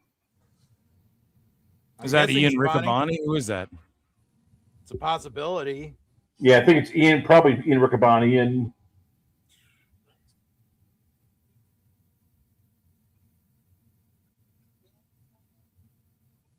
oh, Nigel's on there. I heard Nigel's voice. Yeah, well, yeah, I know Nigel. Sorry, I just mean that there's another dude just who's very bland and not that turned up, and it's maybe probably that's Riccaboni then. Yeah. Well, I like Riccaboni, but he's usually got good energy. Maybe he's reserving it because he knows he's like, "Fuck, this thing's going long tonight." He's like, "Yeah, we still got another hour and a half to go." And you can tell that the crowd's starting to burn out a bit. You can tell, they're still there, but they're definitely not as there as they were. They're only there because they paid to be here, and they're like, "Well, might as well get my money's worth." Yeah, the PWT universe has been here the whole time. We have our peak viewership right now, and shout you guys all out again. I've been on for almost 8 hours, so let's go.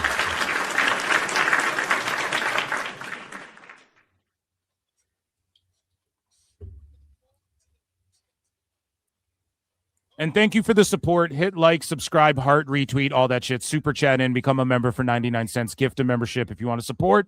Appreciate you guys so much. Oh my God, that was terrible. What?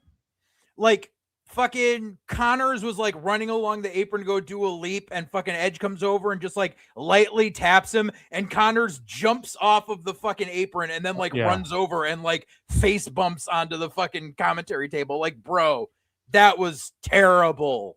Do you guys like how Edge is wearing like his old Edge tights, but they say cope? Because that's what he's doing. Yeah, because that's what he has to do being in this company. Mm-hmm. And it doesn't quite look right because Edge, of course, has one more letter in it than Cope does. Nope. Edge and Cope are both 4-letter words, dude. EDGE. Oh yeah, I'm redacted. Sorry, guys. In fairness, Phil's been watching this since what? Listen, you've been here for 7 hours. Retard alert, class. It's okay, dude. You've been doing it 7 hours. No, I had to ring the bell for myself. That was fucking very retarded what I just said. So, oh come on now, just felted myself. I told you guys, nobody gets felted harder on the show than me.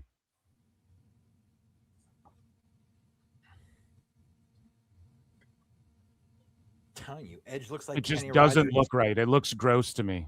It does. He had a legend T-shirt. He would be here. We would be here all day. All hail the Illuminati. When you look at Tarnished Legacy, you'll see a picture of Cope. Yep. Or Edge with 5 letters. There's some massive fireworks display going on outside. People really loved Great American Bash. There you go. I lost a lot of respect for Ian Riccaboni after the Kevin Kelly thing. Yeah, that was just that's weirdo shit. Yeah, I don't know. Kevin Kelly Discord's picked like himself this guy supported a conspiracy movie. It's like, what the fuck are you even talking about, dude? Yeah. Hey, listen, people Kevin are Kelly weirdo. picked himself up. Kevin Kelly's working with MLW. He's doing well. Yeah, I love Kevin Kelly, man. If Tony Khan passed gas while booking AEW, Dave Meltzer would sniff it and call it perfume and give it 5 stars. Absolutely. Oh yeah. Oh, of course. Eddie.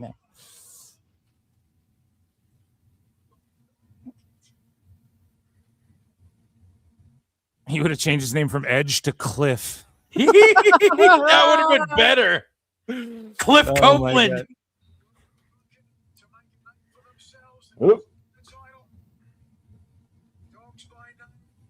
For a second, I thought the Dogs were going to win. I'm like, holy crap. Edge might do it. He might do the job. No. Holy fuck. So this pay-per-view still has left The Cage, Monet Maya, Ospreay Swerve. And then that's it. After 3 this matches, one, which, so it's another 2 hours. yeah, which this one's gonna go Oh, for. we might be here till 1, yeah. Yeah, it's fucked, man. If you're on the East Coast, I apologize, man. Wait, so where? Oh, that's right. They're in Cali. So yeah, so Tony has no time management. Yeah, where he's like, gonna go oh away yeah, this- we can do the scrum at 9 o'clock at night, not thinking that it's fucking Yeah. 1:30 in the fucking morning over on the East Coast. Yeah, because in Yeah, Cali, you what need is to it? send What is it some in of your Cali right people now? What is it in Cali right now? Is it? It's 7:41 Cali time. 7:41 Cali. Holy fuck, man. Right. So he's like, we can do Still the scrum at early 10 there. p.m. It's Yeah, fine. he is It's early. going. We'll be done by midnight. Dumb fuck. Oh man. And ref bump. Or, the young superstar, babyface, the former heel thing. So That's my brain, like soon, Oh no, guys, we have one of the funniest. You guys oh my god, there's no way. What? Guys, everybody. This is a segment called, and we're doing it twice tonight. It is called The Best Guys, Tony Khan.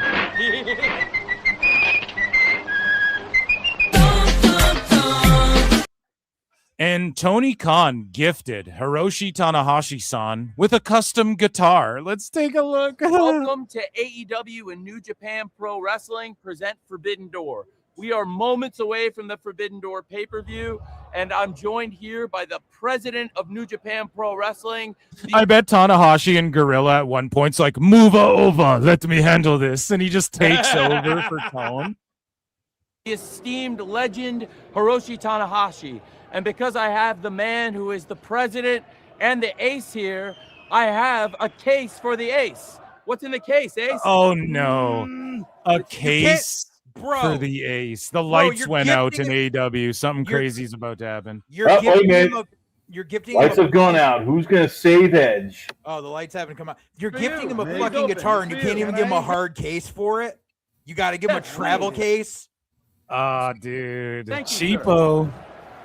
He's like, how the fuck do I put this on plane? Oh God, no! It's the fucking Yes. No, wait, hold on a second, guys. The fucking Switchblade is here, and the BCGs are in full effect again. And they're coming. I'm down. But whose side is he on? He got the dogs. No, he took the fucking dogs out. Oh, okay. No, yes, they're Switchblade. Okay, sorry. Yeah, I was still looking at the guns on the fucking in the spotlight. So yeah, there's Blade Runner. Okay, so we got babyface Jay White. Yippity yay! Ain't no one gonna fucking pop harder than pop anywhere near as hard for that as they did for Sami Zayn last night. I will say one thing though, they're kind of fucking up by they're going back to like Bullet Club Gold versus like Bullet Club guys, the War Dogs. Yeah, like that's sort of what they're doing. So Yes. it's kind of shite. Yeah, But I love that it's both guns. Ace Austin, who I said, I was like, yo, Ace Austin would be cool in Bullet Club Gold. And then they ended up doing that. So Tone Listens confirmed. And then they also have Juice with them, and Jay White's back finally. So wait, so finally. How did they give a reason for Ace Austin to no longer be with Don Callis, or did Tony just say fuck it and throw him over here for no reason? Was Ace Austin with Don Callis? I don't think Yes, he was. he was. I think they tried to persuade him, and then he like told him to go screw eventually. Chat, okay. correct us on that. Did they? I don't think he fully like joined. Who knows? Tony basically decides, oh, 1 week we'll do this, and another we'll do that. Who cares? Just enjoy all wrestling, JJ. You're overthinking. Enjoy all wrestling. Chris is like, who gives a fuck? Gold jacket, green jacket, who gives a shit? That's why you need the number. That's why you need option 4. Who gives a fuck during all these polls, like they said earlier in the chat. Oh man. Well, listen, I'm pumped for Jay White. He fucked up. He should have went to WWE, I feel like, but if he's back, then good. I want to see him wrestle. I feel like there was at one point where I wanted Jay White to go to WWE, but I feel like he wouldn't have done anything. He wouldn't have had any fucking effect there. I think he would have. But he would have ended up joining like Judgment Day or some shit. But he would have. I think him versus like Finn. There's lots of story to tell there. Him versus AJ, because you got to think AJ wouldn't have been retired. I think there's some matches there where they could have done some good shit. Like I like Jay White, but it's like Hey man, Chad agrees with you on that. A lot of people are like, this is dumb. Yeah. This is shit. But Cope and Cage retained again. We're gonna stop the poll here, and we're 6-0 tonight, the most predictable pay-per-view of all time. And 100% of chat in the PWT universe with almost like 250 watching across everywhere. Yeah, I mean 100% of chat said Cope and Cage are going to win, and they fucking did. They won't drop the titles to the New Day come around. Yeah, it'll be like them, New Day, and the fucking Machine Guns in a stupid ass ladder match at fucking All In. No, I With think no at build and Redemption, no I heat. think it'll be Edge and Christian versus whoever at Redemption, because it's in Montreal. They'll put Kenny on there for the title. They'll put Edge and Christian, and then Edge and Christian will retain. And then if AEW smart, the fucking New Day debut, and then you book Edge and Christian versus New Day, or you do the 4-way bullshit fuckery with the Bucks and FTR because they need to be a part of it. I'm telling you, dude. Yeah, but you said if they're smart. Is AEW ever been smart? No. Tony's going to do the same stupid thing he did a couple of years ago with fucking Danielson and Adam Cole, and he's going to introduce the New Day and the Machine Guns during the same fucking show, so neither of them get a fucking proper response. This next one is genuinely the option that I don't know out of all of these matches. But I think, again, if AEW's smart, there's only one way to go with this. Mercedes Moné is going to win because reasons. Because reasons. Versus Maya Worlda. Because now, so that way she can be the only woman to have won the Owen twice, so she can hold up 2 Owen belts, even though they don't fucking matter. Well, it's not just that, though. It's not just that. What it is mostly is that they did a story, if you will, or what the story is, I guess. I don't know if but Monet had all these other belts, including the AEW TBS, including the Ring of Honor TV, whatever. But the belt that eluded her was the World. So then she drops all those belts, wins the AEW World title eventually at All In. I believe she'll fight for the World title at All In and win it. I think Monet's going to win this, but if they try to Kofi Kingston Maya World again, that's what I told them to do. They put Maya World in as an alternate. I said, have her win the tournament. Just because why? Because fucking who cares? It's not like it makes a difference, you know? Just have her fucking win it and try and make a star or something, like someone homegrown, Tone. Tony doesn't know how to make stars. Yeah, you're right, though. Monet is going to win the women's world title. So, guys, vote in the poll. Who do you think wins the women's Owen Hart tournament? Mercedes Monet 1, Maya World 2, DQ Schmaz 3.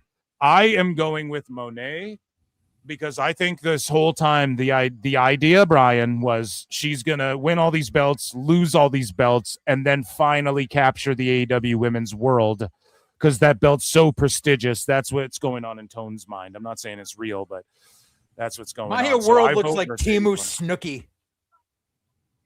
Oh, come on now, JJ. That's not very fair. I'm just saying what that entrance. She looks like fucking Timu Snooki. And who the hell was that with her? That was Huan, her tag team partner. Hyun, Okay. yeah, high end. It It's would be- actually it high would- end, but It would have been nice if she had gotten a Chiron too, considering, oh, that's right. Casuals don't buy pay-per-views, according to Tony. So he doesn't need to introduce who these fucking people are. yeah.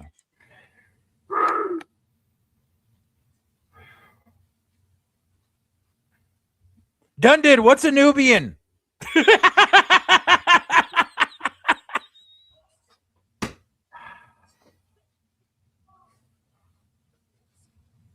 I mean, not that big of a reaction for Monet, let's be honest.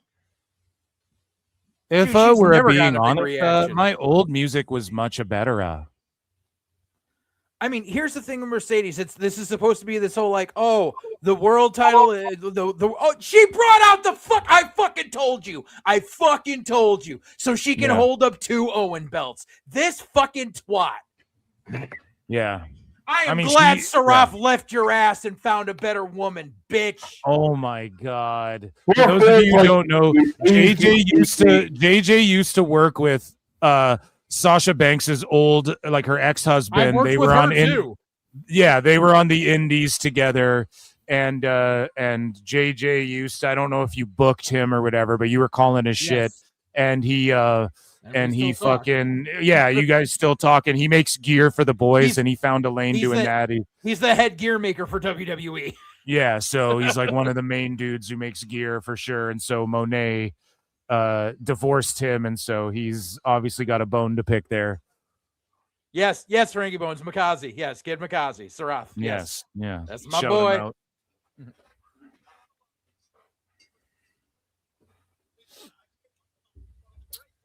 Yeah, no, fuck this. She came out with the old Owen belt. Yeah, she's about, I hold 2 Owen belts. I hold a two Owen belts. I'm gonna put them together to summon the Bitchazord. Ding! The AEW championship has always eluded me. She's gonna pull out the flute. Summon the fucking Tiger Zord. Summon the Bitchazord. Yeah. But it's like Beast Mortis though. It's like a fucking Megazord of Mortis. Right? Frank the accountant is a giant mecha. More God. to show, more to show. Is that really necessary? Oh my god. Babura, babura. Yeah, babura, babura. Sometimes in life you gotta be a hoe. Robert Smith. That's like my second favorite episode of South Park of all time. Dude, I wonder what like with South Park, like obviously they get paid so much to still be on the air and be on Paramount specifically, but like where the fuck did they, I mean, I still love it. I watch every episode, but like where the fuck did they, I don't know, at some point the show went like in the new format that it has, which is brilliant, but it's like those old episodes, man, were so good. Like Big Gay Al's Big Gay Emporium, Animal First 3 Emporium, and all this. First 3 seasons. No, bro, yeah. Some of those episodes, like Starvin' Marvin and shit, like there was so much where like they kind of got away. They do tackle like the trendy stuff and all of those. Like they've always done that though. That was always the allure of it, you know, why it got so popular. They would like something would happen in the news, then like a week later they'd talk about it. But now they're in more of like a cinematic phase almost, which is still good. I enjoy it, but it's just like it's weird how they kind of changed and they serialized. It's like once they went to the 4th grade, once the boys went to the 4th grade, I think it kind of changed, right? Yeah. So and also Chef passed away, which very sad. Very sad. Fuck Scientology. Yeah, apparently Chef's son was like, yo, they brainwashed my dad. They Like, killed him. He didn't. They were fucking like, killed him. holy shit, dude. That's not me saying that, by the way, Tom Cruise. That's Leah Remini and fucking JJ Alexander. Dude, I've read his book. Dude. Like, no, like, for he's like was not allowed to go to the hospital. They were like, no, just keep fucking running on the treadmill and the disease will leave your body. And that's how he fucking died. All I'm saying is this, man. His son was like, they brainwashed his ass, and that's not the first time we've heard some Scientology brainwashing type shit. And they were like, he loved, or his son was like, he loved South Park, and it was even weird to everyone who knew him when he denounced them for making fun of Scientology and shit. So Right. And they made fun of everything too. Like they really Right. did, but Yeah. or they really do. That Yeah, is. they Like, still make do, fun yeah. of every religion, every fucking race, Right. color, creed, size, shape, Everybody. aliens. Everybody's got the smoke from South Park. Yeah. If they think someone deserves it, they fucking give it, man. Yeah. Fucking John Edward, when he got them straight, I am not a douche. Yeah. Oh man. Oh, or the fucking when they did that. One of my favorite episodes is the douche versus the giant douche versus the turd sandwich. And it's like it's just the best commentary on on fucking politics, right? It's like, oh, it's so true, man. Like and you get the chance to vote for a giant douche or a turd sandwich. And everyone's like, do we gotta vote for you know what I mean? Oh, shit, it's so funny. My favorite to this day, my top South Park episode of all time is still the Amazon rainforest. It still cracks me up. Is that not a two-parter? No. What's the Amazon rainforest? Is that the one where Getting gay with kids is here? When they have to do the when they have to be in the chorus and go to the rainforest to sing about saving the rainforest. Right. And Yeah, Jennifer yeah. Aniston plays the teacher, and like Yeah. Cartman's like, "Oh my god, it smells like ass down here." And she's like, "You respect people's culture." It's like, "I'm just saying, it smells like ass." Oh, dude, so good. And So like the good. giant cockroach on her back. Like, I fucking love that episode. Yeah. Oh yeah, she's like, you might notice some bugs or whatever. Then it's like a fucking 8-foot cockroach on her back, and they're like, Jesus Fucking Christ. Cartman keeps hitting everything in this rainforest with a stick. Bad stick. Ah. Yeah. Oh shit. So Maya World has been delivering. This match has been pretty goddamn solid so far. I'm not gonna lie, and she's living up to the hype here. Hopefully Monet. I don't know if Monet doesn't put her over. I'm not mad at it. She's wearing the pink and black, so you know she's gonna hold up those two belts like JJ said. But yeah. Is Martha Hart gonna come out in a Hunger Games outfit this time too? That bitch. Dude, that was when I first really started catching strays from AEW Basement Goblins, is when I was like, Martha Hart can fuck off. And all of them were like, how dare you? I'm like, no, fuck you. She said on Dark Side of the Ring, I want nothing to do with wrestling. And then Tony Khan went, here, bitch, money, come get the money. And she went, okay. yeah. Yeah, people in like the Hart family, I think, have buried her too. So it They all is have, what it yeah. is. I mean, yeah. Like the Harts hate Martha more than fucking Brett hates Bill Goldberg. Shit, that's saying something, dude. Right. Oh man.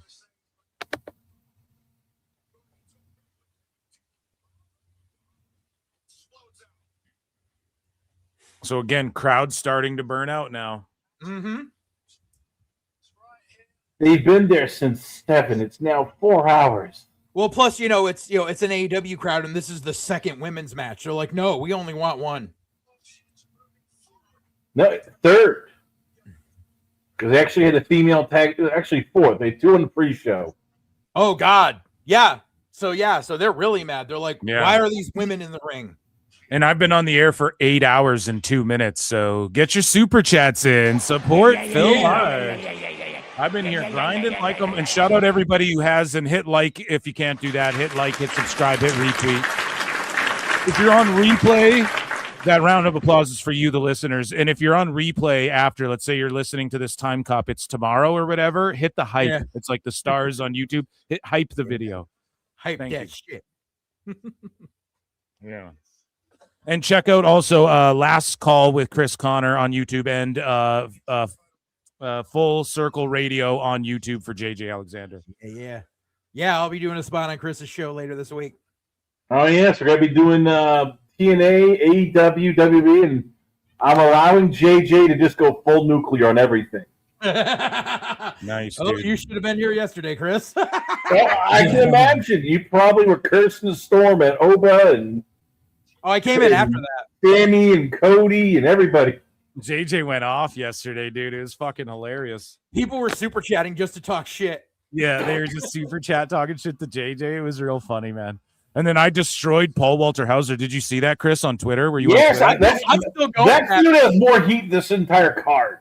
Bro, Yeah. I cooked his ass. I baked his ass. Motherfucking mole man. If we cover anything today, we're going to make fun of Paul Walter Hauser, or we'll do that like another day because I've been on the air forever and I am trying to stay locked in. But if there's some time in between matches, I'll pull it up and just go over our argument and then how Jose, the assistant, pwned him. Dude, next I day. called that shit out. I'm like, motherfucker, you don't know how to fucking grab the cop rope when you bounce off of it with your pasty fucking obese ass? That's week 1 training bullshit. Seriously. I don't fucking get it. Yeah, fuck Paul Walter Hauser. Yeah, I mean, I still like him. I'm gonna watch him and shit. Like, obviously, it won't make me be like, oh, I can't watch him as an actor because he was mean to me on Twitter. But it was just some very self-important shit that he does, and I've called it out multiple times, and it is what it is. He's a Hollywood fucker. What do you expect? You know.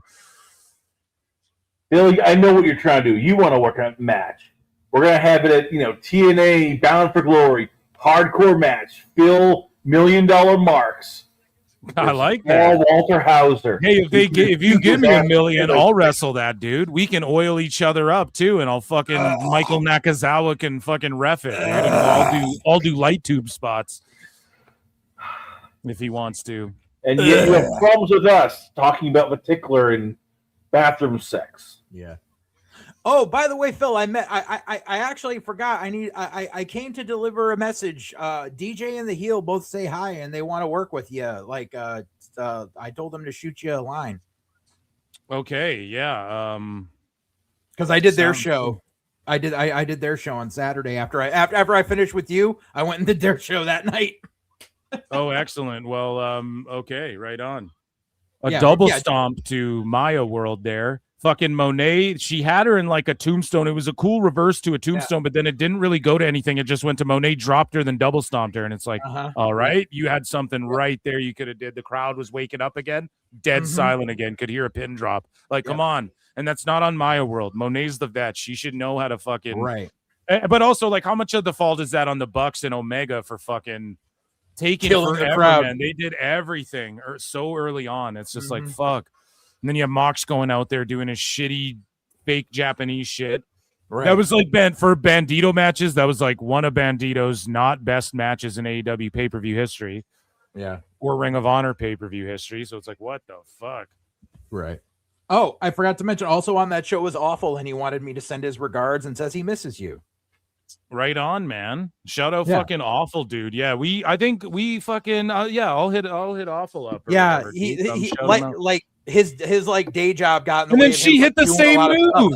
Yeah. Oh, sorry. What were you saying, man? I'm No, dude, she like- hits the same move a second later. Yeah, no, like his day job like got in the way of him like doing like more online stuff. So he's like he didn't want anyone to think he was ghosting them. He would just like had regular. No, life we going me on. and him like message each other like Yeah, fucking Merry Christmas and shit. Yeah, or whatever. It's not. I think it was like we fucking hit each other up. But yeah, I don't.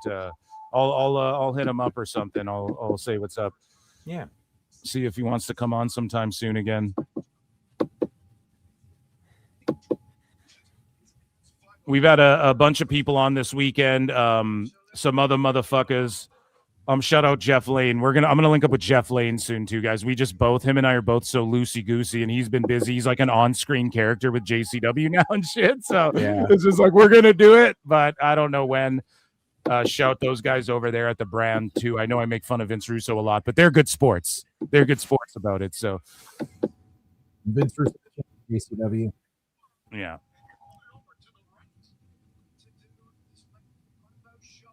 And I try not to bury JCW. I give it some shine on the show, but it's just not my cup of tea. I don't know. I'm gonna watch MLW over JCW, but I ain't hating. I'm not hating. Yeah, is it? It looks pretty exciting to me, man. People sniffing coke off of asses and shit.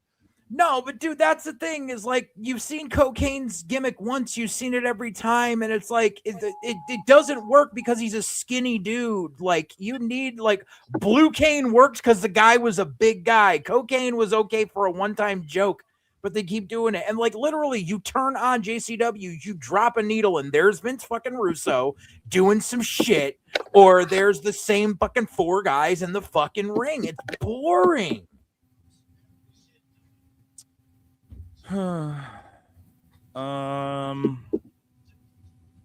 Like they put the title on Caleb Conley. That's great. Now what do you do? Yeah, I don't know if like it seems like some of their shit got hotshot booked too. Like, who's the owner of JCW and stuff that got booked like relatively quickly. Yeah, I don't know, maybe like leaving nothing there. It was because Jay wanted to take some time off, and Russo was like, "I know what we do, bro. We have me screw you over, and I run the whole company, and then I'm out there in every other segment, bro, because I'm ratings." And then you watch and you look at the YouTube views, and it goes 63,000, 53,000, 43,000, 23,000. Is it really doing that? Where's El Juggalo? We need El Juggalo to confirm. Is that what's really happening, El Juggalo? You got to come defend your shit now. You're always in here talking shit about JCW. You better show up, El Juggalo, and fucking. And we get a pregnancy angle, by the way, with Jasmine St. Clair. Dude, oh, yeah? You know something? Fuck Jasmine St. Clair. She came after Kennedy Copeland. Fuck her. Who the fuck is Kennedy Copeland and who the fuck is No, I'm kidding. I know Jasmine St. Clair. She's under like everybody's posts being like, "Oh, I wish Vince would make me his sugar dad, his sugar mama, or whatever the fuck, you know." No, or so the Kennedy, other sugar daddy, right? Because sugar mama's like a cougar who pays younger dudes. Anyways, go ahead. Right. So Kennedy Copeland, she was a wrestler. She's taking some time off. She actually appeared on AEW once, and because her last name's Copeland, they made her change it for TV. But she was in like an enhancement match, so she was Kennedy Hardcastle because of the fact that Edge used to be Sexton Hardcastle. But Kennedy, when she first started, she's a little spitfire, and she would work a lot of hardcore matches against dudes. So when the Tommy Dreamer stuff came out, she made a post. She's like, "Oh, are we talking shit about Tommy Dreamer? So let me tell you this story." And like, it was basically her joking around. Yeah, okay, I covered that on PWT. I did. Yeah, cover exactly. That, yeah. So she was the one that was like, "I wanted him to hit me with a cane," and he said, "No, but let's do a spanking spot because woman, am I right?" And like, that's all Kennedy said. She was just like, "I was young. It was the beginning of my career. I'm not going to say no to a vet like that because then you get known as being difficult." She's like, "It is what it is. It doesn't bother me anymore." But fucking Jasmine St. Clair comes on that because Ringside News, that stupid fuck who's an abuser in himself, decided to share it and be like, and use like a thumbnail of Kennedy crying and all this shit. It's like, "This woman spoke out against Tommy Dreamer," and completely took shit out of context. And Jasmine St. Clair's right there in the fucking comments like, "Oh, look, it's another never was trying to get clout." Like, bitch, shut the fuck up, you stupid raggedy bitch. That you're 60 and you look like you're 112. Shut the fuck up. Guys, I think I figured it out. JJ hates women. I love women. I love women. Every bitch is a raggedy bitch. No, Kennedy Copeland is a wonderful girl. She's a wonderful woman. So he does not like Jasmine St. Clair. Jasmine is a raggedy porn girl, bitch. dude. Jasmine St. Clair is a porno chick, so like she looks at that sort of stuff differently. Listen, I worked on the edge of the adult industry. I've met some very wonderful women in that industry. So not all women in that industry are as raggedy as Jasmine St. Clair. I've met some very nice fucking what do you call it? Trying to think here. Brianna Love was a very sweet woman. Brooke Haven was a very sweet woman. Sunny Leone, very wonderful woman. Worked with her a few times. A couple others. Good times back in the early 2000s. This might be the best match of the show so far. Am I off on saying that? I don't know. I think I'm just kind of bored with it. Are you? It's going too long. Like everything goes too long. So just take that out of it. This might be the best match so far. I just think the crowd's kind of dead. What does chat we think? Still have two more matches, including that cage match. One. Rich 323. No, I do not hate black women. In fact, black women. Oh my god! I'm reading the chat. No. And if that matter of fact, black women love me. Like the wife gets kind of mad because I get hit on by black women all the time. Like I don't know why, but I get hit on by black women in public all the time. I've been on the air. I love it. I love the compliment. I've been on the air over 8 hours, bro. This show's getting unhinged. It's getting unhinged, guys. We are all over the place tonight. Now we learned something, dude.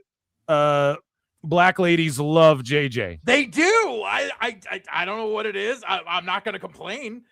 but quite literally, like she's like, I'm out in public with the wife. Like there's like where the wife works, like there is a woman who worked in the same division as she did, and like she would be like, every time she would see me, she would be like, "Hi, Cuddles," and I'm like, okay. And then she'd be like, dude. she'd tell my wife, she'd be like, "Tell Joe I miss him," and then he's my Cuddles, and she's like, "Bitch, he's my man. Shut up." Damn. Sounds like she likes Joe. RW, no, I don't hate Asian women. I don't hate any women. Dude, they're just trolling you. They're I trolling know. you. Now they're saying you hate Asian women. Now you hate Ugandan women, bro. What's up? No, I don't hate Asian women. That's so funny. Now everyone's trolling. That's so good. That's so good. I guess it's better to like troll the chat than watch this match. Oh shit, man. Going off the rails.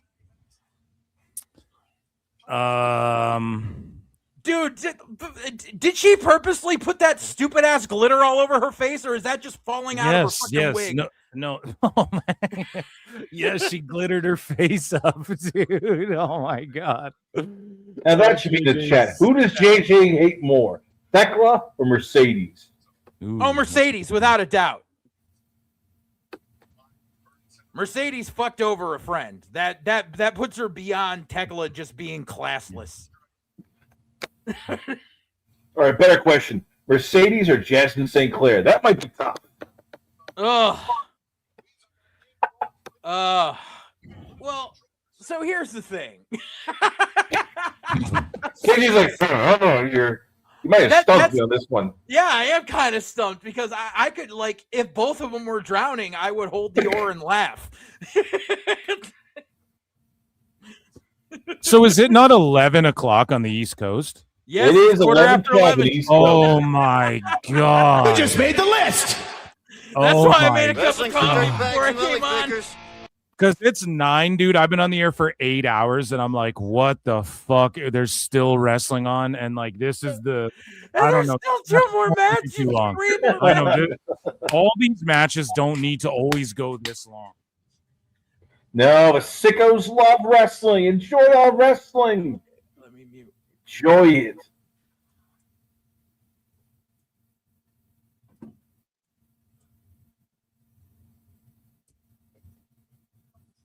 We're peaking viewership wise though, guys. So shout out to PWT Universe. I mean, it's been craziness.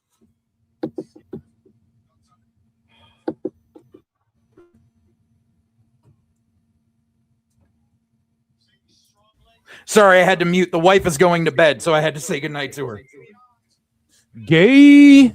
And she thought it was quite funny that I brought up the old coworker. This match needs to end. I know.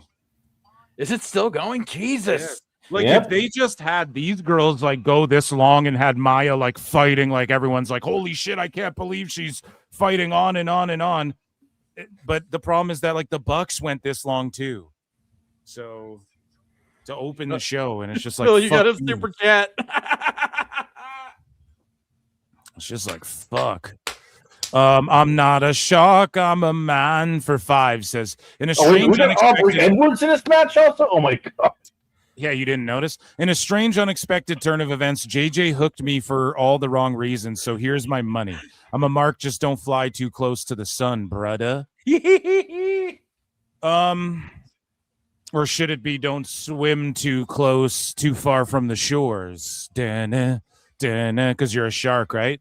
Or you're not a shark, I guess. Okay, I don't know what the fuck that means, but thank you so much. I don't know what the last part means, but thank you so much for your support. And JJ's won you over with some of this crusade. And thank you for the support, PWT Universe and Juan Tenta.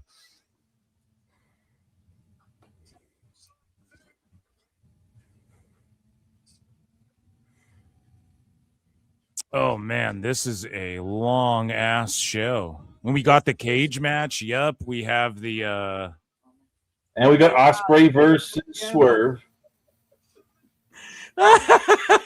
Ospreay Swerve, which is gonna go so long, dude. Yep. The wife just walks by and reminds me of another time where the fucking upstairs neighbor's wife was trying to hit on me. Oh man, this guy's now reminiscing. You got this motherfucker now reminiscing about black Dude, I ladies. didn't even say it. No, she walked on. This woman was white. This woman was white, but no, she was just like, "You gonna talk about that bitch next?" Haha. Yeah, dude. Oh, God, I love my wife.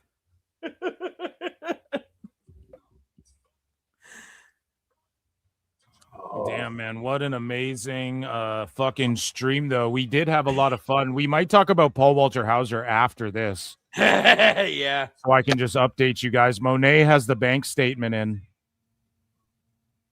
She does. Right now, I'm seeing Snooki has the crossface on her, and Monet. Now we're still a couple of seconds ahead of us. Oh, okay. Yeah. Oh, there's the bank statement. Okay. The crowd's behind Maya World. She lived up to the hype, but or not even the hype, the moment, rather. Or it's not the bank statement. What is it called in AEW? Who gives a fuck? The CEO lock. Who cares? The moneymaker, probably. Yeah. The bitch I got paid. Yeah, we can all agree that she's Sasha Banks. Let's talk about it. Wolverine DX for 2. Sweet. Says seriously over 7 or 8 hours nonstop PWT. Dude, we're at 8 hours, 16 minutes, and 10 seconds and counting right now that I've been on the air. And I'm still more hype than Tone during one of his fucking Instagram lives. You know what I'm saying? Phil is tantric streaming. Bro, I fucking am, dude. We're milking it. We're going. I told you guys. We're going to lock in. And I set a super chat goal. You guys achieved the goal. You guys have been super supportive tonight. Maya World taps out. Thank you. Continue to get your support in. I've been going nonstop, but you guys have been just amazing, and you're the fucking MVPs. Again, round of applause for the fucking PWT. Mercedes put over a young count pish posh. Yeah, so Mercedes won via tap out. So this is the right move because she's going to win the title, the AEW title. She lost all the other titles. Now she'll win the world title at All In. And this is what I called this out so long ago. I could see as soon as she started dropping each Indy belt one by one, I went, okay. So in Tone's mind, and I actually don't hate on this, but like in Tone's mind, the AEW title is so prestigious that even though she captured 1 billion titles, she couldn't get that one, but then she will eventually capture it. But just in again, from Phil Marks, and then the PWT, moment he says, I told you so. And then the moment she wins it at fucking Wembley, fucking Tony Storm reappears on the stage because this is Tony Khan booking. Yeah, that's pretty much. And it'll be Monet versus Tekla, at Wembley, or maybe somebody else beats Tekla at Redemption. I don't know yet, but that's pretty much where it's going. That's the direction it's headed in. So, I am 2 belts Monet. Holy shit. Bro, why you came out with your other Owen belt? Why are you not holding up 2 right now? Maybe she was holding up the current one. It's stupid they give you a belt. It should just be a trophy that we don't see again, you know? No, she came out holding one and the other one was sitting on a pedestal at the like on the center of the ramp. So, I mean, I'm not complaining, but still, like it seems pointless. And no Hunger Games Martha Hart. Okay. Guys, let's paid enough. Guys, let's get into a segment here. The newest segment in PWT, my favorite segment by far in the history. And it is called Wrestling's Not Fake. Wrestling's Not Fake!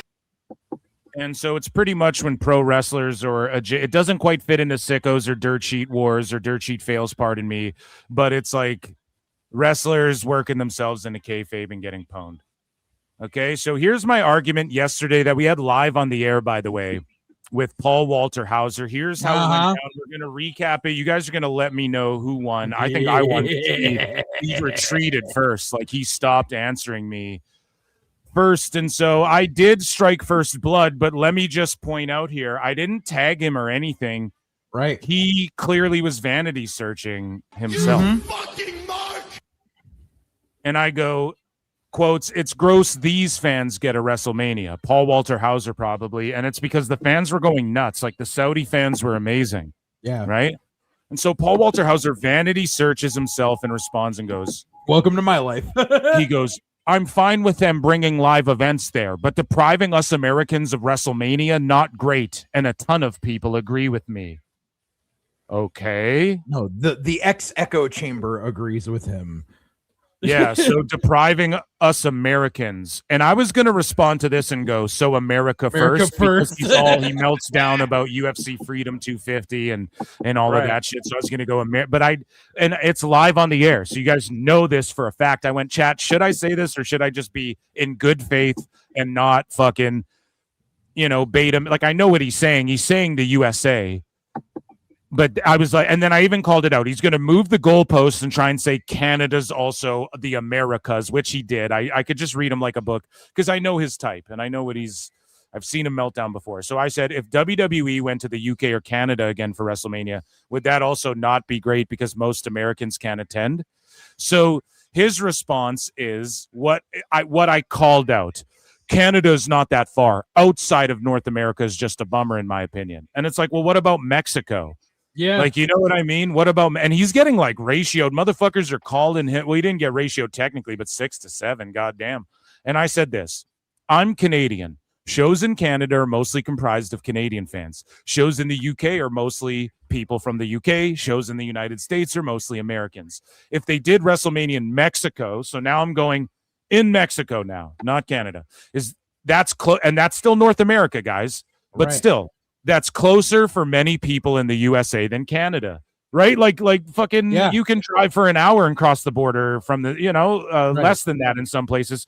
Fucking imagine getting to Montreal or Toronto, right? So that's like a whole different, so that's closer for many people in the USA than Canada. Would that be a problem? Seems like it's a personal issue you have with Saudi Arabia, in my opinion. And it is. It just seems like why don't you keep the same energy for fucking the UK or or when AEW goes to Australia or whatever. Right. He never says shit like this. And then I pwned him just with the logic. I wasn't rude. I wasn't being shitty. I gave him, in my opinion, even gave him his own energy back. And then look how offended and self-important this guy is. Are you just mad because I didn't follow you back? I said North America. That doesn't include the UK last time I checked. Great sleuth work, you argumentative dork. To which point I said, Paul Walter Hauser doesn't like brown people. Whoa. Emotional damage. Whoa, didn't mean to get fucking sand in your butt crack there, Stingray. Calm down, Stingray. What are you going to karate chop me? Whoa. No. No, I'm just being a dick. And then I go, well, I thought I said, well, I thought we were in. And if you guys don't believe, if you guys think I was trolling or coming with any bad energy, I was live on the air yesterday doing this. So you guys can go back, listen. Yesterday, I was with JJ, and you guys can listen to your boy Phil literally talk out. What did you say? I said, I've seen him. Yeah. And I literally was talking out. Should I say this? Is this too harsh and shit? Yep. So I said, well, I thought we were engaging. You gotta go harder in the paint. Yeah. Chat and JJ were like, just destroy him, dude. You know you can. And so I go, well, I thought we were engaging in good faith, but since you know I'm right and want to be a dick, okay, I guess it's America first. Pone. Right there, he's destroyed. Then he goes, then he falls back on this garbage. Listen to this garbage. You follow me and I don't follow you. Cringe. That sums up this relationship. Have fun telling your grandchildren that you sort of spoke to me. Like, bitch, you're a character actor at best. Dude, and I'll forget. Like, what are you talking about? But then I respond and I go, so I'm not supposed to follow fucking Mole Man? Like, you're Mole Man from the MCU.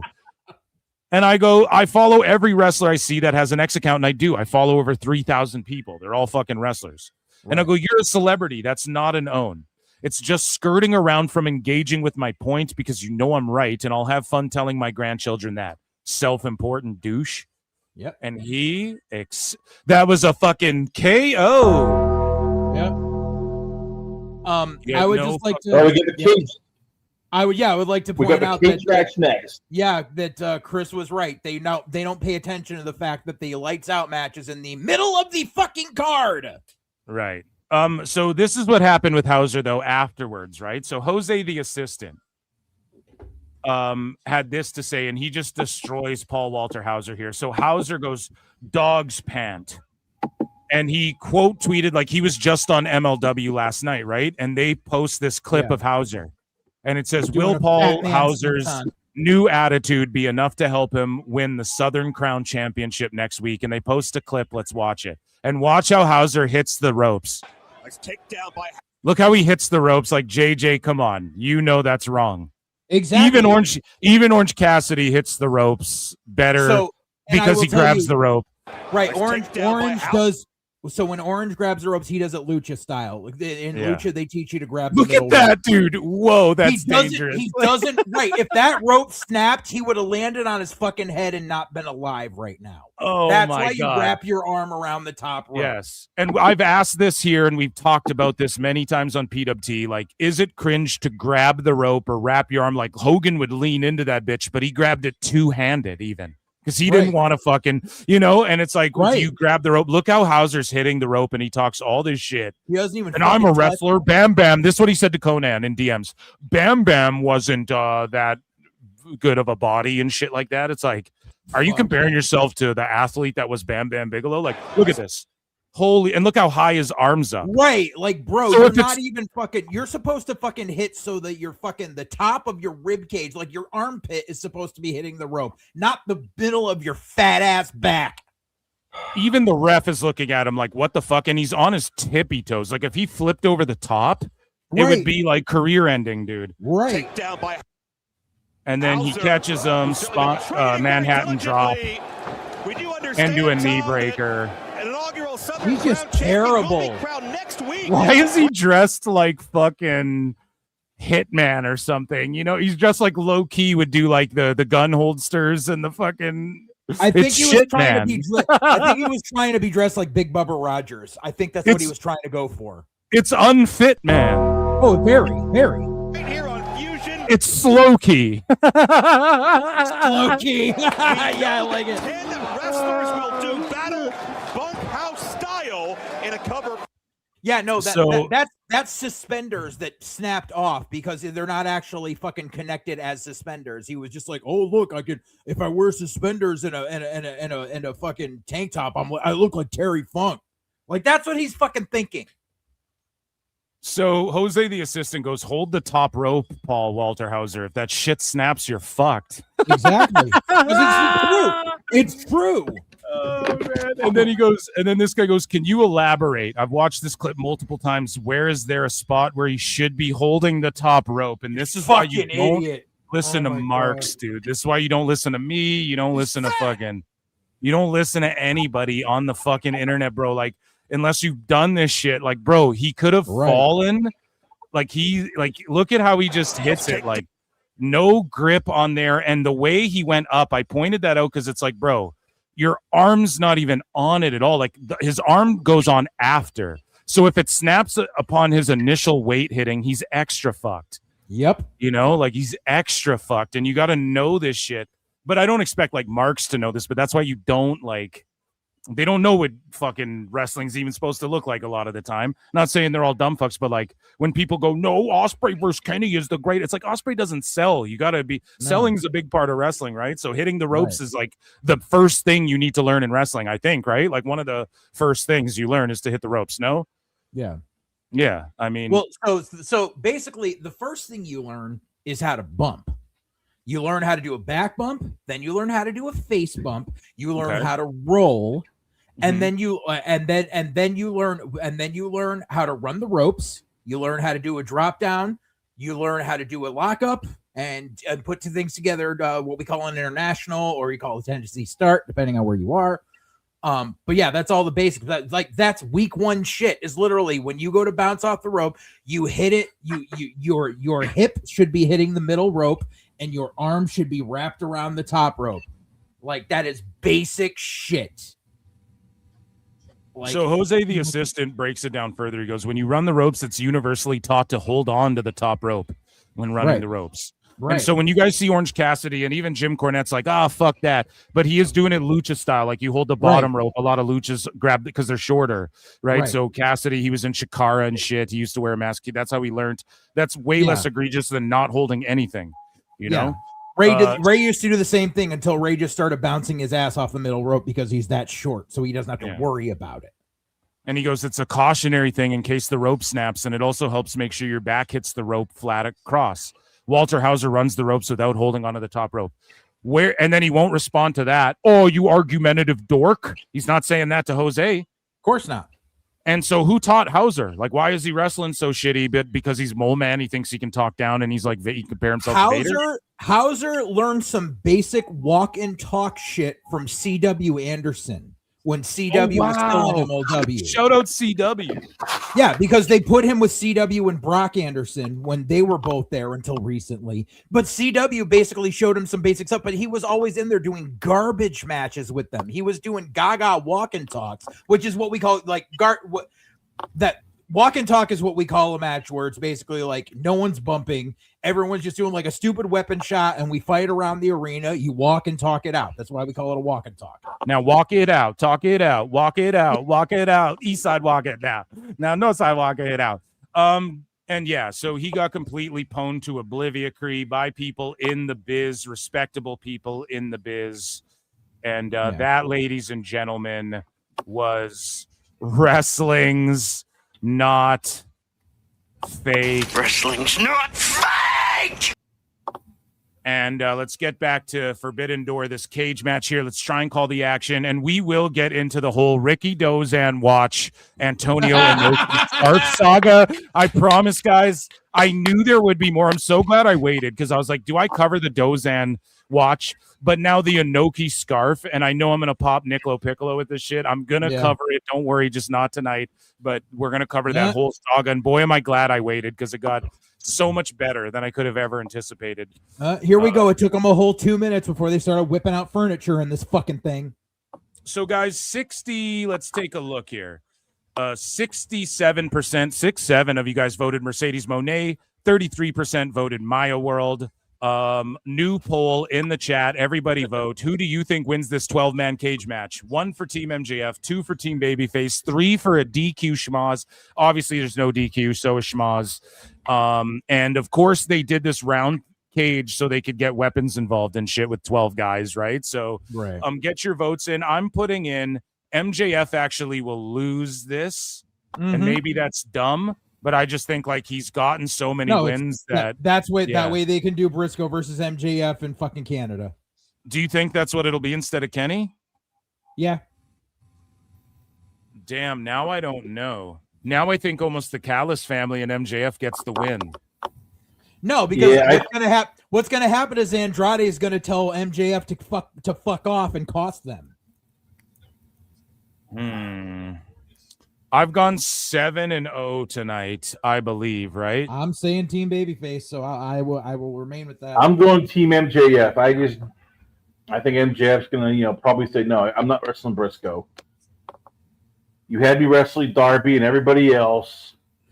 The problem is it's because they put so much stock into this to make it a lights out 6-on-6 cage match, even though it's not a lights out match because it's in the middle of the goddamn show. Oh, look, there's Andrade and MJF fucking doing the pose off. So here you go. But yeah, no, it's literally it's a hat on a hat on a hat on a hat on a fucking hat. Oh, look, they're already going off on each other. And it's just shitty. You can't, like, other than the white shirts, it's like, who's even on the same team? This is fucking just a mess. Right. This is a fucking point. Should have did this on Dynamite or something. I'm going to go Team MJF just to shake it up. A bunch of people said, a bunch of people said this should have just been the fucking blood and guts match for the year. Man. What the fuck is he hitting them with? He's just like, I got a black sack. I'm hitting people. Like, what the fuck is supposed to be in it? I got a duffel bag. That's a bet.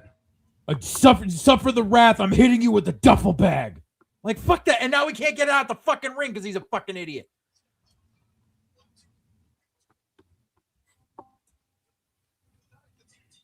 Oh, what's Mark got? Oh, look, we got backpacks. What the fuck is this shit? Really? A fucking NES?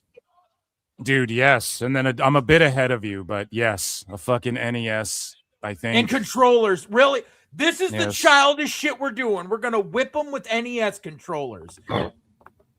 This is fucking childish. Yeah, it's just to pop fucking video game nerds, which I am one, but this is lame as You fuck. what? You fucking mark! Like, you if I are was a told- naive, brainless, pathetic, idiotic, clueless, dumbass Mark. Did Kyle O'Reilly literally just blow on a fucking cartridge and put it in the goddamn NES? Yep. Yeah, he's gonna stick it in his ass later. Bro, if I was fucking dude, if I was booked for this match and they went over and said any single one of these spots, I would have said, no, you're not fucking You got doing it. thumbtacks. I'm Yeah, we going got home. thumbtacks. I would have Oh, said, fuck shit. you, I'm going home. Fucking take me for breach of contract. I'm not doing this fucking stupid shit. And what a rich fuck tone is they just ruin an NES. Like, that's got to be worth something. No, 8-bit NESs aren't worth that much. Are they not anymore? Everybody just No. emulates. Yeah, but the thing is, those things, like, they probably just like found one like at a junk sale or something that didn't work, so that's all they're using it for. You know, you can find that shit. You know, I'm sure fucking Kyle O'Reilly probably had one at his house that was broken, and he's like, "Hey guys, let's use this in a match, 'cause reasons."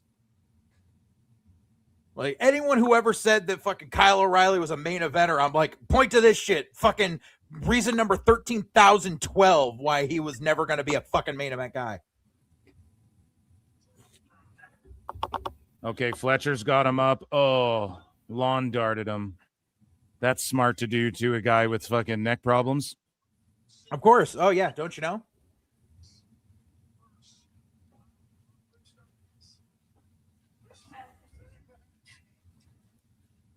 No, oh, we're gonna choke you out with a video game controller fucking cord. Oh my god, I hate this shit.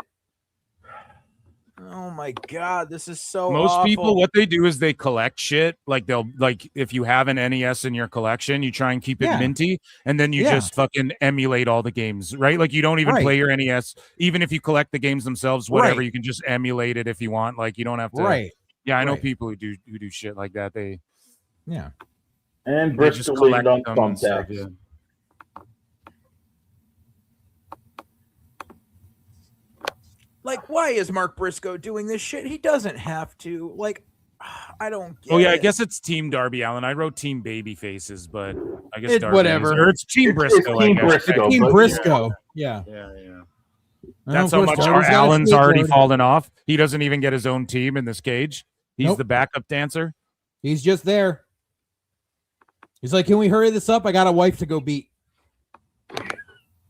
And he just took a back body drop, did a front flip into the tax. Now that was cool, except for we just saw his cousin take that from Right. Brody King at his fucking wedding. We just saw him take it from his mother. So who cares? Yeah. It's like, oh, you took a bump into thumbtacks. You just did that at your fucking white trash wedding, you piece of shit. Guys, get your votes in. Over 250 watching PWT. Again, I've been on the air for going on 9 hours now. Round of applause to me.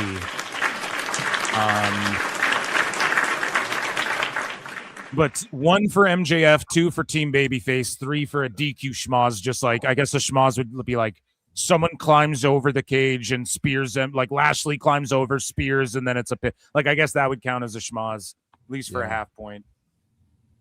I brought this up on Chris's show when I was on there because, okay, so remember the fucking Hurt Syndicate came out and said, we're not here for titles. We're here for money. And basically they were like, oh, we're basically knockoff APA. Now here's something. Wouldn't it have made much more fucking sense considering the history he has with him for MJF to bring the giant briefcase of fucking money to the Hurt Syndicate for them to be his teammates? And especially because of the business that they laid out before, and it Right. has nothing to do with titles and all this shit. Yeah, Right. Tony Khan is the worst booker of all The time. best I've guy said is it Tony so much. Khan. Well, It they've been made shadow way more bound. sense. So unfortunately, the Hurt Syndicate, black people are not allowed to play this whole, sandbox. Unless Tony you're Khan Kevin doesn't care about black people. Good old Kanye West Yeah, flashback. Kanye and Mike Myers, and Mike Myers is sitting there like, Poor Mike Myers. And then the best shit ever was when he did Love Guru, and then he recreated that, like, but where they're happy that the Toronto Maple Leafs won the Stanley Cup. Have you guys ever seen Love Guru? We got oranges now. Orange slices with Orange Cassidy. I refuse to watch that abortion of a movie because I love that it the was Love lit- Guru, man. I know that. Oh it was shit! literally Someone all called the punch quartering. cards. What are the oranges for? Hey, chat. Who gets this? What are the oranges for? Shout out Jeremy Ham Planet. This is so childish. This is so fucking childish. Dude, the best joke ever is in Love Guru when they're in the bar and they're like starting a bar fight, or like these guys are trying to start shit with them, and then the guys were in there in like a country bar and they're wearing a straw hat, and then Love Guru goes, "Hey, I had a hat like that once, and then my mom got a job," and then a whole bar fight ensues. That to me is the funniest shit. No, I refuse to watch that movie after learning before it came out that it was literally all of the punch up and fucking shit that got yanked out of the script for Goldmember. So they just recycled it into a different movie. Mariska Hargitay to you too. I was like, I'm good. I don't need. Does to watch anybody that get shit. the quarterling reference? No. What are the oranges for? Basically poured into the wound of what's his face? Keep forgetting the prototype, or be Randy Orton lookalike. Oh, Dude, they're Kyle making O'Reilly? Austin Powers 4. You guys better strap in. Kyle We're getting 3 more of those. See, can't I don't wait. put any. I'm not putting any stock into that. I think people are jumping the gun because they did that Verizon commercial. No. I think like Mike Myers said, yes, we're doing it, and like the cast is all together. Yes, they did that commercial. I know people jumped the gun too. I remember I was in a movie theater and they aired the Ferris Bueller's Day Off commercial before it was on TV, and I shit my pants. I was like, oh my god, Ferris Bueller 2. Nope. Which we don't need Ferris Bueller 2, but I was like, they're really gonna do that. And then no, it was just a car commercial, and that's Oh what sucked god, the 20. Okada and Takeshita are doing the forearm shots. Cashman A for 2 sweet says, did anyone see Love Guru? Crickets? I know, dude. I just felt it myself with that one. Thank you for the support, though. I appreciate that. So Takeshita just flips Okada off. Kino Casino, let's go. Yeah, shout out those good Canadian fellows. Couple other good Canadian buds there, buddies. Those are my buddies, guys.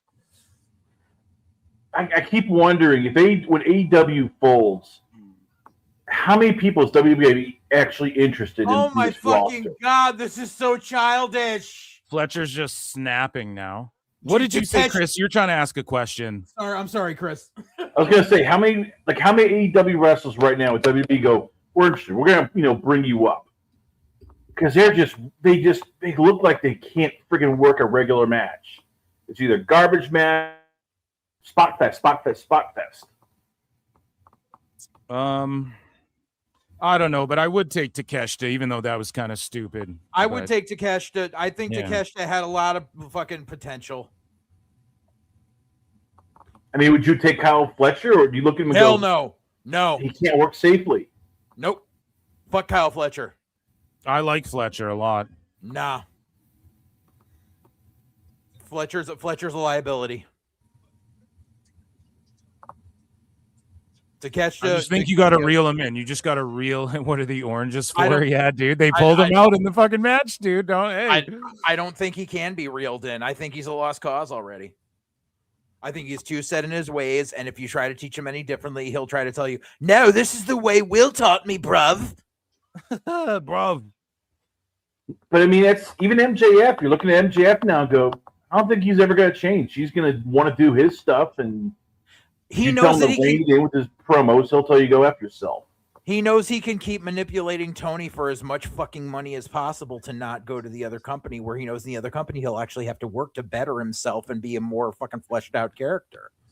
And that, like, I'm not gonna knock him for taking money, but at the same time, like, dude, you will be the new What If. Like, people always say, like, Roddy Piper never got the big one, or Mr. Perfect was never WWF champion. MJF will be the next What If because he wasted his time in this fucking shitty televised indie fed. I'm holding out hope that there's more MJF versus Punk stuff out there, and MJF is just sort of on repeat now because he's just not going to give his whole game. Like, he still does the middle school bullshit, and I think he's just not trying to give it all up to AEW, and he's trying to reserve some just in case, I think. But why would he go anywhere? Tone pays so much money. Yeah, pays him so much. MJF's gonna end up like the fucking Vegas lounge singer who's just doing the same fucking Tony Clifton bit every time he goes out there. He's the Joe Piscopo of pro wrestling. Right. Exactly. Thank you. Yes. He's gonna be Piscopo. Thank you. Club Piscopo. You guys ever see that shit? Yep. But you brought up, all right, like Blake Monroe could have made more money in AEW. We all know that, but she went to WB because she looked to win. She wanted to be a star. Like Kevin Knight's a guy who should have gone to WWE, but he's going to get now stuck in this stuck of AEW. They'll never touch him now. Like he's stuck in that Don Callis family, which is just a jobber heel group. And they're never going to touch him now because they're going to be like, we've got Javon and we've got fucking Leon Slater on fucking standby. We don't need you.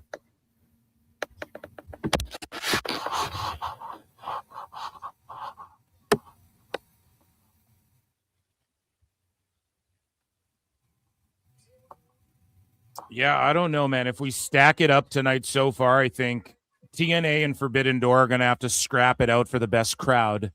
Could be interchangeable there. Great American Bash for surely loses that one. Well, yeah. Best show front to back. I don't know. This shit's dragging. This shit's starting to drag, and it's like, fuck, dude. It might be TNA. Like, Great American Bash wasn't that good. We didn't even grade it. I give it a C minus. Yeah, C. Yeah, I'd give it a C minus as well. Like it was C minus. Yeah. Like Zaria and Tatum cooked. I will give them that.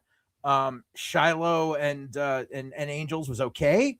I couldn't care. I could care less. So about Blackheart, I don't mean to interrupt. Blackheart, Leo Rush, Blackheart is in the fucking duffel bag the whole time. He's been in it.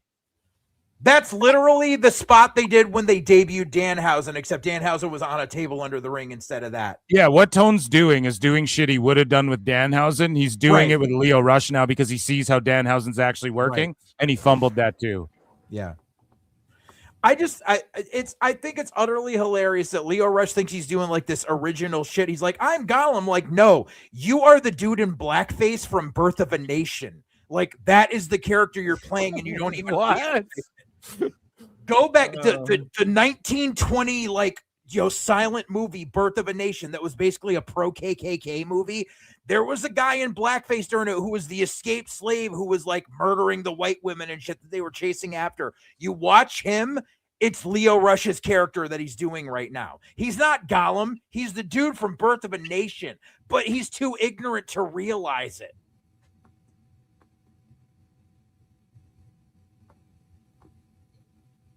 Yeah, I gave Great American Bash a C or C minus. I'm give getting this OMGs in the chat. I give this match a C section because this is a fucking abortion here. I don't know. No, it's just this has been the shits. Like, honestly, this cage match has not been that fun. You see the table stacked up. There's someone's going to go through that. Leo's not even in this match, but now he's in this match, and it's a cage, so they snuck him in the match somehow. And now he's whooping everyone's ass. There's 12 guys. And Leo Rush is out here kicking ass. Like, what the fuck? You know, imagine this. Imagine tiny ass Leo Rush is whooping everyone's ass. And they had to add a 13th guy to get fucking like. There's already 12 guys, and this is just crazy. The guy that was Bobby Lashley's little midget cheerleader is the guy whooping everyone's ass in this And I put over this gimmick, by the way. Like, I like this. I've always liked Leo Rush. I've always liked the Blackheart gimmick. When he started doing it in Japan and on the indies, I was like, he should do this in AEW. And then like a year later, Tone's like, do this in AEW. And now they're putting him back in the bag. Yeah. And then he's just going back in the bag, dude. Like, imagine if this was Danhausen with the Bloodline, people would destroy WWE. They would.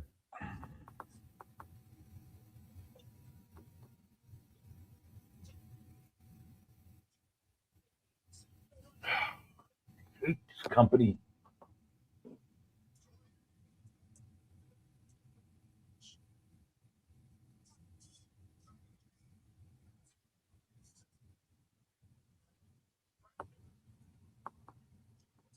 Yeah, this should have been blood and guts. Yeah.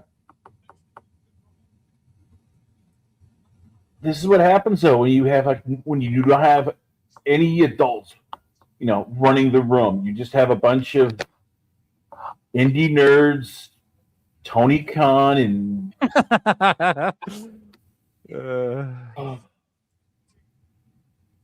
Go on, Chris. You were on a roll. Indie nerds, Tony Khan. Okay. and just the stupidest people deciding, oh yeah, this is gonna be cool. This will be fun. We're hip. I mean, the only thing that I guess I should give him credit for is that they didn't put the Rizzler in this match. Yeah. And there was probably a thought of, hey, we should maybe have him in the back.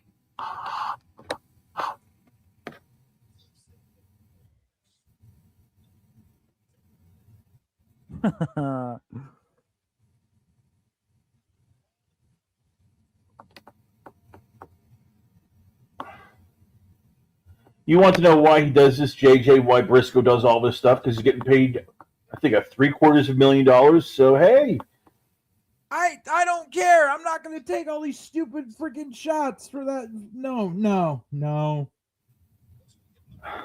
We should check Tout and see what they think on Tout. Yeah. You guys remember that shit? Yep. Yeah. Vine. I mean, look, Briscoe alone isn't going to, he's not good enough to be in WWE. He doesn't fit what they want. Cashman A for 2 says. Cashman A for 2 says AEW. Remember Nintendo? I don't know. Oh shit. That shit was longer ago than that spot was in this match, Cash. We should commend Jake Dill. It's been 21 minutes and he hasn't gotten injured yet. Right? Remember Nintendo? That's funny.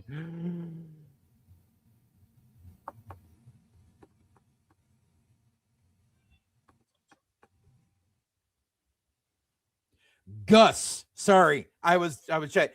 Birth of a Nation, the character's name that Leo Rush is emulating was Walter Long played a character named Gus. Leo Gus? No, what do you call it? He was an emancipated slave who was lusting after Flora, who was the daughter of the freaking head Klansman in the movie. He becomes the enemy of the clan after pursuing Flora to her death.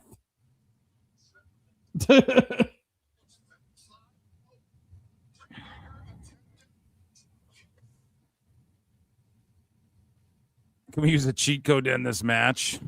Oh, God. No, we still got another 8 minutes left minimum of this match.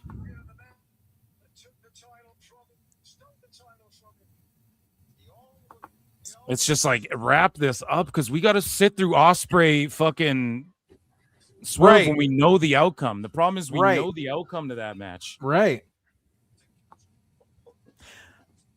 Some guy, no, not Emmett Till. Emmett Till was a very tragic thing that happened in real life, but unfortunately, no. Gus was a character in this pro-slavery, pro-racism movie, and it was very much like, what Leo Rush is doing was Gus in that movie.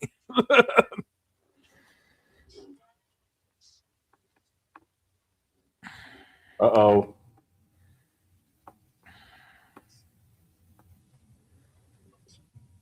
Yeah, that's what I said everywhere. I said that, especially because it's lights out, this should have been the last match. You also notice they call a lights out match, all the lights are up. Hey, details. Yeah, God forbid. Not to mention the fact that, a lights out match is unsanctioned, therefore you can't have a stipulation added to it. But hey, no, this is, if we win, we get it, I get a title shot. Like, why the fuck would we have a 6-on-6 where everyone's like, yeah, if I put in all this work and I get my ass whipped, you get a title shot. Like, no. Like, none of it makes fucking sense. None of it. Yeah, the problem is we have to watch Ospreay versus Swerve just do a shitload of moves and kick out of everything for a half an hour after this, and we already know the winner. And this should have main evented. And maybe they'll get lucky. Maybe the power they'll lose power in the building and call a pay-per-view. They should have cut 3 matches. You could have cut Mox Bandito. You could have cut I don't know. Some of these forbidden, like ZSJ versus Kenny, I'm okay with because it is like You could have forbidden cut the door-ish. 3-way fucking tag match. Yeah, you could have cut that or cut the time on it at least, you know? You could have cut New Japan, IWP match. Nobody cared about that. No, everyone's just hitting moves. Like, we get it. You had the fans with the... You could have cut table 3 of the spot. 4 pre-show matches and then moved Moxley's match to the pre-show.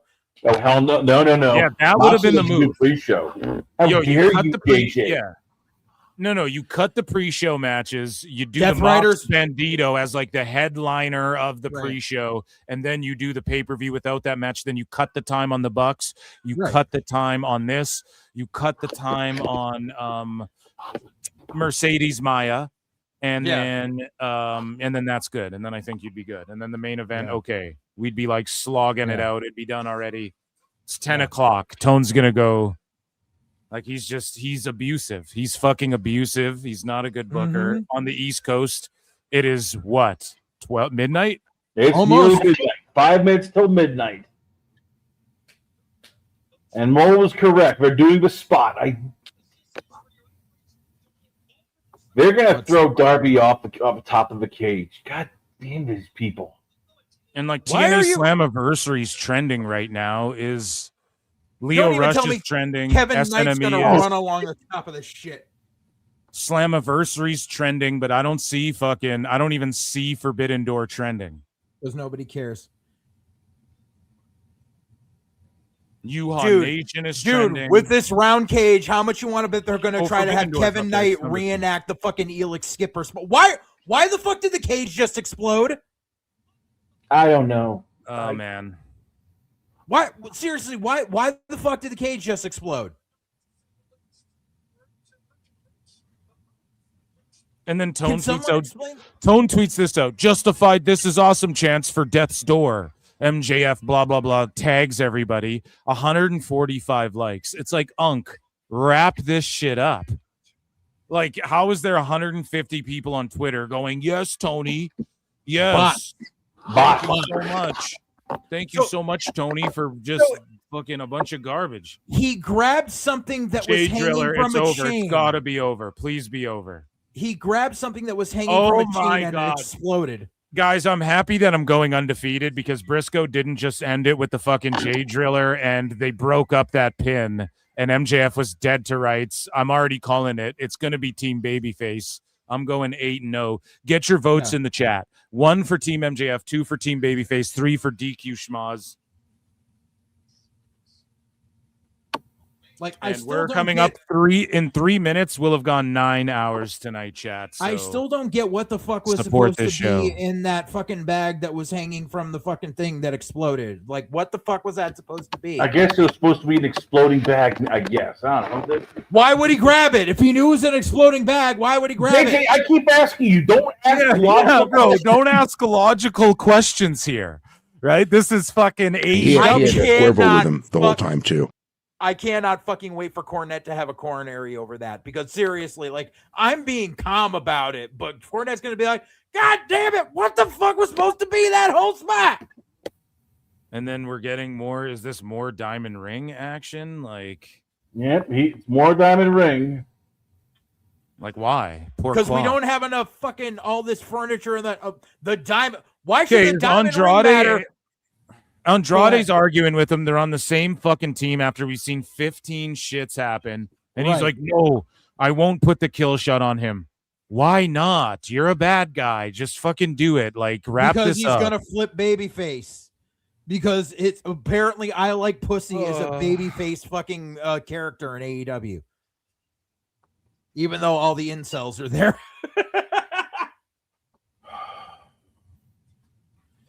But seriously, like, why are we talking about like the Dynamite Diamond Ring when a bag on the top of the cage just fucking exploded?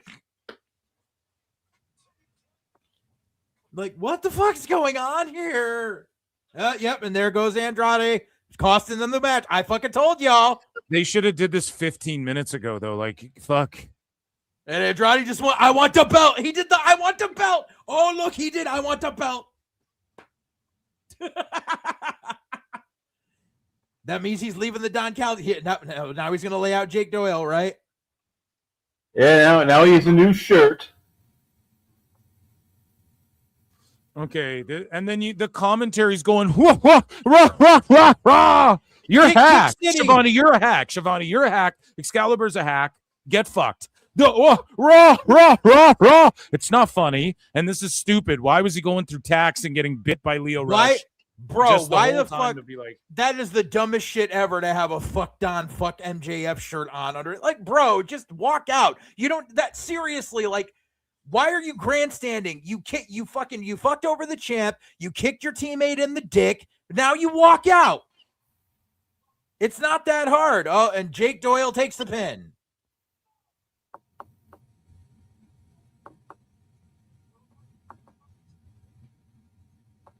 Told you, babyfaces go over because Andrade costs him. I am batting 1,000 on the show, and I have not watched an episode of Dynamite in a year. Why the fuck wouldn't Andrade just go out there right when the match starts? He rips his shit off, then they fucking 13 versus 11 them or whatever. Because that would have made sense. None of this makes fucking sense anywhere. And then, oh my God. Like, the only way it would have made sense if Andrade somehow got knocked out in the first minute of the match and was just taking a nap outside the whole time and then came to and was like, now I kick everyone in the dick. But no one cares about the shirt. Fuck the shirt. I guarantee that's going to be on AEW Shop in 5 minutes and no one's going to fucking buy it. Just seriously, just fucking terrible. All this childish bullshit in this match. All the fucking furniture, and fucking thumbtacks, fucking Nintendo, and fucking stupid ass Gus in the goddamn duffel bag.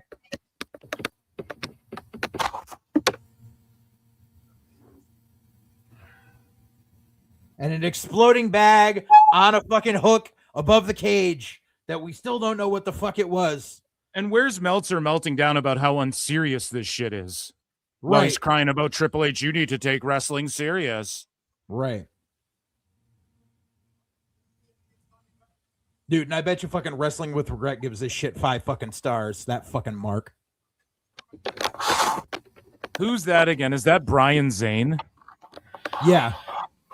Yeah, what happened to him? He was like cool, and then he went full blown. He started sucking AEW's dick full blown. Like he was just like, oh no, I love AEW. Like, and the one thing I can't stand about Brian Zane is he goes back and watches old WCW and WWE fucking like pay-per-views, and he's like, oh well, I watched the 3 weeks of TV leading up to it to figure out what's going on. Like, motherfucker, back then programs lasted 6 to 7 months before they got a blow off. It's not like today where there's a fucking 3 weeks worth of fucking feud and then a pay-per-view.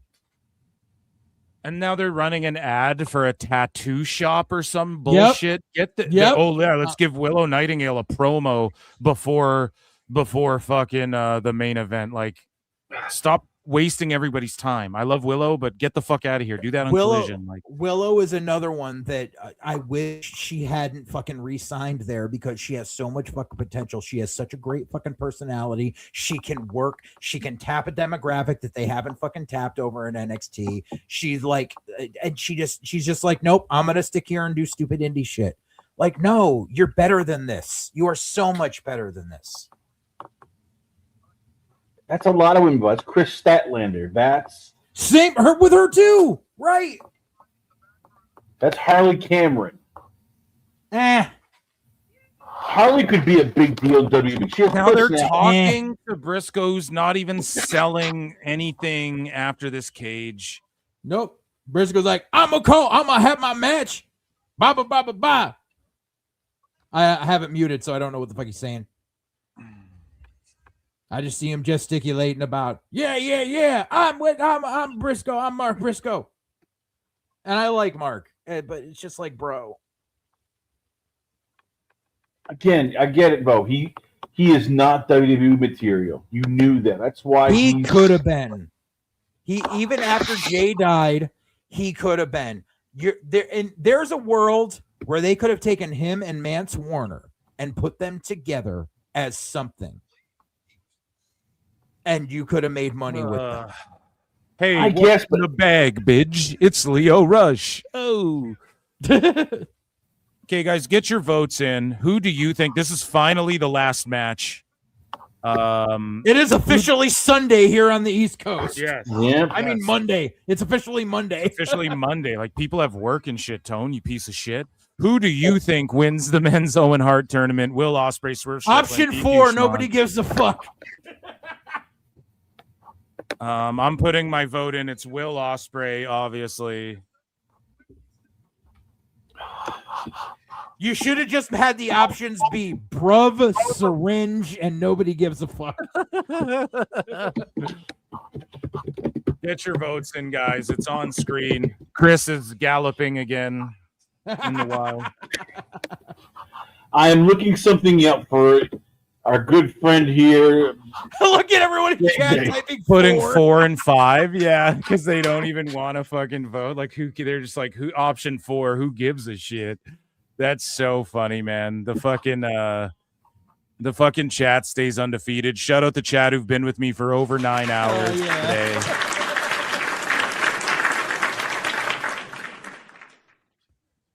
Let's fucking go here. I'm gonna post this again. But all right, to get back to you, JJ. Like, I look at Mina Shirakawa or Megan Bain or Megan Bain has a ton of potential. Elayna Cross, who TNA wanted to sign her and push her, but nope, you go with AEW, and again, it's just, they're getting ruined because nobody's coaching them, nobody's working with them, and they're just learning bad habits. It's Tony dangling money to fuck over TNA. That's what the signings like Lena Cross are doing, and Danny Luna and all of them. Like, it's Tony dangling money to fuck over TNA because he knows that eventually, like, people are going to care more about TNA than AEW. Whether ratings numbers show it or not, TNA gets more fucking traction. Like, as far as like social media engagement. As is shown by Phil checking and seeing that hours later, TNA Slammiversary is still fucking trending. Nobody's talking about the bumblefuck cage match that just happened. Well, listen, in fairness, though, Forbidden Door is trending. I was at the bottom of the page. Like, I was pulling a dumbass, and like, I was looking at not overall in sports, but Forbidden Door is trending in fairness. But yeah, it wasn't like Lights Out Cage was trending or anything like that. Right. And there was enough time. Lord knows there was enough time to get it trending. Like, Lio Rush is still trending. Lio Rush is still trending. Plus, we all know that Tony fucking pays for bots. So, all right, but Phil, you talk about WWE tag teams. Imagine if Bishop Khan and Toa Leona were in WWE. They would make money. You could put them with Solo. No, they wouldn't. There's a reason that they're not there. They would have. They're just because like they're like Samoa adjacent doesn't mean you can make money with them. Lance Anoa'i fucking proved that. Like, Lance was literally from the Anoa'i family. They signed to NXT and they never even put him on TV because they're like, yeah, we can't fucking use you, dude. Like, you're Von Erichs could have done something in WWE.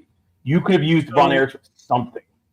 Yes, I agree. The Von Erichs should have fucking gone to WWE.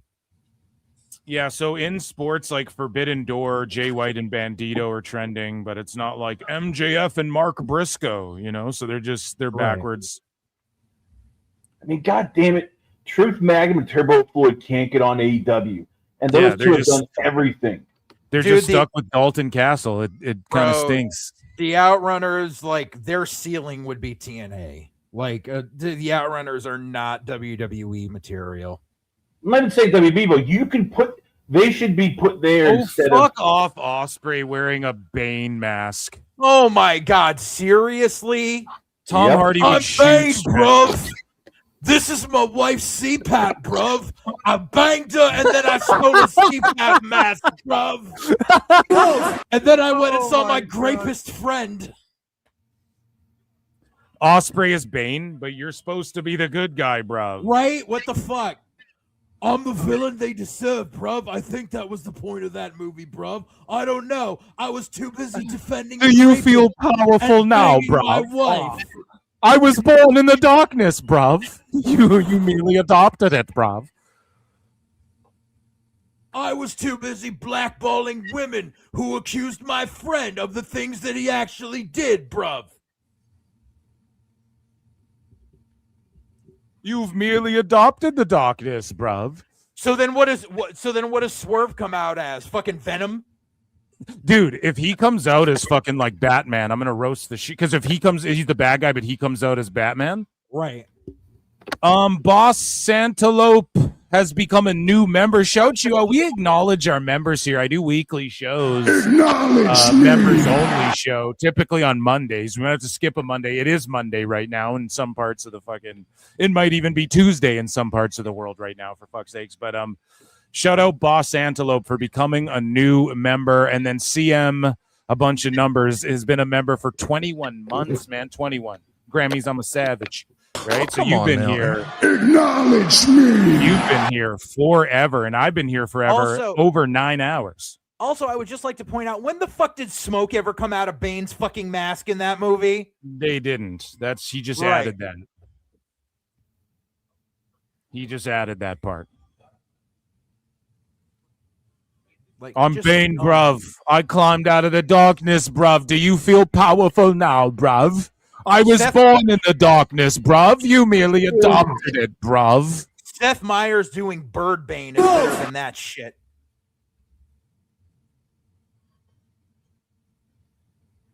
Who Really? does- With who the does burning Swerve come out house? as? Who does Swerve come out as? Let's see.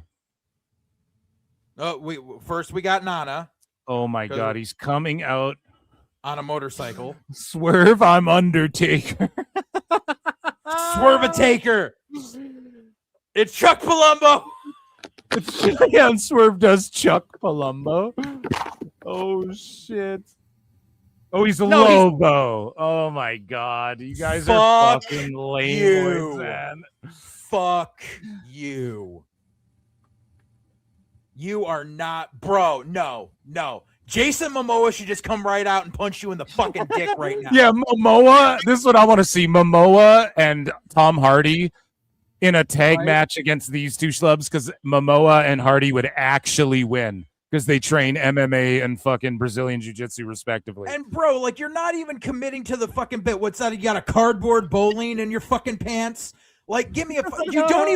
You don't even look like fucking Lobo. For fuck's sakes, put on some face paint so you have the fucking shit around your eyes. Wear some red contacts. Commit to the fucking bit. You look like shite.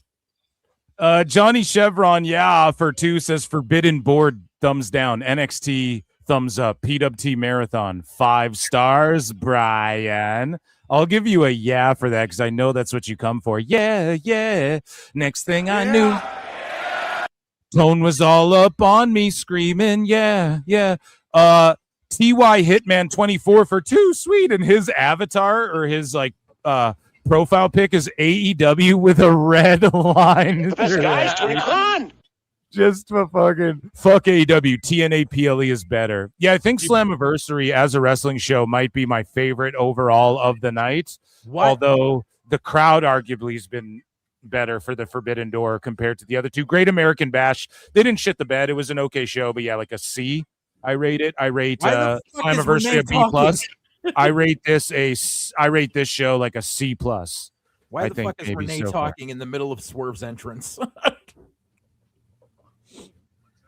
Hardy is legit at BJJ. I know, that's why I said it. And Momoa trains MMA and shit. I'm not saying he's a Billy Badass, but dude, like seriously, Hobo Swerve, Lobo, more like Hobo. Am I right, fellas? Dude, the Lobo I created in my fucking caw on SmackDown, Here Comes the Pain, puts fucking that Swerve fucking gimmick to shame. Lobo, what are you, the gay Supergirl version? Oh, go. Everyone's melting down about Supergirl lately. I don't know if you I guys haven't watched seen it, but I still plan on it. I'm gonna watch it, but it just seems as though everybody's. Of course, I'm gonna watch it.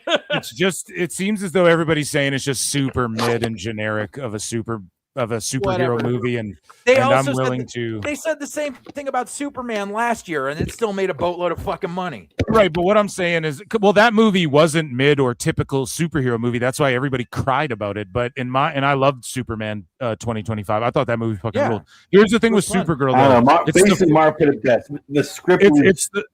It's the first thing James Gunn hasn't like been in control of, and then people are saying it kind of stinks. So I'm willing to accept that. That also had to go up accept against Toy that. Story 5, which you're going up against Pixar, and you're going up against Pixar's biggest fucking grossing fucking franchise. Like, I'm just saying, like, say what you will about James Gunn, but he knows how to do blockbuster shit. Like he did Guardians. He knows like Peacemaker was good. Superman I thought was really good. And so this is the first thing in the DCU, like he didn't fully, like he had nothing, he just executive produced it or whatever, and it kind of shit the bed. And I'm like, fuck, now I'm kind of worried about Lanterns, even though I think that show looks good. People are shitting on Lanterns, but it's like they're showing in the trailers, they're showing you like the very early shit. Like we haven't seen anything of the show, and also it's like it takes place across 2 timelines.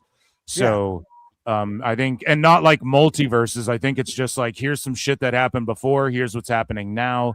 So it'll all get explained. But I'm like a little like James Gunn, I don't think touched that either. So hopefully they don't fuck it up. But yeah, it is what it's like the Russos with Marvel. Like they called them back for a reason to deal with Doomsday, and Marvel's starting to fall off a little bit. You got to bring the Russos in. It's like, you are a naive, brainless, pathetic, idiotic, clueless, dumbass Mark. Got to bring the Russos in, boys and girls. This is the last match, guys. I've almost done it's been 9 hours and 15 minutes. They're doing a slow pace thing. My wife hates me, and we're fucking. And we're your stomach's gonna probably hate you after this. Thank you guys. We got tons of support too, tons of super chats, tons of viewers. Round of applause for sticking it out, PWT Universe. And then here we go. See, TY Hitman 24 gifted 1 Pro Wrestle Clips membership, and that's a huge support, man. Gifting memberships fucking rules too. So many members have messaged me and shit and been like, dude, I got gifted one, and then now I re-up it every month because this show fucking rules, and I love the member shows. Shout you guys out. Thank you so much. Yeah. now this shit's deciding to give me a fucking pop-up every fucking 3 minutes. They're isolating you, dude. They don't want you to see this main event that everybody's clamoring to see. Fuck, man. Oh wait, just end it. Just fucking take it home. Just be like the Indy guys and be like, I'm tired. You tired? Let's take it home. Fucking hold a headlock for a fucking minute and a half and then just fucking take it home. Fuck it. No. Watch. They'll drag this bitch out till 1 o'clock, and I will just curse Tony Khan for the next 7 days. People on X are like, Jesus Christ, this fucking show is still going on. It's like they're like slowly trying to get us into the main event that everybody's like, hurry up, wrap it up. And then all the basement guys would be like, yeah, but you get your money's worth, unlike the Fed, where you have to spend a mortgage payment to just stand there and watch Jey Uso yeet for 20 minutes. And I'm sorry, I typically don't care about these tard accounts on X that glaze everything he did, but fuck you, you don't like the fuck Don, fuck MJF shirt. You don't like that. No. That's fucking stupid. It doesn't even make sense. If that was his plan, if that was Andrade's plan, he would have ripped his shirt off immediately, 13v11, the fucking bad guys, because this was his plan. He wouldn't have come in the ring with that shirt on underneath his shit if he didn't plan on unveiling it. No. Right. It was only if they shoved him or pushed him past the limit. Why would he take all those bumps pretending to be on their team? Just when and then everybody's isolated, like he almost wasn't involved in so many false finishes just to pull that shirt out. You would have ripped it off right as the match started. Andrade would have stood in the middle of everyone, went, hold on, ripped his fucking shirt off to reveal it. Then they just 13v1 or v11, pardon me, jump the fucking bad guys. That's what he would have did. But they're too fucking, that's terrible, book. That's the dumbest shit ever. Nobody actually likes that. You don't actually like that. I promise you. If you think you do, anywhere out there in the room. I'll ask a stupid question. Who's the good guy in this match? Is it Ospreay. Death It's Riders? Ospreay. Yeah, it's Ospreay. It's Ospreay. Because Swerve is fully the heel, and Ospreay, he fucks with the Death Riders, but they're like pseudo heels. They're not even tweeners. They're just I know it's they're kind of just hard plain- considering Ospreay came out dressed as the biggest fucking villain in the fucking Batman trilogy. Like, Well, yeah, and then also like Lobo's kind of a good guy. He's a tweener, so it's like Right. you guys are ass backwards. You're fucking all mental. Jono Walsh, it's New Zealand. What time is it in New Zealand right now, Jono? For 5 says, been here with think you it's from like the start, Monday Phil. afternoon there. Loving the stream from New Zealand. Can we get a Meltzer Inferno? We absolutely can. Thank you for the 5. And also, dude, is it Tuesday over there? Like, what time is it over there? It's Can like you Monday fucking afternoon enlighten us? there. Yeah, bro. Like, is it Tuesday? I'm asking. Like, this is crazy, bro. Yeah, it's 2 extra days, brother. I've been on the road, fucking 400 dates this year, Jack. Learn Meltzer Inferno. I've been live for 3 days, brother. 4:20 p.m. over there right Holy now. shit, it's almost Tuesday. Poor people who don't like AEW. You know what? I would take a finger poke of doom right now. I don't care Right? who. I'd pop for it. I'd be like, oh shit, they just said fuck it, let's take it home. 422, smoke them up. That's crazy that I asked the time and it was 420 in New Zealand. That's hilarious. Is weed legal in NZ or what? Is it still illegal?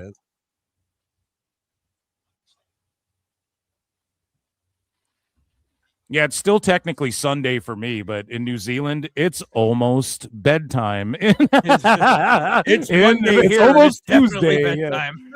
Oh, shit. Hey, it's bedtime here in the East Coast, but we're still watching this. Yeah. God damn you, Tony Khan. You. Oh, Monday, sorry, 221. No, that's Yeah. in Sydney. Powder Though. That's sniffing Australia. That's Yeah, but- Australia. Yeah, but 221 Australia in and New Sydney. Zealand border each other. That's fucking amazing. We got people from all over the world here tuned in to fucking PWT Live. I love you guys so much. Almost Tuesday is crazy. I know, dude. Still illegal, sadly. Yeah. Man. Are you guys hyped to see Jay White at least, though? Here we go. Ospreay doing the gymnastics. Somebody's got like it's the fucking purge going on. I think that's Yeah, Chris it Connor ain't me. again. Yeah, it ain't me. It's like the fucking purge alarms are going off. It's fucking Chris Connor's outside. That's actually outside the pay-per-view. That's some guy sounding the siren. Everybody go home. Right? Go the fuck home. We're calling a state of emergency. This shit's gone on too long.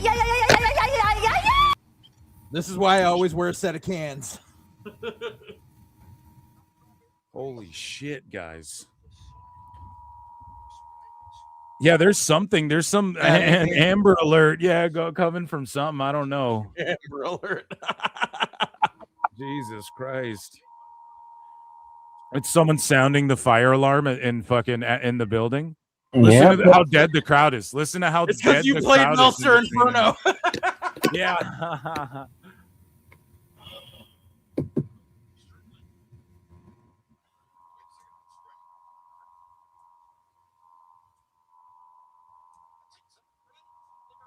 That's my fucking my computer overheating from a goddamn 10-hour live stream. Right?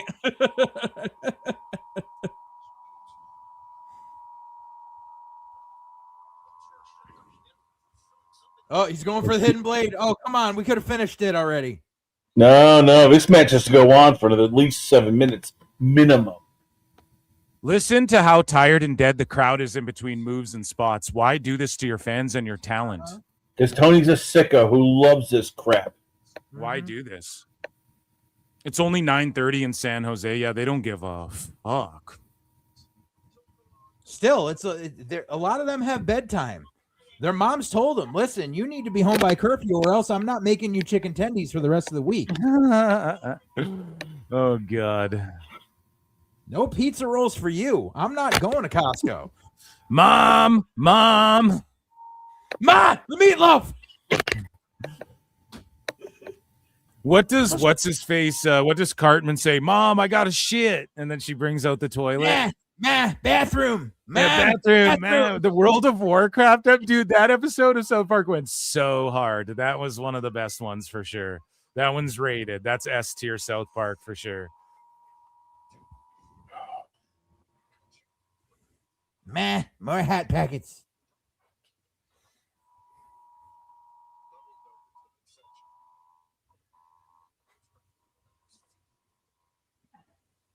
What I hate Remember, is this is real wrestling. This is real wrestling. I hate how people in the IWC are comparing fucking like Darby to Sami Zayn. It's two completely different things, in my opinion. Other than the underdog aspect, I just think it's so different. Like Zayn scratched and clawed, and Darby came in, got paid a shitload regardless, got stuck with Sting, and then just did a bunch, and then did a bunch of dumb shit, and then he's second note and beat a bunch of women along the way. Yeah, he's just an interchangeable guy.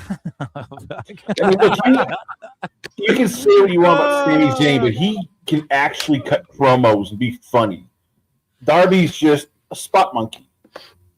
It's crazy that 100% guys vote in the chat. 1, 2, or 3. 1 for Will Ospreay, 2 for Swerve Strickland, 3 for DQ Schmaz. 100% of y'all pick Ospreay. It's because Dave laid it out. Like, this is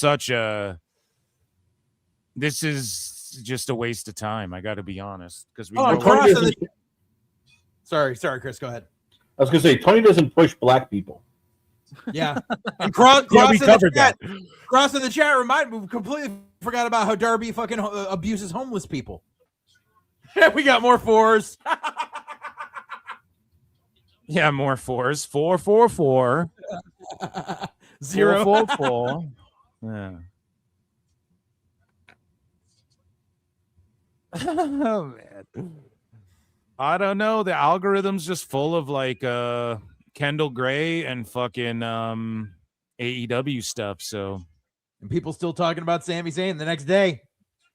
Yeah, I don't like that they compare that to Darby. It's just like, man, Zayn. That's just basement goblins being basement goblins. TNA wrestling is trending still too. That's good. Really? This is some dumb shit. He's got the armbar on Swerve on the outside and Swerve's tapping, but it doesn't count because they're outside. Why is the ref trying to break it up if they're outside? The ref should just be inside the ring, counting them both out. So Ospreay trained with Moxley for 2 weeks. Now he's the master of fucking arm bars and shit. Get out of here. Get the fuck out of here. Miss me with this shit. Exactly. No pop. And he tapped out outside the ring. And Dave's like, oh, well, the story is Dave's going to be like, well, the story is he's a shooter now. And, I learned submissions, bro. Oh, my God. Fuck, man. These guys are fucking retards, man. Like, what the fuck? Did they just hardway themselves? No, look at what Ospreay lands on his neck on the fucking apron like a dumb fuck, man. Watch it. If you didn't see the pop-up bomb, did you see it or did you miss it? Oh, now I'm seeing it. Yeah, it's the replay. I just noticed all the fucking blood there on the fucking mats, which was left from the last match. No one came and fucking mopped it up in between. Like, how's broken neck, buddy? Like, what the fuck? Have fun getting some hepatitis. Ringworm. Ospreay just fucking landed on his head on the apron after a pop-up, and the crowd didn't even pop or start a chant. Because they were fucking asleep. They don't care anymore. Because they've done everything. You forget this after what? One match. I mean, they hate this place. Yep. Oh, what is like? I learned submissions, bruv. I went riding with Darby, and he showed me how to choke out bitches, bruv. Oh, Ospreay's good. Yeah, he was doing the color, so now he's got color. He's bleeding everywhere. After what? He gigged. Wait, what made him bleed though? He gigged his fucking eyebrow, and he's trying to make us believe that it was from the fucking apron bump. This is how. So wait. He ate an apron power bomb, and now he's when he got basically thrown into the. Oh, he got tossed in after. Yeah. He got tossed into the steel after. Okay, because I'm right, Chris. He got bombed and then he got tossed. Yeah. Okay, yeah. This is what you should put in the chat. What is Dave gonna glaze over harder, Kendal Gray or Will Ospreay? Oh, Will Ospreay. Well, that'd be a 50-50. Let's vote on that, maybe. Okay, we're gonna stop this poll. 100% of you guys say Will Ospreay. Who?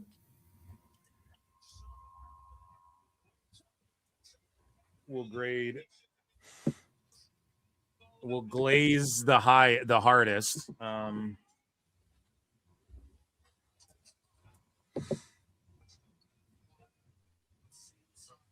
Who do you think, Dave Meltzer, will glaze the hardest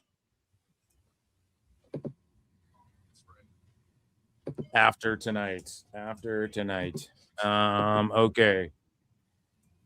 Will Ospreay.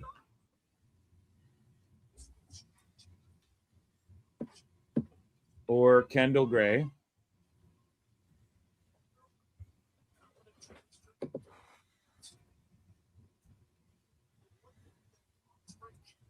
The best guy, Tony Khan.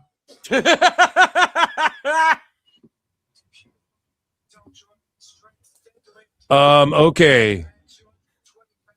Your boy Phil is putting a new poll in the chat. Who do you think Dave Meltzer will glaze the hardest after tonight, Brian? 1 for Will Ospreay, 2 for Kendal Gray, 3 the best guy, Tony Khan, or 4 himself. My vote is going Will Ospreay still. He'll say, oh, this is better than any of the women's matches in AEW, but then he'll say Ospreay was the best.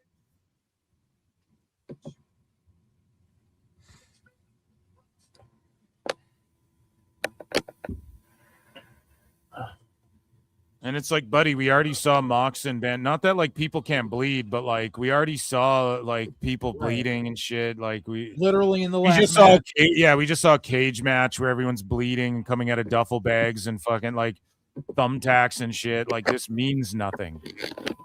And the crowd's just quiet between every fucking spot. It's just like, dude.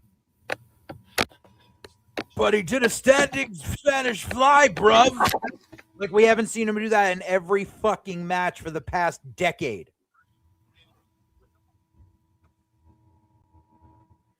Oh, but I did Stormbreaker, bruv. I invented this move. That was a fucking finisher in a goddamn video game in 2002. Yeah, you didn't invent shit. Oh, shit. I did a Styles Clash, bruv. Styles Clash, bruv. Okay. Like they just die. Now the crowd just dies until they do the next sequence of moves. Like that's some Japan shit, bro. You want there to just be audible noise the whole time, like a sports match.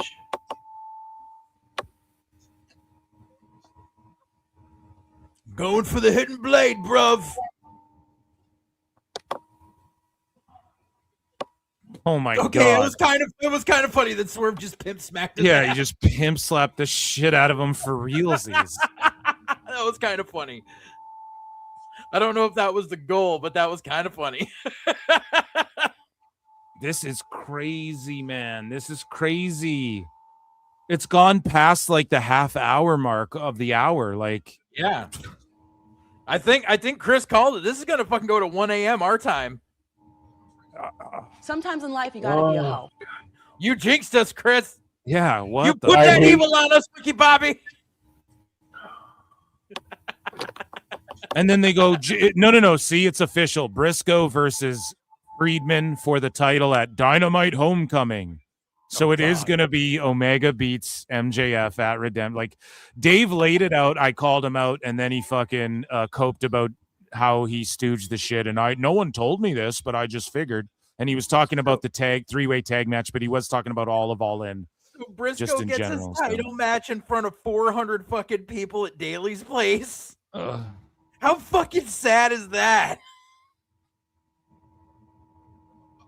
Hey, as long as the check clears, I don't think he cares. God damn it. That Dynamite's gonna fucking go below 600K, and Dave's gonna have a coronary.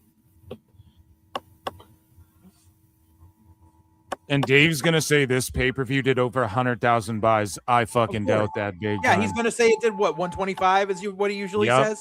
Yep. He's gonna lie and say like 125. We're gonna. He'll say 150. We're going to look at the Google trends and completely felt them this Wednesday. I guarantee it, guys. If you're tuned into the show and you typically don't, every Wednesday night and Saturday night I go live. I also go live Thursdays for Dave Meltzer, Dumb Moment of the Week.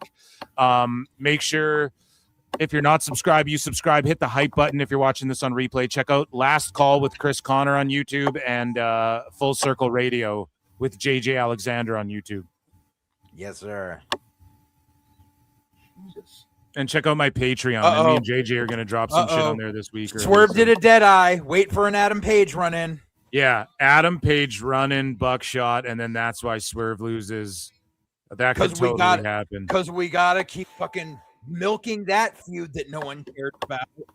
Yeah, especially because Swerve has the burning house and his fucking entrance on the fucking Tron. And earlier in the show, I told you guys, let's just say that I investigated for research purposes a pirating site for Forbidden Door this evening. It had more likes and impressions and shit before it even started than TNA Slammiversary or Great American Bash. That's all I'll say. Yeah. Jesus. Oh, no. Just gonna go for the Styles Clash on the floor, bruv. What the fuck was that? Ugh. Oh, my God. Now they're outside again. Now Swerve's in the steel steps. Is he gonna bleed? He's gonna come up fucking bleeding now. Watch.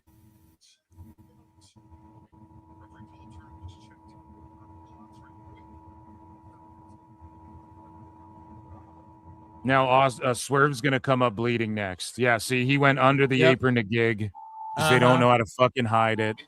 Right. No. Well, that's because AEW's 50 to 60. Yeah, I mean, they're just not. I'm sorry. Tonight they weren't getting my cash. I'm sorry. NordVPN.com/ProWrestleTimes. I'm from America. Okay, Chris, you got it's fucking. Not me. I know, dude. I got there's cans like there's something bleeding through. You're like in one of those sound barrier vehicles or whatever. Yeah, dude, you're like fucking. You're in the fucking SpaceX Elon Musk experiment there. I'm not. I have no volume on any of my computers right now. I know, but I don't know what it is. It's not that there's like an alarm or something. There's like there's something coming through where it sounds like something. fucking they're ringing the alarm 28 weeks later, which is how long this fucking pay-per-view's been. It's probably from the arena going, okay, you need to wrap this bitch up, and Tony's going, no! It's the mayor going. It's the mayor going, wrap this shit up. Right. Here, the next time it starts whistling, I'll mute myself so you know it's not me. All right, here we go. Let's take apart the table. I wrecked $28 worth of shit. Hardcore. We already seen 15 tables stacked up high, so let's put people through a. Okay, JJ muted himself, and I think the siren stopped. It could be him. No, you still hear it. Do you? Yeah, because it was when it started, I muted myself. Okay, well, whatever. Well, The best guy is Tony Khan.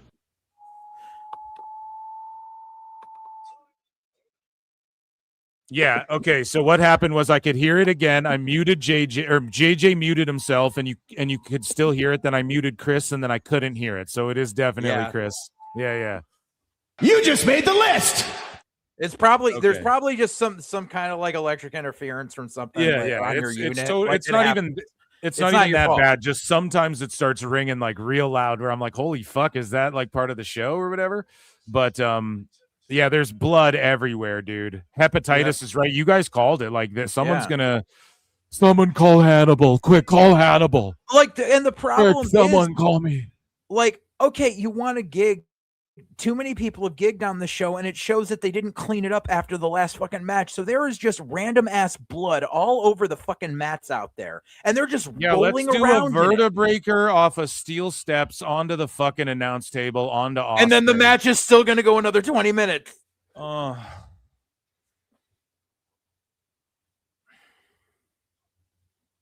What is happening?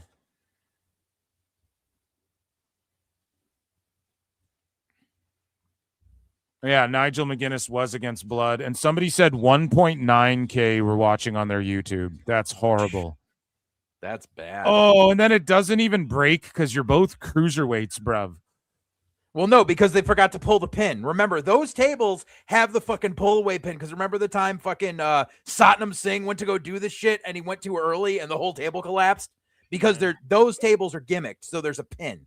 And the announcers forgot to pull the pin before the spot.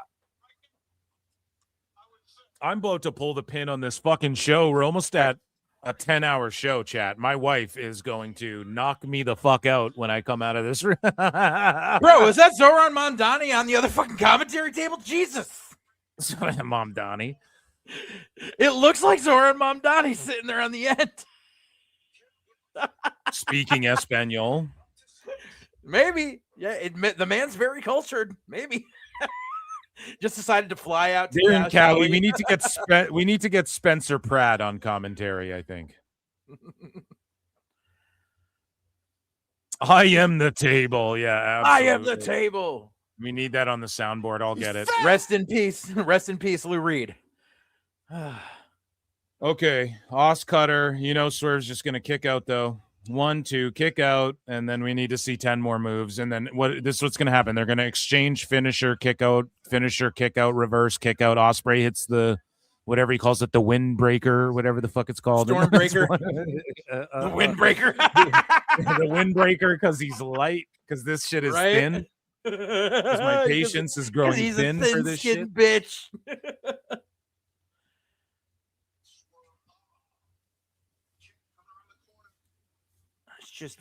It's so much fucking blood everywhere. This is the response I get. Listen to this shit. Listen to these sickos online. As long as the wrestlers are personally having fun, it doesn't matter what they do makes sense. Bullshit. This better be someone who's like saying that as a bad thing. And then this bot here says this. Ready? And their name is @Bailey200213. Like I can't even. There's a bunch of numbers. They're a bot. And then every letter is capitalized on the first word. Bro, crowd wasn't even dead. They little were quiet. That's what they said. Bro, crowd wasn't even dead. They little were quiet. That's definitely a fucking bot. Yeah. Yeah, that's straight bot activity. And yeah, I went undefeated except for one match tonight, which was the 12-man clusterfuck. Like, how do you really take it? I'm undefeated going into this, so I think I batted 1,000. And for someone who has not watched an episode of Dynamite in a fucking year, that's really bad. Yeah. Yeah. It's really bad that you were able to guess the whole show. Like, that's how predictable it was. It just proves what I'm saying, because I watch every show. And I thought, like, because of that, it made me go, I think MJF. No, there's the hidden blade. Might pull it off just because. Hey, he kicks out. Jesus fuck, end this match. I know, bro. They keep, like I told you, it's going to be 7 more kickouts and then the finish. And just the show's been so fucking long is the thing. Right. Like that, like. And it's just like, dude, it's like now we're spamming finishers. It's a fucking video game. Nobody fucking cares. Yeah, we already saw, like, dude, Kenny and the Bucks. Think about how long their matches respectively both went to at the beginning of the show. And then Mox went for a long, he went pretty long with Bandito. And then Maya World got so much time, which she should have with Monet, but like shortened some other shit. That cage match should have ended the show. Yep. I don't know. I just like, I wouldn't be shocked if people left here like, on the West Coast they're fine, right? Like they could be able to get home. You might get carjacked or something by a homeless guy on the way home, but no, because they want to have the Adam Page reveal be the big oh my god moment of this show on top of the Jay White reveal during that shit, because Tony doesn't know how to do only one surprise during a fucking pay-per-view. Oh man, these guys are both bleeding big time, and they're still calling, like, Ospreay's just yelling shit to do at fucking Swerve next. Right. You know, like this is cooked. You know, it would have made sense if Swerve actually brought a real chain with a hook on it to use during this match, since we're going to be so fucking stupid about it anyways. Now they're like do you see these reversals? Now they're doing like cartwheel tumble into backslides, like brothers. Which is the shit you should have done in the first minute of the match. Look, Ospreay kicks out at 1, fighting spirit, hidden blade, pin. And then Swerve kicks out at 1, fighting spirit. Did I not call this, guys? Yeah. Did I not tell you this is exactly what was going to? And then they both collapse after clotheslines. Yep. Yeah. I mean, I gotta ring the bell, guys. Retard alert! Retard alert, class! I gotta call upon Garrison for this. This is just like, come on, man. Are we fucking? Who are we kidding here? You just buried both your finishers. Yep. Is fucking Adam Page coming out? Is that gonna happen?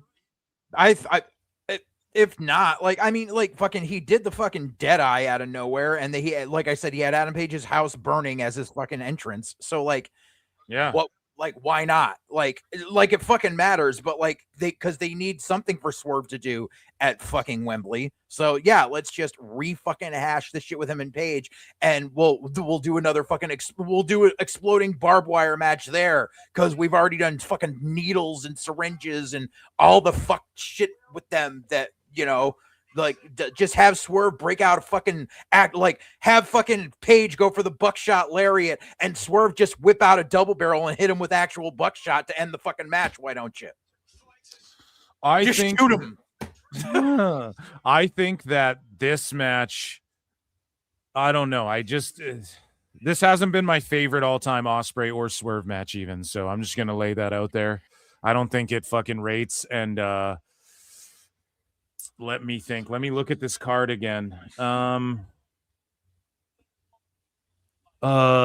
I think Umino Pac was a better match than this. No, I don't know. The crowd went kind of dead during that. Omega Sabre Jr. had a better match than this, I'd say, overall as well.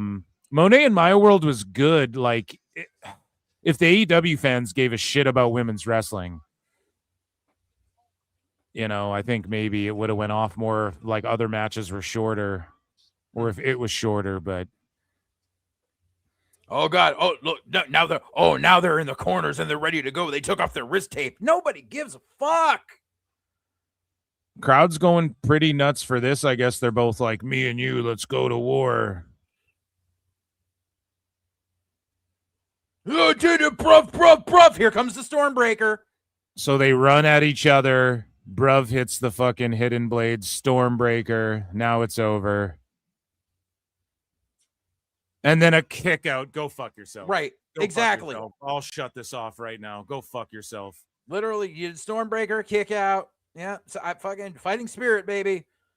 This got to go till 1 a.m. Yeah. And Hidden Blade. Yep. Nope. He misses. Oh, Swerve. Oh, ref bump. Oh, dick kick. I'll shut this off. Like, this is go fuck yourself. Like, honestly.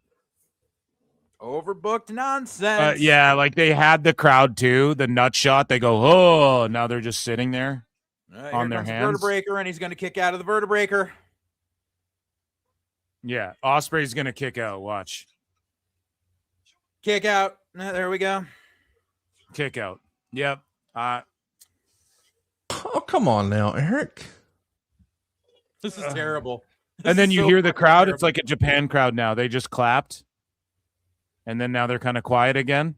Right? Like, do you guys hear that? They clap and now they're quiet because it's like, are you serious? Strickland's going to go for the house call kick now. Nope. Strickland gives him the pimp slap first. Then he's going to go for the house call. Yeah, well, he hit that's the Hidden Blade, right? Like Swerve hits his fucking Hidden Well, the Hidden Blade I thought had to be from the back of the head. No, I think it's just the running back elbow, but like a jumping back elbow. So he hits this. Ospreay will kick out again. Right. Ospreay just kicked out of the Swerve fucking sit out driver. Ospreay is supposed to be. Yeah, Ospreay will win this, guys. But this is the same. This is the same match this is the only match Ospreay and Swerve both know how to do. It's just do everything, kick out of everything. Yeah, they're kicking out. Really, chat. Really. Guys, I've been on for almost 10 hours, and this is how I have to end it. Like, holy shit. We could have ended it now the fucking Kendal Death Riders are out. Now the fucking Death Riders are out. The Rumble Clock Clan is there, and yeah, I fuck. So does that mean Shane Taylor Promotions are going to come out for PWT, hit like, retweet, all that good shit. We just got our asses kicked here at the end of this thing. This just turned into a lumberjack match for no fucking reason.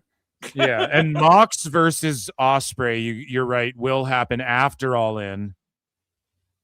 Because and then Ospreay will be like, I never needed you, bruv. Yeah, he just no-sold the fucking house call kick. Yeah, he no-sold it, and then Mox gave him the power, bruv. He gave him the And then power a of hidden Grayskull. blade, and then Shivani's just laughing because he's unserious and there for a paycheck and should retire. And he gave him a buckshot hidden blade. A buckshot hidden And he blade. kicks out. And he fucking Oh my God, suck my fucking dick with this show. Seriously, this is terrible. Chris called it. 1 a.m., baby.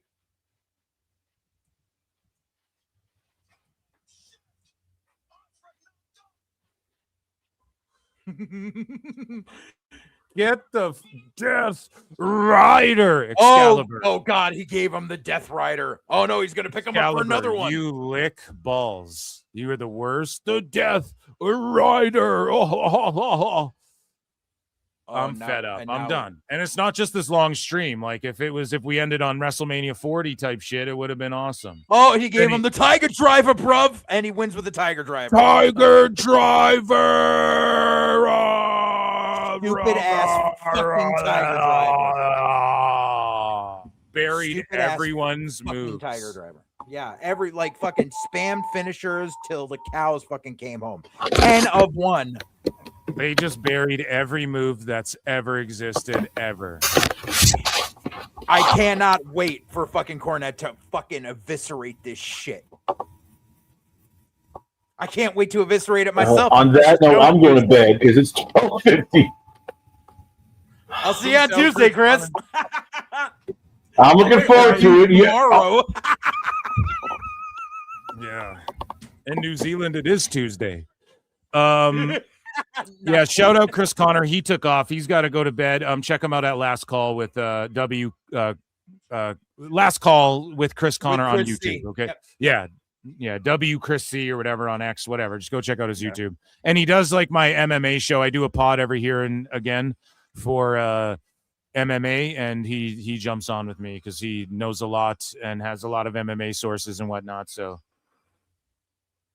Oh God, they're still in the fucking ring. yeah, they're still doing shit. Cashman A for 2 says, watch them compare this to Mask versus Mask. Oh, absolutely. Dave's gonna bring up WWE sure learned their lesson. And besides Kendal Gray, I mean, this was the greatest show I've ever seen. Brian. Oh, don't even tell me he's gonna shake this fucker's hand. Don't even tell me they're gonna shake hands. Thank you for the super chat. Yeah, they are going to shake hands. They are going to shake fucking hands. I went 8-1 for Forbidden Door.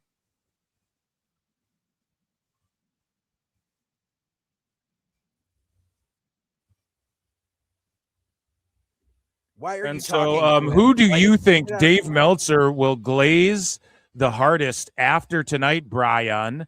64% of y'all said Will Ospreay, 14% said Kendal Gray, 7% said the best guys Tony Khan, and 14% said himself.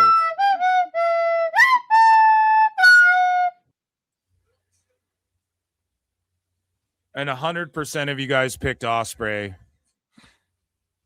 I batted 1,000, baby.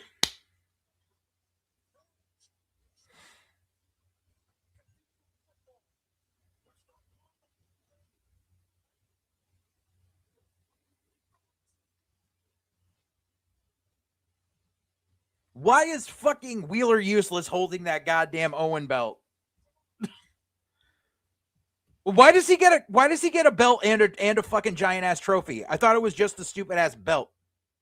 No, I think they give you an Owen Cup like it is I think they have always done that. You get the belt and the trophy, I thought, but yeah. I mean, twat Banks didn't hold up a giant cup. She just held up the one Owen belt and walked out. So like, what the fuck? And why?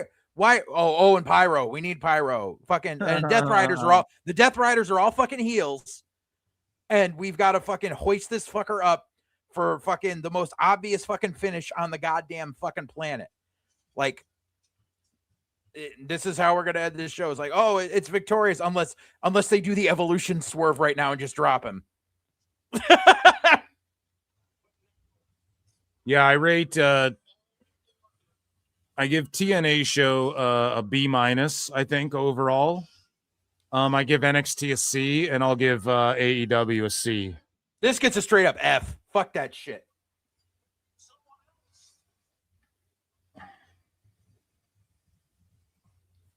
This entire pay-per-view is a prime example of what is wrong with the wrestling industry in 2026.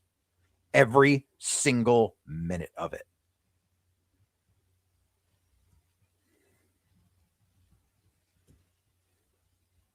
And they're gonna glaze this is the highest rated cage match pay-per-view ever and fucking one of the greatest nights. They're gonna try and say shit like that again, I guarantee you. Fuck cage match and its 100 registered users. Rabid Wolverine LC Killer 17 for 2 says this match sucks and Forbidden Door sucks 1 star. We're so negative, but it's not even that I've been. Oh look, there's his wife. Look, his wife kissed her, so now he can go smash her again, bruv. And then she's gonna clean herself off, bruv, with me blood and me jizz, bruv. After I ravish, after I smash her to death backstage, bruv, in the dressing room. I'm gonna smash her to death, bruv. I hope you like hepatitis and ringworm, bruv. Clean yourself. She's gonna pull a. She did the Terry Runnels and cleaned off the fucking like New Jack and clean off the semen and blood, bruv. From her fucking. I love Jack stories, man. Huh. And that's just the finish. Is oh look, he just told his wife to leave and go clean himself off. See, that's bookmarks, bruv. I'm Andrew Tate, bruv. No.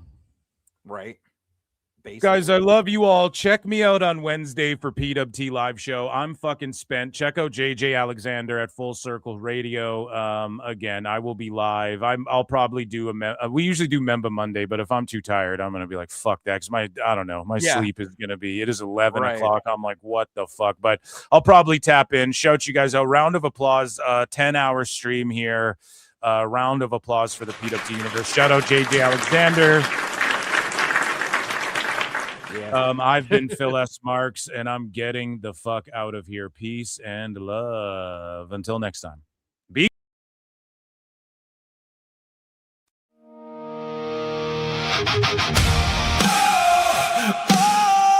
Tony Khan is the best guy.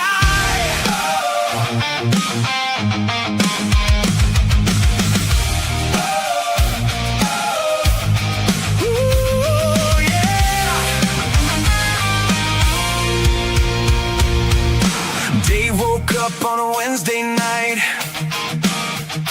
got the star ratings ready, feeling just right. Tone booked a ladder match, 12 flips in a row. Dave said 6 stars, brother, let's go. The ratings dipped a little, but that's okay. There's always a reason by the end of the day. When the message boards crumble and wonder why, Dave just smiles and starts to type. Maybe you just don't understand the art. That's the line before he plays his part. Tony Khan is the best guy, never wrong and he'll tell you why. If Tone books it, it's certified. Tony Khan is the best guy. Tony Khan is the best guy. Dave's got another defense to write. Every match is a masterpiece tonight. Tony Khan is the best guy.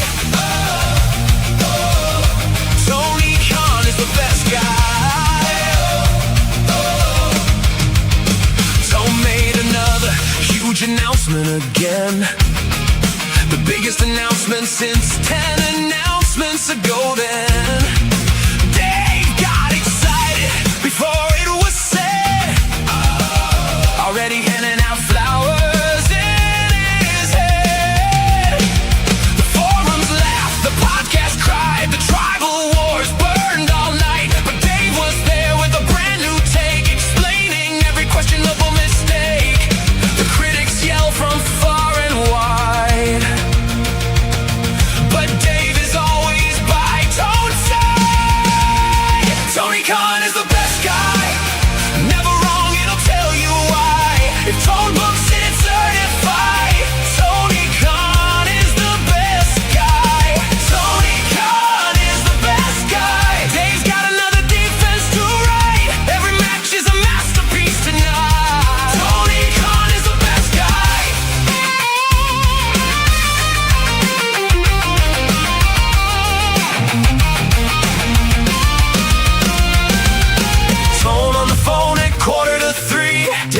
what'd you think of the show?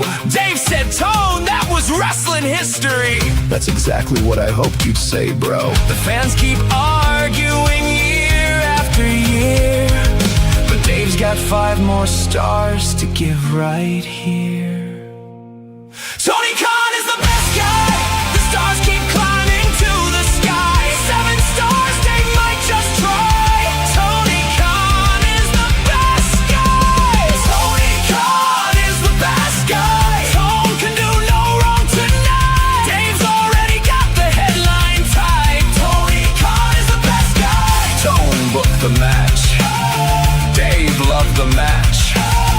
Tone booked the show.